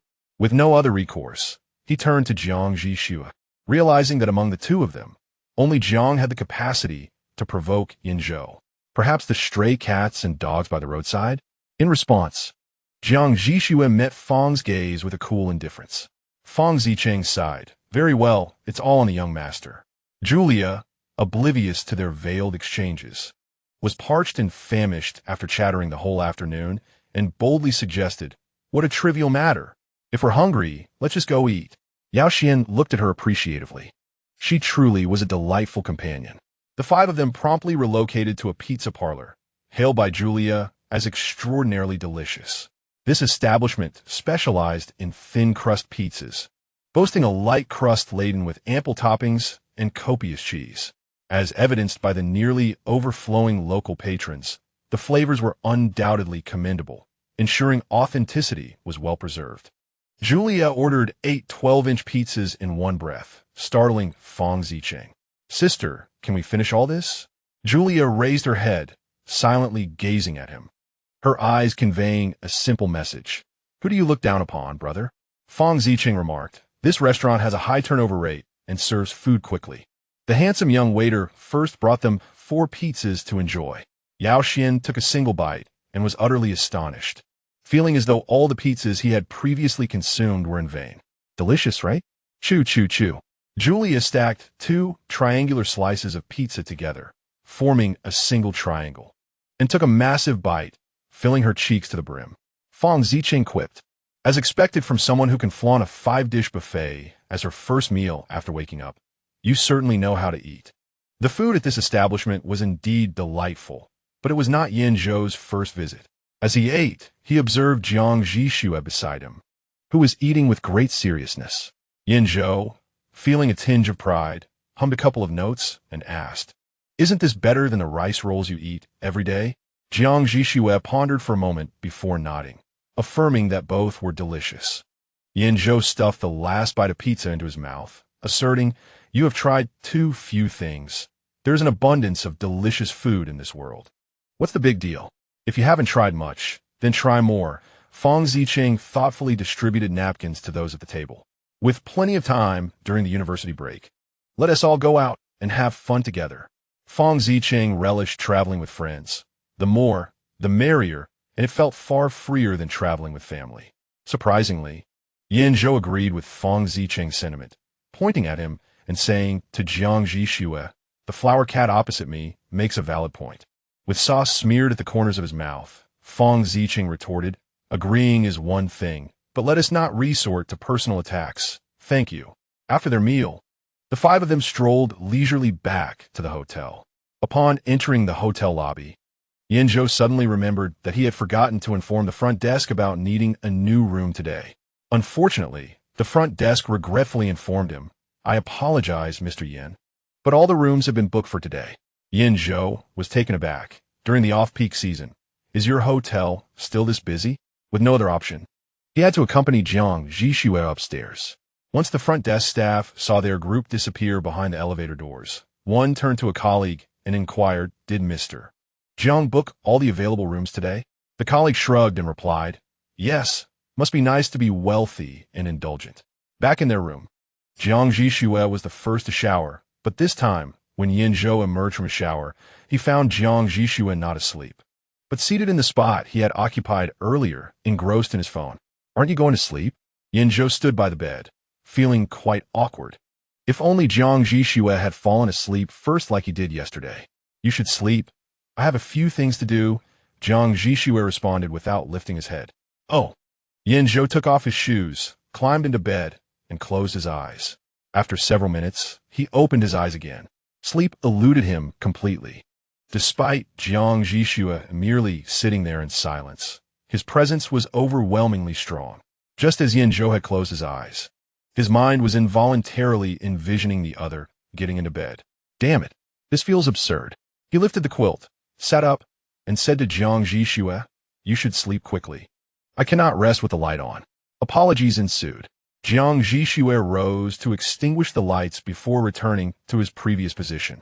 Yan Zhou remained seated, keeping the lights off as he played with his phone, his eyes straining. The dim room fell silent for a few seconds. Then, suddenly, a soft laugh echoed in the air, followed by the sound of fabric rustling. Jiang Zhi Xue climbed onto the bed, lying on his side, gazing at the still-seated Yan Zhou, and softly whispered, "Sleep well, good night." Yan Zhou then lay down as well, still facing away from Jiang Zhi Xue. Unlike the early hours of the morning, his ears felt slightly numb. Chapter 55. Leisurely holiday. The next morning, the five of them ventured out together once more. In the morning, Julia led them to revisit the attractions they had not completed the previous day. During lunch, Yao Xian suddenly remarked, "This weather is perfect for boating. Then let us go boating this afternoon." Julia exclaimed excitedly, waving her fork, "There are places to row in the urban area of our city." Without delay, after finishing their meal, the five of them took a taxi to the small river Julia had mentioned. This river was located in the southwest corner of her city, flanked by two small parks and several ancient buildings, often frequented by pedestrians taking leisurely strolls. By the riverbank stood vendors renting out boats, offering crescent-shaped wooden vessels that accommodated 1 to 4 people, requiring the patrons to paddle themselves. With 5 in their company, they decided to rent 2 boats. Fang Zicheng and Yao Xian, as a couple, found a romantic nature of boating unsuitable for others to intrude upon. Thus, Julia, with bright eyes, turned to Jiang Zhi Xue, grasping his right hand. "I'll row with Xiao Jiang. You are truly stunning. I really, really, really like you." Jiang Zhi Xue was the most beautiful person Julia had ever encountered, and she couldn't help but shower him with compliments whenever they conversed. "Oh my, you are so beautiful." Yan Zhou, with a scowl, once again pulled Jiang Zhi Xue's hand away from Julia's grasp. "You little flirt. Let go. I'm here too. You can't have him all to yourself." Julia pouted, pointing at Yan Zhou like a cartoon character. "You are such a downer." Unfazed, Yan Zhou expressionlessly tugged at his lower eyelid in response to Julia. Enraged, Julia seemed ready to explode. Yao Xian, chuckling, ruffled Julia's hair. "Come on, let us include her," Fang Zicheng quipped, suddenly promoted. Julia looked at Jiang Zhi Xue and then back at Yao Xian, finally gazing at Jiang Zhi Xue with teary eyes. "Xiao Jiang, let us share a boat and let Yan Zhou paddle alone." Yao Xian's eyes widened in disbelief. "Girl, what dangerous words are you uttering? Jiang Zhi Xue is like a beautiful flower. While he looks lovely, one cannot be sure of the outcome." Yao Xian attempted to forcibly pull Julia onto his boat, but Jiang Zhi Xue preemptively declined her. "No," he stated firmly, akin to a guardian rejecting a child, pointing at Yan Zhou. "He cannot swim. If he falls into the water, he could drown." Fang Zicheng was taken aback. "Yan Zhou cannot swim? Really?" Jiang Zhi Xue is truly one to speak without hesitation, his eyes not even blinking. Yan Zhou is a loss for words. What nonsense is Jiang Zhi Xue uttering? Yet, Julia seems somewhat taken aback. She glances at Yan Zhou, then back at Jiang Zhi Xue, as if grasping some underlying truth. She crosses her arms and huffs, declaring that she shall have her own boat. She can navigate the vessel of friendship alone.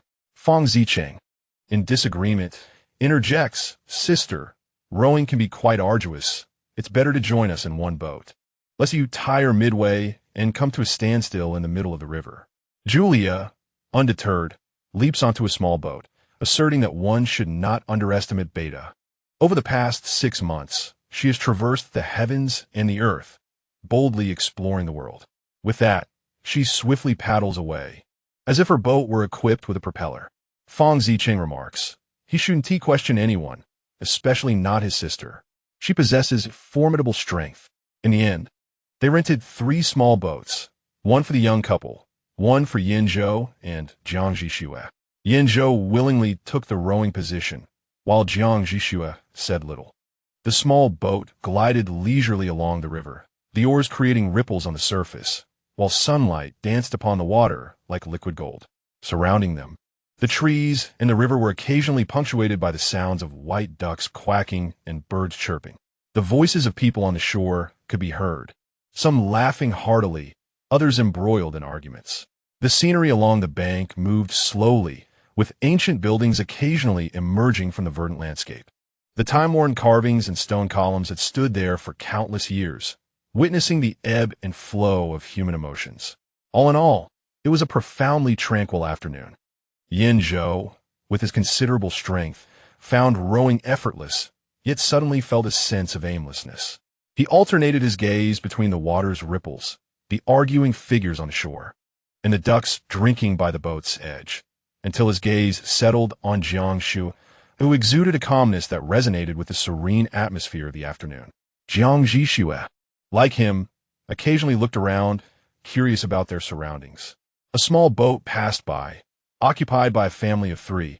A child was keenly observing everything with wide-eyed wonder. Yan Zhou suddenly thought that Jiang Zhi Xue bore a resemblance to that child. The oars dipped into the water once more, and with the sound of splashing, the boat gently moved forward. Engaging in this aimless activity felt quite pleasant.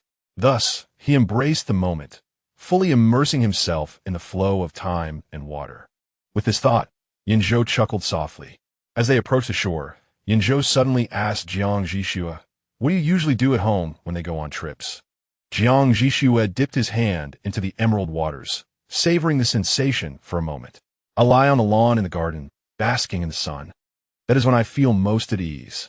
Though the household staff may find my behavior peculiar, no one ever stops me." Yan Zhou nodded thoughtfully. The 5 of them disembarked, and the park by the shore was enchanting. Julia proposed a stroll, and Yao Xian enthusiastically supported her suggestion. Thus, they began to stroll through the woods, and after rounding a few bends, a vast expanse of lawn unfolded before them, dotted with several local expatriates. Suddenly, Yan Zhou grasped Jiang Zhi Xue's wrist and led her onto the grass. Fang Zicheng, bewildered, raised his voice behind them, inquiring, "What is going on?" Yan Zhou did not respond immediately. Instead, he guided Jiang Zhi Xue into a sunny spot and lay down beside her.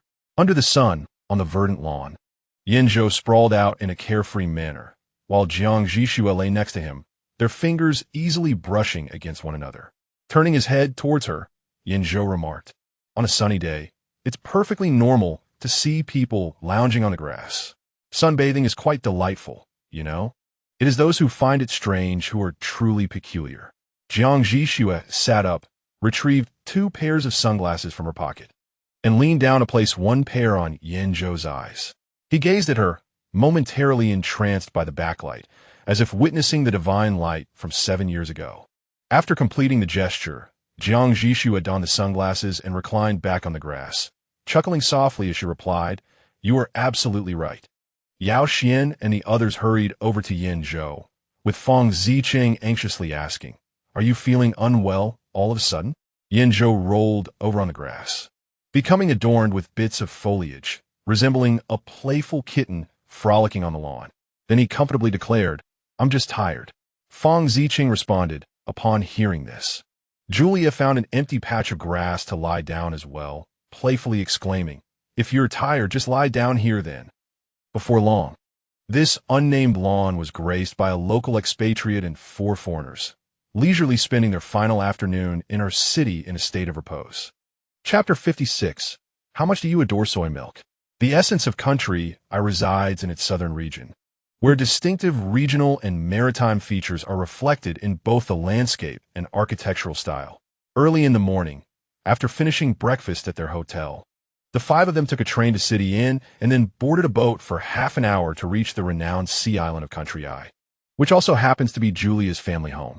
Sea Island was once a holiday retreat for the ancient nobility of Country Eye, primarily composed of limestone, with unique landforms characterized by steep cliffs and a long, winding coastline. Due to climatic conditions, the island boasts a rich variety of vegetation, including various flowering and fruit-bearing trees, with lemon trees being particularly famous. As they set foot on the island, a refreshing sea breeze wafted through. "How fragrant!" Yao Xian exclaimed, standing on the shore. The briny scent of the sea mingled with floral and lemon fragrances, reminiscent of a cup of salty lemon flower tea. Julia, shouldering her enormous hiking backpack, explained, "The islanders love to cultivate flowers. Many balconies overflow with blooms, and lemons are abundant here, with a renowned lemon town. No wonder it smells so delightful." Yao Xian remarked once more. The island's taxis were also distinctive, being open-top vehicles. They summoned 2. This time, Yao Xian insisted on having Julia join him and Fang Zicheng in one taxi, leaving Yan Zhou and Jiang Zhi Xue to share another. Julia's residence is perched upon a cliff, with an open-top taxi traversing the coastal town and ascending along the tree-lined road. Yan Zhou was no stranger to vehicles navigating through the mountains, nor was he unfamiliar with open-top cars. However, he typically occupied the driver's seat. From this vantage point, his focus would be on speed and road conditions. While seated in the rear, he would immerse himself in the surrounding scenery and the company of his companions. The breeze, originating from the sea, swept through the flowering balconies of the island inhabitants, meandered past lemon trees, and rustled through the forest, ultimately caressing Jiang Zhi Xue's hair. The open-top vehicle glided steadily beneath the shade of trees, with blurred greenery rushing past on either side. In this indistinct world, Jiang Zhi Xue emerged as the sole vivid landscape. Observing Jiang Zhi Xue, who was relishing the wind and verdant sights, Yan Zhou suddenly realized that the child who adored basking in the sun on the lawn also had an affinity for travel. What significance does it hold to languish on a lawn at home? Lawns abound in the world, if one enjoys lying on grass. They should embark on a global journey of leisure. What do you think? Yan Zhou inhaled deeply, savoring the scent of the breeze. Without hesitation, Jiang Zhi Xue replied, "Soy milk is far more fragrant." Yan Zhou remarked, "My friend, how much do you truly love soy milk?" Eventually, the 2 open-top cars came to a halt at the base of a small slope, as the remaining path was too narrow for the vehicles to proceed. The 5 individuals disembarked, luggage in hand. Flanking the slope, the houses were built in a style quintessentially local, with tiled roofs, white walls, and colorful doors and windows, resembling the homes from fairy tales.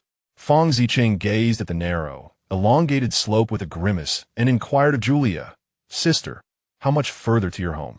Julia, shouldering a hiking backpack, appeared remarkably energetic. "Not far, just a bit ahead, then take a turn, and a little further, then another turn, and we'll arrive." Fang Zicheng glanced at the 2 suitcases by his feet, and then at his sister's backpack, realizing how astute she was.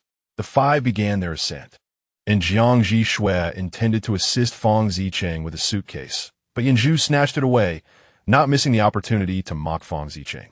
"Novice," Fang Zicheng retorted. "Did I ask for your help, young master?"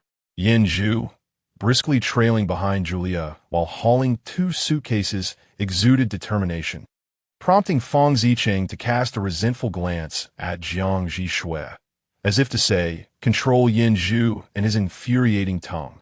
However, Jiang Zhi Xue merely glanced coolly past him and quickened her pace to catch up with Yan Zhou. As the 5 trudged up the slope, children rode bicycles past them, greeting them enthusiastically. Julia responded with a smile, urging them to slow down. After rounding the last bend, as described by Julia, they arrived before a grand blue door. Julia unlocked it, and in that instant, the arduous climb felt entirely worthwhile. Julia's home is enveloped by the sea on 3 sides, with a direct view of the ocean from the entrance.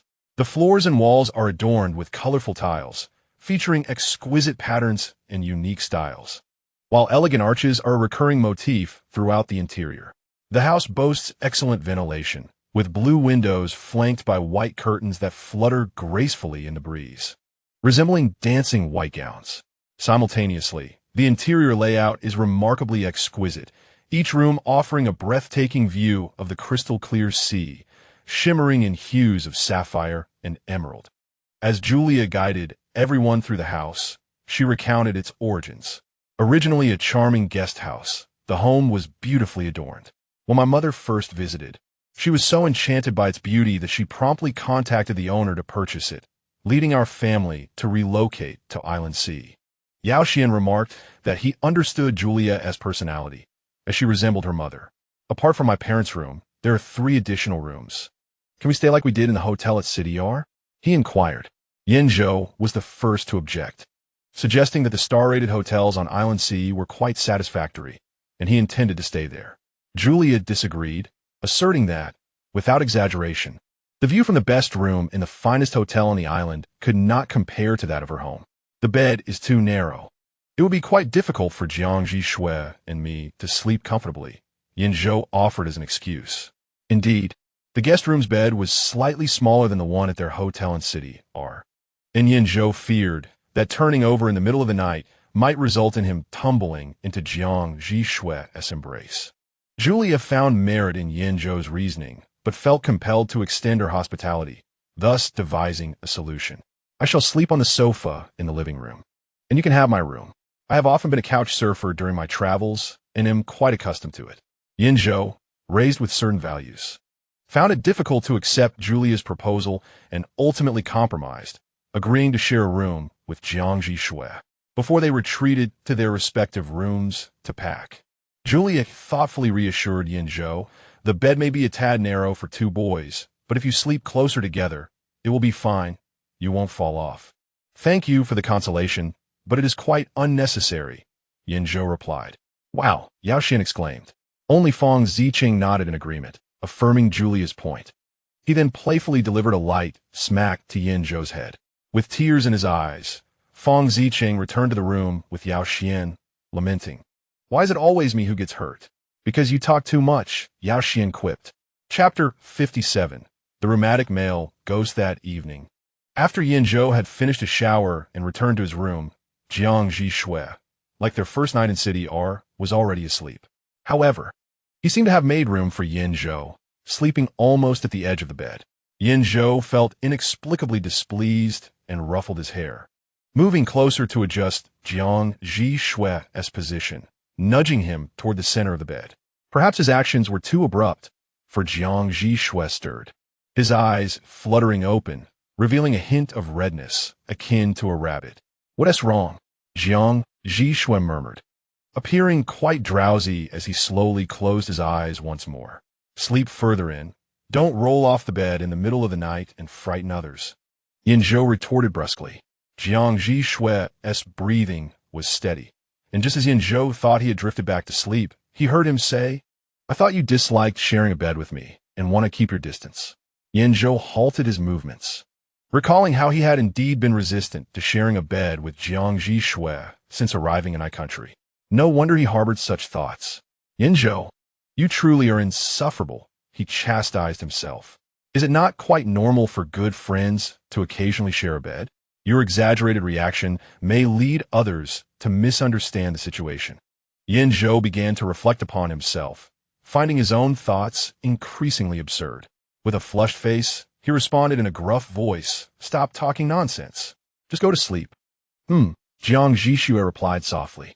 Yan Zhou lay down on the other side of the bed, their proximity far greater than when they were in her city. Outside, the aroma of salted lemon blossom tea wafted through the window, yet could not overshadow Jiang Zhi Xue's presence. Was he too preoccupied with the other's existence, thus leading to such delusions? Yan Zhou endeavored to envision Jiang Zhi Xue as merely another close friend, like Lin Haoshuan or Fang Zicheng.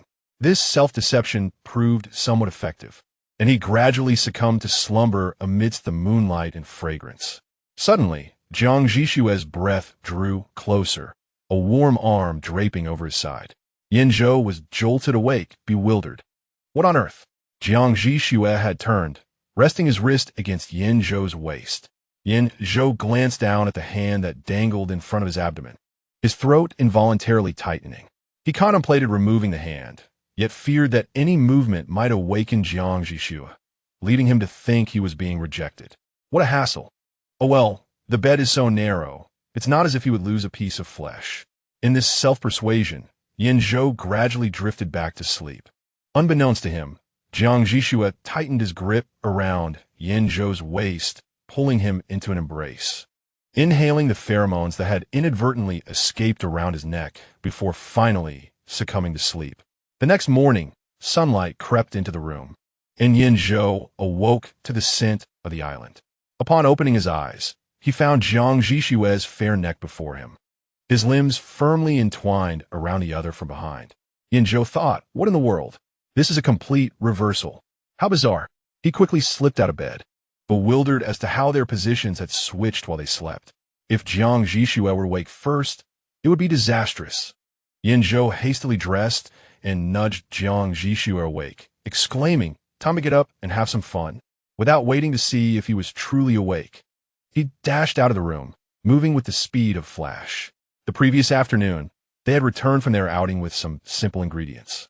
After they had freshened up, the other three had already prepared a modest breakfast of sandwiches and cappuccinos. Fang Zicheng, while eating, inquired, I forgot to ask yesterday, where did your aunt and uncle go? Julia, after taking a sip of her cappuccino, replied, they are also on a world tour. Yao Xian expressed surprise.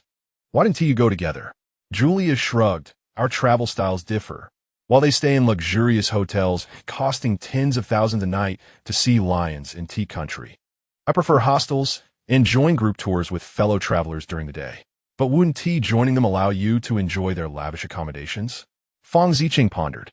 However, I want to experience both the 18-hour red-eye flights and the 5-star hotels at 30, Julia said, a dollop of froth forming a whimsical mustache on her lip as she flashed a broad, somewhat comical but genuine smile.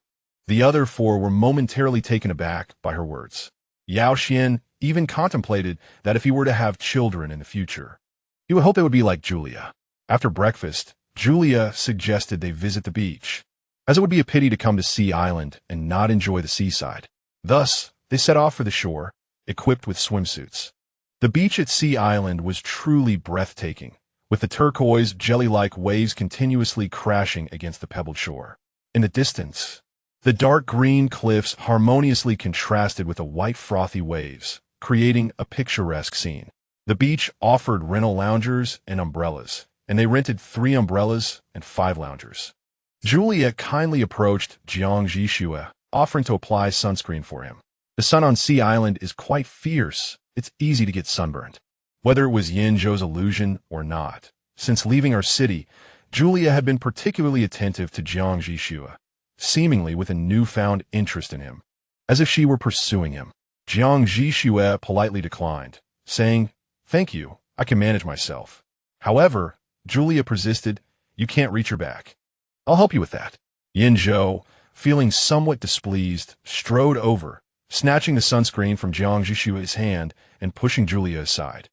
Julia stuck her tongue out at him, and after Yan Zhou had finished applying the sunscreen, Julia suddenly grasped Yan Zhou's hand. Come with me. I have a secret to share. Yan Zhou responded, a secret? What nonsense is this? Nevertheless, he did not refuse and followed her a bit farther away. Standing at the edge of the waves, where the incoming tide occasionally lapped over their ankles.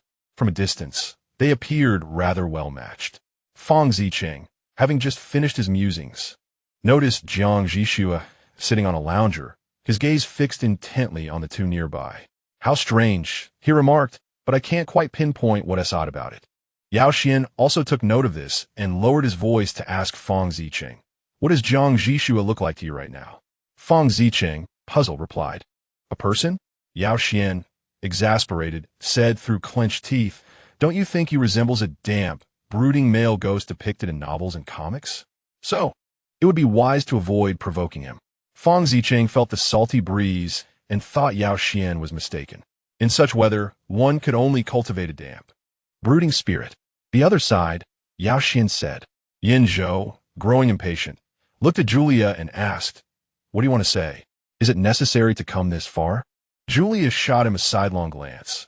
Why are you obstructing my interaction with Xiao Jiang? You lecher. You want to take advantage of him, and I can't stop that? This topic riled Yan Zhou.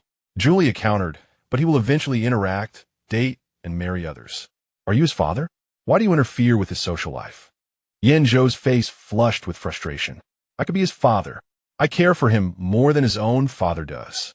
Sorry. Julia paused, her expression momentarily faltering, but quickly retorted with a huff. Even if you were his father, no father can control whom their child loves. Yan Zhou felt as though he might explode, wishing he could immediately swim around the island. He even began to speak without thinking. In any case, you must not like him. Julia raised her chin defiantly and asked, why not? Do you like him? How could that possibly be? Yan Zhou's face flushed crimson. How absurd. Julia found his reaction utterly baffling and waved her hand dismissively, launching into a series of pointed inquiries. You don't like him, yet you disallow others from appreciating him? Is it not entirely normal for someone as remarkable as Jiang Zhi Xue to have admirers? Can you truly prevent me or anyone else from feeling this way? His eventual romance and marriage are inevitable. Previously, when others admired Jiang Zhi Xue, Yan Zhou would merely observe with indifference. Yet, inexplicably, his fury ignited when the object of affection shifted to Julia. However, in that moment, he lacked the clarity to untangle these thoughts. He feared that continuing the conversation with Julia might induce a heart attack and ultimately declared, albeit without conviction, in any case, that is out of the question. He then departed abruptly, his pace quickening as if he feared Julia would pursue him and unleash another barrage of words. Yan Zhou left in such haste that he failed to notice Julia behind him, wearing a sly smile. Chapter 58. The little one, Yan Zhou returned. His cheeks still flushed and his jaw set tight. Jiang Zhi Xue watched him intently, and as Yan Zhou approached, he inquired, your face is so red. Did Julia confess to you? Feng Zicheng nearly spewed his lemonade in surprise. Bro, turning into a brother-in-law? Yan Zhou was almost petrified by the suggestion, his expression akin to that of a character who had just swallowed 2 iron barrels. He vehemently retorted, what nonsense are you spouting? Jiang Zhi Xue continued to scrutinize him, though his expression softened slightly. So what did you both discuss? Under Jiang Zhi Xue's clear, penetrating gaze, Yan Zhou felt increasingly uncomfortable. He instinctively wanted neither to deceive him nor reveal the truth. His thoughts momentarily ensnared, and his face grew even hotter. Yao Xian could likely surmise what Julia had said to Yan Zhou, yet he remained silently amused, thoroughly entertained by the evolving dynamics of this peculiar pair.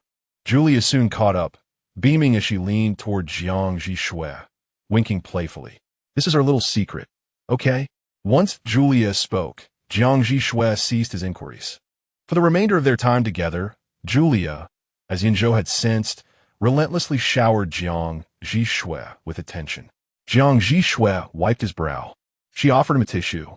He took a sip of water. She unscrewed the cap for him. He ordered food. She translated for him. As he dined, she handed him a fork.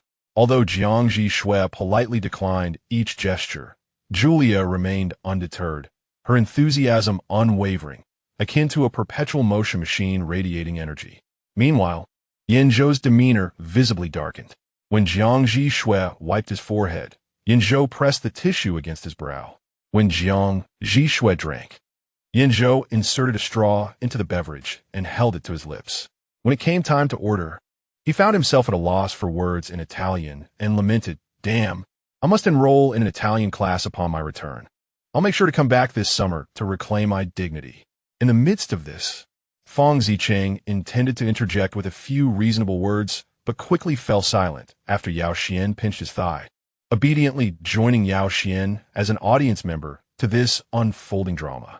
Do not speak. For the treatment of a silent audience is far superior to the previous torment of incessant chatter. Not only is he spared from Yan Zhou's sharp reprimands, but he can also indulge in gossip and enjoy the spectacle. It seems Lin Go had been living quite the charmed life. Fang Ziqing couldn't help but marvel inwardly as he shared a cup of latte with Yao Xian, casually cradling his cup while observing Julia and Yan Zhou, two schoolchildren, engage in playful rivalry. As the evening unfolded, Yan Zhou and Julia continued their playful banter until Julia led everyone to a restaurant she described as a dream destination for dinner. It was a classic Italian eatery, bustling with patrons, but fortunately, Julia had made a reservation in advance. The dishes were served promptly, each plate a feast for the eyes as well as the palate. Julia's recommendations proved to be exquisite, and everyone was thoroughly satisfied with the meal, except for Yan Zhou, who found no joy in the food. His day had been fraught with irritation from Julia, yet he could not openly express his frustration, leaving his countenance dim throughout the evening. Seated beside Jiang Zhi Xue, Yan Zhou was simmering with silent discontent. He attempted to alleviate his mood by fiddling with his phone, but in his agitated state, his finger inadvertently pressed a voice message his mother had just sent him. The message played aloud. Kai Kai, I saw from Ziqing's moments that you were traveling in Italy. Are you still on Sea Island? Do you have some free time? I would like to ask you and Zhi Xue to come to M City to assist me with something, if possible. The dining table was instantly enveloped in an awkward silence. Kai. Fang Ziqing struggled to suppress his laughter, his lips twitching uncontrollably. Had it not been for Yao Xian's timely grip on his thigh beneath the table, he would have burst into laughter at Yan Zhou's expense. Yao Xian, too, felt the urge to laugh, but as a professional, he maintained a facade of composure despite the internal amusement spiraling within him. In contrast to the young couple, Julia was unrestrained, indifferent to Yan Zhou's discomfort as she erupted into laughter. Ha ha ha ha ha. Yan Zhou, I never knew you had such an adorable nickname. Kai. Ha ha ha ha ha. Yan Zhou was mortified. Surely, it must be the red bean pie he had eaten earlier that had caused this embarrassment. He sat there expressionless. Yet the crimson hue spreading across his face betrayed the turmoil brewing within. Kai. At that moment, Jiang Zhi Xue softly echoed the name beside him. His voice was gentle and soothing, akin to a babbling brook, yet it crackled with electric energy. For Yan Zhou, this was no trivial matter. It was as if water had splashed into a hot pan, causing a cacophony of turmoil within his heart. His ears buzzed, and the flush on his face quickly spread to his neck, leaving him feeling utterly transformed. Clutching his phone, he lowered his head and abruptly stood. I need to make a call. Without considering whether anyone had heard, he fled from his seat, nearly colliding with a server along the way. Escaping to the restaurant's outdoor terrace, he welcomed the cool sea breeze of the night, which swiftly eased his embarrassment. He had never felt so humiliated. The nickname Kai was a private secret shared only between him and his mother. At that time, Jiang Yin had just recovered from her illness. Driven by the guilt of having missed 6 years of Yan Zhou's childhood, she showered him with affection, addressing him with an endearing nickname that felt particularly intimate. It was during this period that Kai emerged. The first time young Yan Zhou heard this term, he felt an overwhelming sense of embarrassment and discomfort. However, noticing how much joy it brought to his mother, he chose to keep his feelings to himself. He did, however, negotiate a condition with her. She could only call him that in private. Under no circumstances should she use it in front of his friends. Jiang Yin found it amusing to see her son's bashful demeanor, yet she fully respected his wishes and adhered to their agreement. Until today, damn it, Yan Zhou had foolishly let it slip. He slapped his hot face in frustration. What to do? Such a predicament. His valiant image in front of his friends had just been shattered, while he was lost in thoughts on the terrace. He failed to notice Jiang Zhi Xue's silent approach until he heard her softly call out, Kai. It completely flustered him. Yan Zhou whipped around and firmly declared to Jiang Zhi Xue, Don't call me that. It's super embarrassing. All right, Jiang Zhi Xue replied, lightly with a smile. You better mean it, Yan Zhou retorted.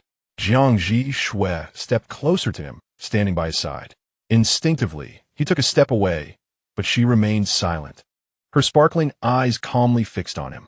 Suddenly, he felt an inexplicable guilt and returned to his original position, only to quickly realize how easily he had been led by Jiang Zhi Xue. What does Aunt Jiang want from us? Jiang Zhi Xue's inquiry jolted Yan Zhou back to the purpose of his earlier exit. He hastily dialed Jiang Yan to return her call. Chapter 59. The distinguished guest. It seemed Jiang Yan had been waiting for his response. The call was answered promptly, and a gentle female voice emerged from the phone. Kai, Mom. Yan Zhou interrupted before she could finish. Jiang Zhi Xue is next to me. Oh, sorry, Kai, I mean Xiao Zhou. Jiang Yan quickly corrected herself, adding, but if it's Zhi Xue, that's perfectly fine. Yes, Mom, it is important because of him. He is my arch-nemesis. Yan Zhou's fragile pride quietly shattered. By the way, are you still on Sea Island? Jiang Yan inquired. As he tried to piece together his self-esteem, Yan Zhou replied honestly, yes. Xiao Zhou, here's the thing. I have a duet performance in 2 days, but several of the original models have suddenly fallen ill. Jiang Yan's tone was urgent, cutting through any unnecessary chatter. I still need 2 models. If you and Zhi Xue are free, could you come to M City tomorrow to help your mother? 3 days prior, several models had attended a gathering, and unexpectedly, one of the attendees contracted the flu, leading to an outbreak among all present. Jiang Yan had originally planned for several models, but due to unforeseen circumstances, they were still hospitalized and receiving treatment. Consequently, she was compelled to resort to alternative models. Yet even then, she was still short by 2. Thus, early this morning, she, along with her assistant, ventured to a modeling agency to interview new candidates, but none seemed satisfactory. In a state of desperation, she instinctively opened her friend Yan Zhou's social media account to check for updates, only to discover that both Yan Zhou and Jiang Zhi Xue were currently in Country I. Yan Zhou was an exceptionally independent child. He rarely shared personal matters with his family and seldom posted on social media. Fortunately, he had a few friends who were quite active on social platforms. This allowed Jiang Yan to stay informed about her younger son's well-being during her work hours. Upon hearing his mother's words, Yan Zhou hesitated, fearing he might jeopardize her work, yet he was aware they had no prior modeling experience. It's all right, Jiang Yan reassured him. Professional runway instructors will guide you, and it's merely a small showcase. There is no need to feel anxious. I will be with you throughout. Yan Zhou did not respond immediately, but instead looked to Jiang Zhi Xue for his input. Jiang Zhi Xue nodded gently. All right, Mom. We will set off for City M tomorrow morning. Splendid. Thank you, my darlings. Jiang Yan exclaimed, filled with excitement. Mom, Yan Zhou's face flushed again, casting a furtive glance at Jiang Zhi Xue, feeling both helpless and mortified. Oh, my apologies. I got carried away. Thank you, Xiao Zhou and Zhi Xue. We shall see each other in City M tomorrow. See you tomorrow, Mom. Before the call ended, Jiang Zhi Xue, who had remained silent, politely bid farewell. Goodbye, Aunt Jiang. Goodbye, Zhi Xue. After the call concluded, the screen went dark. Thank you. Yan Zhou awkwardly expressed his gratitude to Jiang Zhi Xue. After all, assisting his mother was a matter of course, while Jiang Zhi Xue's help was purely out of kindness. I owe you a favor. Jiang Zhi Xue chuckled. Then you owe me a wish. Yan Zhou replied. Are you trying to take advantage of me? All right then. He conceded, pinching his nose in reluctant agreement. He had no choice. Jiang Zhi Xue was currently in a position of moral superiority. Let us head back. We need to rise early tomorrow for our journey. Jiang Zhi Xue remarked cheerfully. Why don't you go in and inform them? Yan Zhou stood still feeling embarrassed and reluctant to speak to their other friends. I asked them to leave first. Jiang Zhi Xue replied with a smile. Okay. Yan Zhou sighed in relief, feeling for the first time that Jiang Zhi Xue was remarkably considerate. As the two strolled leisurely down the slope, enveloped in the unique scent of salty lemon flower tea and ocean breeze of Island Sea, Jiang Zhi Xue suddenly remarked, actually, the nickname Kai is quite endearing. As anticipated, Yan Zhou instantly bristled. Regardless of its cuteness, you are not permitted to call me that. Why not? Because it's utterly embarrassing. I'm not a child anymore. I can only accept my mother calling me that. Yan Zhou found Jiang Zhi Xue's inquiry to be rather trivial. It's not embarrassing. I wouldn't mind if you call me that. You can feel free to do so. Yan Zhou gaped at Jiang Zhi Xue, utterly exasperated. Could he be any more shameless? I would never call you that. You mustn't either. Do you hear me? Jiang Zhi Xue did not respond and took 2 steps forward, stepping into the moonlight. Yan Zhou, filled with embarrassment and anger, chased after him, treading upon his shadow. Did you hear me or not? Upon returning to Julia's house, they found Feng Zicheng and the others in the living room, engrossed in a film. Yan Zhou informed them of his and Jiang Zhi Xue's impending journey to City M the following day. Feng Zicheng expressed his understanding, assuring them that it was no trouble, just remember to change your flight tickets. Yan Zhou hesitated throughout the journey, but ultimately decided to convey a word of caution. Do not disclose that title to anyone, especially to Lin Go. What title? Feng Zicheng, grinning mischievously, teased Yan Zhou, is it Kai Kai? Predictably, the impudent Feng Zicheng received a playful smack from Yan Zhou. With tears in his eyes, he sought comfort from Yao Xian, who, with 2 fingers, gently pushed Feng Zicheng's head away, exclaiming, I've told you 100 times. Silence is golden. Isn't it delightful to enjoy the gossip and prosper at the same time? Why can't you control that loose tongue of yours? While Feng Zicheng could not contend with Yan Zhou, his cousin Julia was unafraid. She boldly proclaimed, What is there to be ashamed of? That title is undeniably adorable.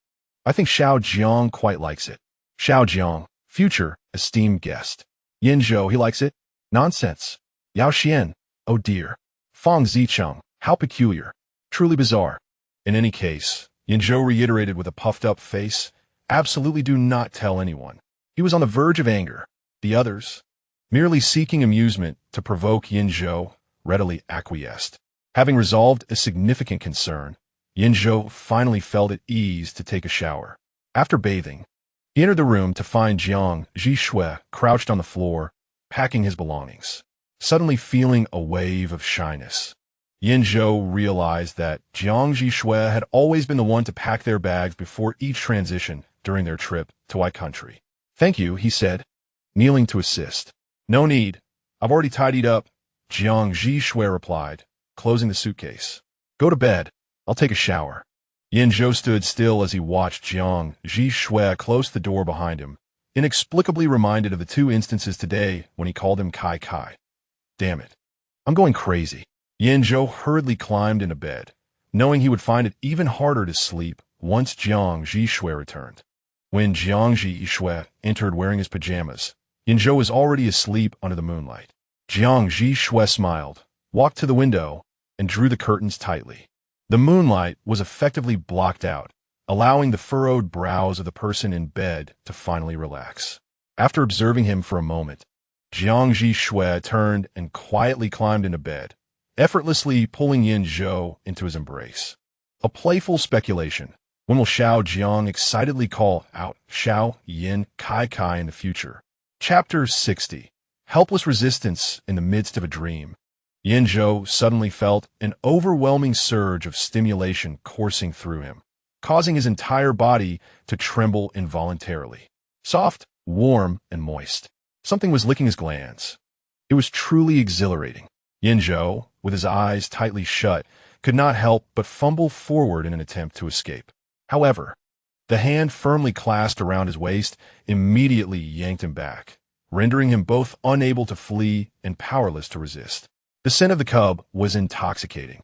The sweet fragrance emanating from its glands was irresistible. The voice was clear and refreshing, carrying a hint of coolness, akin to snowflakes drifting into one's ears. It was Jiang Zhi Xue's voice. The one licking his glands was Jiang Zhi Xue. What on earth? Yan Zhou's scalp tingled at the incessant repetition of cub, his sensitive glands being relentlessly stimulated, causing his entire body to tremble uncontrollably. He was nearing his breaking point. He could not endure any more. With a sudden jolt, Yan Zhou opened his eyes, and what greeted him was a mass of dark, soft hair that grazed his skin, causing a slight itch. While his lips were pressed firmly against warm skin, his mind, still in the process of awakening, instinctively flicked out his tongue to taste, encountering not only the delicate skin but also a fine scar. The person being licked shuddered involuntarily in their slumber. In that instant, Yan Zhou's mind snapped to clarity. It was Jiang Zhi Xue. He quickly released the limbs that were entwined around the other, his body retreating swiftly as if it had encountered a fierce beast. Nearly tumbling off the bed, once he managed to steady himself on his feet, his gaze fell upon the pristine nape of Jiang Zhi Xue, marred by a crimson mark glistening with moisture. Yan Zhou, you are incorrigible. He was on the verge of a breakdown. What in the world was he? Dreaming in the dead of night about Jiang Zhi Xue's advances, only to awaken and realize he was the one intruding upon another? Was there truly something untoward lurking within his subconscious regarding Jiang Zhi Xue? One should not covet what lies within the circle of friendship. Yan Zhou, how could you betray a good friend? You are despicable. Overwhelmed by his unclean thoughts, Yan Zhou found it difficult to accept his own depravity. Surely, it was the result of his prolonged celibacy over the past 18 years. He had been deprived for so long that his mind had become deranged. Upon awakening, Julia immediately sensed a shift in the atmosphere between Yan Zhou and Jiang Zhi Xue. The shift stemmed primarily from Yan Zhou, who began to avoid Jiang Zhi Xue, his gaze occasionally betraying a hint of guilt. Jiang Zhi Xue, unfazed, maintained his composed demeanor, accepting and accommodating Yan Zhou's changing attitude. At the dining table, both Yan Zhou and Jiang Zhi Xue reached for the same sandwich simultaneously. At the last moment, Yan Zhou abruptly withdrew his hand, while Jiang Zhi Xue, with an unchanged expression, picked up the sandwich and inquired, "Do you want it?" "No." Yan Zhou replied immediately. Fang Ziqing remarked, "Why so agitated? You nearly scared me." Julia, secretly observing from behind her coffee cup with Yao Xian, narrowed her eyes. Something intriguing had undoubtedly transpired between that peculiar pair the previous night. Yet, given Yan Zhou's dense nature, she doubted he would come to his senses anytime soon. She might very well be 80 before they figured it out. And she was still waiting for her moment as a distinguished guest. After lunch, Jiang Zhi Xue and Yan Zhou prepared to leave, needing to take a boat to City Inn, followed by a train to City M. Julia, along with the young couple, accompanied them to the port to bid farewell. Julia reluctantly grasped Jiang Zhi Xue's hand with both of hers, her gaze fixed intently on Yan Zhou, her tone imbued with sincerity. "Xiao Jiang, when we meet next time, if you're still single, would you consider me?" "Absolutely not." Before Jiang Zhi Xue could utter a word, Yan Zhou swiftly withdrew his hand from the clutches of the little flirt. Julia, undeterred, made a face at Yan Zhou. "I am speaking to Xiao Jiang." "Are you Xiao Jiang?" Yan Zhou, exasperated, turned to Jiang Zhi Xue and said, "You tell her yourself." Consequently, Jiang Zhi Xue smiled gently at Julia and said, "Julia, it's a pleasure to meet you. Thank you for your hospitality these past few days." Julia was on the verge of bouncing with joy. "So, you will consider me, right?" Jiang Zhi Xue's smile remained unchanged as he replied, "Let us discuss that later." "Ha ha ha, so I still have a chance." Julia laughed with unrestrained delight. Yan Zhou's expression shifted from dark to a shade of green, and he silently retreated into the cabin. As the ship prepared to depart, Jiang Zhi Xue took it upon himself to bid farewell to everyone on behalf of Yan Zhou, nodding to the three on the shore. "Julia, it was lovely to meet you. Do visit us again." "Absolutely." With that, the ship sailed away, and Jiang Zhi Xue's figure vanished from the deck. Fang Ziqing, both curious and concerned, turned to Julia and asked, "Sis, do you really like Jiang Zhi Xue? Just a word of caution from your brother. He is quite the wolf." Even Yan Zhou, an S-class alpha, couldn't outmatch him. Even after many years, Fang Ziqing still felt the tremors from that knockout. It was a match that fundamentally reshaped his worldview, altering his perceptions of betas and other gender groups irrevocably. A sudden, benevolent expression adorned Julia's face, reminiscent of a wise elder. She sighed deeply, placing a reassuring hand on her cousin's shoulder. "Ziqing, you must cherish Yao Xian. There are very few in this world who can truly accept you." Fang Ziqing responded. Did his sister get possessed? Yao Xian burst into laughter. "Ha ha, the girl is truly brilliant. Ha ha." As the ship headed towards City Inn, Jiang Zhi Xue settled beside Yan Zhou, who, after much restraint, finally asked, "Do you like Julia?" Jiang Zhi Xue pondered for a moment before replying, "She is very interesting and kind." That is indeed the case. Yan Zhou considered that Jiang Zhi Xue might genuinely develop feelings for Julia, but why should that concern him? He couldn't quite grasp it at the moment. Yet he resolved to follow his instincts. You did not answer directly. Jiang Zhi Xue chuckled lightly, but I would not like her in a romantic sense. Upon hearing this, Yan Zhou fell silent. Jiang Zhi Xue, too, quieted, his gaze dropping to his hands, where a faint red mark lingered on his fair wrist. A remnant from when Yan Zhou had held him with considerable force. A subtle smile involuntarily graced Jiang Zhi Xue's lips at this thought. Before noon, they arrived in City M, where Jiang Yan personally drove to the station to pick them up. Upon spotting Yan Zhou emerging from the station, she was utterly ecstatic. Darling, Mommy is here. Jiang Yan stood beside her Mercedes, energetically waving at two exceptionally handsome young boys approaching from the bus station. Yan Zhou immediately recognized his mother's call. Casting a furtive glance at Jiang Zhi Xue, his cheeks flushing with embarrassment, he grasped his suitcase and led Jiang Zhi Xue toward Jiang Yan with quickened steps. Jiang Yan enveloped her younger son in a warm embrace.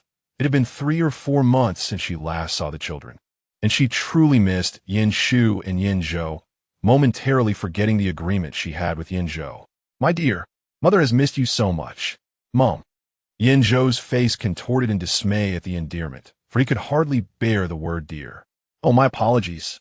Jiang Yan quickly apologized to Yan Zhou and then embraced Jiang Zhi Xue. Zhi Xue, it's been such a long time. You are becoming increasingly handsome. Thank you, and Jiang. You remain as beautiful as ever. Ha ha ha. Indeed, among his friends, little Zhou is the only one with such a sharp tongue. Receiving the compliment, Jiang Yan felt delight. Yan Zhou was left speechless. Mom, could you refrain from speaking ill of me in my presence? Neither Jiang Zhi Xue nor Yan Zhou lied. Jiang Yan was undeniably stunning. As they engaged in light conversation, a local foreigner, presumably an alpha, approached, seeking her contact information. Jiang Yan graciously and politely declined, informing him that Yan Zhou was her son. The man appeared somewhat taken aback and walked away. Are you hungry? Jiang Yan urged the children to get into the car. Mother has prepared a meal at home. We can eat once we return. Unlike many daughters from affluent families, Jiang Yan possessed considerable culinary skills, not solely due to being taught by Chow Lan, but also because she had studied abroad, mastering a 4-year elite culinary course in a school dormitory. This was Yan Zhou's first visit to Jiang Yan's workplace. In the past, Jiang Yan refrained from bringing work home to ensure she could dedicate her full attention to her children, never discussing work matters within the household. She had purchased a large house in M City, utilizing the first floor as an office space, the second as a fashion studio, while the upper floors served as a residence. Living in M City allowed her to commute effortlessly. She simply descended to work and ascended to return home. Today, being a day off, the office and studio were empty, and as Yan Zhou followed his mother upstairs, he curiously observed everything around him. Let us eat first. After the meal, Mother will take you to try on clothes. At the dining table, Jiang Yan prepared an array of dishes that Yan Zhou and Jiang Zhi Xue adored, including some of Jiang Zhi Xue's favorites. Although Yan Zhou appeared boisterous and carefree, he was quite attentive to his friends, often observing their preferences and tastes during gatherings. Thus, when Jiang Zhi Xue was invited to Yan Zhou's home for the first time, Yan Zhou had informed the household chef of Jiang Zhi Xue's likes and dislikes. With a loving gaze, Jiang Yan watched the two children relish their meal. Yan Zhou ate eagerly and heartily, while Jiang Zhi Xue displayed a more refined demeanor, though he clearly savored the delightful dishes prepared for the day. After the three had their fill of food and drink, Yan Zhou and Jiang Zhi Xue took the initiative to clear the table. Once the cleaning was completed, Jiang Yan led them to the garment studio on the second floor. The studio was orderly, adorned with several mobile racks, each draped with meticulously packaged garments, awaiting delivery to the runway the following morning. Jiang Yan selected a men's tuxedo and a wedding gown from the racks. Yes, a wedding gown. Yan Zhou's pupils dilated in shock. Mom, who is going to wear the wedding dress? A hint of embarrassment crossed Jiang Yan's face. She had not forewarned the children about the inclusion of a wedding gown, somewhat deceiving them in the process. Zhi Xue, can you accept this? Ha ha ha ha. Yan Zhou doubled over with laughter, nearly breaking his thigh in the process.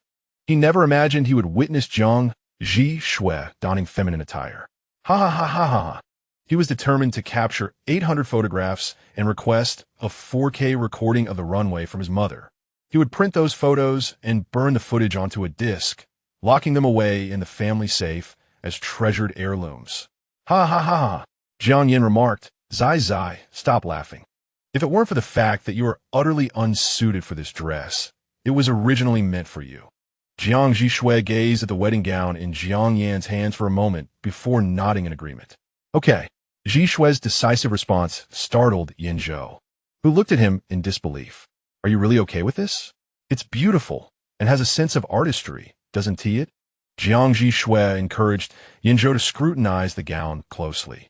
The wedding dress was modestly revealing, adorned from the neck to the wrists and down to the voluminous skirt with intricate lacework.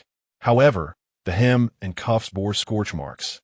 The irregular charred edges and smoky gray hues starkly contrasting against the gown's pristine white fabric.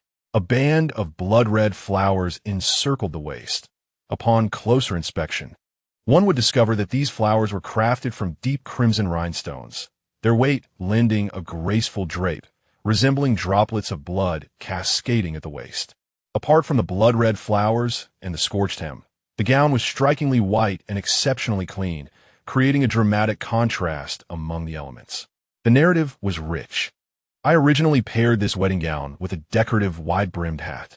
As she spoke, Jiang Yin placed the gown on the workbench and picked up a large hat. The hat, like the gown, was entirely snow white, but at the left junction of the crown and brim, there bloomed a large flower matching the gown's blood-red design. Yet, the model had transformed into Zhi Xue, his expressionless face already brimmed with narrative depth.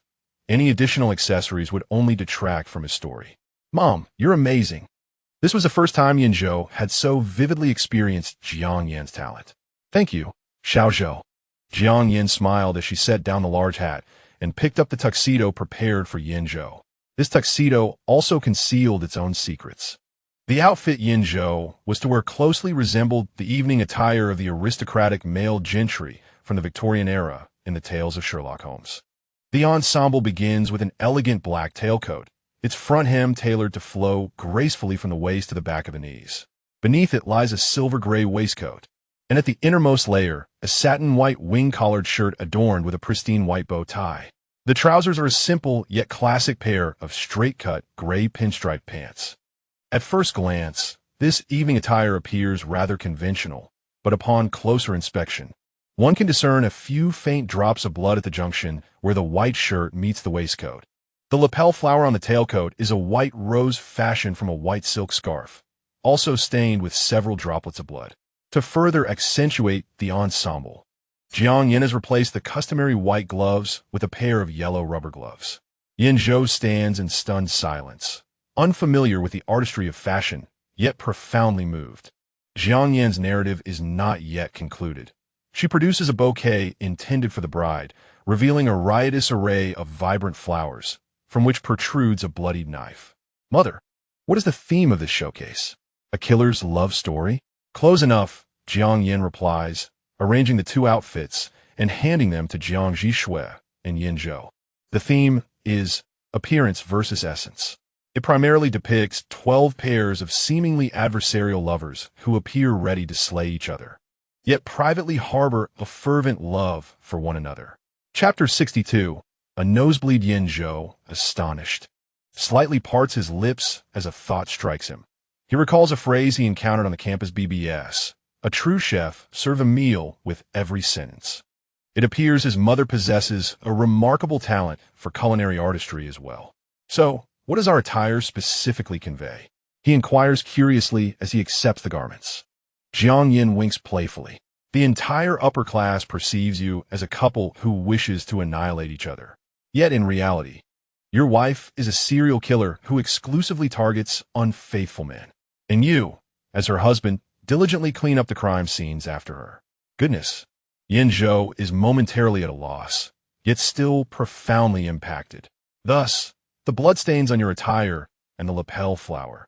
Along with these rubber gloves, Jiang Yin lightly nudges him, urging, "Go try on the clothes and see if anything feels amiss." Holding the garments, Yan Zhou steps forward, momentarily dazed, seemingly lost in the narrative, and gazes blankly at Jiang Zhi Xue, who is cradling a wedding dress. "I never realized how deeply I love you." As these words escape him, the room falls silent for several seconds. Jiang Zhi Xue's breath catches, and she immediately lowers her gaze to conceal the tumultuous emotions that flicker in her eyes. "Darling, you truly have a knack for seduction, even unconsciously." Jiang Yin, the first to react, bursts into laughter, exclaiming, "Indeed, Xiao Zhou, you are utterly enamored with Zhi Xue. Hurry and change. Mother altered your outfit based on your measurements yesterday. So let us see if any adjustments are still necessary." Snap back to reality. Yan Zhou suddenly realizes the gravity of his earlier proclamation and wishes to leap from the second floor to vanish from Jiang Zhi Xue's view. His face flushed with embarrassment. He clutches the attire and hastily strides toward the fitting room, deliberately emphasizing his presence as he passes Jiang Zhi Xue. "I was referring to the husband and wife in my mother's story, not you and me. Please do not misunderstand." Jiang Zhi Xue lifted her gaze, casting a fleeting glance at him. "Oh." Yan Zhou. After Yan Zhou slipped into the fitting room, Jiang Yin guided Jiang Zhi Xue to another fitting room. "I made it a bit larger yesterday, but it's likely still not a perfect fit. If the zipper won't close, we'll leave it for now." "All right. Thank you, Aunt Jiang." "It is Aunt Jiang who should be thanking you," Jiang Yin replied cheerfully. 5 minutes later, Yan Zhou emerged first. Jiang Yin had altered the gown quite well. The entire ensemble fit Yan Zhou impeccably, with a vest and tailcoat tailor design accentuating his slender waist. Yan Zhou possessed a well-proportioned physique, standing tall with long legs, his demeanor perfectly complementing the elegant attire.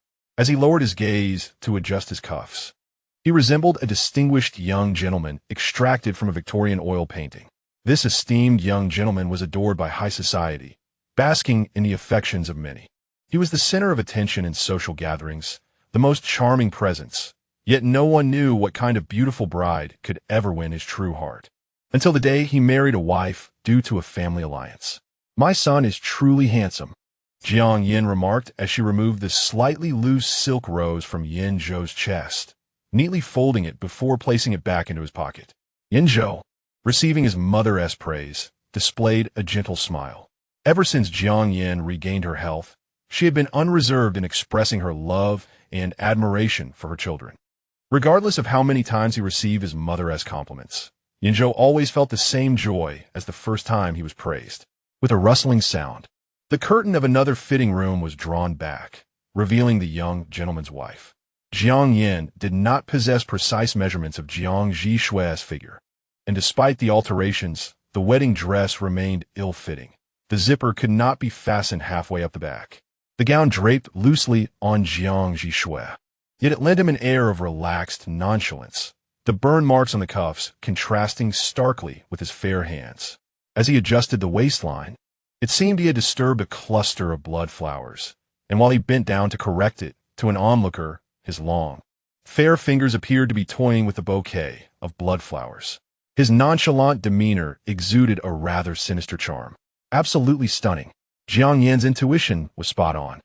Jiang Zhi Xue could vividly embody the narrative of this wedding dress. "Hey, Xiao Zhou, what do you think? Cuddle. Why are you bleeding from your nose?" The moment Yan Zhou laid eyes on Jiang Zhi Xue, he was momentarily entranced. It was hardly surprising that the young gentleman would fall in love with his wife. Warm liquid trickled unexpectedly from his nostrils, unnoticed by its owner until Jiang Yin's startled exclamation jolted him awake. "What on earth? This is insane. What are you doing?" Yan Zhou. He thought about making a hasty retreat from the second floor once more. Today, without a doubt, it was the most unfortunate day he had experienced all year. I've been eating too much pizza lately. It's given me a heat stroke." Yan Zhou blushed, desperately trying to salvage his dignity. All right, Jiang Yin replied, though her expression betrayed her skepticism. She quickly urged Yan Zhou to sit down and retrieved a tissue to press against his nose. At that moment, Jiang Zhi Xue approached Yan Zhou, crouched down, and gently grasped his chin with her left hand to stabilize his position. With her right hand, she pinched the sides of his nostrils to apply pressure and stem the bleeding. "Aunt Jiang, do you have an ice pack?" "Yes, I do. I'll go fetch it from upstairs." Jiang Yin ascended the stairs to retrieve the ice pack, leaving only the young master seated and his wife crouching in front of him, gazing up at him. Yan Zhou dared not meet Jiang Zhi Xue's eyes, yet she did not relent. "Is it beautiful?" With her cool fingers pinching his nose, he mumbled, "I've already said I'm just overheated." Jiang Zhi Xue did not respond, instead letting out a light laugh. Yan Zhou's face flushed even deeper, and after a moment, he whispered, "Don't tell anyone." "All right," Jiang Zhi Xue replied, her voice laced with a smile. "This will be our little secret." Yan Zhou's ears tingled with embarrassment. Despite the pressure on his nostrils, a drop of blood still trickled from the tip of his nose. "Help!" Yan Zhou exclaimed. Just then, when Jiang Yin returned with the ice pack, she walked in on this scene, offering the ice pack to Jiang Zhi Xue, only to have it intercepted midair by Yan Zhou. Leaning back slightly, he evaded Jiang Zhi Xue's hands, holding the ice pack against his nose with one hand and pressing a tissue to his nostrils with the other. "Thank you. I can manage." Jiang Yin, amused, teased, "Darling, you mustn't have a nosebleed when you go on stage tomorrow. If you ruin my show, I won't let you off easily." Yan Zhou replied, and Jiang Yin handed him a fresh tissue, continuing her playful banter. "Mother will definitely make you wear 10 dresses and take 100 photos for keepsakes." Yan Zhou muttered, "My nosebleed has vanished out of sheer fright. What is this? My terrifying mother?" Chapter 63. He is a volcano, abyss. "Ah, has the nosebleed stopped?" Jiang Yin laughed heartily as she noticed Yan Zhou's pale face devoid of color. "Yes, it stopped. It's all contained. A miraculous healer, my mother." Yan Zhou removed the tissue from his nostrils, finding no further blood. Jiang Yin handed Jiang Zhi Xue a pack of alcohol wipes, saying, "Zhi Xue, please help little Zhou clean up the remaining blood." Jiang Zhi Xue accepted the wipes and leaned down to gently clean his face. Jiang Yin continued to smile. "Since you're not on stage yet, take a good look at Zhi Xue and desensitize yourself early. If you must have a nosebleed, let all flow out before you go on stage." Yan Zhou retorted silently, "If all the blood flows out, I'll become a dried corpse." Jiang Yin shrugged nonchalantly. "Becoming a dried corpse is fine. It would suit the chemistry of your pairing with Zhi Xue. Farewell, mother. I must embark on a night voyage." Once Yan Zhou's nose had completely ceased bleeding and his face had been cleaned, Jiang Yin's assistant arrived. Her name was Emily, a local from Country I, who had just graduated last year. After assisting Jiang Yin and taking Jiang Zhi Xue's measurements, she drove Yan Zhou and Jiang Zhi Xue to the venue, where the runway instructors and makeup artists Jiang Yin had arranged were already present.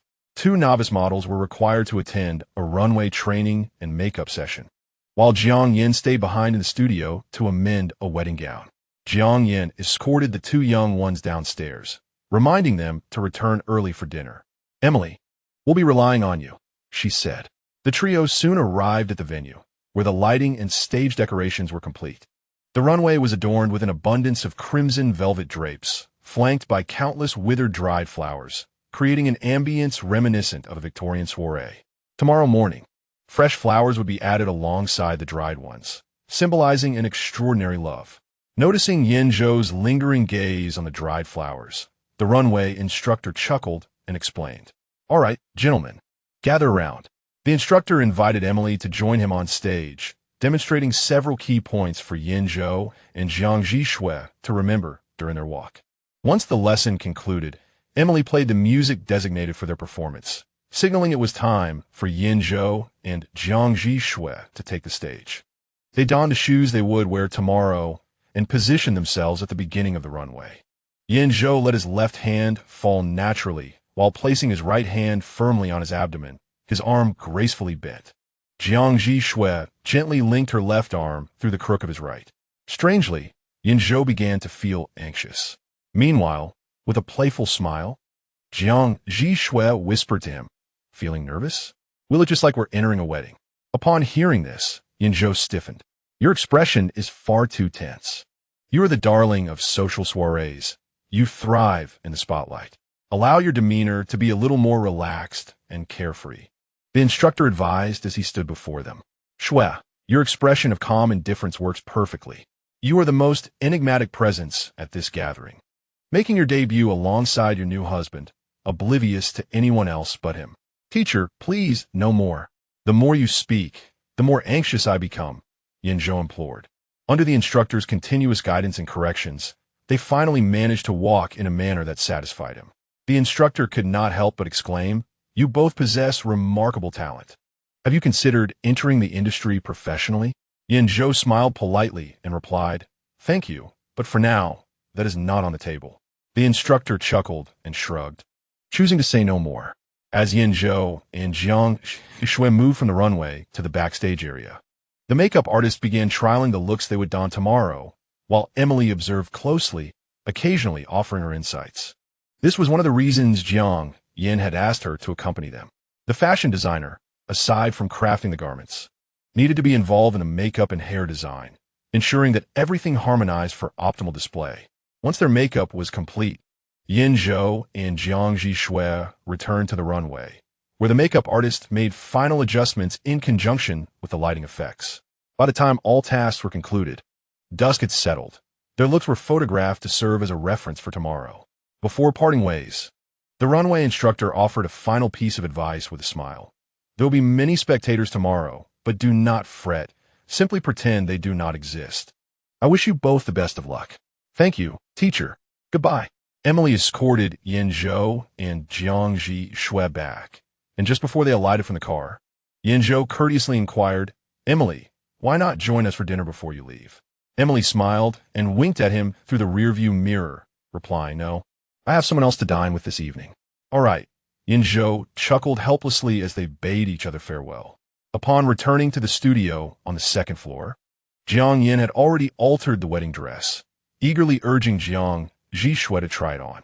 When Jiang Zhi Xue emerged once more, she was adorned in a perfectly fitted gown, her demeanor seamlessly embodying the essence of the dress, mysterious, perilous, and breathtaking.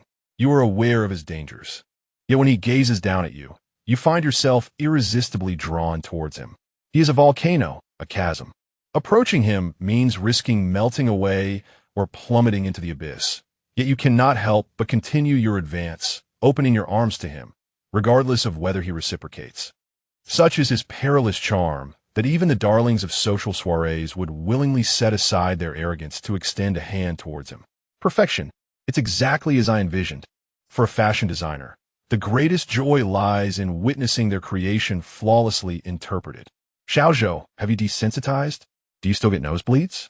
Upon hearing this, Yan Zhou swiftly touched his nose, relieved. That was close. Jiang Yin could not contain her laughter. "Yin, stop laughing, you little rascal's mother," he retorted.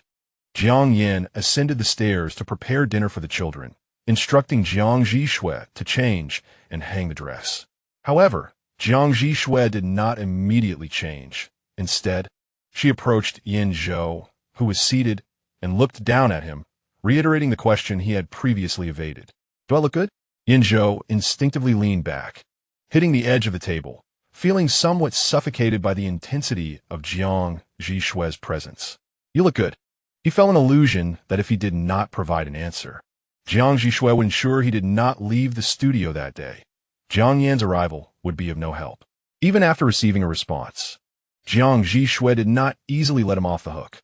She leaned forward, placing her hands on the edge of the table behind Yan Zhou, unblinkingly fixing her gaze into his eyes as she asked, "Do you like it?" A moment of silence enveloped them. "I do." Chapter 64. Wife, that is why he would agree to a family marriage and wed you. Yan Zhou spoke of the young master and his bride, then bent to slip away from beneath Jiang Zhi Xue's arm. "I will assist my mother upstairs. You should come up soon." Jiang Zhi Xue watched Yan Zhou's flustered retreat with a soft chuckle, scared him away again. The following morning, after preparing breakfast, Jiang Yin went to knock on the doors of the children's bedrooms. Yan Zhou emerged, sporting dark circles under his eyes. Jiang Yin was startled. Kai, fortunately, the runway makeup is quite heavy. Otherwise, you would have given the makeup artist a challenge. Yan Zhou replied, "I was anxious before bed last night, fearing I might disrupt your work." He took a large gulp from his water cup to refresh himself. "It's all right. Jiang Yin comforted him, saying that his mother was merely joking yesterday, even if he stumbled on stage. She would not be angry, but would instead share a hearty laugh with Emily in the background. Yan Zhou was at a loss for words. "Mother, could you not say something more pleasant this early in the morning?" Soon, Jiang Zhi Xue emerged from the bedroom, greeting Jiang Yin politely, while Yan Zhou observed discreetly as he had breakfast. Jiang Zhi Xue appeared as usual, her demeanor unchanged. After Yan Zhou had stealthily ascended the stairs yesterday, Jiang Zhi Xue had promptly dressed and joined him. Her previous aura of pressure dissipated, as if the intense questioning they had just experienced was non-existent. Last night, Yan Zhou pondered and belatedly realized that he seemed to have been teased by Jiang Zhi Xue. How absurd! Should one delve so deeply into a role? After breakfast, Jiang Yan's staff arrived for work, and she efficiently directed them in transporting all the clothes, accessories, and other items in the studio. Once all transportation tasks were completed, she drove with Yan Zhou and Jiang Zhi Xue to the fashion show venue. It was Yan Zhou's first time observing the backstage operations of a fashion show, as well as his first glimpse of his mother in her working state. The backstage was crowded and bustling, yet organized amid the chaos. Some male models awaited makeup with their upper bodies bare, while female models in bathrobes sat at makeup stations, allowing hairstylists to tend to their hair. The clothing arrived alongside them, and after entrusting Jiang Zhi Xue and Yan Zhou to the makeup artist who had assisted them the previous day, Jiang Yin began overseeing the distribution of garments. An hour and a half later, loud noises emanated from the front as the audience began to take their seats. The models were fully made up, dressed, and lined up, awaiting their turn on stage. Once all the models were ready, Yan Zhou realized that the couples featured in Jiang Yan's show included all permutations of the 6 gender identities from the ABO spectrum. From a binary perspective, they represented male-male, female-female, male-female, and female-male pairings. The variety was quite extensive. However, in the context of the show, the combinations of the couple's genders were the least conspicuous aspect. The most striking feature was the fervent love bubbling beneath the surface of each seemingly mismatched facade. The front gradually fell silent. Yan Zhou and Jiang Zhi Xue were set to open the show, and Jiang Yin stood beside them, noticing Yan Zhou's tense expression. With a smile, she reached out to adjust his slightly askew bow tie.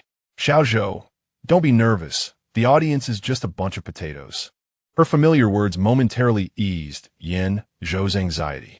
When he was 7, Jiang Yin had come to watch him perform at school, and before he took the stage, she had similarly reassured him.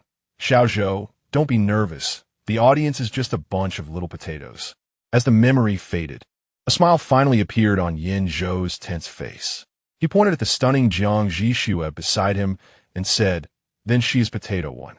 Jiang Zhi Xue, with a nonchalant expression, retorted, "Then you are potato 1's husband, potato 0. Yan Zhou replied, "What kind of binary potato is that?" Jiang Yin laughed heartily. All right. "Then I am your potato mother. Are you ready?" The backstage director approached them, inquiring. Jiang Yin did not speak immediately, but instead gazed expectantly at the 2 children. Yan Zhou, catching a glimpse of Jiang Zhi Xue's skirt slightly gathered, bent down to assist Jiang Yin in arranging the folds of her dress, ensuring that every crease presented itself in the most exquisite manner. Once they had finished, Yan Zhou stood upright, taking a slow, deep breath, and, as he had done the previous day, placed his right hand steadily upon his abdomen, his arm naturally bent. He then addressed the backstage director, saying, "All set, thank you." Jiang Zhi Xue, mirroring the previous day, delicately looped her left arm around Yan Zhou's right arm. They fit together like pieces of a well-crafted joint. Seeing that they were both ready, Jiang Yin stepped aside, a gentle smile gracing her lips as she observed them. "Go forth and showcase your talents." As a clap of thunder echoed, rain began to fall, the booming thunder and the pitter-patter of the rain creating a symphony outdoors. The guests in the banquet hall were unfazed. In El City, renowned as the Fog City, rain often arrived unannounced. Suddenly, the grand doors of the banquet hall swung open, drawing the attention of all within. Conversations ceased as every gaze became fixed at the entrance, and soon a newlywed couple appeared before the crowd. The young master's expression remained as nonchalant and carefree as ever, as if the shackles of marriage could not confine his eternally free spirit. After all, were not the unions of family alliances merely a game? The curious eyes of the guests shifted from the young master to his mysterious bride, who was making her debut in the social scene. Her beauty was striking, compelling one to draw nearer, yet the air of aloofness that surrounded her deterred any approach. A mere glance revealed that this lady was not there to socialize, but to accompany her husband in a performance.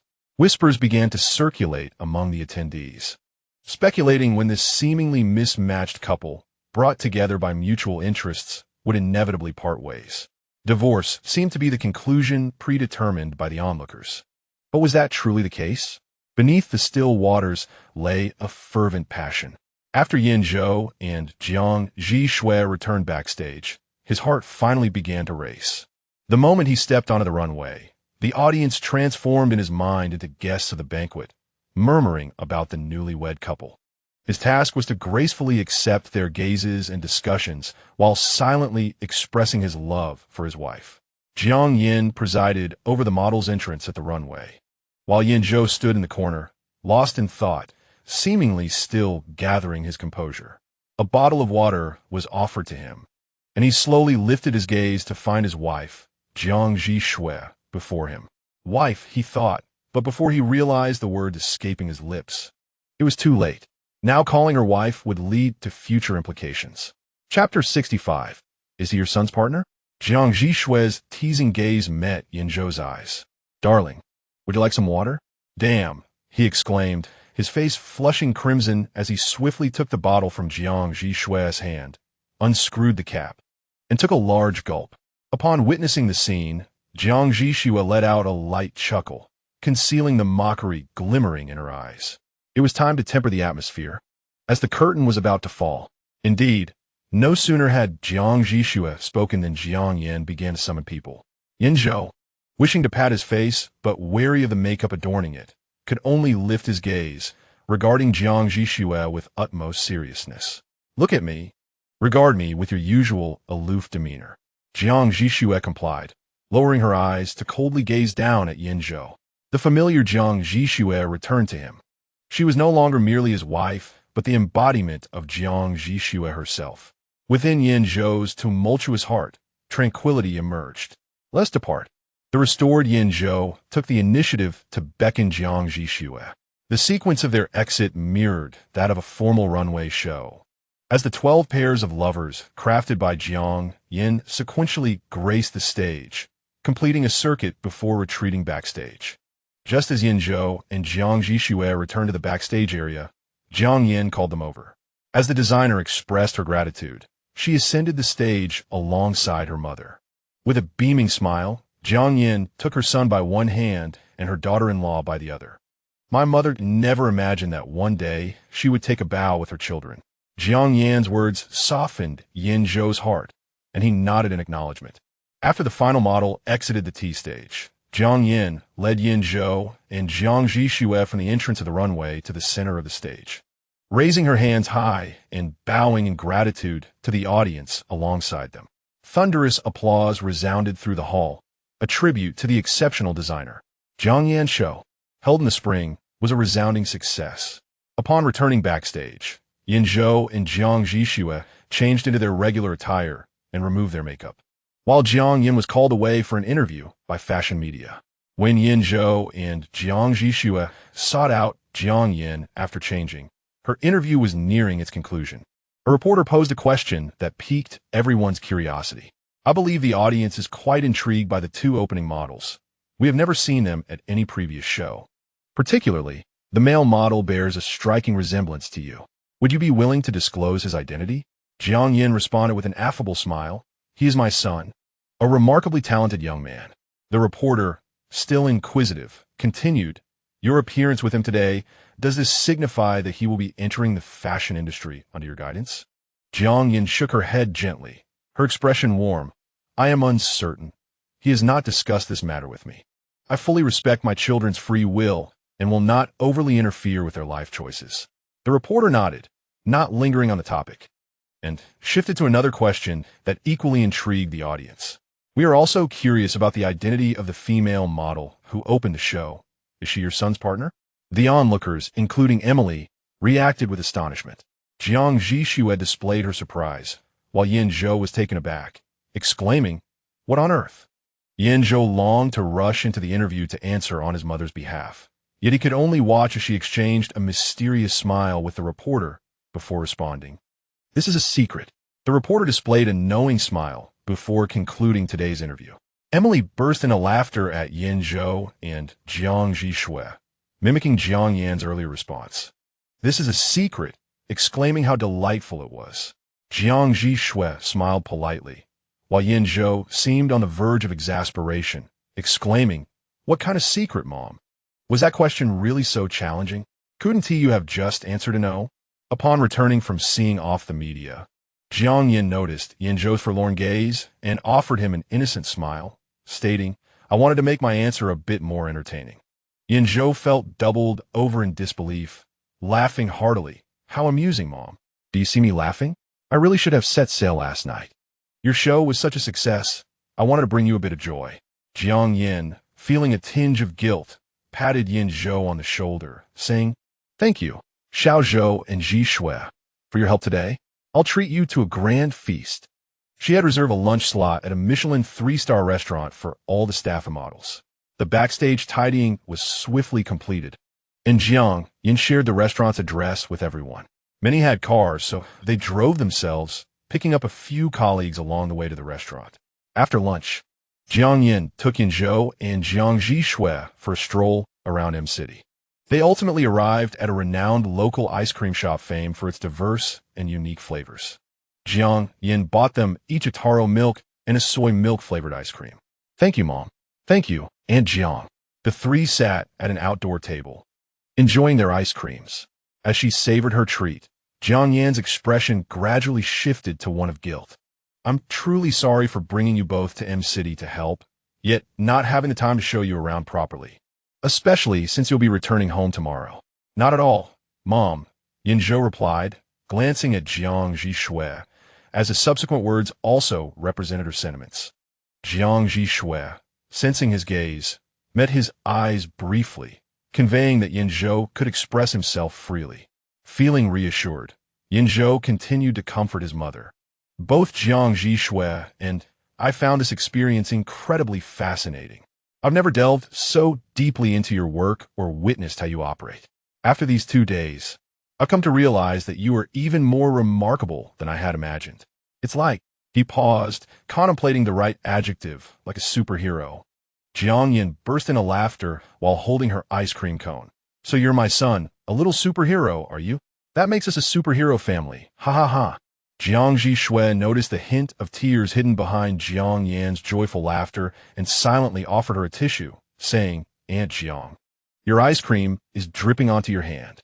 "Ah, thank you, Zhi Xue. I genuinely mean it, Mom," Yan Zhou insisted. "Coordinating a successful show is truly no easy feat. The work is meticulous and abundant, with every detail requiring careful oversight and decision-making." He awoke today with a pair of panda eyes, and indeed, Jiang Yan was in the same predicament, though he chose not to voice it. "All right, little Superman and Zhi Xue, what would you like to eat tonight? I shall prepare it for you." As he lowered his head to dry his hands, Jiang Yan concealed the tears welling in his eyes, allowing a smile to once again illuminate his gaze. Yan Zhou pondered for a moment and replied, "I wish to dine at that restaurant in M-City that Mother frequents." "No problem," Jiang Yan responded, heading to the car while Yan Zhou and Jiang Zhi Xue awaited her by the roadside.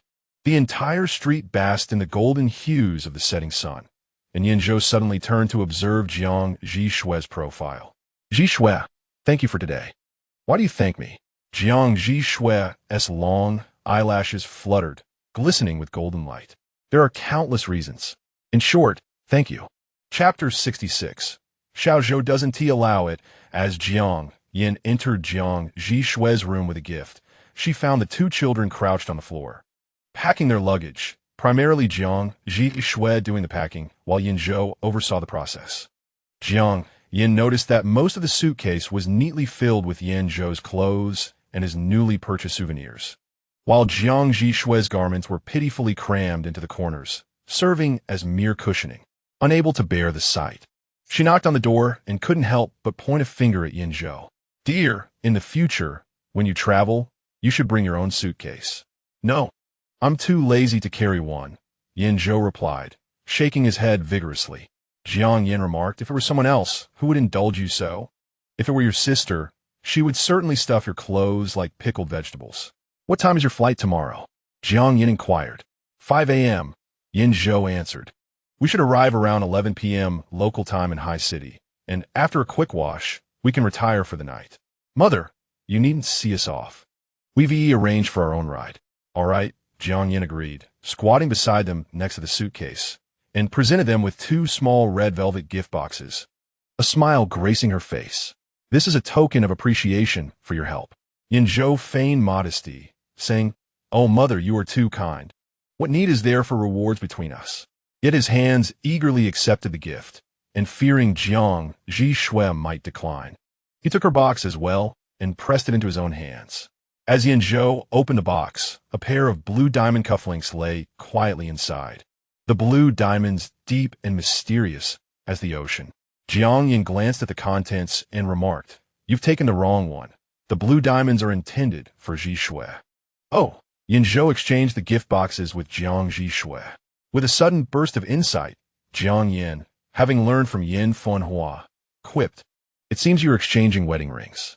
Jiang Zhi Xue's hand paused as she opened the lid, her thumb unconsciously stroking the red velvet exterior of the box. Yan Zhou was thoroughly entertained, feeling that there were hardly any normal individuals around him, friends or family alike. He opened his own gift to reveal a pair of red diamond cufflinks. "What do you think? Do you like them?" Jiang Yan asked with a smile. "Earlier last month, Su X held a spring auction in M City, and I acquired several colored diamonds of commendable quality to craft into cufflinks. They will complement your formal attire beautifully." "Thank you, and Jiang, but why is this for me?" Jiang Zhi Xue inquired, gazing at the exquisite blue diamond cufflinks nestled within the box. At the beginning of April, Jiang Yan had no inkling that she would enlist his and Yan Zhou's assistance in early May. He was not a member of Jiang Yan's family. So what prompted her to prepare this gift for him in advance? This is because of Xiao Zhou's mother. Before Jiang Yan could finish her sentence, Yan Zhou interjected, offering a resigned smile. "Xiao Zhou doesn't allow me to say more." Jiang Zhi Xue nodded in understanding, refraining from further questioning. Concerned that his mother might inadvertently reveal too much, Yan Zhou swiftly redirected the conversation. "Why does Jiang Zhi Xue have blue diamonds while I have red ones?" "Red suits you splendidly and is quite fitting for your personality, vibrant and fiery, while Zhi Xue's blue diamonds complement that beautifully," Jiang Yan asserted without hesitation. Yan Zhou, he shouldn't have posed that question. Why should he match with Jiang Zhi Xue? Are they a couple? Must they wear matching styles? The trio exchanged casual banter for a few more moments. Noticing that Jiang Zhi Xue had tidied his luggage, Jiang Yan decided against further interruption, instructing them to retire early before departing. Yan Zhou, too, was ready to retreat to his own room for rest. Just before exiting, he turned to Jiang Zhi Xue and inquired, "Do you like the gift my mother sent you?" "Absolutely," Jiang Zhi Xue replied without a trace of hesitation. Upon hearing this, Yan Zhou nodded, acknowledging the sentiment. With Yan Zhou's departure, Jiang Zhi Xue found himself alone in his room, the door securely closed behind him. Moonlight streamed through the window, and he quietly stood bathed in its glow, once again opening the small gift box to meticulously examine each facet of the stunning blue diamond cufflinks. After a brief moment, a smile graced his lips. These cufflinks were indeed exquisite and harmonized beautifully with Yan Zhou's red diamond pair. Aunt Jiang possesses remarkable taste. At 2:30 in the morning, Jiang Zhi Xue emerged from his room, intending to prepare breakfast in the kitchen before rousing Yan Zhou from slumber. They were scheduled to depart at 3:30 for a 5 o'clock flight. However, upon approaching the kitchen, he noticed the lights were already ablaze, and upon closer inspection, it was Jiang Yan. She was seated at the bar, sipping red wine, while the rice cooker on the counter emitted a warm glow, releasing the enticing aroma of rice and meat. Jiang Yan had prepared porridge for them in advance. Surprised by Jiang Zhi Xue's early appearance, she exclaimed, Zhi Xue. You're awake so early. Want you sleep a bit longer? Jiang Zhi Xue approached, taking a seat across from her, initially intending to rise and prepare breakfast before waking Yan Zhou. And Jiang, have you not yet slept? Jiang Yan offered a gentle smile, saying, I made you meat and vegetable porridge. I'll just fry a couple of eggs shortly. Perhaps you should get some more rest?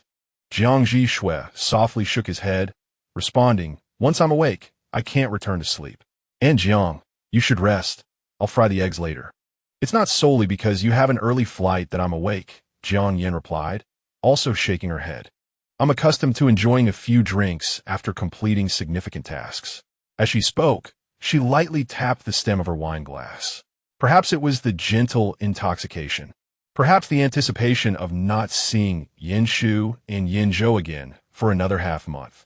Or perhaps it was simply the serene stillness of Jiang Zhi Xue sitting there that contributed to her reflective state. Jiang Yan finally expressed the gratitude she had long wished to convey. Zhi Xue, I have always been immensely grateful to you. Jiang Zhi Xue did not respond, nor did he cast a glance at Jiang Yan. His gaze lingered on the moonlight reflected on the ground. Yet, the one pouring out her heart understood that he was attentively listening. I once felt deeply remorseful toward Xiao Zhou. I wonder if he has ever shared this with you? During the 6 years when he was growing the fastest and needed his parents the most, he had neither a father nor a mother. Jiang Yan's voice grew softer, laden with melancholy. He always presented an optimistic front before me, but I know I still had an impact on him. He is an exceptional and talented child. His grandfather and sister have nurtured his endearing character. Although he sometimes displays a bit of a spoiled temperament, he is still quite lovable, is he not? He excels academically, comes from a good family, is physically fit, skilled in fighting, and is always ready to help others. Thus he is surrounded by friends. However, being the youngest among his peers, and with Zicheng and Haoshuan aware of his parents' early separation, they tend to indulge him. Consequently, he has navigated school life rather smoothly, akin to a little tyrant, as he puts it, invincible in every realm. At this point, Jiang Yan paused, lifting her glass to sip her red wine. Chapter 67. Love can be conveyed directly, yet one day upon returning from school, he surprisingly ate less than usual. Upon inquiry, we learned that a transfer student had arrived at school and immediately claimed his top position. As she spoke, a warm smile graced Jiang Yan's lips, even after many years. Recalling Xiao Yanzhou's pouting expression at that time still struck her as adorable. Do you know, Zhi Xue? That was the first time I saw such a different and vibrant expression on his face. Previously, he was always so sweet before me, like a little darling, with only smiles and optimism gracing his features. I knew he was mindful of my feelings, fearful that any negativity on his part would affect me. Tears welled in Jiang Yan's eyes, and Jiang Zhi Xue noticed. Like the evening before, he silently handed her a tissue. But after your arrival, everything changed. He began frequently mentioning you, the transfer student, and gradually I found myself privy to the full spectrum of his emotions. The little sweetheart was no longer just a little sweetheart. At times, he resembled a little bitter melon, at others, a little lemon, or even a little chili pepper. That sensation was wondrous and enchanting, as if he had finally opened his heart to me completely, as if he had entirely forgiven me. Jiang Yan, despite her efforts to contain her emotions, could not hold back the tears pooling at the corners of her eyes. It felt embarrassing to cry in front of her son's friend, yet the memory of her little Yan Zhou, who had always treaded carefully around her before the age of 12, brought her immense sorrow. Some debts may perhaps never be repaid in a lifetime. Finally, Jiang Zhi Xue shifted his gaze to Jiang Yan's face, his expression as serene as ever. This time, he refrained from using honorifics and treated their conversation as an exchange between equals. He gazed earnestly into Jiang Yan's eyes and said, Aunt Jiang, Yan Zhou has never held the concept of forgiveness towards you. Upon hearing this, Jiang Yan's breath caught in his throat. He had never held any resentment towards you. Rather than lamenting your absence during his childhood, he cared more about your happiness. His love for you is profound and genuine. Simply witnessing a sunrise or sunset together was enough to bring him joy. Your mere existence was of paramount significance to him. Aunt Jiang, He has always taken pride in you, often remarking on your beauty and skill in crafting exquisite garments. In the end, Jiang Zhi Xue made a playful quip, successfully eliciting a laugh from Jiang Yan. Zhi Xue, thank you for sharing this with me. Jiang Zhi Xue shook his head, replying, I merely conveyed some details. However, love transcends mere words. As he spoke, he gestured towards his left chest. I believe Aunt Jiang has always felt the enduring affection that Yan Zhou sends your way. Jiang Yan tossed the tissue he held into the trash, his tears replaced by joy. Zhi Xue, you are right. I have been too entangled in the past. Yet I remain grateful that Xiao Zhou encountered you. Although he has always been a stubborn child, you truly mean a great deal to him. Perhaps even more than he realizes. With that, Jiang Yan raised his glass in a toast to Jiang Zhi Xue. For a moment, a look of surprise flickered across Jiang Zhi Xue's face, yet his lips involuntarily curved into a smile. It seemed he had, before fully ascending to his position, received the approval of Yan Zhou's mother. You are an indispensable presence in Xiao Zhou's life. This final thought remained unspoken, hidden within the depths of his wine. It was better for Xiao Zhou and Zhi Xue to discover this secret on their own. All right, I shall go prepare some eggs for you. Zhi Xue, please wake up Xiao Zhou. Jiang Yan set down his glass and rose to his feet. Jiang Zhi Xue also stood, opening the kitchen door when suddenly, Jiang Yan called out to him again. Zhi Xue, I forgot to mention, the blue diamond cufflinks were a request from Xiao Zhou. Jiang Zhi Xue grasped the kitchen door handle, his eyes slowly blinking, as a thick wave of emotion surged within an uncharted part of his heart. He approached me at the end of March, asking me to keep an eye out for a suitable birthday gift for you. However, I have already given you the blue diamond cufflinks. So now, he must think of something else for your birthday gift. Jiang Zhi Xue paused for a few seconds, releasing the kitchen door handle. Thank you, Aunt Jiang, for telling me this. At the end of March, Yan Zhou had just visited the Jiang family with him. Jiang Zhi Xue tiptoed into Yan Zhou's room, where the dim space revealed a figure peacefully asleep on the bed. He approached quietly, crouching beside the bedside, and subtly released a hint of pheromones. The person, stirred from slumber much like a dog awakened by the scent of food, reached out towards the source of the enticing aroma. Jiang Zhi Xue knelt down, leaning closer, and embraced Yan Zhou tightly.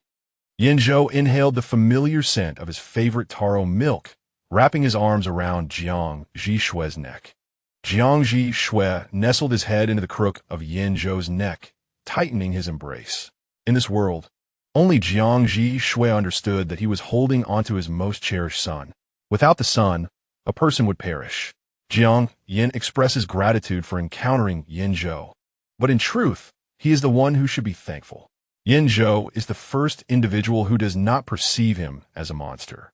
After being rescued, the police harbored suspicions about him, conducting investigations into his peculiar physiological changes, which also baffled the doctors.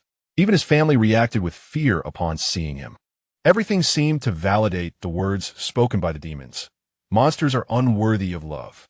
Yet one day, he met Yan Zhou. Yan Zhou protected him and proclaimed that the vast world is filled with wonders.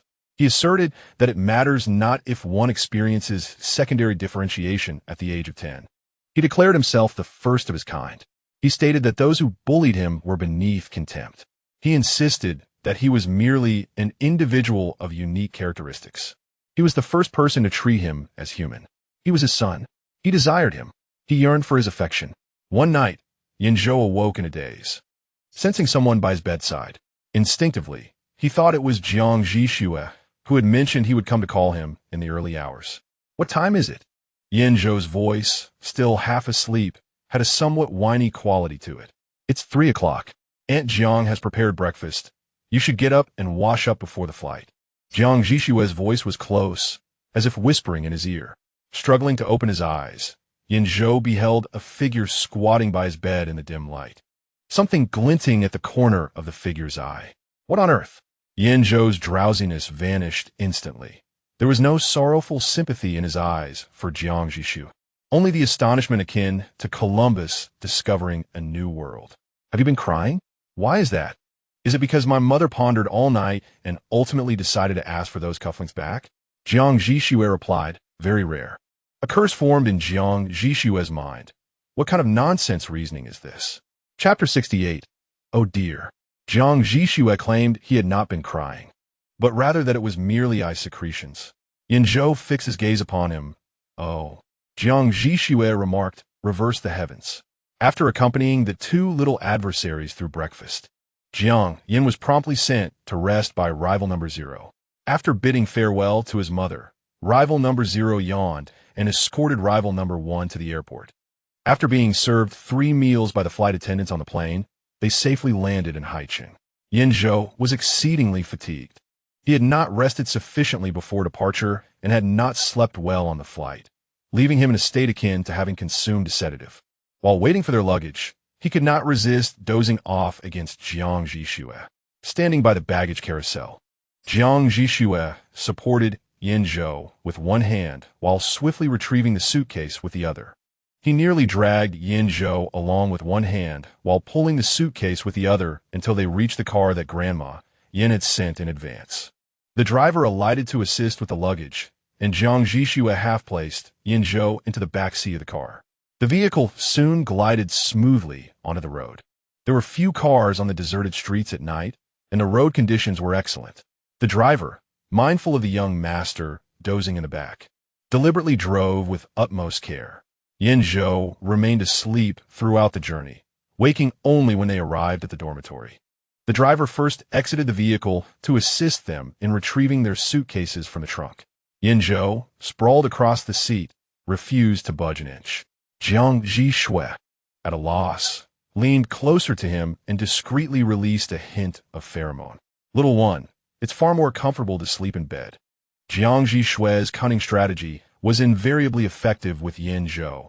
Upon catching a whiff of the fragrant taro milk scent, he immediately turned his attention to her, obediently nestling against her back, even absent-mindedly nuzzling her face. The driver, witnessing this scene, thought to himself, it seems that old Yan's aspirations might soon come to fruition. With Yan Zhou on Jiang Zhi Xue's back, it became cumbersome to drag the suitcase, prompting the driver to assist by carrying it upstairs. Noticing the considerable size of the young master, he inquired, Young Master Jiang, do you require any assistance? Thank you, but no need. I appreciate your late-night effort. You should return home and rest, Jiang Zhi Xue replied, carefully placing Yan Zhou on the bed, only for him to latch on her neck and refuse to let go. The driver remarked, how delightful. It seems the young master has become quite the handful. Do take care of him and rest early yourself. Understanding the situation, the driver discreetly exited, closing the door behind him. With only the two of them remaining in the dormitory, Yan Zhou still clung tightly to her, compelling Jiang Zhi Xue to bend down in compliance. Let me have another whiff, don't be stingy. Upon hearing the playful accusation of being stingy, Yan Zhou let out a soft chuckle and gently kissed her chin. It was the 3rd day following the short holiday, and in the afternoon, during a water conservation class, the teacher played a video while students below engaged in various distractions. Some chatted with their partners, while others scrolled through social media, all synchronously awaiting the bell. The group of 5 seated in the back was no exception. Single Lin Haoxian sat beside the couple Fang Zhicheng and Yao Xian, while in front of him, Yan Zhou and Jiang Zhi Xue were engrossed in their phones. Lin Haoxian, whose mind had been tumultuous for several days, cast a complex gaze toward Jiang Zhi Xue's back. Ever since his return from across the ocean, his feelings toward her had grown increasingly intricate, often leading him to regard her with an enigmatic expression. This complexity had even prompted Yan Zhou to curiously question him multiple times about his peculiar gaze. And he had also inquired if his uncle had returned. This time, Lin Haoxian's response differed. I'll think about it, he had said. Yan Zhou, rendered speechless, had wondered why he was suddenly playing riddles. Hesitant and unable to express his turmoil, Lin Haoxian found himself at a loss. The intricacies of his troubled heart were unknown to Yan Zhou, who was preoccupied with collecting debts from his sister. Sure, Dan, when did it change to this name? Yin Sui roll. Yin Sui roll. It's the law of attraction. You can interpret it as a cyber wish. Sure, Dan, oh. Sure, Dan. So when exactly will he roll away? Yin Sui roll. Yin Sui roll. What is wrong? Has he been acting up in front of you lately? Or has his mistress danced before you again? Sure, Dan. Neither. I simply thought that if he rolls away, you owe me a new car.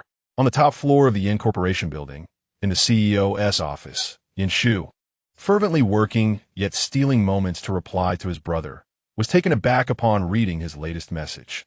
What on earth is this? When did the bond between these siblings become less valuable than a luxury car? Yan Zhou was poised to send an impassioned message to her unfeeling brother when her assistant knocked on her door. Upon receiving a response, the assistant opened the door but refrained from entering, instead peering in with urgency. President Yan Zhou is coming. Although Yan Zhou still held the title of chairman of the Yin Corporation, Yan Zhou forbade her staff from addressing him as such. She was not the least surprised by her assistant's words, having expelled all of Yan Zhu's extramarital offspring from the group just a week prior. This morning, she had proposed an extraordinary board meeting to discuss the motion for his removal from the chairmanship. Now, having just learned of this news, Yan Zhou was likely filled with murderous intent toward her. Take this. As soon as he exits the elevator, use it to pin him down, Yan Zhou said, tossing a stapler from her desk to her assistant. The assistant skillfully caught it, replying understood. Once the assistant left, it was evident she would not truly use the stapler on Yan Zhou. Instead, she pulled out her phone, deciding to call security if the situation escalated. The entire security team of the Yin building had been replaced by Yan Zhou, effectively making them her personal bodyguards. In the president's office, Yan Zhou continued to respond to her younger brother. Yan Zhou, are you that short on cash? Have you come to your sister for a loan? Yan Zhou, indeed. I am in need of funds. Can you convert some into cash for me? Yan Zhou raised an eyebrow at the chat screen. Yan Zhou, have you fallen in love?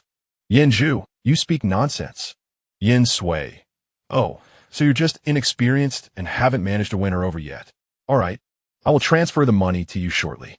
Remember to bring her home for dinner once you succeed. Yan Zhou did not reply immediately. Only after receiving a text notification that 50 million yuan had been credited to his account did he leisurely respond. Yan Zhou, no love, no love, no love. Haha. Yan Zhou, I bet you. If you're dating, pay me back. Yan Zhou cleverly chose not to respond further, chuckling to himself. While writing the interactions between Yan Zhou and Jiang Yan over the past few days, it became apparent that the experiences of young Yan Zhou before the age of 6 had left some scars on both him and Jiang Yan. Fortunately, Jiang Yan had his little sweetheart, and Yan Zhou had Jiang Zhi Xue. Jiang Zhi Xue's heart was both vast and confined, small enough to hold only Yan Zhou, yet expansive enough for him to tumble freely within it. Little Jiang had no family, no friends, only a wife, Fang Zicheng and Lin Haoshuan. Ultimately, true feelings are misplaced. Please feed us peanuts. Chapter 69.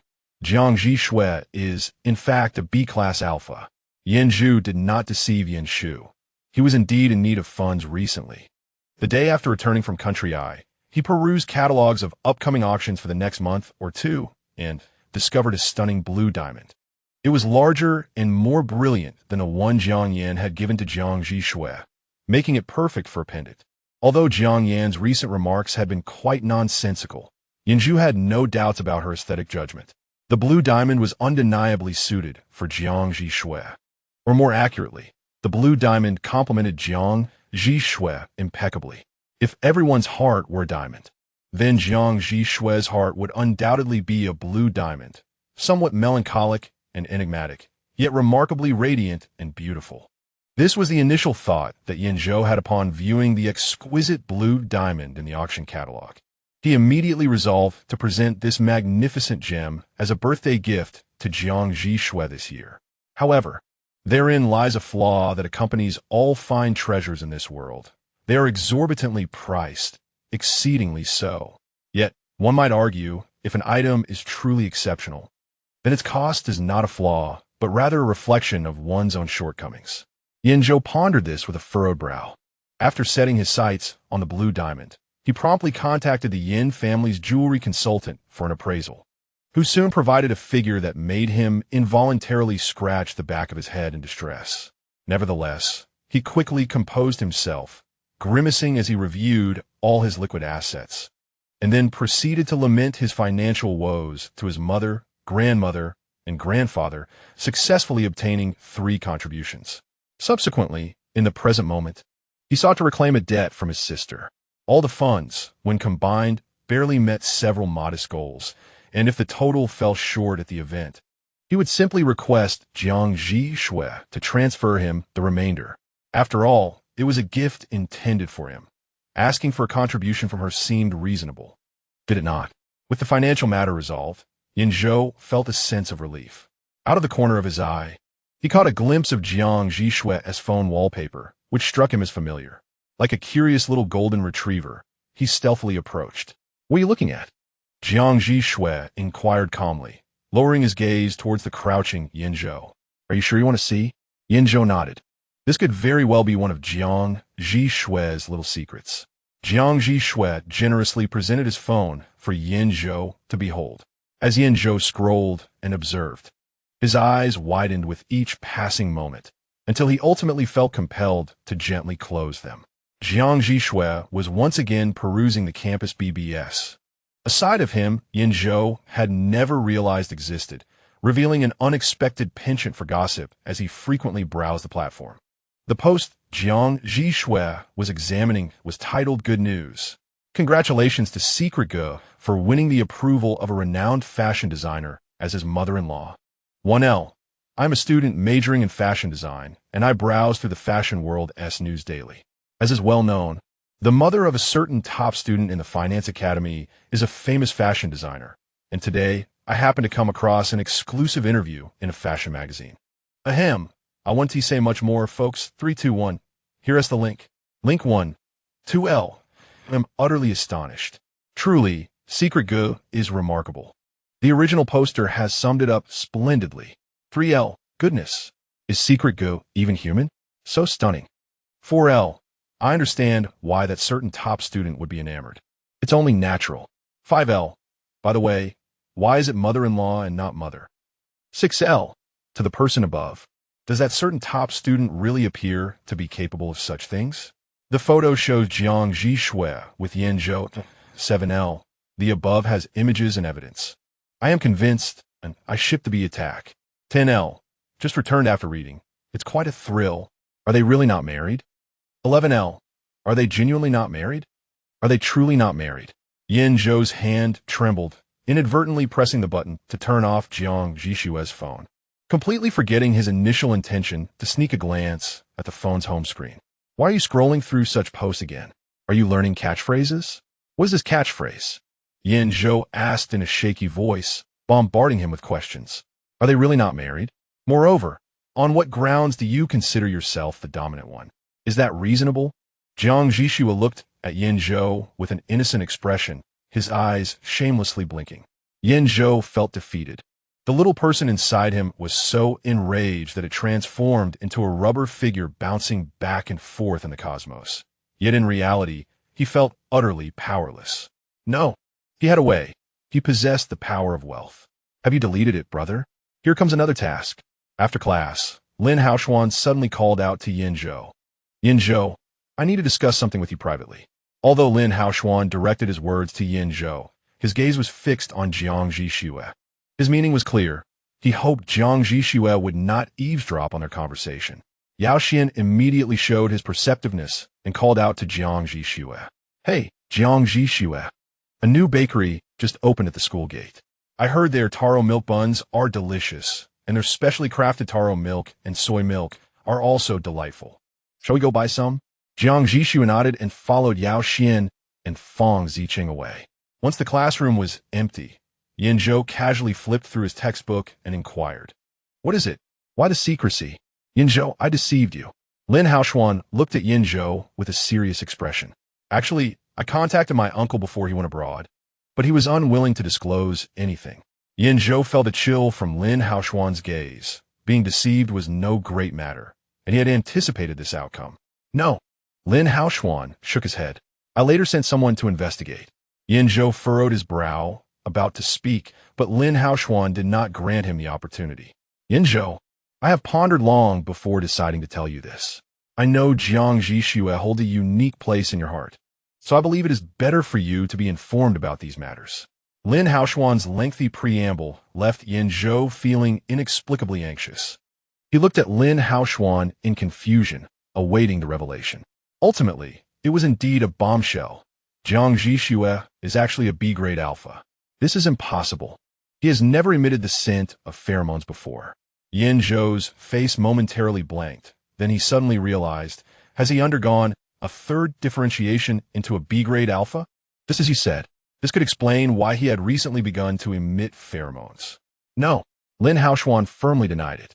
When he was 10, he did not undergo a second differentiation. Rather, he was downgraded from the legendary 4S grade alpha to a B-grade alpha. Yan Zhou was utterly bewildered. Then why does he not have a scent? Because his pheromone scent is odorless. This is impossible. Yan Zhou's denial faltered momentarily. Jiang Zhi Xue had always been a unique individual. With him, anything was possible. His ability to masquerade as a beta is attributable to his immunity to the pheromones of other alphas and omegas, while his own pheromones exert no influence over them. Yan Zhou gazed at Lin Haoshuan, utterly astounded. What a miraculous medical phenomenon. Yet, Lin Haoshuan abruptly averted his gaze from Yan Zhou, inhaling deeply, his voice tinged with a slight tremor. Yan Zhou, do you understand why he was demoted? Chapter 70. Yan Zhou's tears prior to a brief holiday. Lin Haoshuan's associates located an individual abroad who possessed knowledge about Jiang Zhi Xue's past and was somewhat amenable to divulging information. This individual, named Yang Sheng, had worked at Qixing Hospital for over a decade. He was a resident physician at the time of Jiang Zhi Xue's birth and happened to be pursuing his doctoral studies under Lin when Jiang Zhi Xue was found at the age of 10, thus participating in her treatment. Subsequently, 5 years ago, he departed from Qixing Hospital to pursue postdoctoral studies overseas. When Lin Haoshuan arrived in Country C, his subordinate, Wen Shi, had already approached Yang Sheng twice, offering a 7-figure sum for his cooperation, yet to no avail. With no alternative, Wen Shi had no choice but to enlist Lin Haoshuan's direct intervention. Together, they drove to the entrance of Yang Sheng's laboratory to await his departure from work. Shortly after 6 in the evening, numerous researchers began to exit the building. When she lowered the car window, meticulously identifying the individuals leaving, when suddenly she tapped Lin Haoshuan, who was seated in the passenger seat. Boss, that's him. The middle-aged man wearing black-rimmed glasses, a gray polo shirt, and black dress pants, slightly overweight from overwork. It's Yang Sheng. Lin Haoshuan replied, how can you even discern if he is overweight? He did not dwell on it for long. Instead, he wrinkled his t-shirt and tousled his hair in the rearview mirror, rendering himself disheveled and haggard. When she observed him with astonishment, Boss, what are you doing? Lin Haoshuan raised his chin with determination gleaming in his eyes. Watch closely. This is your boss's moment. Today's experiment encountered some issues, and even after hours, Yang Sheng was still preoccupied with the details of the day's work as he walked. Suddenly, a young man obstructed his path. He slowly lifted his head, only to be met with the unexpected sight of Lin Haoshuan, Lin's nephew. Mr. Lin, why are you? Before Yang Sheng could finish his inquiry, Lin Haoshuan spoke with a sense of defeat. Mr. Yang, I sincerely apologize for the persistent disturbances over the past few days, but I'm desperate to uncover what Jiang Zhi Xue truly experienced back then. Lin Haoshuan's words left Yang Sheng at a loss. Mr. Lin, Mr. Yang, my uncle refuses to divulge anything to me, and I had no choice but to seek your assistance. Lin Haoshuan's eyes unexpectedly turned red. It was only after I began spending time with Jiang Zhi Xue that I realized the profound impact his past had on him. I yearned to assist him, but found myself at a loss for how to proceed. Yang Sheng was initially taken aback by the revelation that Lin Haoshuan and Jiang Zhi Xue were together, and subsequently, he expressed admiration for Lin Haoshuan's deep affection. He had gone to great lengths, seeking the truth about his beloved's past through various means, including financial investments and international pursuits. Eventually, Yang Sheng softened. Mr. Lin, shall we find a place to converse? Lin Haoshuan understood why when she ultimately decided to use Yang Sheng as a breakthrough. It was because he was genuinely kind-hearted and easily swayed. Yang Sheng suggested they discuss matters in a cafe, and while he was momentarily distracted, Lin Haoshuan turned back and flashed a peace sign to Wen Shi in the distance. When she was taken aback, comprehending the gesture with great astonishment. Is it really possible to extract information this way? Outside the cafe, Lin Haoxuan bid farewell to Yang Sheng. Just before leaving, Yang Sheng smiled at Lin Haoxuan and remarked, Jiang Zhi Xue's past is truly tragic, but now he has someone as profoundly loving as you in his life, which could be seen as destiny's way of compensating him. Lin Haoxuan was momentarily speechless, still reeling from the overwhelming influx of information he had just received, and could only express his heartfelt gratitude to Yang Sheng. Thank you so much for sharing this with me. That night, Lin Haoxuan returned to his hotel, and for the first time in ages, he found himself unable to sleep. It felt as though his pheromones had been nearly completely drained. His voice was laden with difficulty. Drained? Yan Zhou's gaze became distant. He had never heard of an alpha or omega's pheromones being depleted. Yes, drained, or rather exhausted. Many believe that betas lack glands, but this is a misconception. Betas do possess glands. They are simply atrophied to such a small size that they are nearly undetectable. Taking a breath, Lin Haoxuan seemed to be stabilizing his emotions. As for Jiang Zhi Xue's condition, his pheromones have been depleted, and his glands have shrunk significantly, much smaller than a typical alpha or omega, yet still larger than a beta's. My uncle once asserted that his glands had entered a peculiar state akin to dormancy. Yan Zhou, the essence of secondary differentiation lies in the alteration of glands, whether through atrophy or regeneration, subsequently affecting pheromones and hormonal changes, which in turn transform the entire body. Secondary differentiation is a natural second choice in human life. However, the atrophy of Jiang Zhi Xue's glands did not occur naturally. A sudden realization struck Yan Zhou as his textbook fell to the ground, his heart racing with an ominous premonition. Upon being retrieved, doctors diagnosed through examination and research that he had been subjected to prolonged, excessive, and reckless extraction of pheromones, leading to the atrophy of his glands. Not merely extraction, Yan Zhou instantly recalled the scar on the nape of Jiang Zhi Xue's neck. Glands are, in essence, a sensitive organ.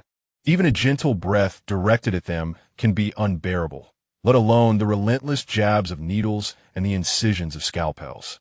A tear fell from Yan Zhou's eye. He reminisced about his first encounter with Jiang Zhi Xue. Once upon a time, Jiang Zhi Xue appeared remarkably smaller than his peers, delicate and soft. His small frame seated expressionlessly upon the grimy floor. The silence surrounding him was profound, rendering him an incongruous presence in this world. Lin Haoxian sighed deeply.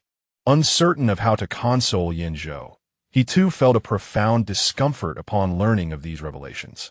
They had known since childhood that Jiang Zhi Xue's past was fraught with hardship. After all, which child would be found only to spend a month in the ICU? Over the years, he was the sole figure in the circles of High City who had endured such a fate. Yet who could have foreseen the extent of his suffering? He had even been subjected to inhumane human experiments. Yes, experiments as revealed in the police investigation. It was well known that the Jiang family had never publicly elaborated on Jiang Zhi Xue's return. He had, in fact, been discovered near an underground research facility. The police and doctors at the time speculated that, quite likely, he had spent a decade confined within. 10 years, 10 long years in that dark, sunless abyss. Lin Haoxian's voice grew increasingly strained.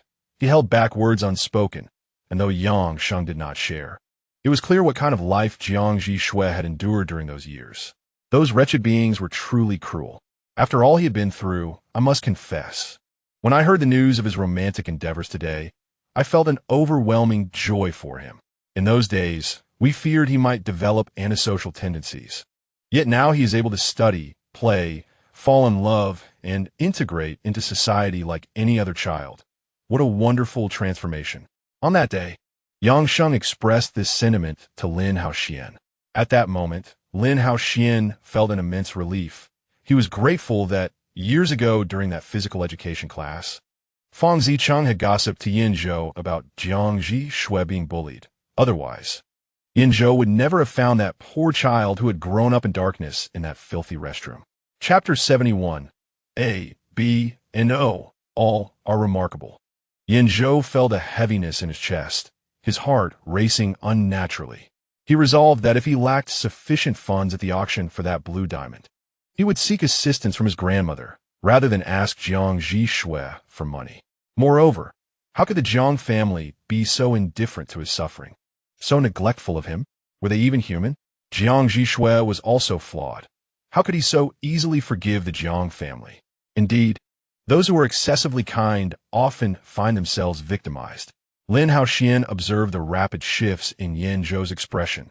First sorrow, then righteous indignation, and finally a hint of disdain, transforming so swiftly it was astonishing. At a loss for words, Lin Haoxian often struggled to follow Yan Zhou's train of thought due to its abstract nature. Yan Zhou wiped away the tears from the corners of his eyes and inquired, "Did those wretched beings perish? Turn to ash, all of them.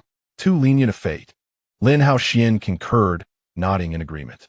Then, he recalled another matter. What I've shared with you today must remain confidential. Even Jiang Zhi Xue is unaware that he is, in fact, a B-grade alpha. The classifications of alpha and omega can fluctuate, and this is a demotion unprecedented and unheard of. In those days, they refrained from disclosing the information out of fear that it might incite public panic and be exploited by those with ulterior motives. In the current ABO society, only the genders of alpha and omega possess a hierarchical structure, one that remains immutable, rendering the significance of gender hierarchy paramount for alphas and omegas, to the extent that it can determine the limits of their life trajectories. For instance, those classified as S-grade or above possess a probability of secondary differentiation at 0. However, this may no longer hold true today. Yan Zhou casually nodded in agreement, and then astonishingly declared, "I shall share something with you, but do not disclose it to others." Lin Haoxian's long-dormant curiosity reignited. His ears perked up in anticipation of the scoop. Initially, he presumed Yan Zhou to be undergoing tertiary differentiation, but now it appeared he was likely experiencing secondary differentiation, possibly transforming into an omega as the scent of sweet taro milk emanated from him, his pheromone signature. Lin Haoxian was taken aback, exclaiming in disbelief, "What? He truly underwent secondary differentiation? How could an omega infiltrate the dormitories of alphas and betas, flaunting themselves daily without the use of pheromone suppression patches, and yet remain unnoticed for over a month? Not to mention, how did Yan Zhou, who was in close proximity to him every day, not trigger a sensitivity period? What kind of extraordinary omega is this?" Although Lin Haoxian had previously jested about Jiang Zhi Xue undergoing tertiary differentiation, upon learning the truth, he found himself unable to maintain the composure of Yan Zhou, particularly after discovering Jiang Zhi Xue's past. Observing Lin Haoxian's bewildered expression, Yan Zhou, believing him to be skeptical, asserted with conviction, "I distinctly sensed it, the scent emanating from the nape of his neck." Indeed, on the day he dined with Jiang Zhi Xue, he had not been fully intoxicated, merely in a state of partial inebriation. Despite his sluggish reactions and vivid imagination, he did not entirely forget. He recalled the aroma he had detected at Jiang Zhi Xue's nape. Moreover, he had previously mentioned that Jiang Zhi Xue's pheromones, upon birth, bore a glacial scent, which had now transformed from odorless to sweet taro milk. This indicated that secondary differentiation had indeed occurred. Yet Lin Haoxian pondered, could it not also imply he had ascended rather than descended? If his scent could alter upon demotion, it would be entirely plausible for an elevation to do the same. Yan Zhou fell into silence, acknowledging the validity of this reasoning, unable to refute it. After all, how could he remain unscathed among a multitude of alphas without the pheromone suppression patch? Furthermore, apart from Lin Haoxian, no one had ever detected Jiang Zhi Xue's scent. Suddenly, Lin Haoxian realized the peculiarity of the situation. Indeed, why had they never caught a whiff of Jiang Zhi Xue's scent after his elevation or secondary differentiation? Even when he wore the suppression patch, a few traces could still be detected upon close proximity, let alone now when he did not wear one. Was it conceivable that he was neither an alpha nor an omega, but rather something entirely different? He chided himself for such thoughts regarding his friend. Yet could it be that he represented a unique gender? Lin Haoxian's mind was engulfed in a tempest of thoughts. Since he had begun to think divergently, why not let his imagination wander even further? Could it be possible that at birth, he was neither alpha nor omega? After all, what circumstances could render gender rank detectors ineffective? Perhaps levels or genders that exceed the parameters set by such detectors. The questions Lin Haoxuan pondered had already crossed Yan Zhou's mind the day after he caught a whiff of the peculiar scent, yet he remained indifferent. He was utterly unconcerned about Jiang Zhi Xue's gender. Although subconsciously he had perceived him as a unique omega, the reality of Jiang Zhi Xue's situation mattered little to him. Even if someone were to inform him one day that Jiang Zhi Xue's gender was, in fact, akin to a Walmart shopping bag or an armed helicopter, he would be just as astonished as he was today, yet he would remain unfazed. What truly preoccupied him was whether Jiang Zhi Xue's gender changes were natural, whether these transformations would bring him discomfort or pain. "Stop overthinking," Yan Zhou interjected, interrupting Lin Haoxuan's mental whirlwind. Lin Haoxuan instinctively inquired, "Has he been to the hospital for a checkup?" "Probably not," Yan Zhou replied, locking eyes with Lin Haoxuan. "And it's best if he doesn't tea." Lin Haoxuan paused, realizing he had endured enough suffering brought on by the notion of being special.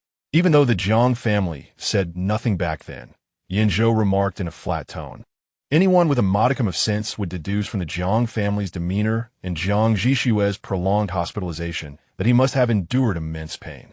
Lin Haoxuan came to the realization, a person's uniqueness could be a gift from fate or a trap set by it. You needn't dwell on what gender he might be, whether alpha, omega, or even beta, it matters not even if he were a Walmart shopping bag. As for rank, that is of even lesser significance. Yan Zhou gazed at Lin Haoxuan with a calm demeanor, yet his tone bore an unprecedented seriousness. He is perfectly fine as he is now. He suffers no anguish, nor does he attract peculiar glances from others. And his pheromonal scent can be released or retracted at will. How remarkable! This is why Yan Zhou refrained from mentioning Jiang Zhi Xue's pheromones to anyone, even opting not to confront Jiang Zhi Xue himself. He wished to preserve the current state of affairs. While he genuinely adored that scent, it sufficed that Jiang Zhi Xue occasionally bestowed upon him the privilege of experiencing it. Therefore, do not disclose his uniqueness to anyone. I confide in you because I trust you. I am aware of your insatiable curiosity, and rather than allowing you to inadvertently sense it, I prefer to inform you in advance. After hearing Yan Zhou's words, Lin Haoxuan nodded gravely. Also, even if you learn about Jiang Zhi Xue's past, do not regard him with those peculiar eyes every day, Yan Zhou added with disdain. Lin Haoxuan replied, "He is someone who excels as an A, a B, or an O. He does not require pity. Treat him as you always have, be it with banter, reprimands, or even playful jabs. Oh wait, you can't outmatch him in a fight, Never mind, I shall take my leave," Lin Haoxuan declared as Yan Zhou stood up. "Where are you headed?" Lin Haoxuan reverted to his usual nonchalant demeanor. "Back to the dorm to grab some bread," Yan Zhou naturally replied. "Did you not just hear Yao Xian mention sending Jiang Zhi Xue to fetch me some sweet potato milk buns? Enough said. Just the thought of it makes my mouth water. I must take my leave now. Farewell." As soon as Yan Zhou finished speaking, he vanished in an instant. Lin Haoxian muttered, "I feel like cursing." Chapter 72. Survivors and Suspects Upon Returning to the Dormitory. Yan Zhou found Jiang Zhi Xue just arriving with a bag of bread. Overjoyed, Yan Zhou rushed over to rummage through the bag, only to find that the legendary sweet potato milk buns and sweet potato milk were nowhere to be seen. He indignantly inquired of Jiang Zhi Xue, "Where is my bread?" Jiang Zhi Xue produced a soy milk bun from the bag and explained, the staff said it was the manager's handmade specialty, available in limited quantities. And by the time we arrived, they were already sold out. "Very well," Yan Zhou replied, accepting the bun Jiang Zhi Xue offered. After unwrapping it and taking a bite, he returned it, deeming it mediocre. Jiang Zhi Xue, without a hint of disdain, took a bite from the same spot and chewed thoughtfully. "It is indeed average, lacking your flavor." Yan Zhou was exasperated. Could you refrain from making such ambiguous remarks? Regardless of its taste, we must not waste food. Jiang Zhi Xue swiftly finished the small soy milk bun, and concerned for his safety, Yan Zhou fished out the soy milk mentioned by Yao Xian, inserted a straw, and handed it to him. However, Jiang Zhi Xue did not take it. Instead, he lowered his head and drank directly from Yan Zhou's hand, causing Yan Zhou to feel somewhat uneasy. A gust of wind swept in from the balcony, carrying with it a faint scent of sweet potato milk, prompting Yan Zhou to subtly twitch his nose. Jiang Zhi Xue looked up towards the direction of the wind. A typhoon is approaching. The weather forecast indicated that the typhoon would make landfall in Haicheng in 3 days, yet thunderstorms often arrived ahead of schedule. In the dead of night, a torrential downpour descended as anticipated. Amidst the seemingly city-submerging rain, Song Yin found himself plagued by nightmares once more. Dad! Song Yin followed the voice through the dense forest, branches lacerating his skin with tiny cuts, while the choking smoke from afar enveloped him. Fortunately, he soon found his Zhi Xue. His poor child lay on the ground, covered in wounds, the tattered white garment now almost a blood-soaked shroud, apparently thrown here by the force of the raging fire. Mere meters behind him blazed the inferno, growing ever fiercer, the flames threatening to spread further. Upon seeing Song Yin, Jiang Zhi Xue clawed at the ground with his small hands, bloodied fingertips desperately trying to crawl towards him, but he lacked the strength to make any progress. Song Yin stumbled towards Jiang Zhi Xue and scooped him up. Jiang Zhi Xue was burning with fever, unconsciously calling out for his father. Song Yin's heart ached painfully. Just as he prepared to flee with Jiang Zhi Xue in his arms, 10 frail, charred children emerged from the flames, rushing towards him. "Uncle, save us! Uncle, don't leave me behind! Uncle, how dare you take him away? Uncle, how could you escape alone? He should be with us! He should be with us! Uncle! Uncle! Uncle!" Those tragically deceased children surged toward Song Yin like malevolent spirits. Terrified, he trembled uncontrollably, nearly dropping Jiang Zhi Xue from his grasp. Desperately, he fled deeper into the dense forest. Yet one child seized his ankle. A sudden wave of goosebumps coursed through him. No, do not pull me back. I cannot save you all." He crouched down, attempting to pry the hand of the unfortunate child, whose features had become indistinguishable, away from his leg. However, another charred hand clutched his wrist. The child seemed to grin. "Uncle, leave Jiang Zhi Xue with us, and we shall let you go." Song Yin froze. No. Leave him. Leave him. Leave him. 10 children slowly encircled him, and he teetered on the brink of a mental breakdown. Daddy! Jiang Zhi Xue, burning with fever and delirious from the flames, murmured in his embrace. Leave him. The rough, burnt skin pressed against Song Yan's back and arms, and the goosebumps and cold sweat clung to his skin. Ultimately, his hand slackened, as if he might release his grip, yet it seemed he did not. Zhi Xue. With a tormented cry, Song Yin suddenly opened his eyes, drenched in sweat. Jiang Yuan was roused by the commotion, leaning over to switch on the bedside lamp. The warm, amber glow dispelled much of the fear that lingered in Song Yan's heart. He gasped for breath as he slowly sat up, covering his disheveled face with his hands. Another nightmare? Jiang Yuan fetched a glass of water from the bedside table, gently patting Song Yan's back with one hand while holding the glass up to him with the other. Song Yan nodded slowly, still shielding his face. Jiang Yuan sighed. "It is not your fault. Do not be overly hard on yourself. You were simply overwhelmed with fear." Song Yin shook his head in anguish. "No, it is my fault. I should not have let go, whether in the dream or in reality." Jiang Yuan tightened his grip on the handle of the water glass. Outside, rain and thunder showed no sign of abating, while an eerie silence enveloped the bedroom. They had envisioned numerous scenarios, contemplating what kind of life Jiang Zhi Xue might have. If fortune smiled upon them, perhaps he would be adopted by a middle-class couple, enjoying a decent life and receiving a good education. If luck were average, he might end up with a less fortunate couple, but at least he would grow up healthy despite the poverty. In any case, they had intended to offer generous compensation to those kind souls who had cared for Jiang Zhi Xue for 10 years. Yet they never anticipated that the child they had searched for so fervently for a decade would be found in the most dire circumstances, on the brink of death and entangled in a major criminal case. Jiang Zhi Xue was discovered in the mountains of a small village adjacent to Haicheng. Song Yin and Jiang Yuan could hardly fathom that the child they had desperately sought for 10 long years was right beneath their noses all along. They had been blind to the truth for a decade. That day, a farmer, rising before dawn to tend his fields, noticed a thick plume of smoke rising from the nearby forest and, mistaking it for a wildfire, promptly called the fire department. The fire brigade and police arrived swiftly, following the trail of smoke, only to discover that this was no ordinary forest fire, but rather a conflagration engulfing an underground black research facility nestled at the base of the mountain. The flames surged fiercely, leaping from the subterranean depths to the forest above, transforming the entire area into a massive fireball. Before the astonished onlookers could fully comprehend the existence of this clandestine research institute hidden within the uncharted mountain, they hastened to combat the inferno.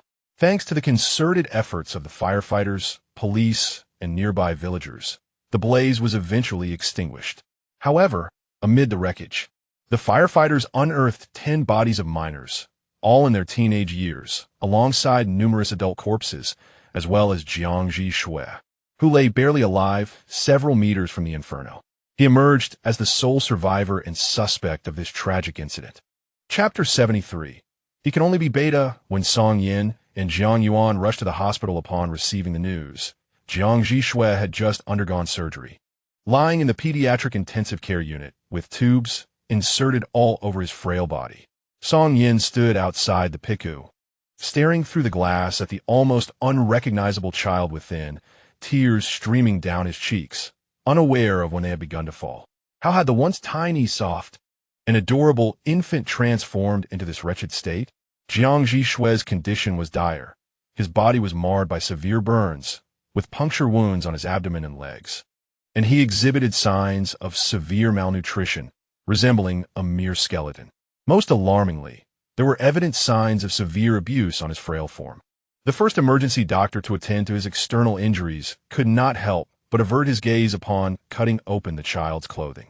Such a pitiful child was indeed a rare sight. Jiang Yuan, confronted with this unfamiliar child, struggled to believe that his own son could be in such a lamentable condition. Hesitant, he discreetly pulled the attending physician, Lin Lin, aside and whispered, "Is he truly Zhi Xue?"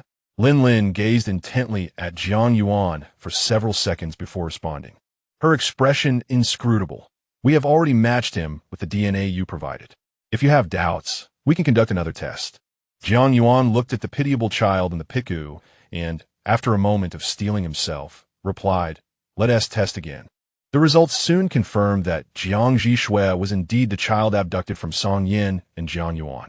A few days later, Police Chief Chen Hui and Lin Lin approached the couple outside the hospital room to convey the findings regarding the fire incident and the ongoing investigation.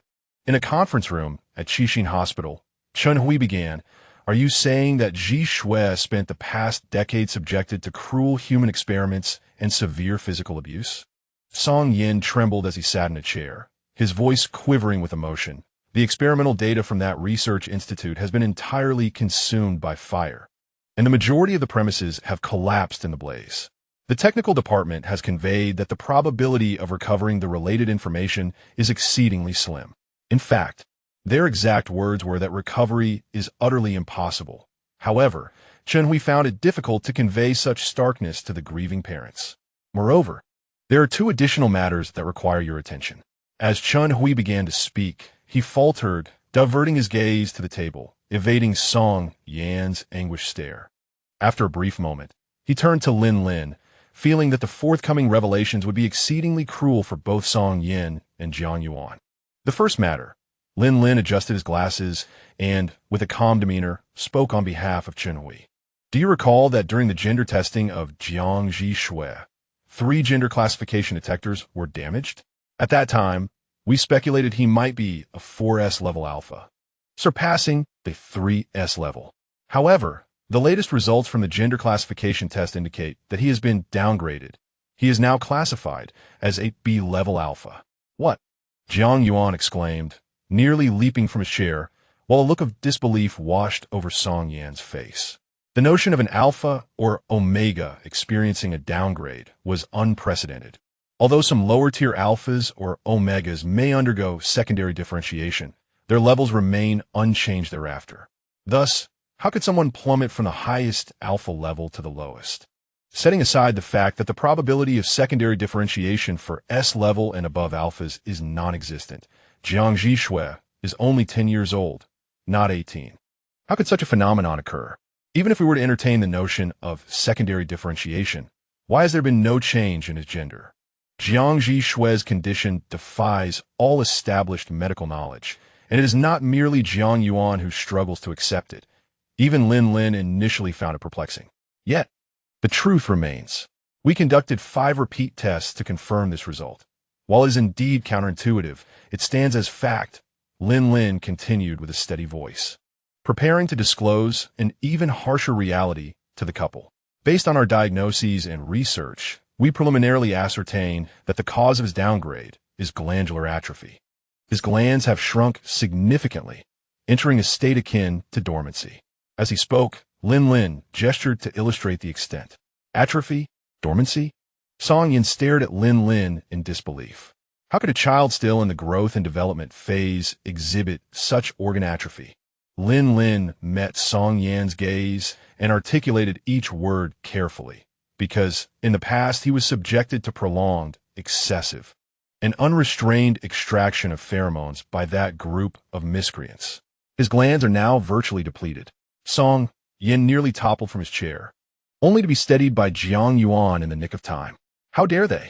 Such a small child, such a small child, Song Yin exclaimed, his emotions surging as he pounded the table. The water in the cups on the table splashed across its surface. Yet no one present had the presence of mind to notice. The identities of the other deceased children are still being verified, but we suspect that their conditions are likely similar to Jiang Zhi Xue's. This may well be one of the reasons that group of miscreants abducted them. Lin Lin remained entirely unaffected by Song Yan's emotions, his tone as calm as that of an emotionless automaton. Simultaneously, Jiang Zhi Xue's pheromone scent underwent a transformation. The pheromone he was born with, reminiscent of glaciers, had now become tasteless. Tasteless? Both Song Yin and Jiang Yuan murmured in unison. This was utterly astounding. How could an alpha's pheromone possibly lack flavor? In this world, the only individuals devoid of scent are betas. With their glands dormant, the absence of flavor seemed somewhat comprehensible. A slight, sardonic smile graced Lin Lin's lips, and as if he could decipher the thoughts of the couple before him, he continued. He now appeared akin to a beta, or rather, he could masquerade as one. What did that mean? Jiang Yuan keenly sensed the deeper implications behind Lin Lin's words. We conducted experiments on his pheromones and glands, discovering that he remains unaffected by the pheromones of other alphas or omegas, while his own pheromones do not influence them either. In other words, he currently possesses no susceptibility period, nor can he be forcibly triggered into one, nor can he evoke susceptibility or estrus in others.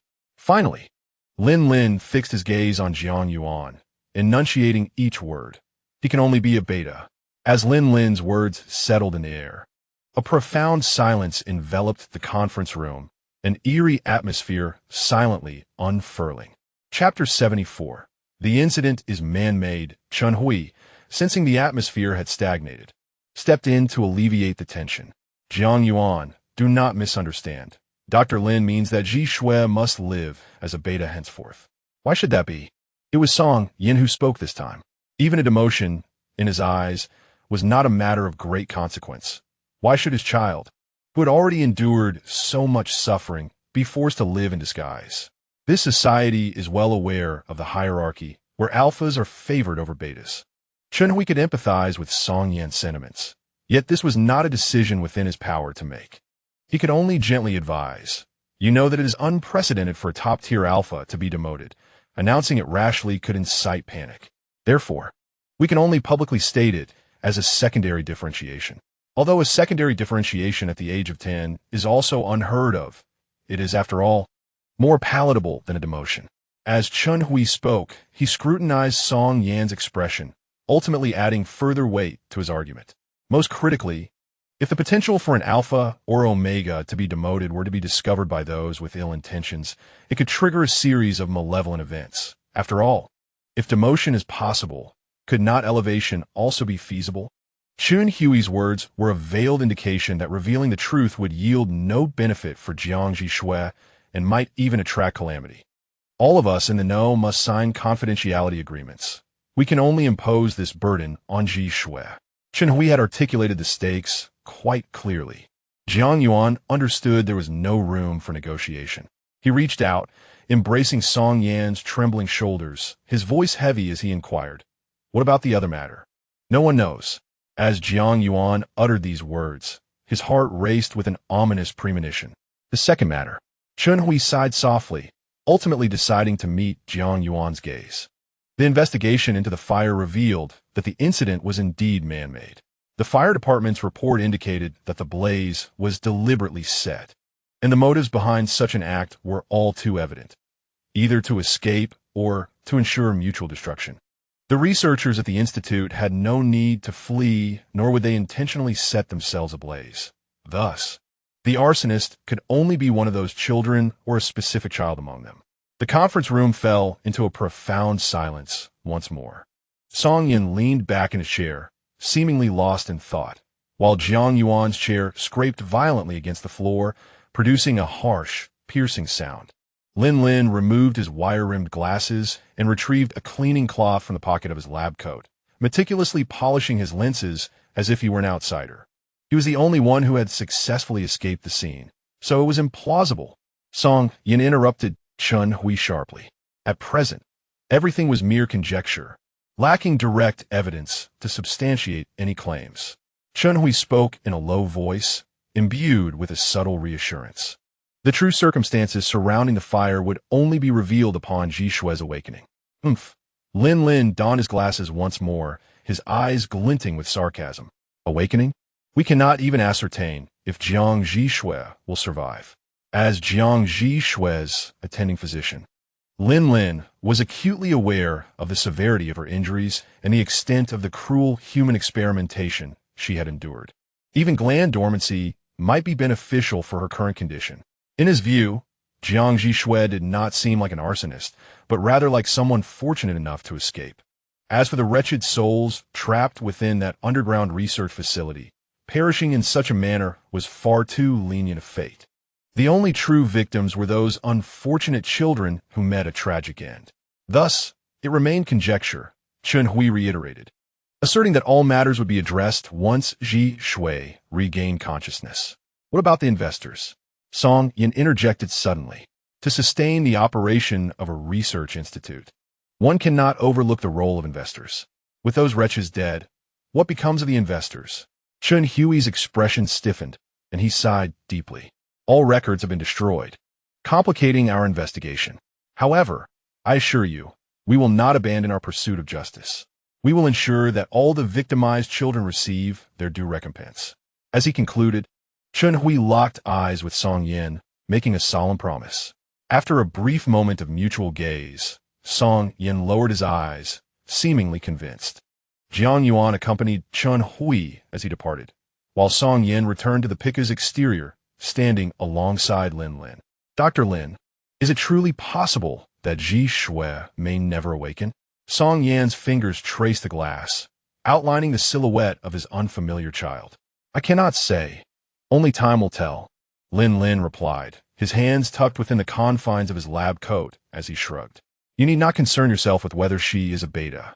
Song Yan's expression faltered, and he turned to Lin, ignoring the gaze of the man beside him. Lin directed his attention gently toward the child lying not far away.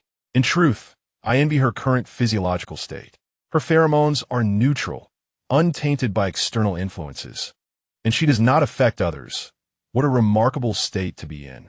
Detecting the sarcasm in Lin's tone, Song Yan recalled the circumstances surrounding Lin's wife. He opened his mouth, ultimately uttering only 2 words. I'm sorry. Lin's expression suddenly turned cold as he spoke sternly and indifferently. My wife is not dead. There is no need for you to mourn her just yet. Song Yan choked back a sob, feeling a deep sigh within. Outside the Piku, silence enveloped the air. 2 sorrowful figures standing still in front of the ward. After a month of unconsciousness, Jiang Zhi Xue awakened from his slumber in the Piku. He had undergone several resuscitation attempts in the interim, but ultimately he had regained consciousness. He was a resilient child, as Lin had remarked. Although Jiang Zhi Xue was still far from complete recovery, his awakening signified that his life was no longer in peril.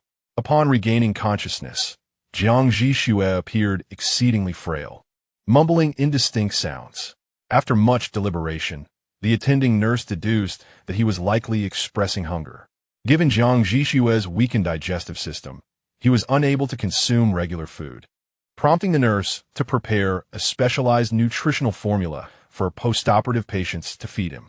To her surprise, upon tasting the food, Jiang Zhi Xue became exceedingly anxious, displaying a sudden surge of agitation as he struggled to reach for the bowl in the nurse's hands.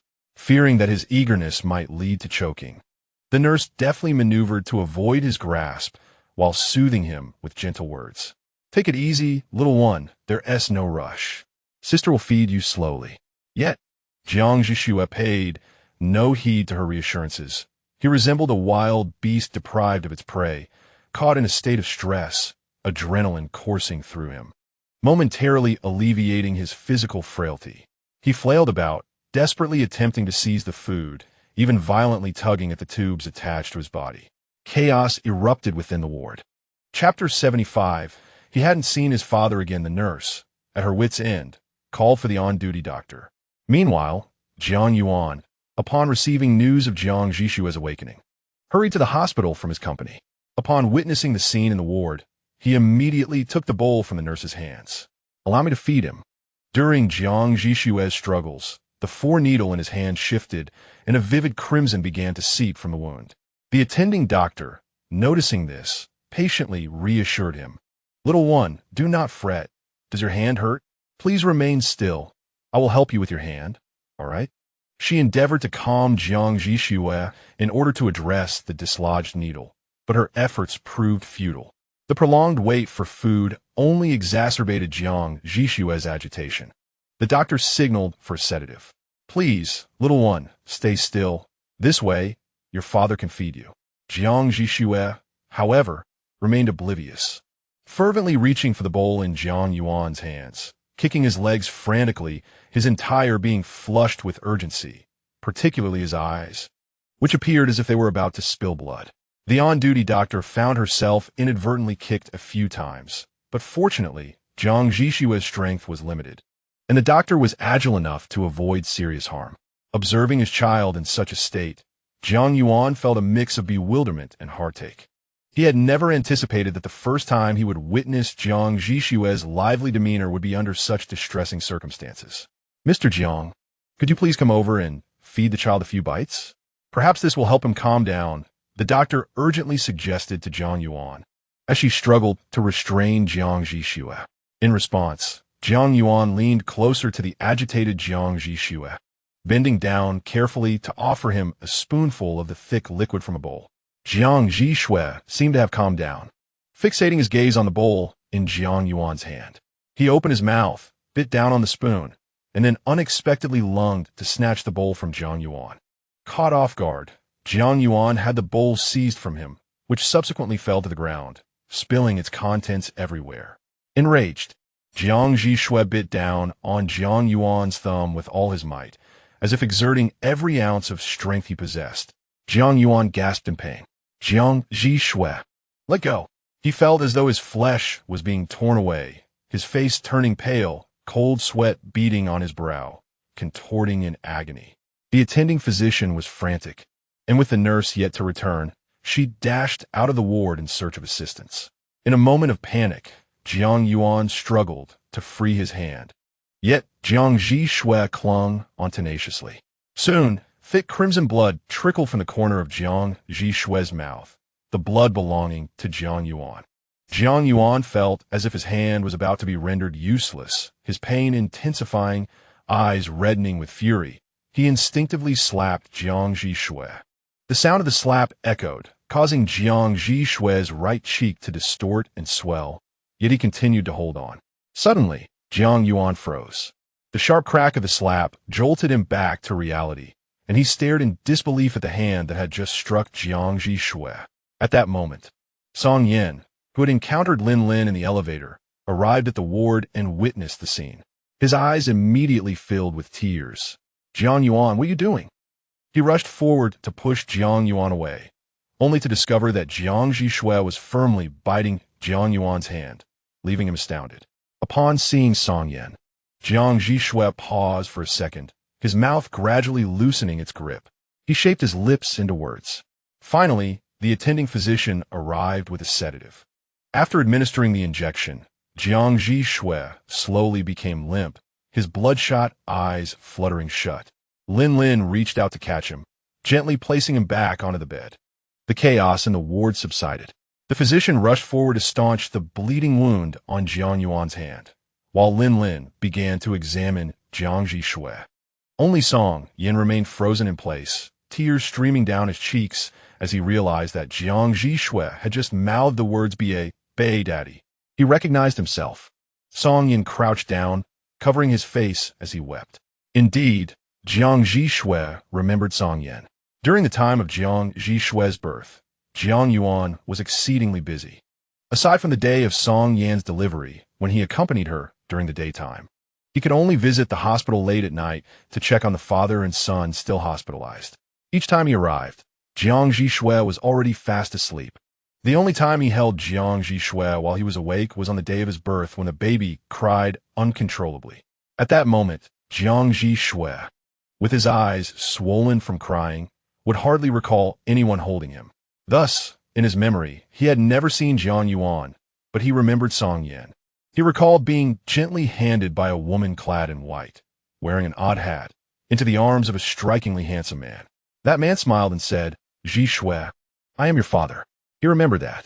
Later, he was wheeled to the bedside of that beautiful man, and he could see his father every day, just a turn of his head away. His father always embraced him with a smile. "Our dear Zhi Xue is truly adorable." Zhi Xue is smiling. "Oh dear, how can Zhi Xue still be so charming even when crying? Zhi Xue's little feet are kicking. Come, let Daddy hold you. Let's shower our beloved Zhi Xue with kisses." Then one day, he opened his eyes and found that the handsome man was no longer by his side. He never saw his father again. The next day, Jiang Yuan was also hospitalized. He had been severely bitten by Jiang Zhi Xue, with a ruptured blood vessel in his palm, having just undergone a vascular suturing surgery yesterday. As for Lin, he learned about the events through the PICU surveillance, the on-duty doctor, and the nurse's accounts, and immediately scheduled a consultation with the chief psychiatrist, Xiao Yisheng. For today, after yesterday's diagnosis, Jiang Zhi Xue was transferred to a private VIP room today. The originally spacious single room felt somewhat cramped with Lin, Xiao Yisheng, Song Yan, the nurses, and the police officer Qin Jinxing all present. Jiang Zhi Xue clearly appeared frightened by the sudden influx of unfamiliar faces, especially those clad in white coats. He curled up like a timid little creature at the head of the bed, warily observing everyone except for Song Yan. A nurse brought a bowl of the complete nutritional formula that she had prepared for Jiang Zhi Xue yesterday and handed it to Song Yan. Xiao Yisheng smiled at Song Yan, saying, "It seems that Zhi Xue trusts you more. Could you please feed him?" Song Yan approached Jiang Zhi Xue with the bowl, feeling a pang of bitterness in his heart. Jiang Zhi Xue fixated his gaze intently on the bowl in Song Yan's hands. As Song Yan drew nearer, he reached out as if to snatch it, though his demeanor was noticeably less aggressive than the day before, albeit impatience was still evident. Seizing the moment of Jiang Zhi Xue's hesitation, Song Yan carefully placed the bowl in his palm. Jiang Zhi Xue took the bowl and devoured the contents ravenously. Quite literally, he devoured it. Strangely, he did not choke, nor did he exhibit any discomfort, as if he had long been accustomed to such a manner of eating. The observing nurse turned away, heartbroken. Song Yan felt a lump in his throat, his vision gradually blurring, yet he forced himself to focus on the child. Xiao Yisheng observed for a moment before stepping forward, and upon seeing him, Jiang Zhi Xue trembled and instinctively recoiled. Chapter 76, like a sculpture, yet like air realizing something. Xiao Yisheng removed his white coat and handed it to Lin, turning to address everyone else. "Please, may the rest step outside. Mr. Song may stay." Half an hour later, Xiao Yisheng and Song Yan emerged from Jiang Zhi Xue's room. Xiao Yisheng appeared calm, but Song Yan looked quite unwell. He seemed dazed, as if struggling to support himself, his legs wobbling as he staggered a few steps before being caught by a hand and assisted to a chair outside the ward. It was Jiang Yuan, who hurried from his own room, supporting his partner with his uninjured hand. Lin leaned against the wall by the door, peering through the glass into the ward.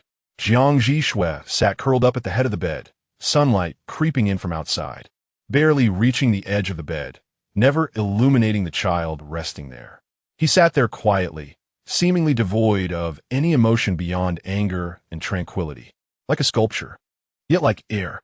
Song Yin sat quietly on the chair, his gaze lowered, resembling a child lost in thought. Jiang Yuan looked at him with concern for a moment before turning his attention to Dr. Xiao. "How is Jiang Zhi Xue?" he inquired. I had learned about Jiang Zhi Xue's plight from Lin, and it was evident, though not surprising, that he was suffering from a mental illness. Dr. Xiao spoke calmly, his voice steady and devoid of fluctuation, as if recounting a mundane event, which somehow instilled a sense of tranquility in those who listened. Mr. Song and I attempted to communicate with him, but to no avail. He can only produce single sounds and is unable to articulate complete sentences. Considering his condition and his behavior yesterday, I initially suspect he may be suffering from post-traumatic stress disorder, PTSD. One of the symptoms and clinical manifestations of PTSD is psychogenic speech impairment, which could explain his inability to speak normally. Moreover, his aggressive behavior over food yesterday might indicate a regression caused by PTSD, as his body and mind revert to a more primal survival mode. Dr. Xiao completed his diagnosis in one breath, just as Qin Jinxing was about to inquire further, but was silenced by a glance from Dr. Xiao, who continued with his unfinished thoughts. Additionally, there are two other possibilities. The second one could be perceived as a worse scenario, or conversely, a fortunate one. Jiang Zhi Xue has not undergone socialization training. He has not received a proper education and lacks any understanding of social norms. His instincts for survival are all he possesses. For instance, his food aggression may be a skill he has relied on to survive in the past. His inability to communicate could stem from not having learned to speak at all, much like a child raised by wolves in the wilderness who does not walk upright or speak human language. Dr. Zhao's words left the room in silence. Yet he had not yet revealed the most troubling possibility. The third scenario, which is indeed the most dire. He may embody traits from both preceding situations, and I personally lean towards this third possibility. Upon hearing Dr. Zhao's statement, Jiang Yuan instinctively blurted like a beast. With a sharp sound, Song Yin rose abruptly, reacting with a slap to Jiang Yuan. "Do not speak of him that way." The room fell silent for a few moments, with the only sound being Song Yan's heavy breathing in the corridor. To break the tense atmosphere, Qin Jinxing spoke first. "Mr. Song, please calm down."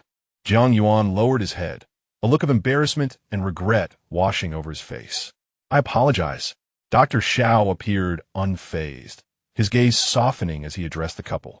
"Given that Jiang Zhi Xue's health has not yet stabilized, I recommend that he remain in the hospital to recuperate fully before returning home for education. During this time, our psychiatric team will provide ongoing intervention and treatment. Once at home, it will be beneficial for his parents to hire an experienced tutor to educate him from the ground up. We will work concurrently on both aspects of his condition, and I believe he will improve swiftly." His final words serve as a comfort to Jiang Yuan and Song Yin.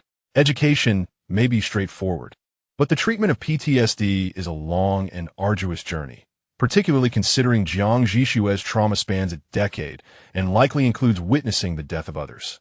He will require an abundance of love, care, and patience from those around him. After listening to Xiao Yixing's words, Song Yin nodded and silently approached Jiang Zhi Xue's hospital room. Like Lin moments ago, he peered through the glass door at the tranquil child within. Finally, attention turned to Officer Qin. Xiao Yixing glanced at Qin Jinxing. "I have already described Jiang Zhi Xue's current condition. He is unlikely to respond to any inquiries at this moment. I recommend waiting until he completes his basic education and can articulate his thoughts clearly before proceeding with questioning." Qin Jinxing paused for a moment before responding. The identities of the children have been confirmed. His implication was clear. 10 families were anxiously awaiting the truth behind their children's demise. While they could afford to wait, could the families of the deceased? Xiao Yixing sighed, acknowledging the harsh reality. Let's grant Jiang Zhi Xue a little more time. No sooner had Xiao Yisheng's words settled than a group of individuals burst forth from the elevator. The two leading figures clearly recognized Song Yin and Jiang Yuan. The woman, filled with fury, stormed towards Song Yin, who was closest to her. Before anyone could react, she unexpectedly struck him across the face with a resounding slap. The echo of the blow reverberated down the corridor, causing Song Yan's face to turn sharply, quickly swelling. Duan Yingxue attempted to strike again, but Lin Lin, standing closest, firmly grasped her raised wrist and coldly warned, "Ms. Duan, please calm down. This is a hospital." The newcomers were Ruan Yixin, the current head of the Ruan family, and his wife, Duan Yingxue.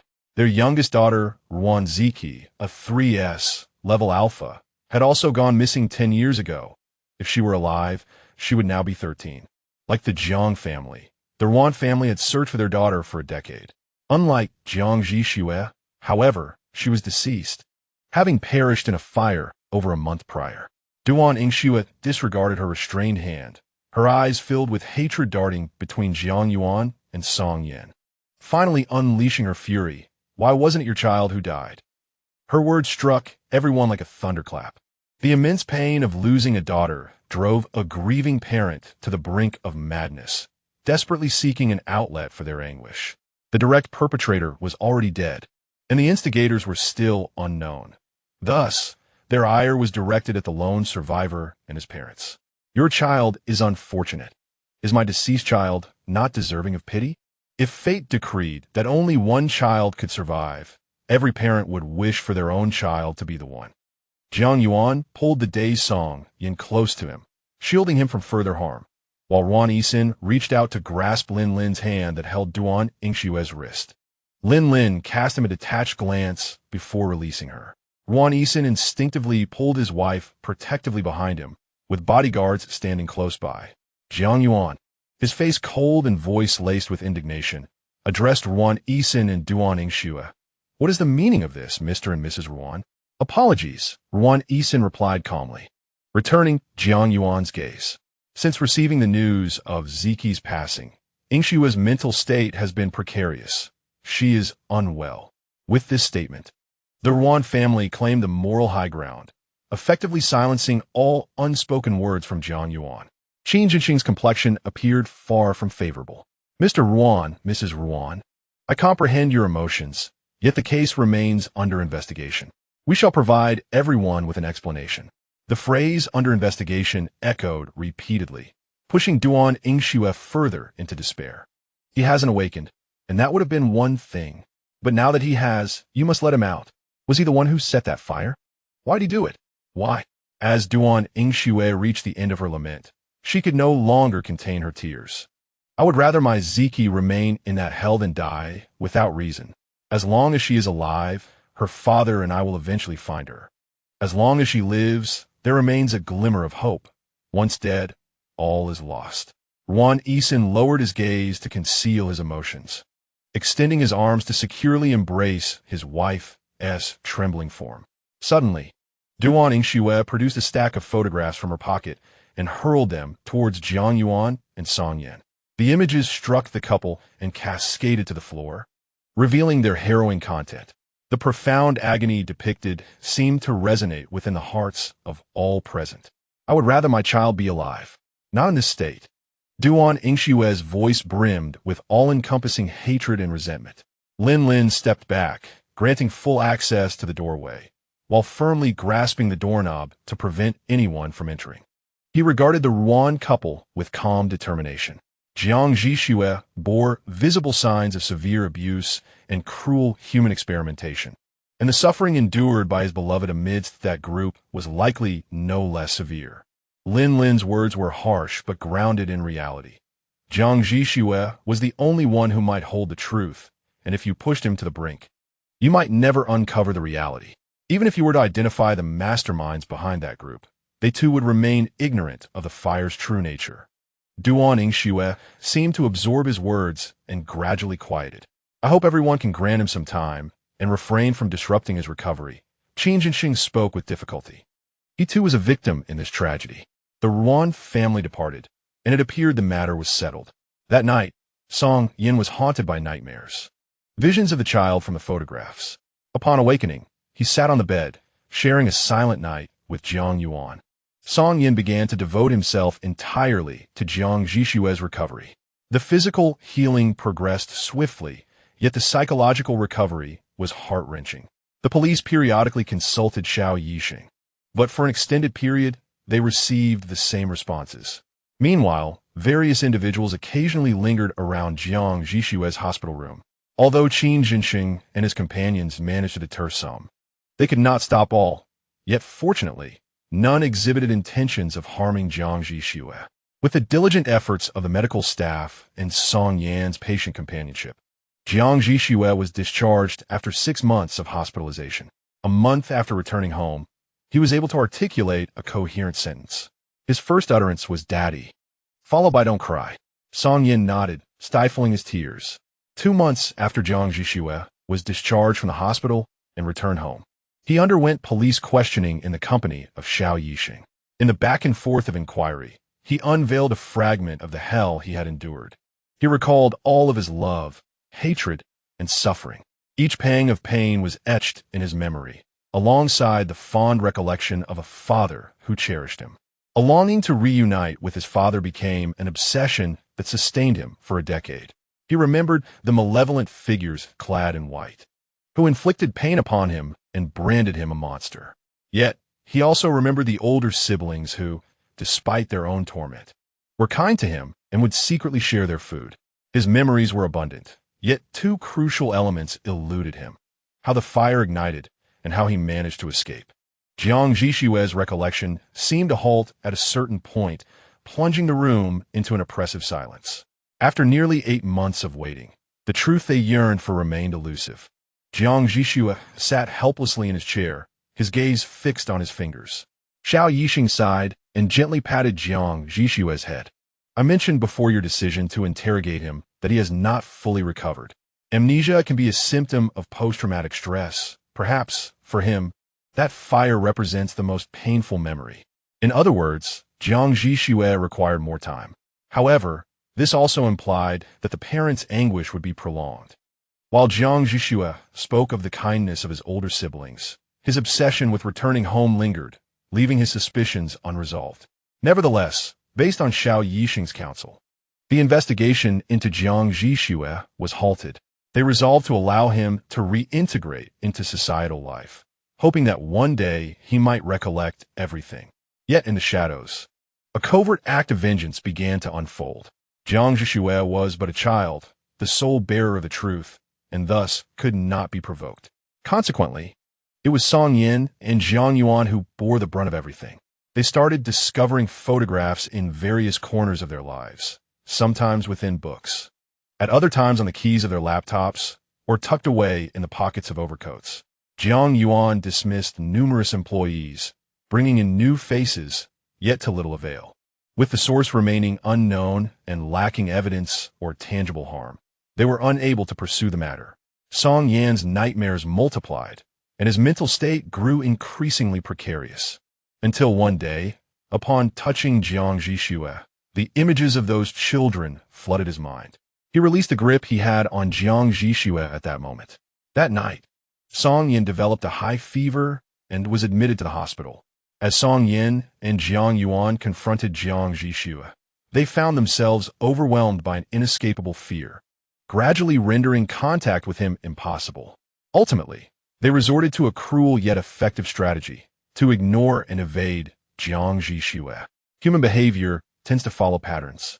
As certain actions are repeated, coupled with self-soothing, they become routine, and one may no longer recognize their errors, allowing guilt to dissipate. Song Yin and Jiang Yuan began to acclimate to the act of neglecting, avoiding, and disregarding Jiang Zhi Xue.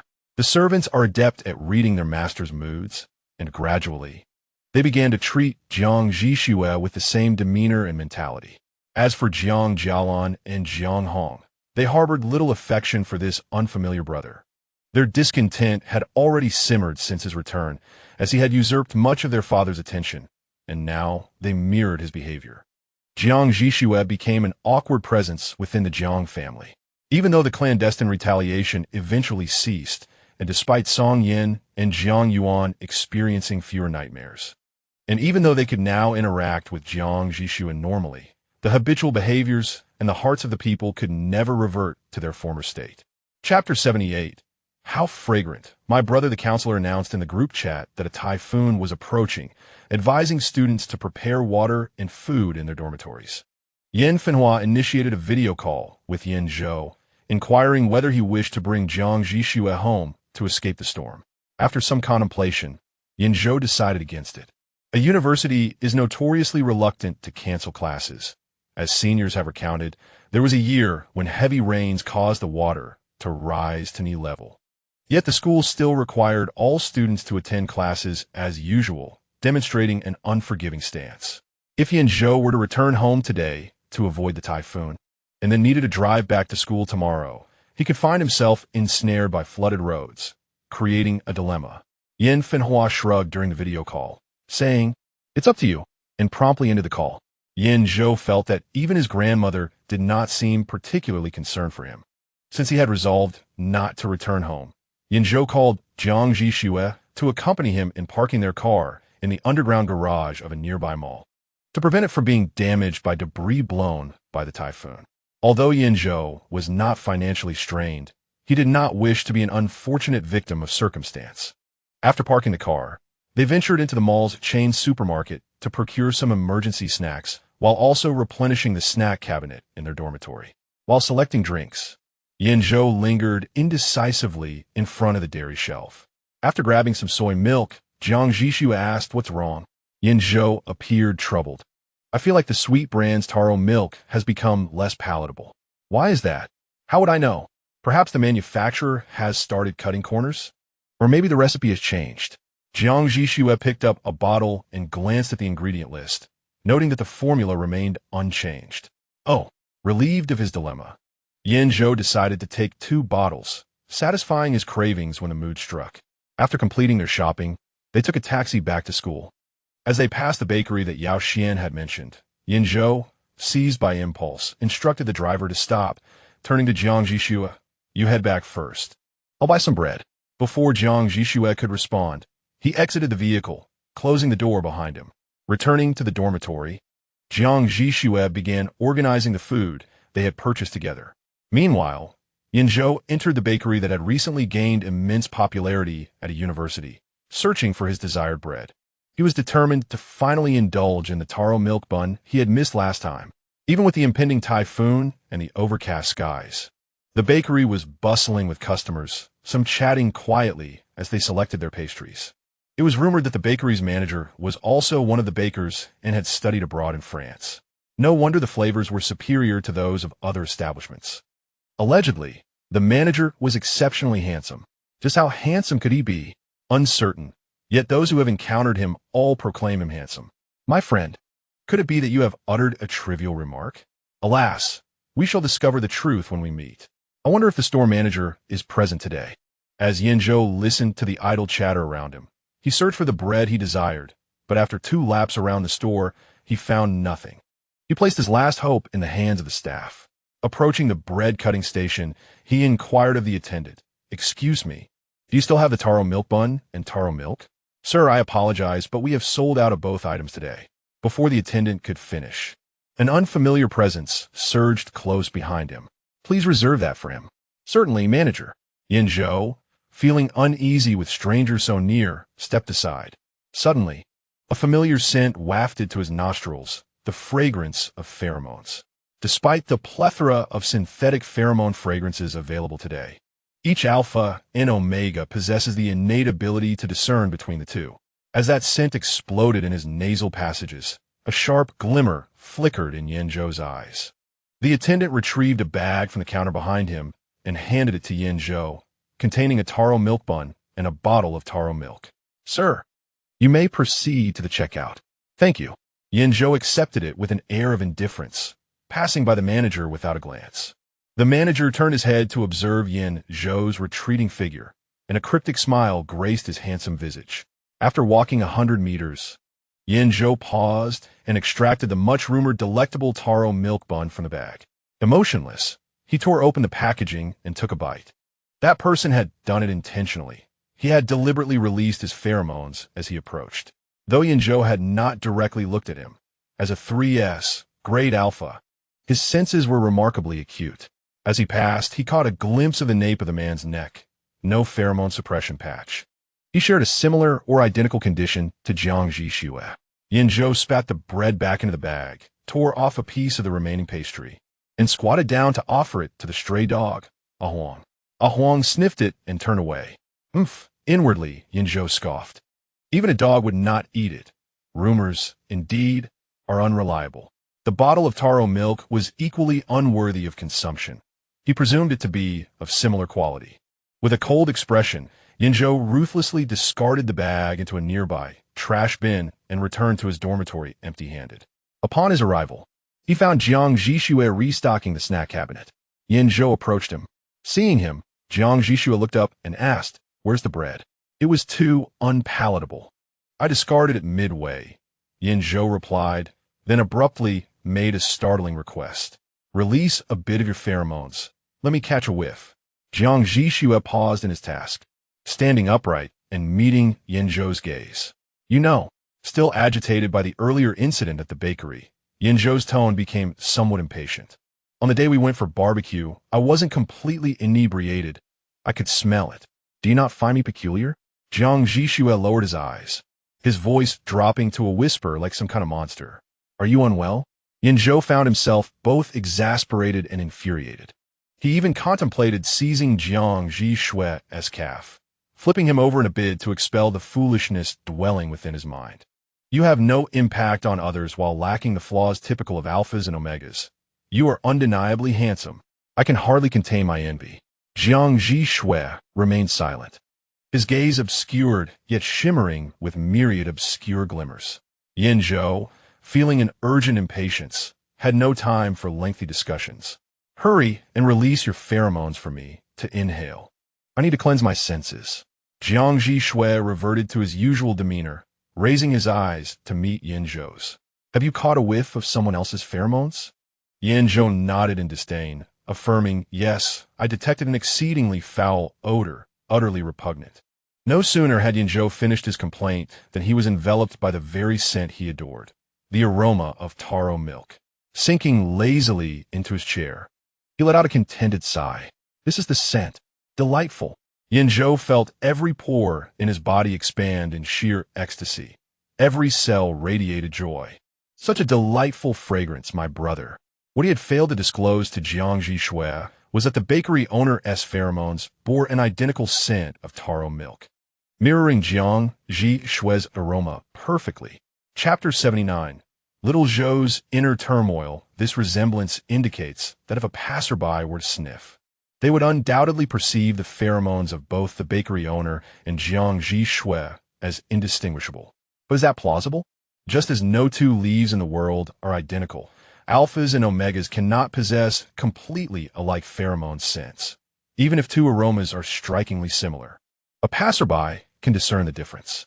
However, Yan Zhou was not merely a passerby.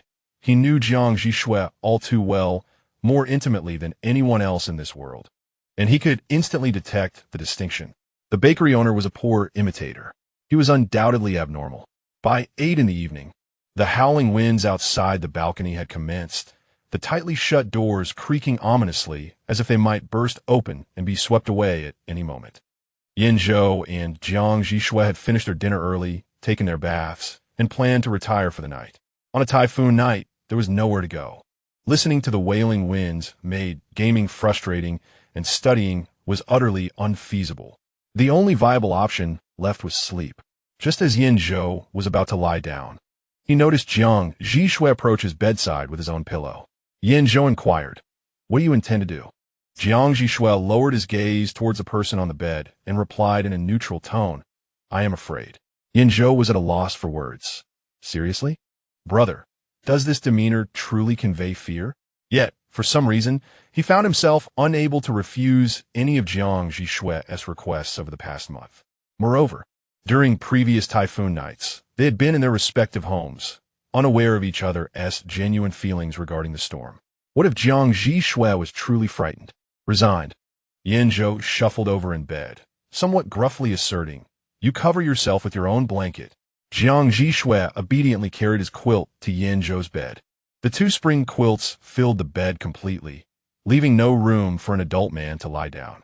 The single beds in the dormitory were indeed too small. Yan Zhou sighed in resignation, saying, "Please take your quilt back. Let us share one." Jiang Zhi Xue complied once again. Moments later, darkness enveloped the dormitory, with only the faint glow from the corridor's ceiling light allowing them to discern each other's expressions. The single bed was truly cramped, lying side by side, their arms pressed tightly together. Yan Zhou felt an unusual closeness, more intimate than any previous shared nights. "When did you suddenly realize you had a pheromone scent?" Unable to sleep, Yan Zhou initiated a late-night conversation with Jiang Zhi Xue. "It was the day you questioned where I had been wandering." Yan Zhou felt a twinge of guilt. "What was your reaction?" He inquired further. "A bit surprised, but not entirely. After all, I have always been peculiar." Jiang Zhi Xue replied indifferently, devoid of emotion. Yan Zhou disliked this self-description. What is peculiar about being different? By that logic, every individual in this world is peculiar, as no two people are exactly alike. A soft chuckle escaped from beside him. "Yan Zhou, you're the first person to say such things to me. That is perfectly normal, for I possess both wisdom and courage, intellect and insight, and an exceptional acumen," Yan Zhou boasted, rattling off an array of idiomatic expressions in a manner reminiscent of a competition. "Indeed," Jiang Zhi Xue acknowledged with a smile. "Did you feel afraid at that time?" Yan Zhou suddenly asked again. "No, I was accustomed to it. I only felt puzzled." A silence fell between them, with only the sound of the wind outside the door breaking the stillness. After an indeterminate time, Yan Zhou resumed the conversation. "Do you consider yourself an alpha or an omega?" "I don't know. What do you think?" Jiang Zhi Xue replied. "I believe you are an omega. You are too sweet, too fragrant. Is there such a delightful alpha? Aren't you one?" Yan Zhou retorted. "My grandmother says my scent is quite plain. How can that be sweet? Perhaps you find the flavor of soy milk sweet because you enjoy drinking it?" Yan Zhou disagreed with Jiang Zhi Xue as perspective. Jiang Zhi Xue laughed softly again.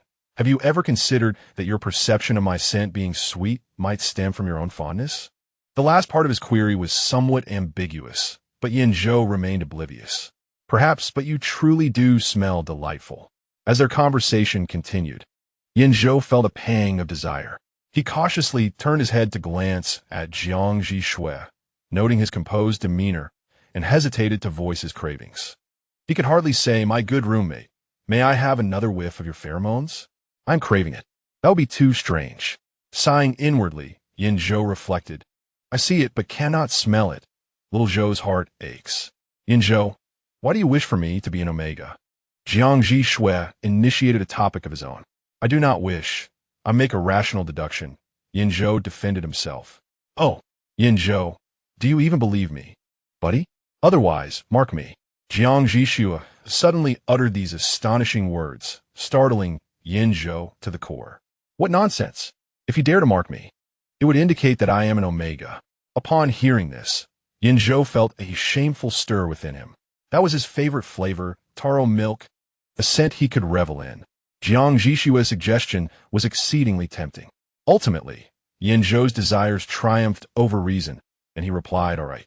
The lights in the dormitory flickered back on. Yan Zhou lowered his gaze to the scar on the back of Jiang Zhi Xue's neck.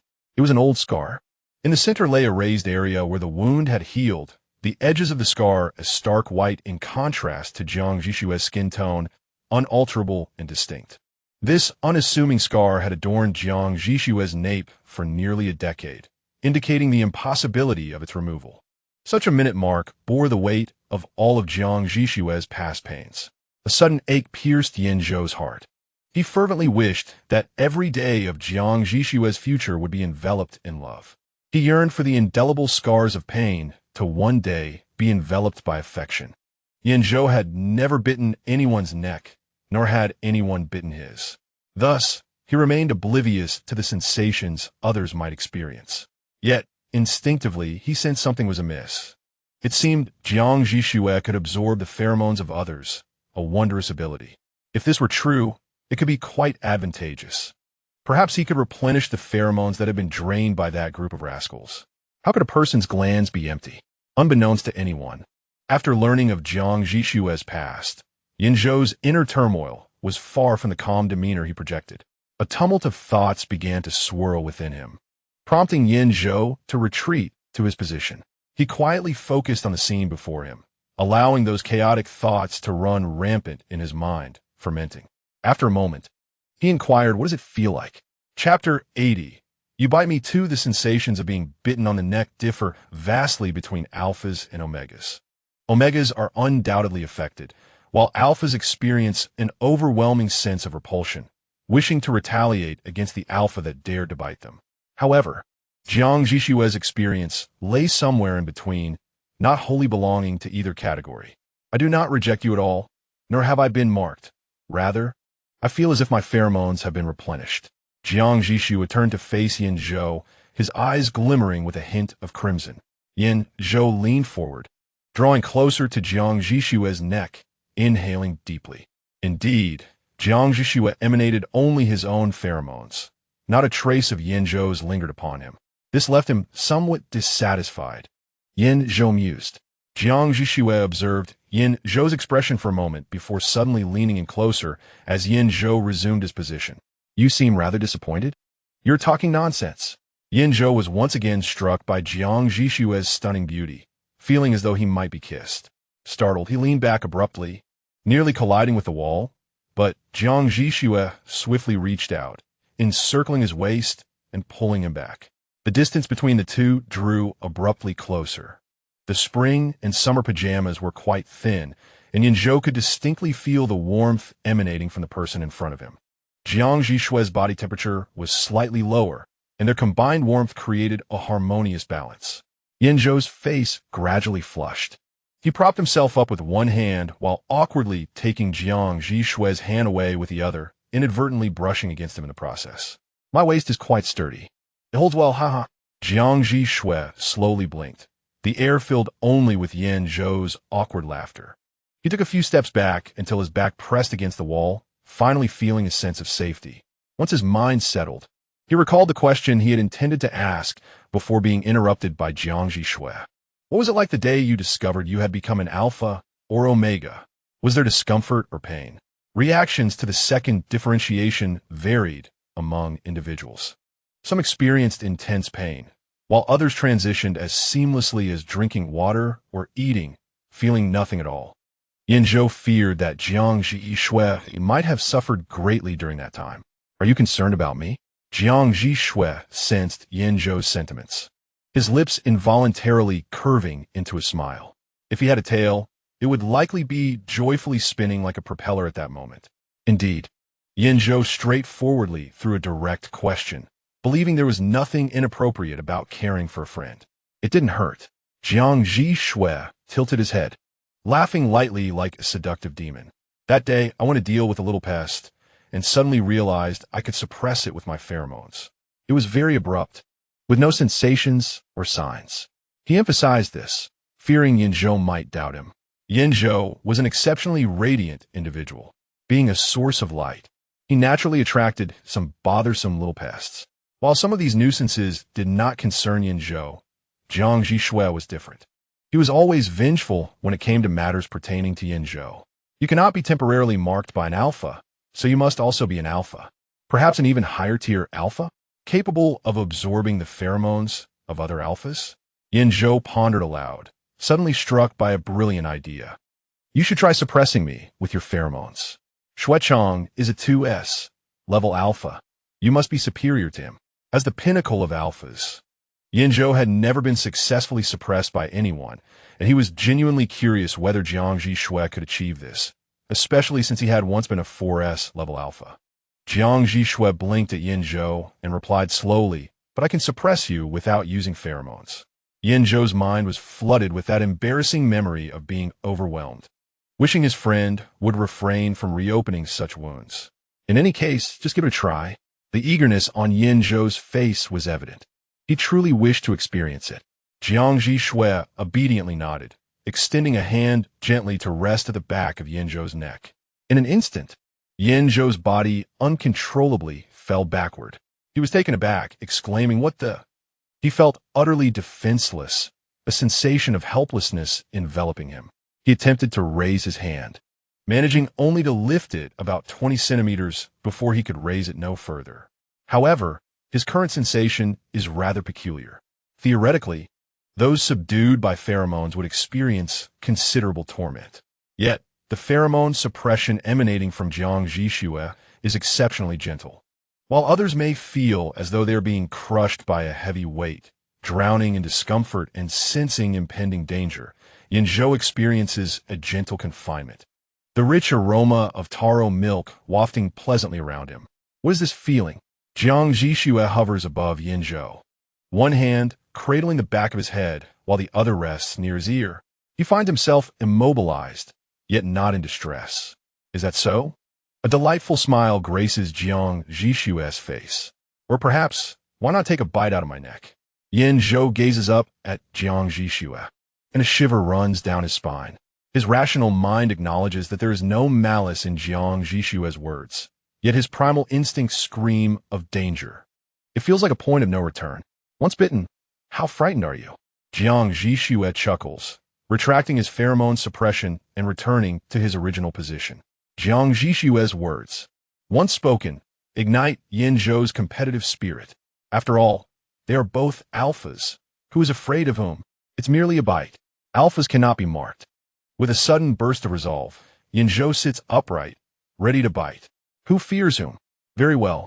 A rare spark of interest dances across Jiang Zhi Xue's typically aloof visage, even tinging his cheeks with a faint blush, his gaze locking onto Yan Zhou with intensity. Yan Zhou, under his scrutiny, feels a surge of anxiety, a fleeting pang of regret. Yet, retreat is not an option. To backtrack now would mean utter defeat. He turns his back to Jiang Zhi Xue, lowering his head. Long before Jiang Zhi Xue even possessed pheromones, he had desired to bite Yan Zhou, who said a beta cannot bite an alpha's neck. Within the depths of his heart, profound and fervent emotions have been brewing, evolving into a creature that even its master has yet to fully comprehend.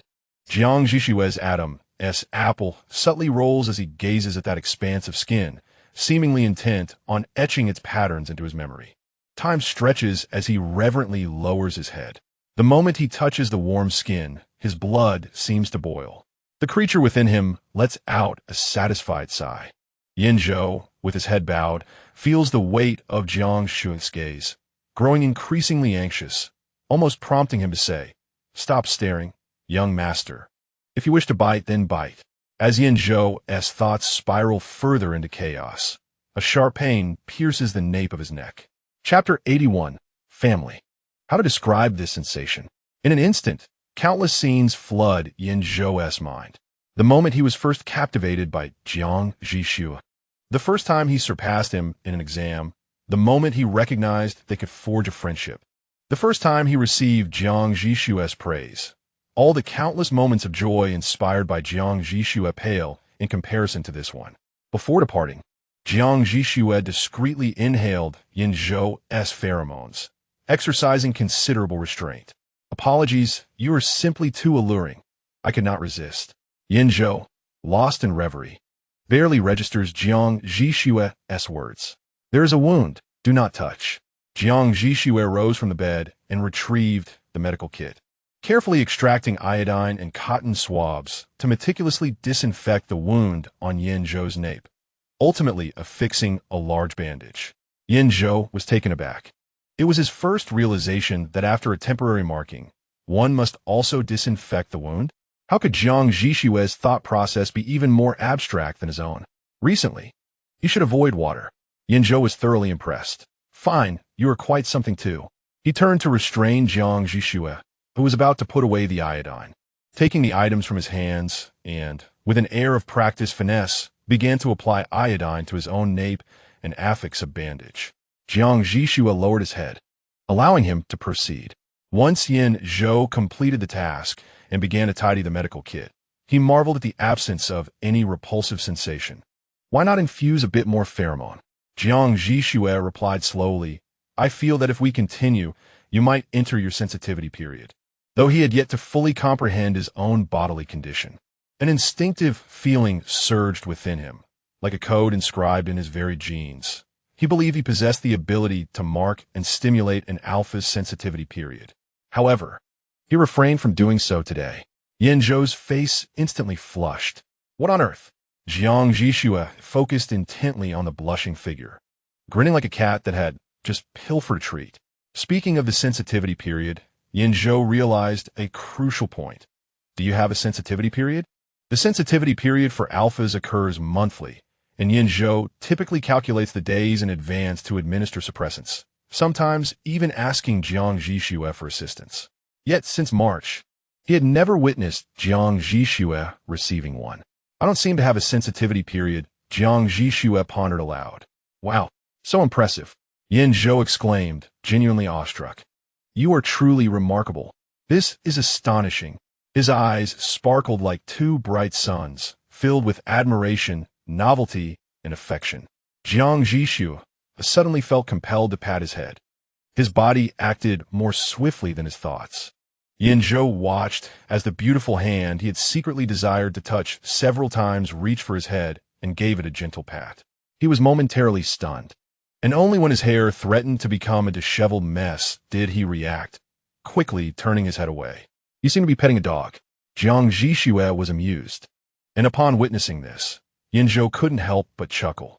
After laughing, he recalled an important matter he had yet to mention. Before you understand your condition, you should refrain from getting a checkup at the hospital. All right. The two exchanged a fleeting glance, an unspoken understanding passing between them, and they chose not to elaborate on the matter further. Yan Zhou was enveloped in his favorite pheromone, existing in a state of profound satisfaction, so comfortable that drowsiness began to creep in. Yet, he knew he could not succumb to sleep just yet. I believe you left the Jiang family at too late an age. Perhaps you should sever ties this week. This was the first plan that emerged in Yan Zhou's mind after learning about Jiang Zhi Xue's past. Jiang Zhi Xue could endure, but Yan Zhou did not wish for him to endure any longer. Was there truly no other place to go? Why prolong it? Yan Zhou's previous suggestion had been sincere. He was kind, capable, and handsome. His entire family would undoubtedly adore him. To begin with, when Jiang Zhi Xue was still a little darling, his grandmother was so smitten that she yearned to take him home and raise him. Her affection was beyond question. Then there was his grandfather, who invariably heeded his wife's wishes. Following this was his mother. During their time in Country Eye, he perceived a harmonious rapport between Jiang Zhi Xue and his mother, leading him to believe there were no issues there either. Lastly, his sister shared a similar disposition with their grandmother, being a connoisseur of beauty. Upon encountering handsome men or beautiful women, she was utterly captivated, leaving no room for doubt regarding her acceptance. The Yan family posed no problems whatsoever. The only uncertainty lay with Jiang Zhi Xue himself. Why?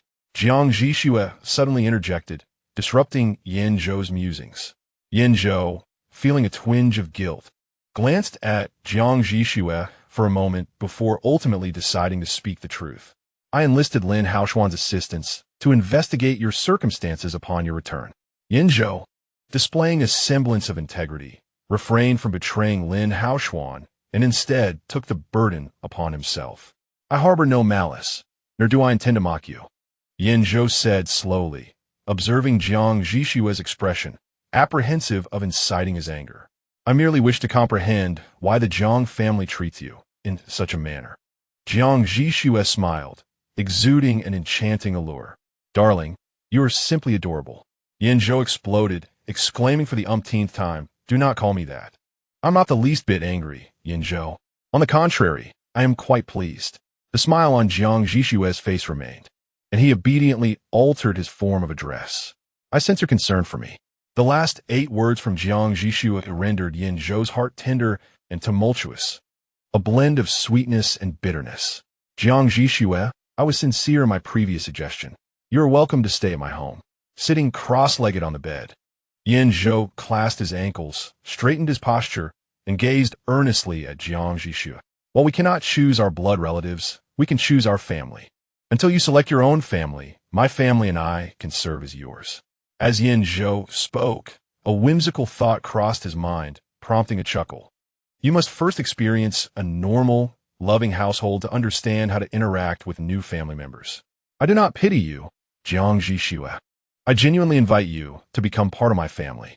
After a prolonged silence, during which Jiang Zhi Xue contemplated Yan Zhou's words, he finally spoke. Would becoming your family bring you joy? It would, Yan Zhou replied without hesitation. Very well. This time, Jiang Zhi Xue did not waver. Deep within, beneath layers of dormant soil, seeds that had lain in slumber for years finally basked in sunlight, bursting forth into life. Then, you should call me brother, Yan Zhou said excitedly.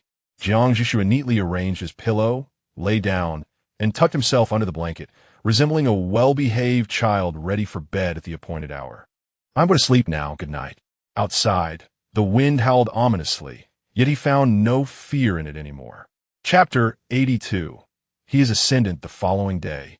As Yan Zhou had anticipated, a university did not suspend classes. Yan Zhou was astounded. Although the school had not experienced flooding this year, a row of trees had toppled outside the dormitory, and half of the university's sign had been blown away, becoming a trending topic online. The trees downstairs had fallen in abundance, making it inconvenient for them to head to the cafeteria. Hence, Yan Zhou and Jiang Zhi Xue resorted to consuming some instant food in their dormitory before departing for class. As they entered the classroom, the couple and Lin Haoxian immediately noticed them, one sporting a large bandage on the back of his neck, while the other bore a pheromone suppressor patch that was conspicuously thicker than usual. Lin Haoxian exclaimed, "Wow." Yao Xin added, "Oh dear." Fang Zicheng, puzzled, inquired, "What sort of injury could affect the neck? If I didn't know Jiang Zhi Xue was a beta, I would suspect you've been bitten by some wild alpha." Lin Haoxian gazed at the two with keen interest.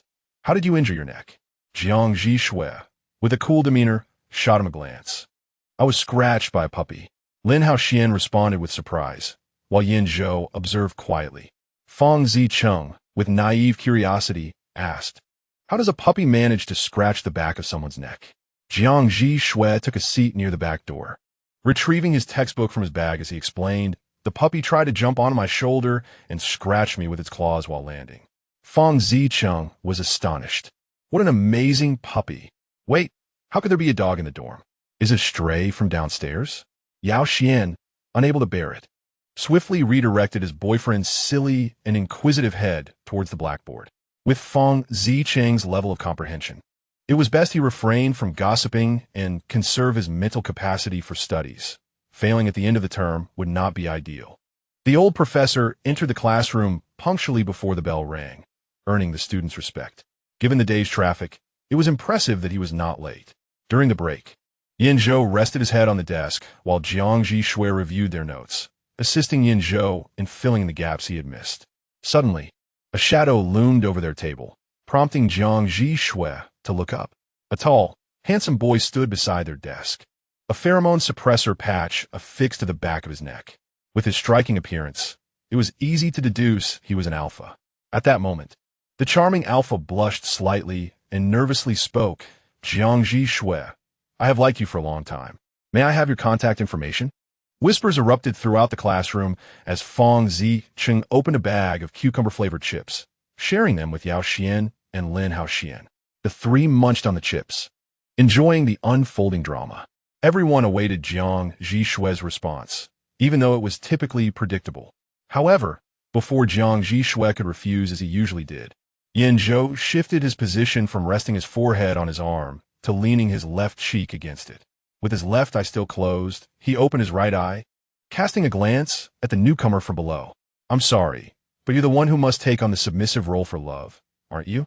At this statement, the surrounding students fell silent, their attention swiftly shifting from Jiang Zhi Xue to Yan Zhou.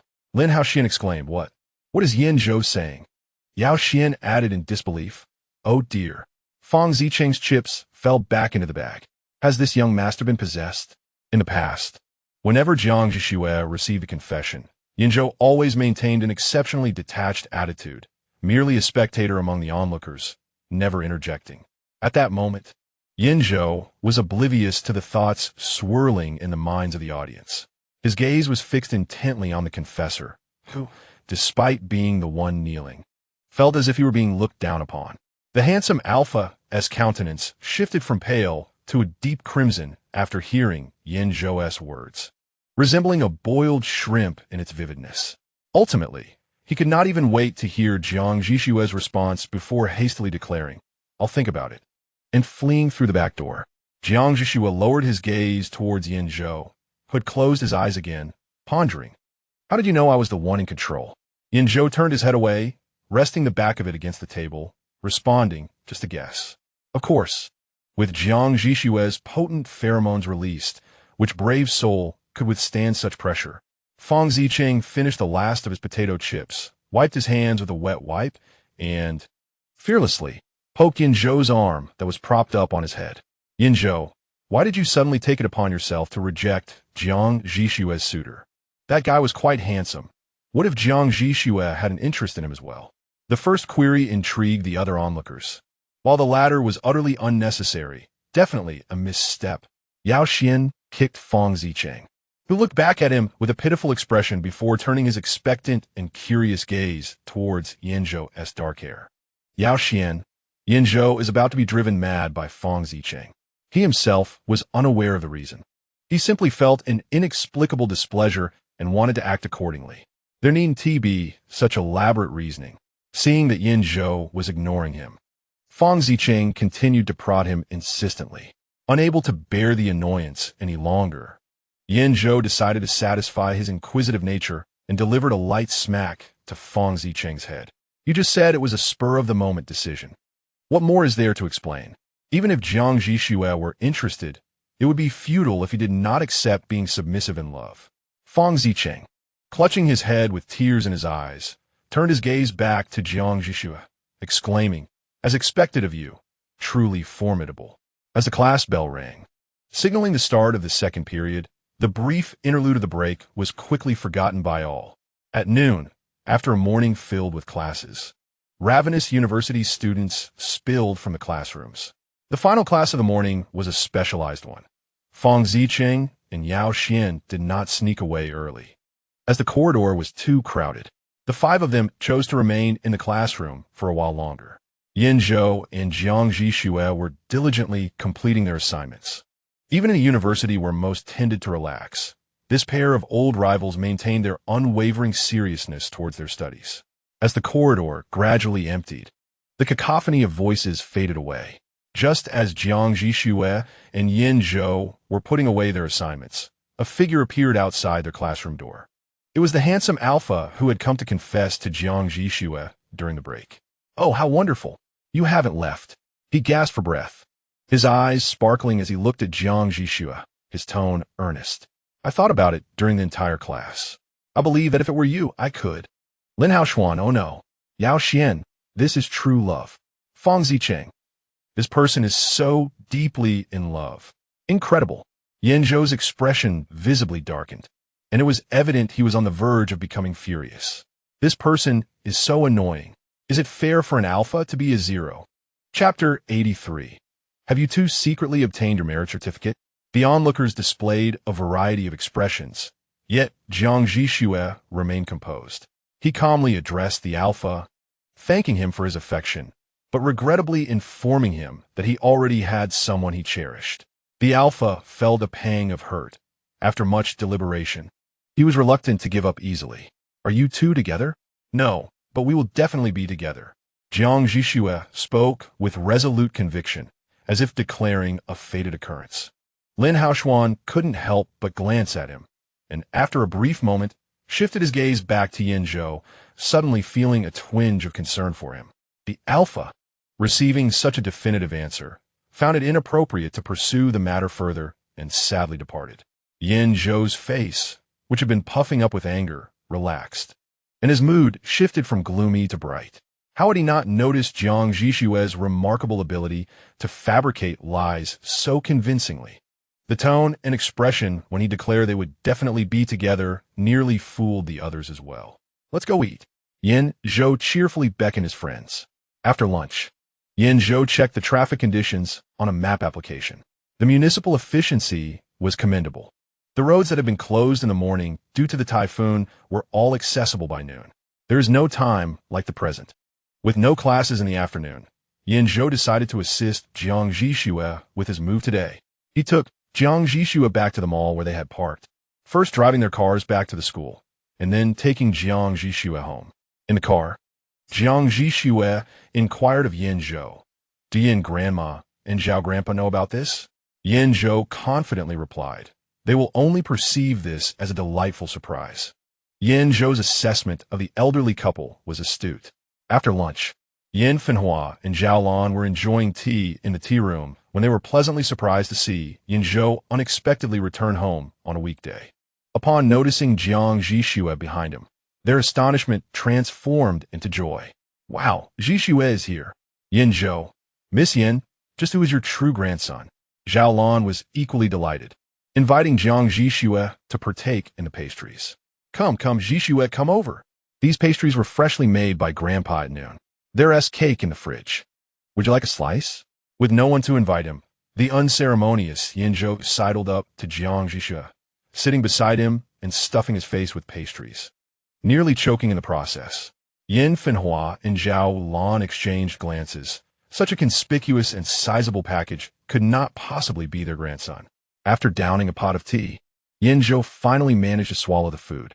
He coughed lightly and declared, "From today onward, Jiang Zhi Xue is family with us." Yan Fenhua squinted. "Did the two of you secretly get your marriage certificate?" Yan Zhou nearly spat out his tea. "No. It's the kind of family where I will be his brother, and he will be my little brother." "Oh." Yan Fenhua appeared somewhat disappointed. Yan Zhou. Chaolan chuckled as he watched his wife and grandson frolic, before smilingly inquiring, "Will the Jiang family agree?" A look of disdain crossed Yan Zhou's face. He was indifferent to their approval. Yan Fenhua exchanged glances with Chaolan, and recalling that their grandson had recently gifted a car to Jiang Zhi Xue, they quickly grasped the underlying implications. They knew their grandson well. Yan Zhou seldom expressed such overt dislike unless his feelings were profoundly negative. The Jiang family treated Jiang Zhi Xue poorly, and it was far from a trivial matter. Yan Fenhua set down his teacup, sighing inwardly. The Yan family was prosperous and large. Welcoming an additional child was but a minor affair. He decided to leave this matter in the hands of the grandmother. Yan Fenhua affectionately regarded Jiang Zhi Xue, who had remained quiet since entering. Although she had not succeeded in becoming his granddaughter-in-law, becoming a cherished grandchild was a commendable alternative. Yan Zhou, Chaolan summoned the housekeeper, instructing her to prepare the room next to Yan Zhou as for Jiang Zhi Xue. She would reside with them from now on. "Very well," responded Aunt Liang, the housekeeper, cheerfully. Having served the Yan family for decades, she had witnessed all the significant events unfold, and she understood better than anyone, aside from the family, the profound transformation Jiang Zhi Xue had brought to Yan Zhou. Now, witnessing the prospect of their enduring life together filled her with joy. After giving her instructions, Chaolan turned to Jiang Zhi Xue with kindness, encouraging her to express any preferred decor style to Aunt Liang. Jiang Zhi Xue gently shook her head, indicating that the existing arrangement was satisfactory. Chaolan nodded in understanding, agreeing that they could make adjustments later if needed. "Thank you, Grandma Yan." "Thank you, Grandpa Chaolan." "Still calling me Grandma Yan?" Yan Fenhua teased Jiang Zhi Xue, suggesting she should address him as Grandma as well, like little Zhou. "Grandma, Grandpa," Jiang Zhi Xue obediently replied. "Yan Zhou, it feels oddly peculiar." Having settled the terms with his grandparents, Yan Zhou added Jiang Zhi Xue to the family group chat. "Chidan, welcome Jiang Zhi Xue to our family." "Snow, sister, have you two married?" "Chidan, if you cannot ask questions, you may silently send money." "Elder sister, send the bank account number." "Chidan." Yan Zhou exited the chat, retrieved Jiang Zhi Xue's previous transfer account from his mobile banking, and copied it back into the group.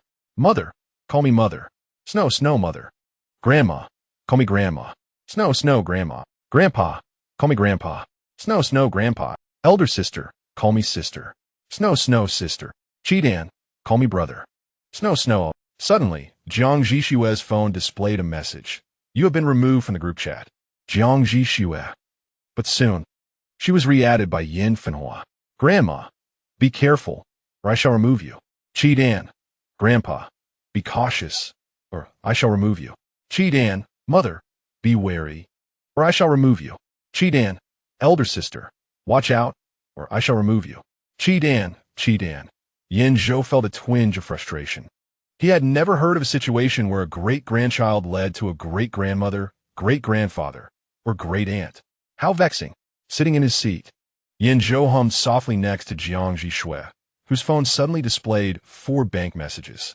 Your savings account, ending in 1314, received a transfer of 2,000,000 yuan on May 15th at 1449, 50 XX Bank.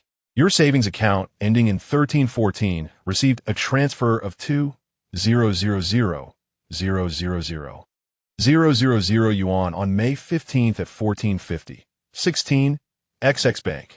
Your savings account, ending in 1314, received a transfer of 2,000,000 yuan on May 15th at 1452, 06 XX Bank.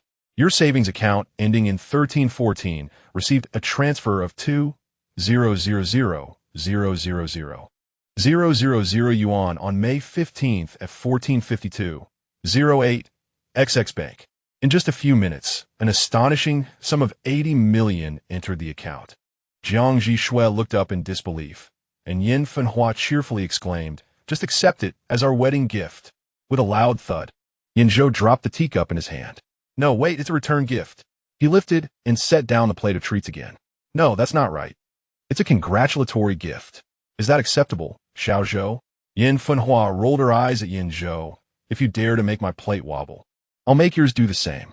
Yan Zhou muttered, "Seems no different from being married." Chapter 84. He was trapped since he intended to sever ties with the Jiang family. It was imperative to change his household registration. Did Zhi Xue wish to join the Yin family's household, or did she plan to establish her own? As Chaolan went to fetch cake for the 2 children, Yin Fenhua began to strategize Jiang Zhi Xue's departure from the Jiang family. Although joining a collective household for school was an option, it would require a transfer upon graduation, which was too cumbersome. A direct approach was preferable. "I want to establish my own household," Jiang Zhi Xue contemplated aloud. "That sounds excellent," Yin Fenhua replied with a smile, aligning with Jiang Zhi Xue's aspirations. She secretly hoped for her to have an independent household.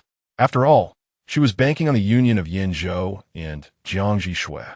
If Jiang Zhi Xue were to join the Yin household now, her familial relationship would only be recorded as a grandson, and that would need to be altered upon marriage, quite troublesome indeed. Establishing a household required property. Did Zhi Xue possess any real estate in Haicheng? If it were any other family's child, Yin Fenhua would not even question it, but this was Zhi Xue, Sai, a child from a prestigious family who didn't even own a car. As anticipated, Jiang Zhi Xue shook his head. "I can buy one right now, Grandma. I have quite a bit of money." He felt that his current image in the eyes of the Yin family resembled a humble cabbage, yet he was far from pitiable. The money he had earned over the years was more than sufficient to maintain Yan Zhou's current standard of living for generations. From the moment he desired Yan Zhou, he began finding ways to earn and save for his future wife. He would never allow her to endure even a moment of hardship. No need to buy one now. Yin Fenhua blinked. Buying a house can be troublesome. What if you end up disliking it? Grandma will simply gift you a house. Grandma, this. Jiang Zhi Xue bit his lip, feeling he had already accepted too much kindness from the Yin family. Even the 80 million felt overwhelming. One must not be too greedy. Zhi Xue. Yin Fenhua set down her teacup, earnestly gazing at Jiang Zhi Xue. "Since you address me as grandmother, in my heart, you are akin to Xiao Shu and Xiao Zhou." Yan Zhou whispered a playful remark. The property certificates under Xiao Zhou's name could fill a whole table. But that's an exaggeration. Thus, do not refuse what grandmother offers. This is merely the beginning. At that moment, Chaolan and Aunt Liang entered, each carrying a plate of cake, coincidentally hearing the last words of Yin Fenhua. They cheerfully chimed in, "Indeed, Zhi Xue. Sooner or later, all of Haicheng will know you are now a child of the Yin family. Our children are raised in genuine affluence." Aunt Liang set down the tray. And Yin Fenhua inquired, "How is the maintenance of the villa at Chunjiang Garden?" While serving the cakes to the 2 young masters, Aunt Liang replied with a smile, "Every month, we send someone to ventilate, clean, and tend the garden. It is very well maintained and ready for immediate occupancy." The main residence of the Yin family was self-built, adjacent to a highly coveted villa community where properties were rare treasures of Haiqing. Coincidentally, Yan Fenhua owned one of those villas. How about this villa at Chunjiang Garden, Zhi Xue? What do you think? Yan Fenhua asked with a smile. The house is beautiful, features a small garden, offers comfort, and is close to our main residence. You can return when you wish to enjoy your grandfather's meals and retreat there for peace. It would also serve well as a future marital home. However, using such a valuable property solely for household registration seemed excessive to Jiang Zhi Xue. With a serious shake of her head, she replied, "Grandmother, this villa is truly too extravagant." Yan Fenhua explained, "I had the intention of gifting you this villa for your future marital home." With a subtle glance at the silly boy devouring cake, she added, "Now that you are a child of the Yin family, I will naturally take full responsibility for your future marriage." After finishing his piece of cake, Yan Zhou fixated on the slice before Jiang Zhi Xue and said, "Just accept it. Your grandmother isn't short on funds." "Thank you, grandmother." Jiang Zhi Xue pondered for a moment before adding, "Then please include Yan Zhou's name as well." "Are you out of your mind?" Yan Zhou exclaimed, retracting his half-extended hand. "Why should my name be on your future marital home?" Jiang Zhi Xue insisted, "Otherwise, I cannot accept it." "Grandmother, this is indeed too precious." Yan Zhou interjected, "Oh dear. That matter is beyond grandmother's control. It depends on Xiao Zhou's wishes." Yan Fenhua leisurely picked up the cake plate, her demeanor akin to that of a cunning fox. Yan Zhou relented. "Fine, we can change it to your wife's name once you are married." Thus, the matter of the household registration was settled. As Yan Zhou and the others had no classes the following morning, Yan Fenhua planned to take the children to transfer the property first, then assist Jiang Zhi Xue with her move and household registration. In the evening, the servants prepared the room next to Yan Zhou's for Jiang Zhi Xue's stay, ensuring that all amenities matched the specifications and brand of Yan Zhou's. Yan Fenhua was earnest in her equitable treatment. Lying in the unfamiliar yet comfortable room, Jiang Zhi Xue felt the moonlight quietly creep onto his pillow, casting a silvery frost over his features, beneath which lay a sense of unease. Jiang Zhi Xue yearned to share a life with Yan Zhou, yet he had never contemplated the prospect of integrating deeply with Yan Zhou's family. The intricacies of familial relationships remained an insurmountable challenge for him. He was acutely aware of his appealing visage, but he also recognized that his essence was not particularly admirable. He could don a mask of pretense, yet the truth would inevitably surface. When that moment arrived, he feared he would be met with disdain. The kindness bestowed upon him by the Yan family was solely a reflection of their affection for Yan Zhou.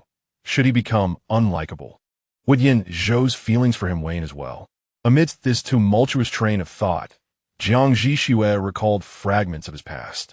In terms of necessities, the Jiang family had never deprived him. All his belongings and services were procured collectively by the family, with servants replenishing supplies daily and professionals providing periodic assistance. They had consistently endowed him with a substantial allowance. Yet, beyond that, there was a void. For instance, as children reached a certain age, they were expected to acquire particular possessions, and when attending social functions, they required exquisite jewelry. Items that blossomed from love and attention were conspicuously absent from his life. During his decade in the shadows, he held on to memories of his father, and after 10 years, he finally returned to his father's side. However, one fateful day, his father had changed. The moment their skin brushed, his father recoiled in terror, as if Jiang Zhi Xue were a beast.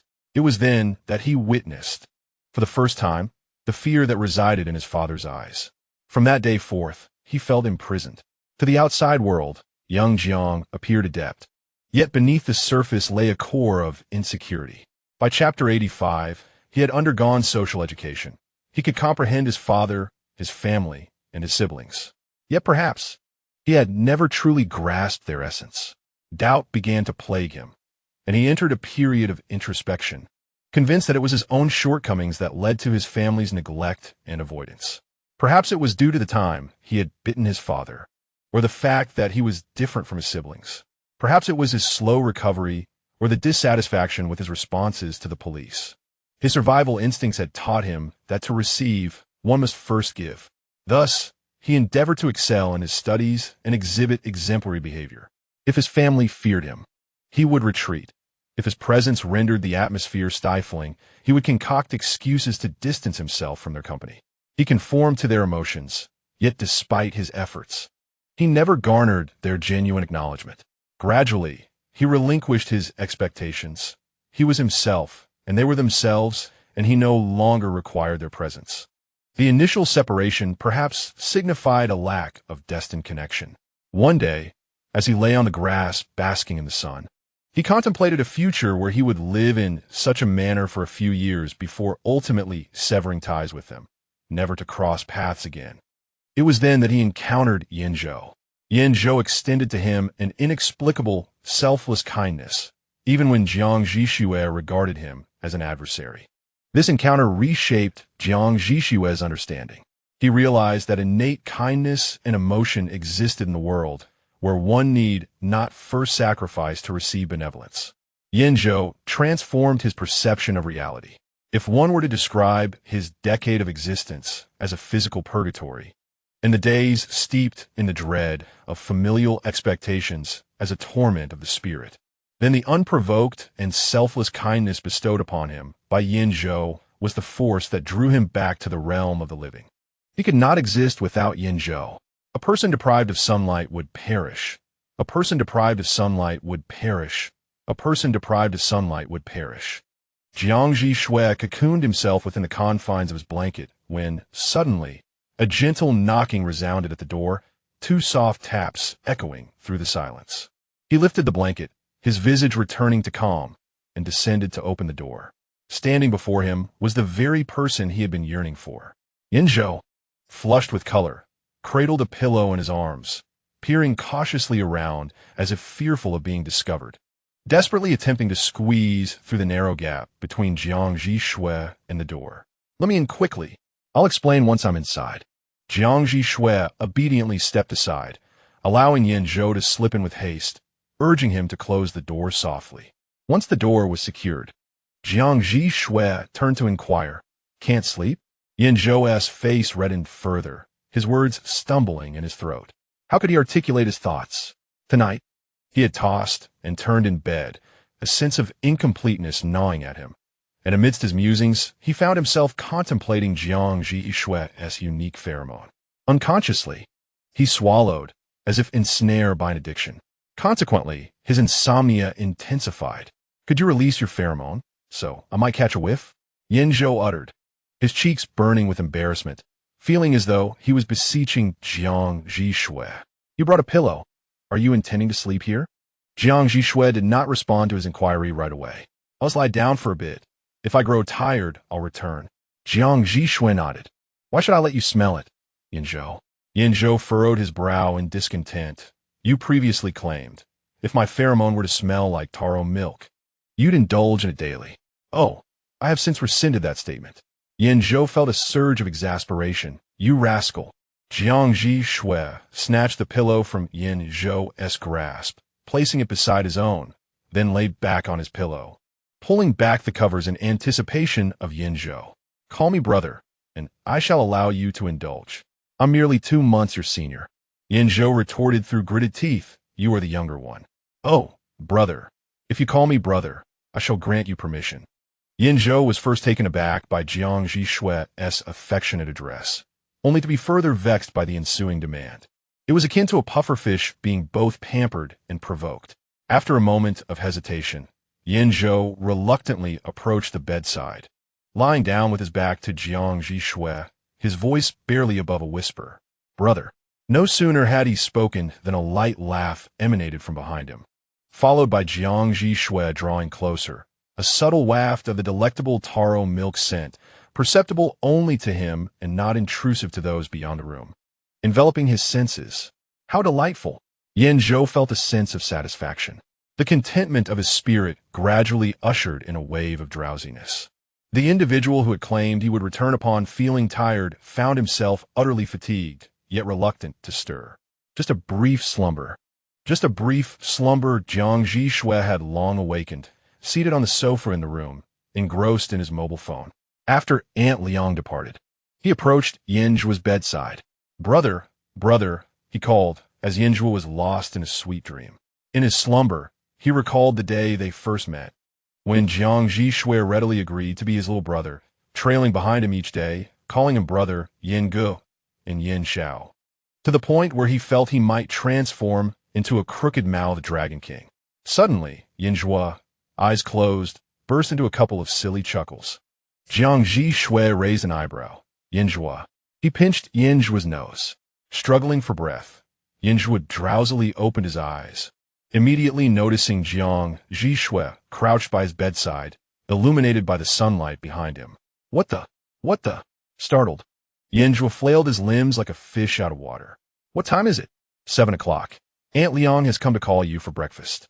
What the? Clutching his pillow, he scurried back to his room like a timid dog. As they descended the stairs, Yan Zhou distinctly sensed his grandmother's peculiar gaze upon him, though she merely huffed a couple of times. Filled with trepidation, Yan Zhou thought to himself. After breakfast, Yan Fenhua took the two children to handle the property transfer. After handing over the red book to Jiang Zhi Xue, the trio hurried toward the Jiang family home. The journey was lengthy, yet Yan Fenhua appeared exceptionally spirited, her eagerness mirroring that of Yan Zhou during their last visit to the Jiang residence. Her expression was filled with the determination of a warrior ready for battle. The driver halted the vehicle at the Jiang family's entrance, and, as the three disembarked, Yan Fenhua instructed Yan Zhou to retrieve the suitcase from the trunk.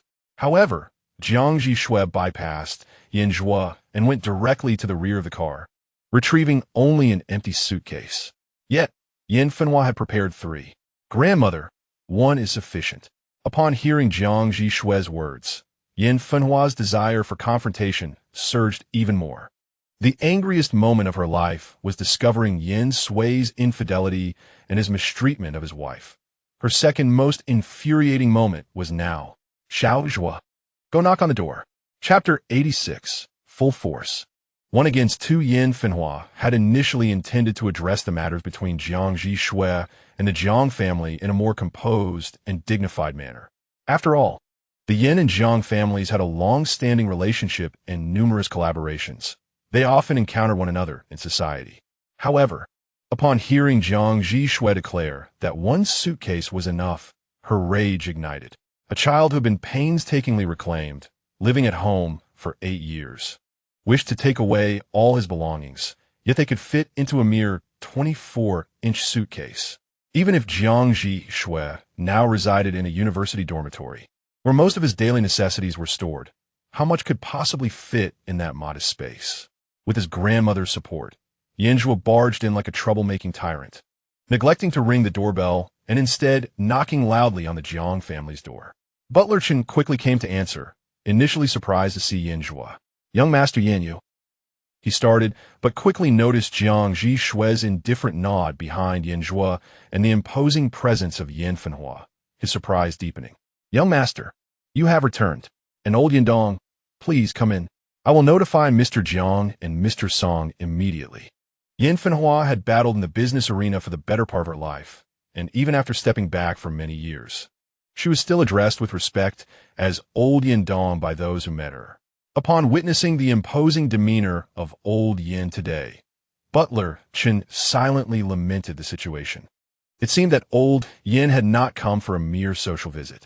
After courteously ushering the guest inside, he summoned the servants, instructing them to treat the esteemed visitor with utmost care, before hastily seeking out Song Yin and Zhang Yuan.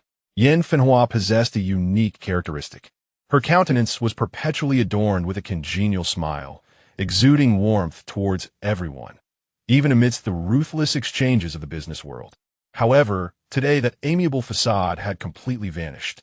Seated in the central guest position, Yan Fenhua received tea and refreshments from Zhang's household staff with an air of solemnity, while Yan Zhou took it upon himself to serve his grandmother with genuine attentiveness. Jiang Yuan and Song Yin soon arrived, astonished to see Jiang Zhi Xue returning with Yan Zhou and Yan Fenhua, their surprise quickly morphing into confusion. Such unannounced visits were a rarity in the Haiqing business circle. Jiang Yuan personally poured tea for Yan Fenhua, courteously inquiring, "Old Yan, what brings you here today?" Is there an issue with one of our collaborative projects? Yan Funhua granted Jiang Yuan the courtesy of his gesture, sipping the tea he offered. Yet her action as she set the cup down was distinctly beyond the bounds of social etiquette. The sharp clatter echoed conspicuously in the spacious, quiet living room. Jiang Yuan felt an unsettling jolt of foreboding. The Yan family was not merely a business ally of the Jiang family. Yan Funhua had also shared a generational bond with Jiang Yuan's late father. As an elder, if she chose to unleash her displeasure within the Jiang household, Jiang Yuan would find it difficult to navigate. Rest assured, there are no issues with our collaborative projects. I am here today for a personal matter. Yan Funhua lifted her gaze, fixating intently on the married couple of the Jiang family, causing their hearts to race. Zhi Xue wishes to establish her own independence. From this day forth, she shall be considered a child of the Yan family. What? No! Jiang Yuan and Song Yan exclaimed in unison, disregarding all notions of respect and propriety. Butler Chun, who had been standing by, felt a jolt of alarm and swiftly motioned for the surrounding servants to leave, discreetly retreating himself. Unlike Song Yin and Jiang Yuan, Butler Chun was less taken aback. When the young master last returned home, he had sensed an unusual rapport between the young master and young master Yin, whose temperament was notoriously formidable throughout Haicheng. It was unlikely he would relent easily. Butler Chun, does this mean the young master will no longer be the heir of the Jiang family? Inquired an elderly servant who had served the Jiang household for decades, her voice laced with disbelief. Butler Chun sighed. Matters of the family are not ours to meddle in. Outside, dark clouds rolled in from the sea, the residual force of the typhoon still lingering, heralding another impending downpour. Back in the living room, Yan Funhua remained unperturbed by the opposition from Jiang Yuan and Song Yan, her demeanor unchanged as she casually crossed her legs. Xiaozhou, go help Zhi Xue pack her things. Of course, following his grandmother's directive. Yan Zhou took Jiang Zhi Xue's hand with one hand and grasped a suitcase with the other, dashing up the stairs. Zhi Xue. Song Yan's anxious gaze instinctively sought to call out to Jiang Zhi Xue. Since Jiang Zhi Xue last departed, he has not returned, and Song Yan's unease has grown increasingly profound, as if he is on the brink of losing this child forever. Upon hearing his father's call, Jiang Zhi Xue seemed to hesitate, though it was unclear if he truly paused.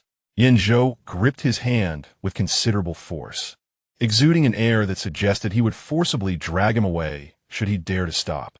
The two children swiftly vanished up the staircase. Jiang Yuan, with a stern countenance, inquired of Yan Funhua, what does old Yan mean by this? Yan Funhua leisurely poured himself some tea before lifting his cup, smiling as he spoke. This child, Zhi Xue, struck me as particularly endearing the first time I laid eyes on him. I thought to myself, such a sweet, lovely child, who has been lost for many years and finally found. Surely he would be cherished and spoiled by his family in the days to come. Yan Funhua and Yan Zhou indeed shared a familial bond, their peculiar mannerisms and hidden daggers in their smiles unmistakably hereditary. It was only when Xiaozhou recently brought Zhi Xue home, claiming he intended to gift him a car, that I realized some families defy conventional understanding. Jiang Yuan and Song Yan found themselves flushed with embarrassment at Yan Funhua's derisive remarks. Jiang Yuan, with a dark expression, attempted to defend himself, stating, we did indeed overlook Zhi Xue in the past, but moving forward, such a mere oversight. Yan Funhua slammed his cup down onto the coffee table, the tea splashing around the rim. Can one truly reverse the passage of time? I am over 60. Can I return to 18?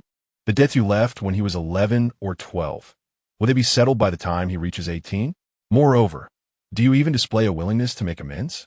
Do you truly believe there exists a time machine in this world? Or has your Jiang family secretly invented one, intending to vie for a Nobel Prize? Yan Funhua's words grew increasingly absurd, bordering on the fantastical, yet this did not hinder him from reddening Jiang Yuan and Song Yan's faces. Old Yan, we will certainly make amends, Song Yan stammered, feeling utterly flustered. However, at this moment, Yan Funhua unleashed his full fury, akin to a relentless machine gun, leaving the Jiang couple no opportunity to respond. Amends? I am the most familiar with the concept of compensation and the immense difficulty it entails.